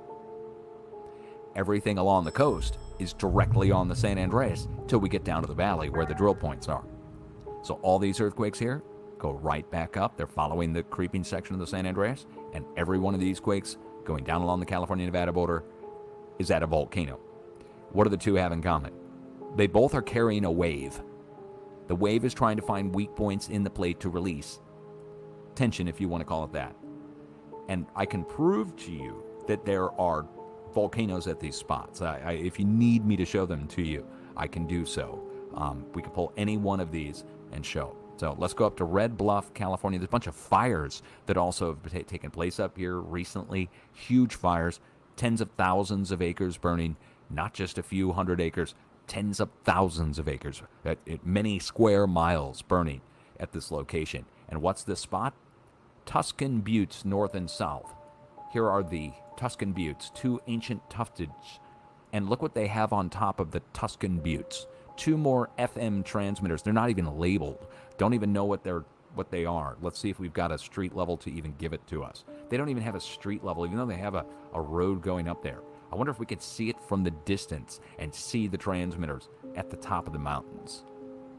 So they're putting these transmitters on the tops of mountains, and then all of a sudden, way off in the distance, you can see the towers on there. Hold on, let me zoom in on that. Jeez, they got a 1,000-foot tower there on the right, and then they have a bunch of, shorter, few hundred feet tall, three of them on top of that volcano. Now, let's take it back and take a look at it one more time. Let's get the info on the Tuscan Buttes, if there's any info from the Smithsonian. Inskip Hills, here's the next one, and they put the power lines over this. Now, I think they're capturing power and transmitting power, but, anyway, here's our buttes and our spatter cones on the Inskip Hills. Inskip doesn't cover the Tuscan Buttes, but they are part of the same complex. Anyway, there we are, Tuscan Buttes hit with an earthquake right next to it.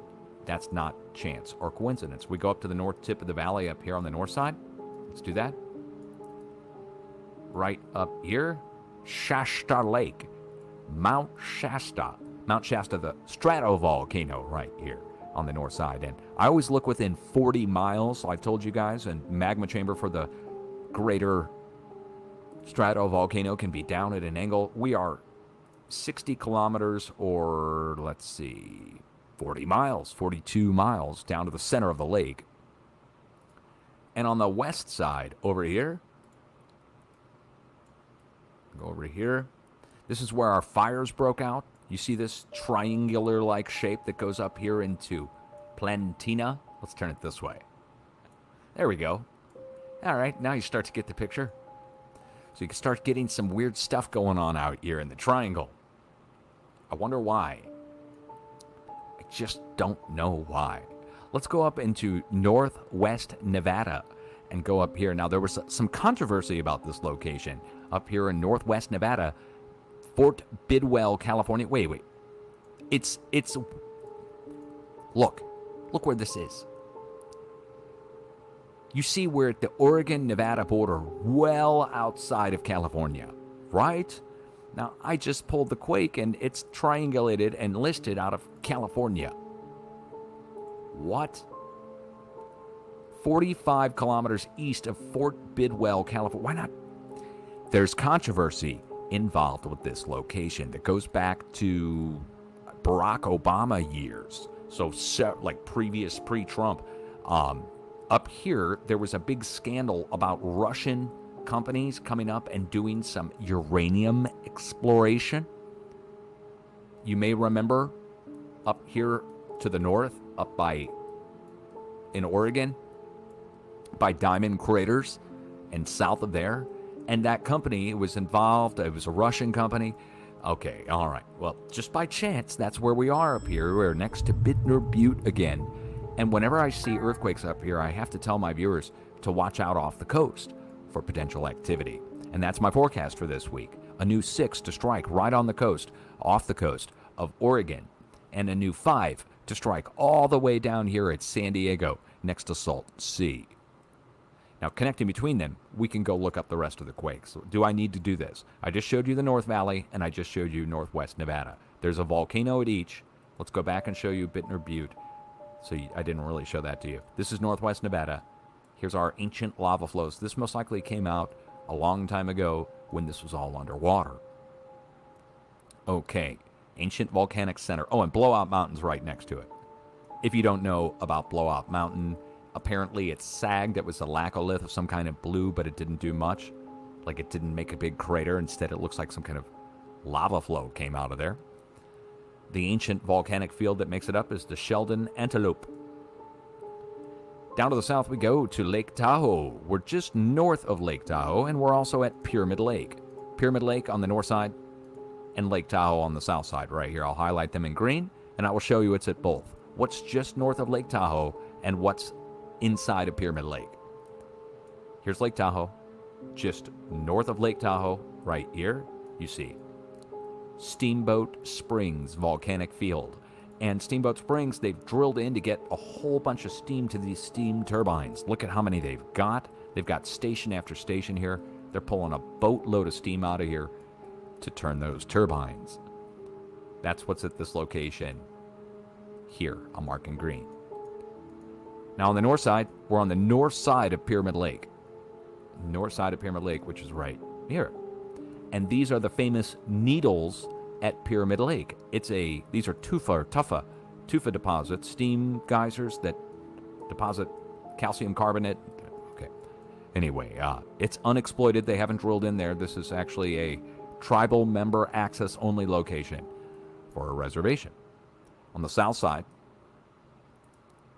drill points for steam. On the north side, Mother Nature punch points for steam. In the middle, a giant, ancient supervolcano blast site and mysterious site from ancient Tartaria. I don't want to get into it too much, other than to tell you there's a bunch of military bunkers here. Remember what I said about Syria and the bunkers inside of the Tartarian star fort? Okay, well, I hate to have to do this, but I'm just going to quickly show you our earthquake coming in here, and we're in between. Well, long story on what we're in between. We are directly next to and right at the underground military bunker site. I mean, a few miles away, but close enough that it would draw my eye and to tell you about it. So another spot where there's next to where there's military bunkers in an ancient star fort Tartarian location. The rest of the earthquakes across the Nevada border region with California, again on the east side if you want to look at it like this, here, let me highlight them in green. So there, and then going over to the California side, we pick up at Mono Lake, and then going down into Long Valley Caldera, and further down into Death Valley. So let's show you what's at those locations. On the California-Nevada side of the border, or on the Nevada side of the border, here, we go down, and we go right through this location. Mud Springs Volcanic Butte is where this first earthquake is coming in next to. And then we go to the east over to Mina, Nevada. But this one is really impressive looking. It's like 300 feet high, 300 foot high lava flow there. And it piled up, and it looks like it was a little viscous. Here's the sill and the spatter cone from the ancient formation. And then it's still somewhat uncovered out there in the desert. And there are several more. Here's Aurora Bodie Crater, and that's the one marked from the Smithsonian. That's where we start. We go over here, and this isn't marked by anything. This doesn't have any geologic symbols on it and no USGS place marks. But it's a giant ring of laccolith. So you can make out there's some black basalt and red igneous rock that makes up some of these on the younger, but each one's oval-shaped, and each one is in a ring, giant ring of them. Laccoliths normally just bulge. They don't normally rupture. It looks like a few times this ruptured in the past. Let me zoom in and show you. Okay, and this, huge, right? Several laccoliths, is the same size as what's right across the border. Mono Lake and Long Valley Caldera. Or Mono Lake. Mono Lake, Mono. Okay, there and here. This is the known supervolcano, Long Valley Caldera, with Mammoth Mountain and the others on the back side. So if we jump across the border here, and here's our laccoliths. It's the same size. It's just a bunch of bulges in the plate as opposed to blast point. So we have a huge ring of laccoliths the same size as the supervolcano next to it.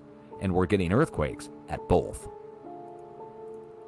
Let's go back and take a look at the quakes one more time. So earthquakes going out again, and then going across to Mono Lake, then down through the supervolcano, down into Death Valley. What's down in Death Valley? We come out of the supervolcano and go down here to Bishop, California. Take a look. The Big Pine Volcanic Field is where we go down to. Crater Mountain Volcano. I told you there's volcanoes at each spot across the California-Nevada border that we go to on each one of these quakes. So this wave, this seismic wave, is coming in and it's dropping off the earthquakes along the way. It goes down the coast, follows the San Andreas, no duh, following the plate boundary. It goes right down to the drill points and hammers into the drill points and the AM/FM antenna transmitters. The same seismic wave, electrically induced in the plate, goes around the north side where we have a bunch of stuff, volcanoes and power lines. Then we go down through our geothermal locations. The wave is passing through all these volcanic locations, dropping off earthquakes somewhat equidistantly spaced, seeks out a weak point at the supervolcano, then spreads over to the nuke test sites. Then we have a diagonal line, again one more time, going out of the nuke test sites, heading all the way down towards Las Vegas at this point. As a matter of fact, seeing this doesn't normally happen. If there's anything odd out of everything that I just showed you, it's this. The diagonal line of earthquakes extending further to the southeast instead of just going east, following our arrows. I don't have an arrow that comes out of this location and goes down into Arizona. This is heading down towards Hoover Dam. This is heading down towards Vegas. This is, they're microquakes. I know. It's not that big of a deal right now. It's all small earthquakes, but it's the oddball out. It's the one that really drew my eye, and I thought I need to get on and do an update because I needed to talk about this quake here anyway. It's a 4.4 in the mix of it all, in the middle of it, and then going down towards. Let's go see where we end up at with these small microquakes down towards the south. Why is it spreading? What's it spreading towards? Is there a fault there? These are all things I don't know. I need to go look up. So let's go check the USGS fault zone map. Okay. And U.S. faults. They don't have any marked faults here. Look, completely open and blank. No marked faults. All right, now we got to go look it up. Okay, paste in these coordinates. Go see where we are going. Whoops, I need to get the coordinates before I paste them. Here we are. Let's get the 1.1. Nellis. Oh, God. We're at the surface. These are surface quakes, guys, going in a diagonal line out from the nuke test sites down towards Nellis Air Force Base. Are you serious? Oh, man. Okay, so like all base management's going to be watching this video. All right, guys, much love from Dutch Sense. If I ever get drafted, I'm coming your way. Send me to a radar station at the North Pole, will you? I'll figure out how to scale her over Russia. We'll do the weather back to them. So here we are. We're on the north side of Vegas. Is that what this really is? It really is. We're on the fringe edge of Nellis Air Force Base directly. What is this? What are these? What are those? Uh-oh. This to me looks like some kind of shooting range or something. Or giant antennas of some kind. No, shooting range. These are shooting ranges of some kind. Oh, nothing can go wrong there. Nothing could go wrong there. What are these? Bombing range? Is that what this is? Is this some kind of bombing range up here on the north side of Vegas? On the outskirts of Vegas? What else do we have here? Oh, look. We have our huge power generation going on here for Vegas. These are all solar. So that's solar. We also have, it looks like, geothermal and some hydrothermal going on here. You know they need that electricity, right? Man, that's a lot. There's a lot of electricity being generated right here. Well, we're also next to the Air Force Base. The only thing missing now is a giant NEXRAD radar station to be here. I wonder where the nearest radar station is. Look, we've got the big bomber wings out here. You know they're going to have their own radar, but I just wonder what we got going on. I am not familiar with the radar setup out here. I don't know where it would be. It might be up here. It might be down here. We're close enough, guys. I'm going to measure and just see how we are on mileage. This is getting super sus. We got something going on down here. We're at our 5 miles. We're 8 miles to the center of the base. We're definitely got something going on there. We got all the power going on 5 miles to the east, and we're on the north side. Now we're going to trace this in a line going back up to the nuke sites and just see if it somewhat matches. Okay, so here's our nuke sites. Here's Frenchman's Flats that I was talking about with Doomtown, and the earthquake was coming in down here. The 4.4 was coming in down just to the south, down by Indian Springs, right here north of Indian Springs. Okay. So right now, our distance is 37 miles from Indian Springs, where the 4.4 was, all the way down to where the 1.1 is down here. So the 4 is somewhat in the middle, and then we go back up to the west-northwest. That takes us to the nuke sites directly. I would keep watch. You know, this kind of reminds me of that weird movie, well, not weird movie, but it's stupid movie. San Andreas movie, where the big earthquake strikes out at Hoover Dam first and then hits out in the West Coast. I'm not saying there's going to be a big earthquake now. I'm just saying there's a diagonal line that's standing out to me of earthquakes that are spreading from the nuke site down in this direction that I don't have anything to point to except for there's power generation going on there. There may be a radar station here nearby. There certainly is a giant Air Force base. And the radar, just like AM and FM transmitters out on the West Coast, precipitating earthquakes down below it.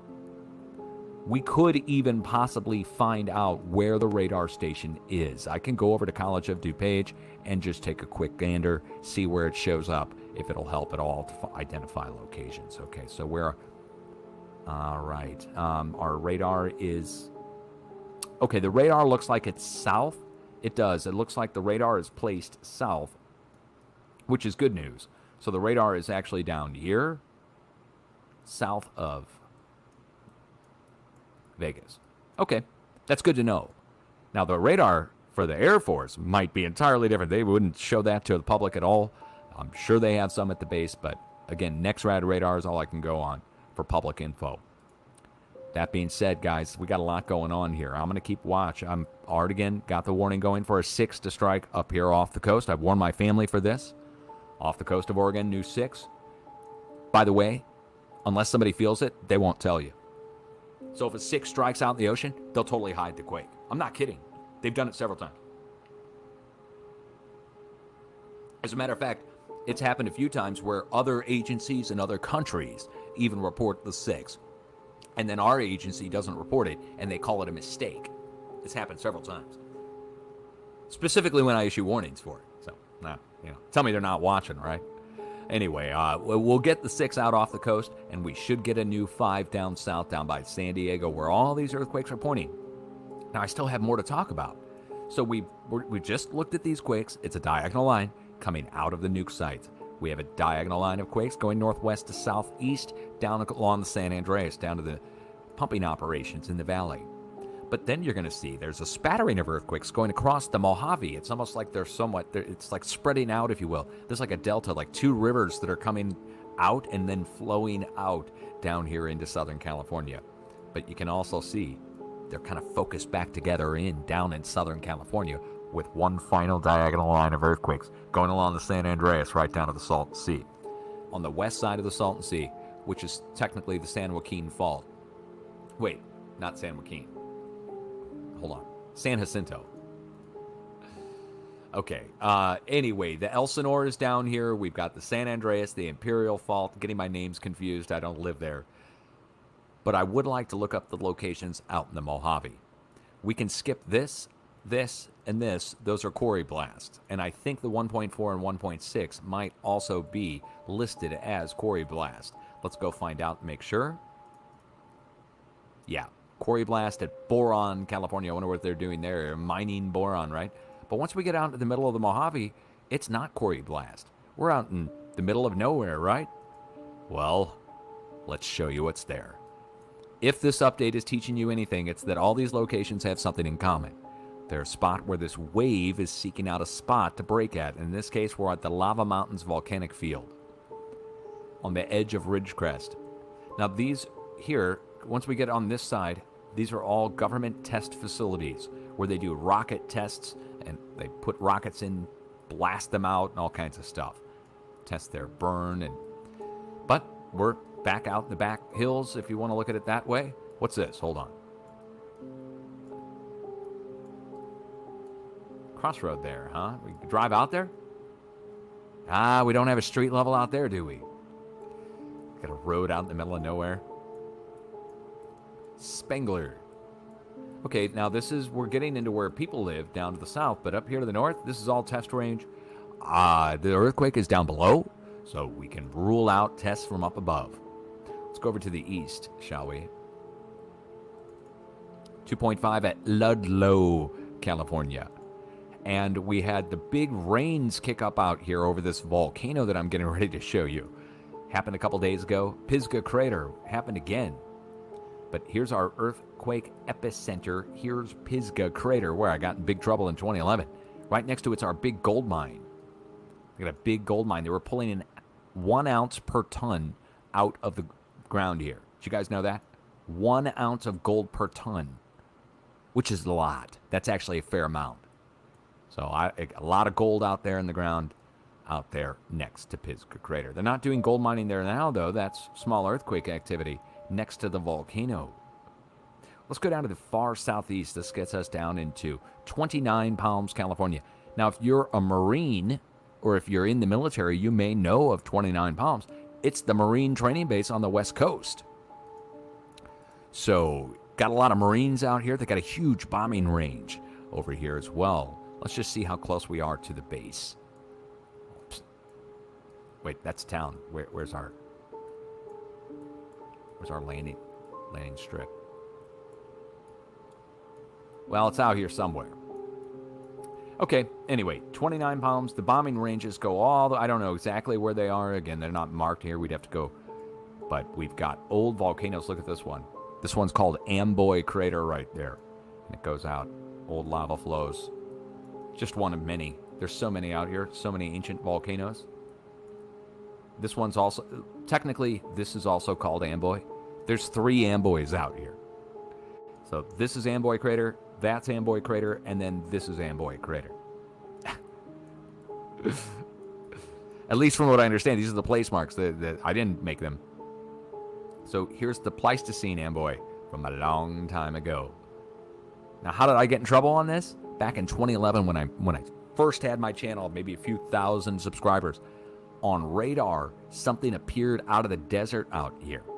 And it showed up as moisture coming out of the desert on a clear day. There was not a cloud in the sky. You could look at visible and there wasn't anything going on to the human eye. But on radar, this plume of moisture was coming out of the ground and blowing as far west as LA, and by the time it was getting to LA, it was dissipating, the moisture. And I made a video on it, showed everybody the volcano there, and the USGS picked up my video and denied that it was anything and said it was a thunderstorm. And I was mistaken. But they had to delete their press release about me in 2011 because the event went on from the same spot for 3 days straight. And then a 5.0 earthquake struck out to it. About 3 weeks later, a 5 struck next to the volcano that had the steam event that was happening. So what did I just show you? I just showed you several volcanoes across the Mojave, and each one's getting the same sized earthquakes that's striking at all the other locations. Has there been any other spots that I haven't looked up yet? This diagonal line of earthquakes, starting up here and going down to here. Let's go look it up. Where the 1.0 is? Olancha, California. I'm looking each one up, guys. We're taking our time here. I'm proving a case that there's a wave in the plate that's seeking out these spots and striking at them because of a predisposition in the plate. So what's here? 2 volcanic fields. This one is the more significant. Let's show you what's up. See where it says Golden Trout Creek Volcano here? An old spatter cone marked by the Smithsonian. Now we're going to go just next to it, right over here, and there's another one called Red Hill Volcano. It's older. It's older than the Ice Age. So they're 2 of the same size and shape volcanoes side by side. Now we get over here and we have Templeton Mountain Volcano, and then here is Monash Mountain.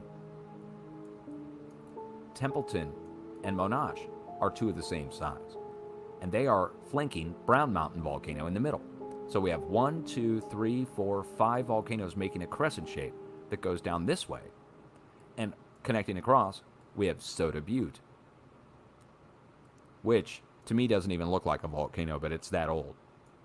So now wait. Now look. Going all the way. It's 3/4 or 2/3 of an oval. My viewers noticed this. This giant circular bulging laccolith that's in the plate itself, that's built into the plate from a long time ago. So this goes all the way around. Do you see it? Now look at that. The size of this is the exact size as the supervolcano to the north, which is Long Valley Caldera. Again, the exact same size. This and this. Now this river going through the middle, USGS has no fault marked here. They say it's just a river. But it connects right up to the supervolcano. The fault. They don't have a fault marked. Okay. But my viewers noticed this. I didn't even notice. I was like, dang, good eye, guys. So this is an ancient caldera of some kind, obviously. Next to it, we have another line of volcanoes that goes this way. And they, too, are in somewhat of a diagonal line, if you will. And that's where our volcanoes all are, and that's where all the earthquakes are. Going right across it, right down to Searles Valley, where I showed you down here, which is Ridgecrest Test Facility. How about that, right? It's all mind-numbing, isn't it? Dude, we still have so much more to look up. I hate to keep duding you, but let me get a sip of my coffee.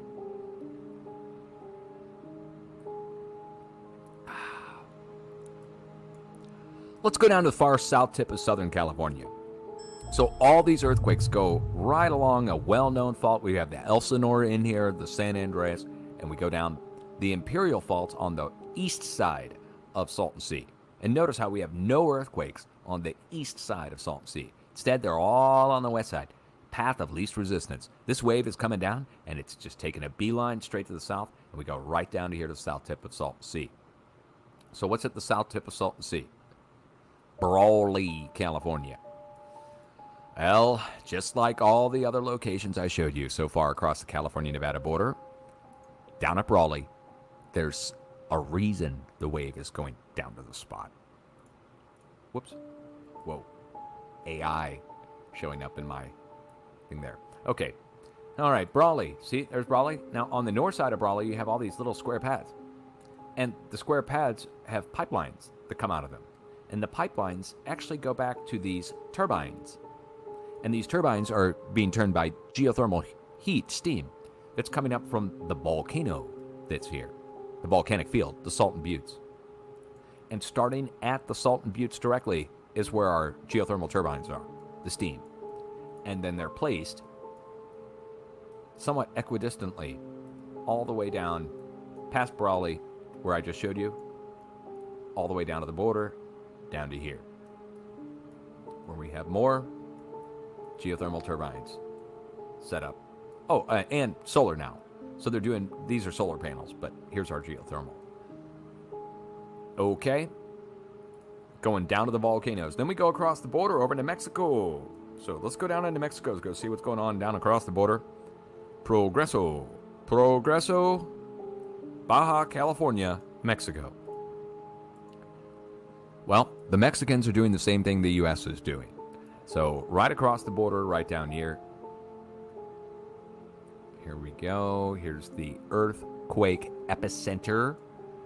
And right down here, wait. Oh, no, we're too far from Cerro Prieto. I say the Mexicans are doing the same thing. No, they're not. Down here is where the Mexicans are doing their geothermal for steam extraction for the volcano that's there, which is Cerro Prieto Volcano.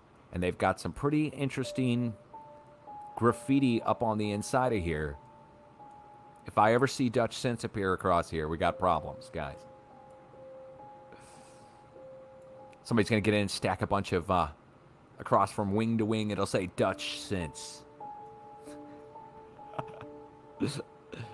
Okay, anyway. Earthquake's coming in right here at the border now. So that's an entirely different location. There is something here right next to it, though. So while that's not the cause, see all these? These are all solar panels.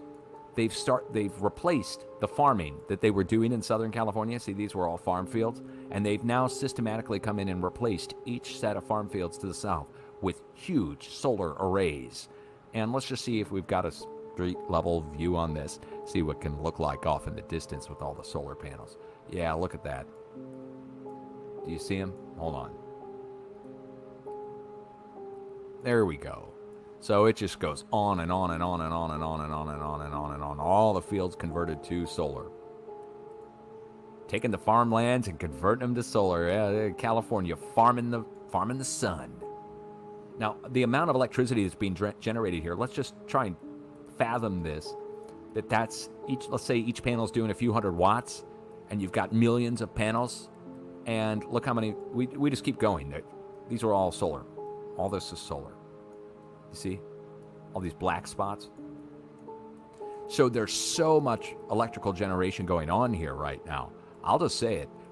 Very low frequency in the blade, coming down and going across right to the border right next to it. We've got a huge amount of electrical substations and all that going right down across. It's close enough. We're a matter of miles.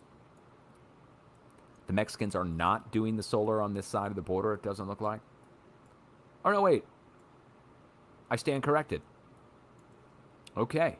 Even the Mexicans are doing it. Why not, right? Look, there's even more out here. This is on the Mexico side of the border now. Okay. I had no idea. And then, oh, wow. Oh, that's where we go right over to where the earthquake is. Now, there is one lone quake up in San Diego. Let's go see what's going on here. Rancho San Diego, California. I haven't had to look up an earthquake in San Diego in years. So this is at a time where I've got a warning going in San Diego, 4 or 5, to strike down in Southern California. All of a sudden we get a microquake here. Let's go see what's there. Might not be anything worth it looking up, or might be something there. The only way to know is to look it up and find out. Wait. We got huge power lines here. The big, look, 3 sets. Oh, and a cell phone tower? Is that right? Sure do. 3 sets and a cell phone tower and a huge quarry, right? Is this a quarry blast? Hold on. Heard? Was it listed as a quarry blast and I just missed it? No. It's at 4.4 kilometer depth. It's far down below the quarry. All right, what else is here? Looks like a big water tank. Some mansions. What else? Well, you've got your quarry on the other side. Hashtag Tartaria. What are they doing there? Get out of the ground. What else is going on here? What are these? Okay, manufactured homes. Anything else worth mentioning? Well, that's enough for me right there. So if we get ourselves the set of power lines, we've got a huge set of power lines, trunks, and then we have humans scraping at the surface, doing some quarrying on a mountain, I'm going to say it, looks to me like they're getting something out of here. This to me looks like there's something that may have been there. Right? They'll never tell us. If there was something here, some kind of ancient fort or something they're trying to... I've just noticed they do these quarries at the spots where there's ancient structures. And that they're kind of scraping out the ancient structures and using the material from the ancient structures to make new stuff. I don't know. I know, it sounds paranoid, right? So let's go down to the south and just see, is there anything else here? Now, I don't know. Now, look, guys. You're going to either have to tell me there's a high school everywhere, which is possible. But to get this many, you'd have to pay attention to my previous updates to understand what the high school thing is. The loop antennas. Look. We got the loop antennas. It's a long story on wireless power and what sports is, actually. It's a conspiracy, actually. Get into the conspiracy angle on what that all means. Let's go down into the peninsula and let's hightail it out of the weirdness and go down into Mexico where there can't be possibly anything weird going down in the middle of nowhere in Baja California desert, Mexico, along the coast. This will be where we kind of wrap it up for the coast, and we'll go over to the east and just quickly look up the earthquakes on the east coast. Well, I said there could be nothing here, right? Okay, all right. So zooming in, we've got a few interesting features here that are next to see where it says San Salvador and Pino, Colorado, and El Pinal. See these? Now, I'm just going to kind of move this around, and you might be able to make out that this is a giant bulging-like feature here that's coming out of the plate. There's one here. There's another one here. There's another one here. See the circular shape on these? Okay. Now, go to the south. We can keep going. There's more. These are bulging laccoliths in the plate that don't normally erupt, but they collapse over time. So they'll fill with magma and then either harden off and cool, or they might even drain. And you get yourself an actual bulge that then collapses into a basin. Now this one's still bulging. El Pinal, this one's bulging at the center. It goes up to the top. The one to the south, we're right on the edge of it. So I'm going to say it. This one here, ancient, we're on the edge of it. Worth noting, worth showing you guys. These are bulges in the plate. They go some of them have erupted. So the further south we go, some of them right next to, we get eruptions. Let's see if I can find one that's erupted. Well, okay. This one is a huge volcanic field, but let's back it out. You see it's a circular shape in nature. In the center of it is where all our lava flows have come out in the past. Just huge, right? Okay. So, let's go east. Let's go over into Utah and quickly look up these earthquakes in Utah, since we have a stack of earthquakes, 2s and 0s. So the 2s, it's only 4 or 5 earthquakes in a small spot. Let's go look that up first. Cedar City, Utah. Why are we spreading over to this spot out of California? Well, all the other locations tell you. California shows it to you guys, but the rest of the spots are going to make sense. The reason this spot's getting hit, look where we're at. We're at Table Butte, and we're on the edge of the Markagunt Plateau. And this is a huge volcanic plateau. These are lava flows out here. This is an old butte covered in trees. That's a younger lava flow around it. That's edge of Markagunt Plateau that goes over here. Blowhard Mountain. Wood Knoll Volcano. What's going on there? Not much to see there. Okay. Anyway, earthquake coming in next to Table Butte. I'll say Table Butte's the closer of the two. Again, this would be tuftage from when this was all underwater forever ago. And yes, this all was underwater a long time ago. Up on the north side, where are we going to? We're going to Milford, Utah. Now, I do recall there is something here worth looking at that's not volcanic directly. But let's make sure. Going on memory. Next to Milford. Yep. Okay. So, we've got ourselves geothermal, and we have wind going on out here, and we have some kind of farming, chicken farming of some kind going on. Major power generation going on at the location. And let me see if I can find the geothermal turbines that are here. Oh, well, first of all, we got volcanoes there, too, that are providing the geothermal, but I want to just see if I can... What's this?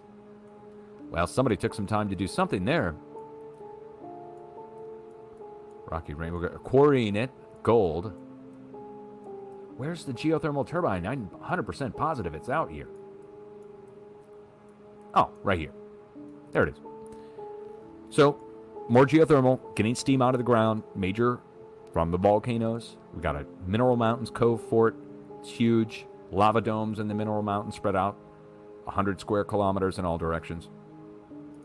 Okay, that's where our other stack is. As we go to the north by northeast, we go up to Levon, Utah. I don't recall ever having to look up this location. I have no clue what's there. Let's go see.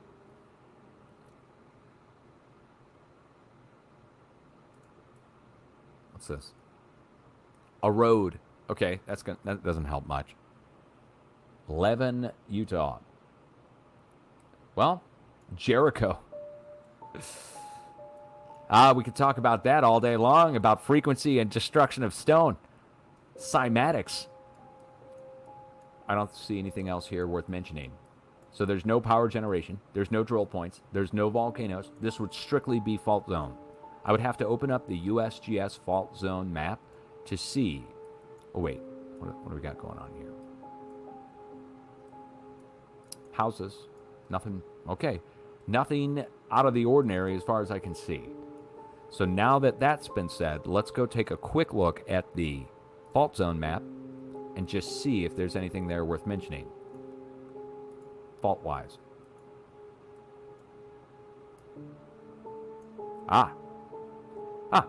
The Scipio fault zone. Scipio. Okay, that makes sense. So we're now on a fault zone. So one of the earthquakes is on a fault zone. The rest are directly next to volcanoes. What's over to the east? What? Undefined? Oh no. Look at the coordinates. 38.666 north, 111.430 west at 1.6 kilometer depth. Okay. Twilight Zone. Do we have anything here worth mentioning?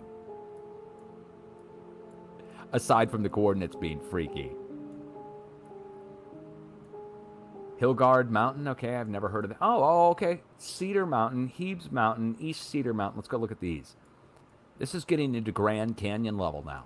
So now we're getting into an area where people wouldn't even really associate these with being volcanoes. You would have to go back to, like, Devonian times, like back to the dinosaurs or something to actually get this. Now, you could also get in here and start to talk about the ancient civilization that was here. And you could. You definitely could get in. Wait, what do we got going on here? What's that?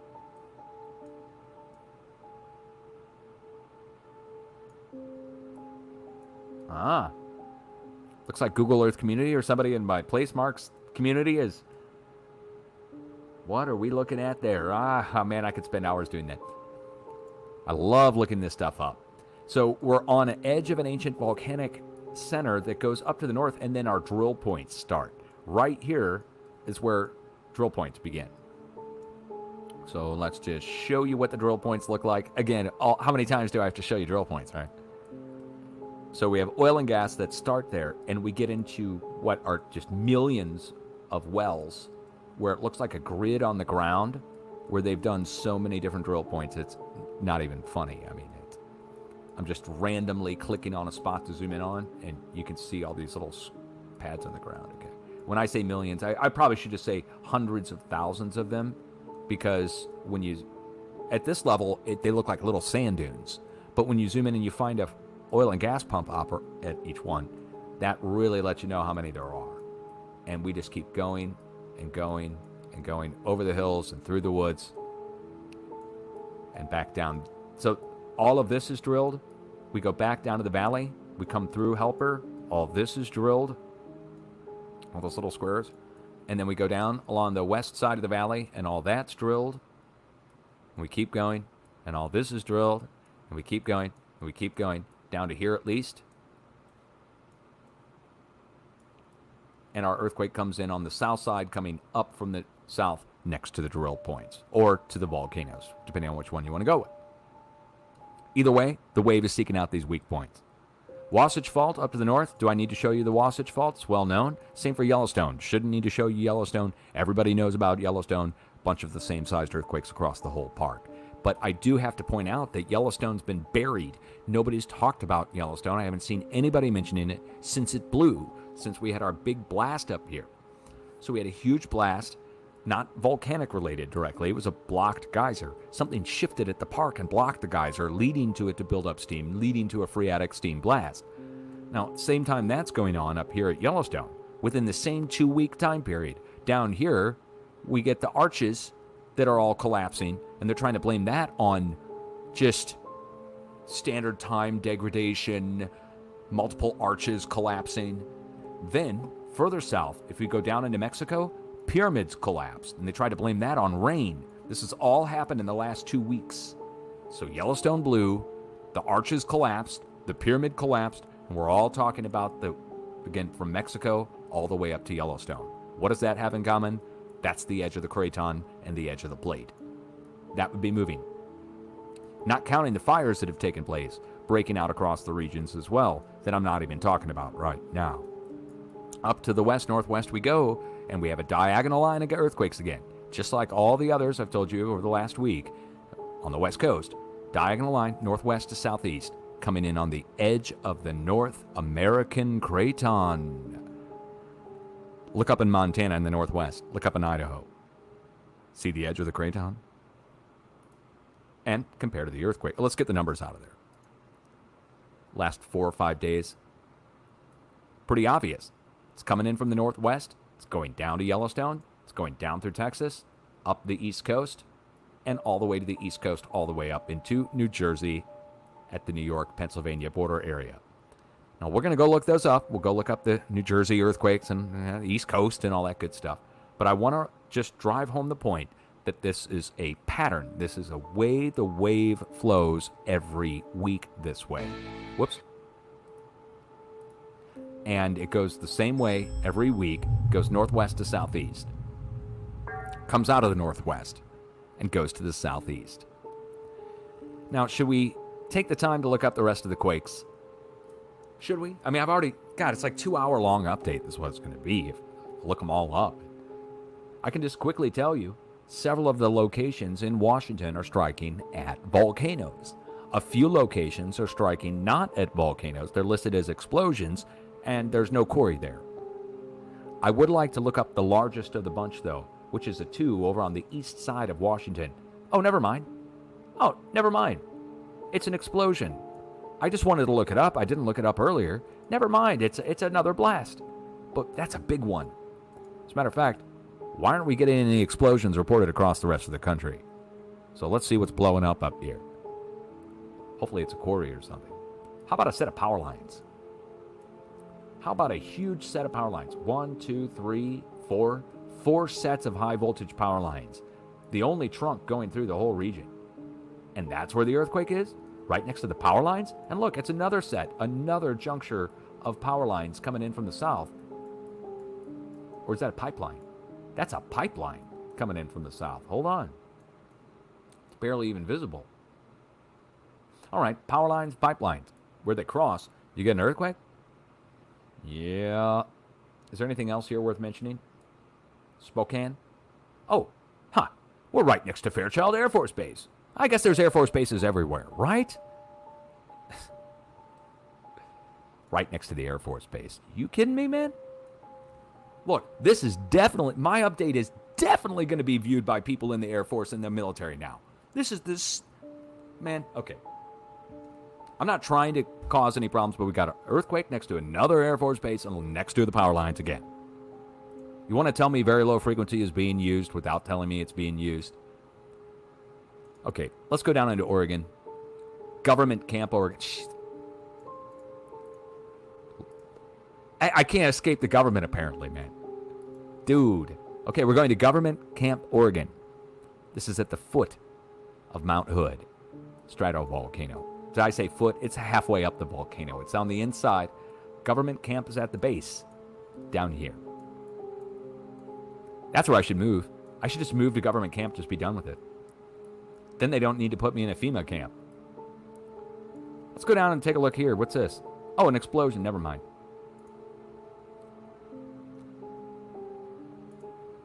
Over to the east we go.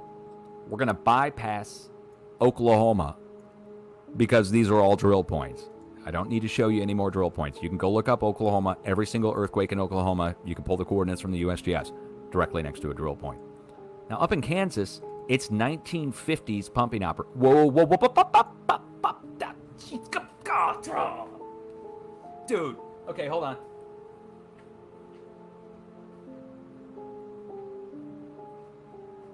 Damn. I just can't escape this. You got to be kidding me, man. All right. Assyria, Kansas. This is so bizarre.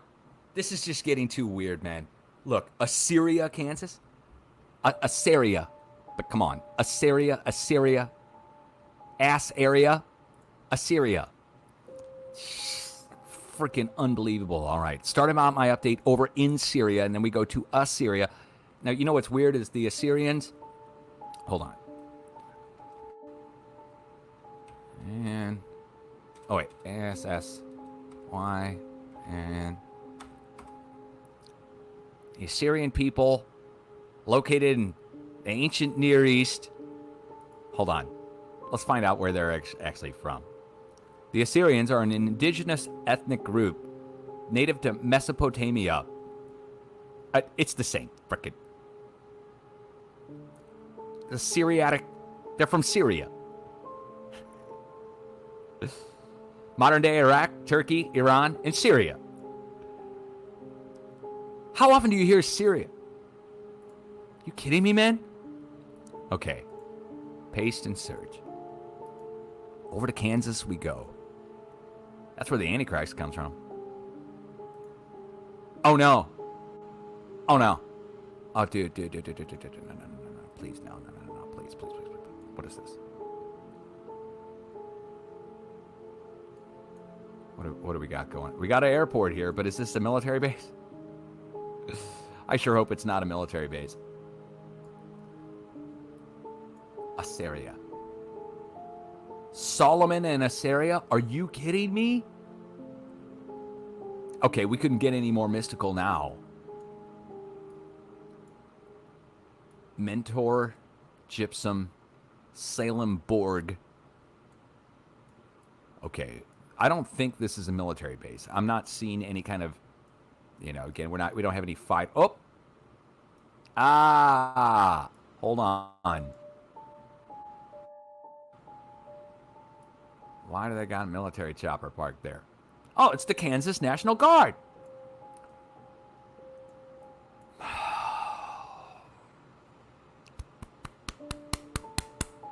That's me face palming, guys. Let's get out of here. Let's go over to the Arkansas-Missouri border. South Lead Hill, Arkansas. My God. The military should just pay me as a subcontractor or something. Just straight up freaking hire me, guys. I love my country. What do we got going on here? We're on a lake in the Arkansas. Oh, okay. Bull Shoals Lake. This is where the USGS got a little weird. They came in and said that Bull Shoals Lake causes earthquakes because of water weight. This goes back several years to when a bunch of earthquakes struck here below Bull Shoals Lake before. Back when they said there was a bunch of water weight here and for some reason it was causing earthquakes at the location. I thought that was a little peculiar. They were trying to dismiss the location as being water weight earthquakes because of what's going on to the south of here. We get south of here and we got a bunch of drill points, but it's far enough away that you wouldn't directly relate it to here. I mean, as far as I know, we don't have any oil or gas drill points at Bull Shoals Lake directly. So, is it a water weight earthquake? I guess would be the next question. But what would you do if I told you that there's something else here at Branson, that the reason they dammed this up and flooded it to begin with was to hide something that was here?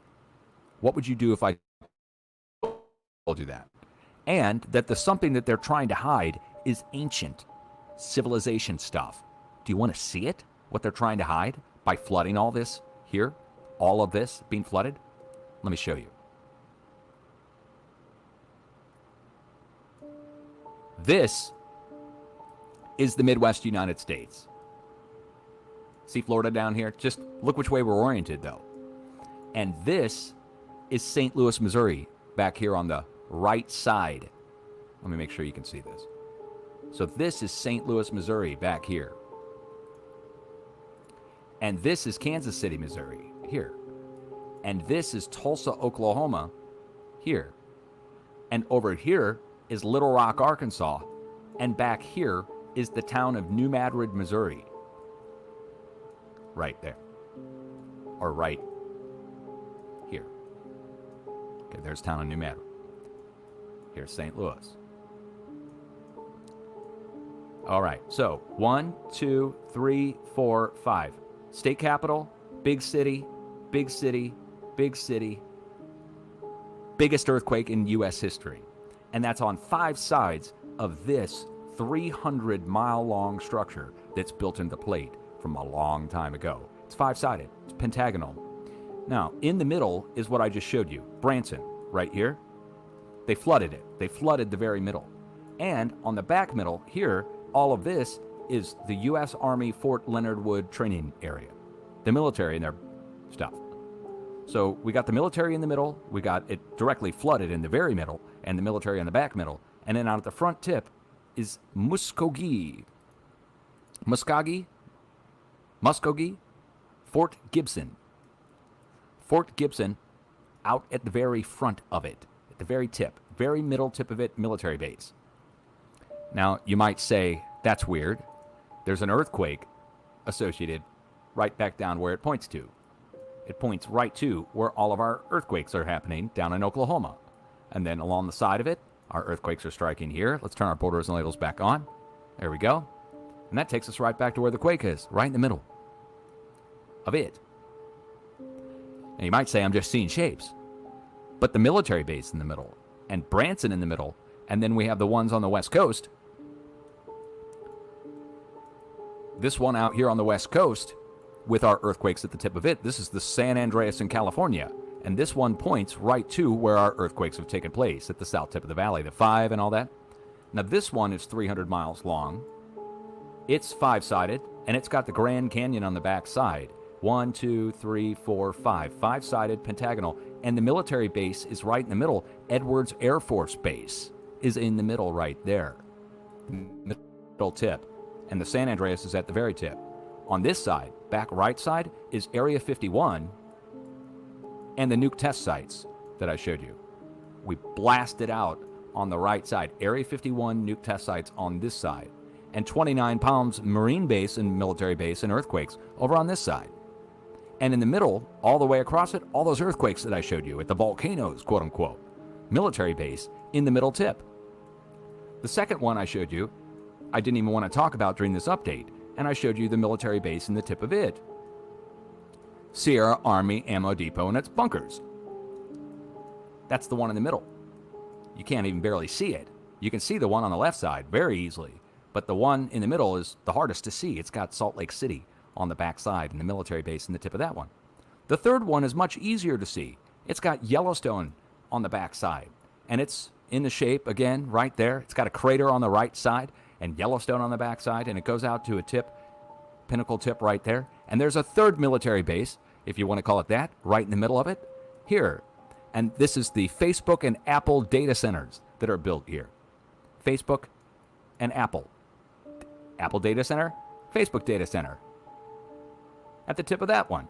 So all three of them have a military base. Military base in the middle of this one, Area 51, 29 Palms. Military base in the tip of this one, Salt Lake City and the bunkers on the backside. And up here, Facebook and Apple data center in the middle of it, and Yellowstone on the backside. Come on. And then the one in the Midwest that I just showed you here, this one, and the earthquakes in the middle of it, and the military base in the middle of it. You'd have to tell me that's all chance. And then that takes me back to the start of the update when I brought you over here to Spain and Portugal and showed you the one here. Let me bring it back due north. Whoops. There we go. Due south, I mean. This is Spain and Portugal. And turning on our borders and labels and places, you'll see Madrid, just like Branson, but this is 500 miles long. Madrid is centered in the middle of the giant bastion fort shaped 5-sided that's built into the tip of Europe. And then you find out that all of Asia and Europe is a giant triangle, if you want to think of it like that. And North America is a giant triangle. And South America is a giant triangle. And then we get down to the South Pole. And you find out that Antarctica itself is a 5-sided pentagonal star fort shaped plate that's 6,666 miles long. 6,660 from the volcano back here at the back tip, right through the center of the South Pole, and out to the very tip out here. And it's 6,660 miles if you measure to the top of the trench, and if you go to the bottom, deepest part of the trench, it's 6,666 miles from back here through the middle of the South Pole out to the tip. You'd have to tell me that's all chance. And the earthquake striking below them is worth noting. That's why I'm taking the time to tell you about this. These earthquakes are following a path or trajectory. There is electricity or something in the plate that's very similar to electricity that's precipitating the earthquakes, and it's going to the volcanoes, the nuke test sites, the electrical sites, and the drill points as it spreads across the plates. It's amazing. Really, it is. And who made these things a long time ago? Let's go over to New Jersey, to Califone, New Jersey. Okay, let's go over there. We're very close to our spot on the East Coast. We're getting ready to wrap up this update. But first, I want to go see what's over here in New Jersey, if there's anything here. Ooh, look at this. Richie Rich. Dude, guys, somebody's doing really nice. Let's see. No street level even, man. Exclusive gated community. Look at that. Real nice. What else do we have here? Oh. Don't worry about it. Don't worry about it. Nothing to worry about here. There is nothing there. I don't know what you guys are so worried about. When you see stuff like this, you just need to ignore it. You need to ignore the Unicom Science and Technology Park that's in the shape of a giant hexagon.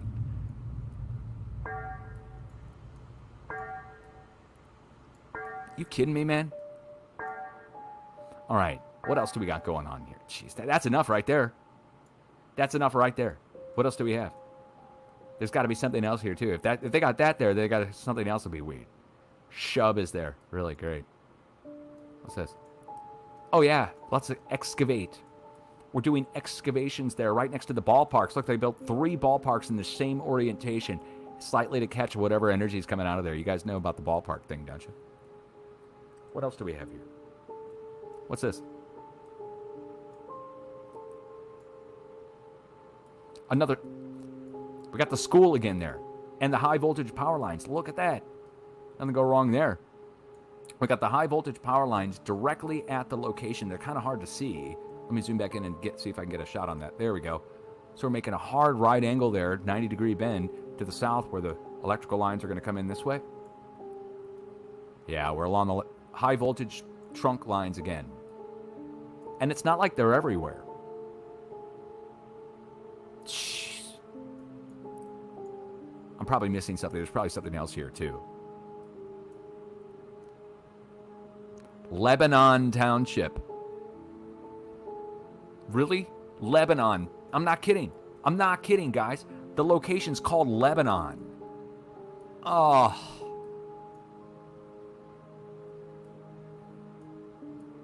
You gotta be kidding me, man. Any other? That's just Lebanon Township. Lebanon, Potterstown, and the hexagon-shaped technology park. That reminds me of what's on the roof of the USGS. Only there's this 8-sided USGS headquarters. Let's see. Virginia.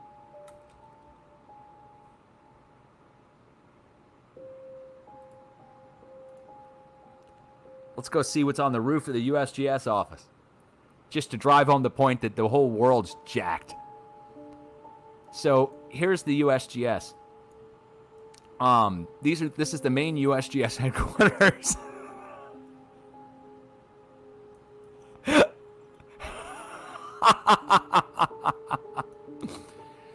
Now you know why they all dress like Indiana Jones. You know, it's you go work at the USGS as your uniform. They give you a leather Indiana Jones hat, a tan vest, and they make you grow a beard no matter what you are.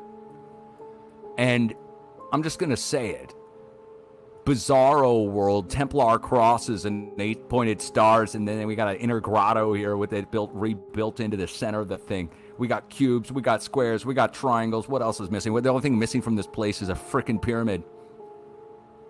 I bet they built it on top of an ancient one. Okay, all right. Enough sarcasm. But you need to see this. What would you guys say if I lived in a house that was shaped like that?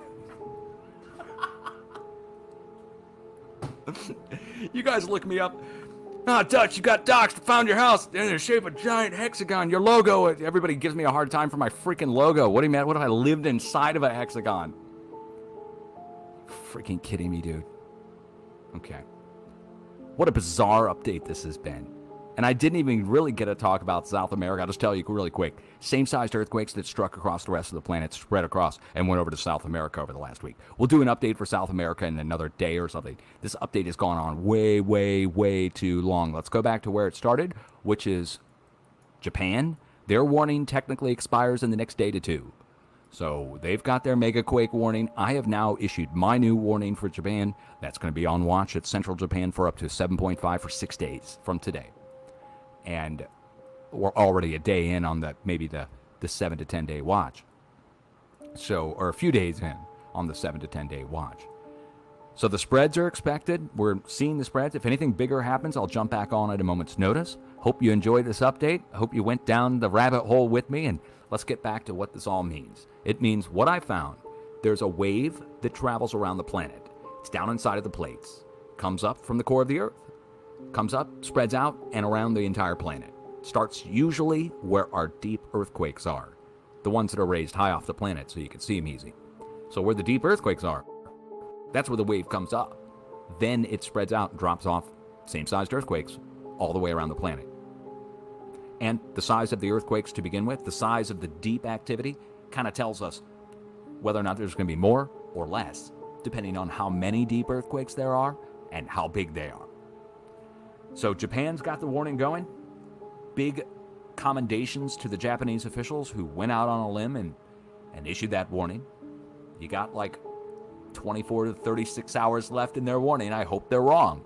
I hope nothing hits and that we're all back at the drawing board trying to figure out what happened. But right now, this is go time. Have a plan. Be prepared. West Coast United States, 6.0 level activity due off the coast of Oregon. 5.0 level activity due down south, down by San Diego. We're going to look for 4.0 level activity to go, 4.5 to go over to Texas. I didn't even talk about that, but Texas is also going to have to be on watch, and Yellowstone's going to have to be on watch for 4.5 level activity. So I think we're going to be busy over the next few days, and that doesn't count any mega quake activity that can happen. Again, mega quake happens, we're going to be busy for the next few weeks as an area shifts, and we're dealing with all kinds of stuff if a mega quake happens. Mega means mega. So when you say mega quake, usually that implies 8.5, upper 8, low 9, like some of the biggest earthquakes in history. Those are mega quakes. Everything below that is just a big earthquake. And that's what I'm looking for, is a big earthquake. Something like 7.5 to strike in Japan. So we'll see. We'll see. 6 days to tell on mine, 2 days to tell on theirs. I'll be back on in the next day or two anyways to do an update. We'll see what happens. Don't be scared. You need to be prepared. And I know it sounds cheesy, but I say it all the time. Being prepared is just a matter of stocking up on the things you know you need, having an emergency kit ready to go, and to know what to do when a big earthquake hits.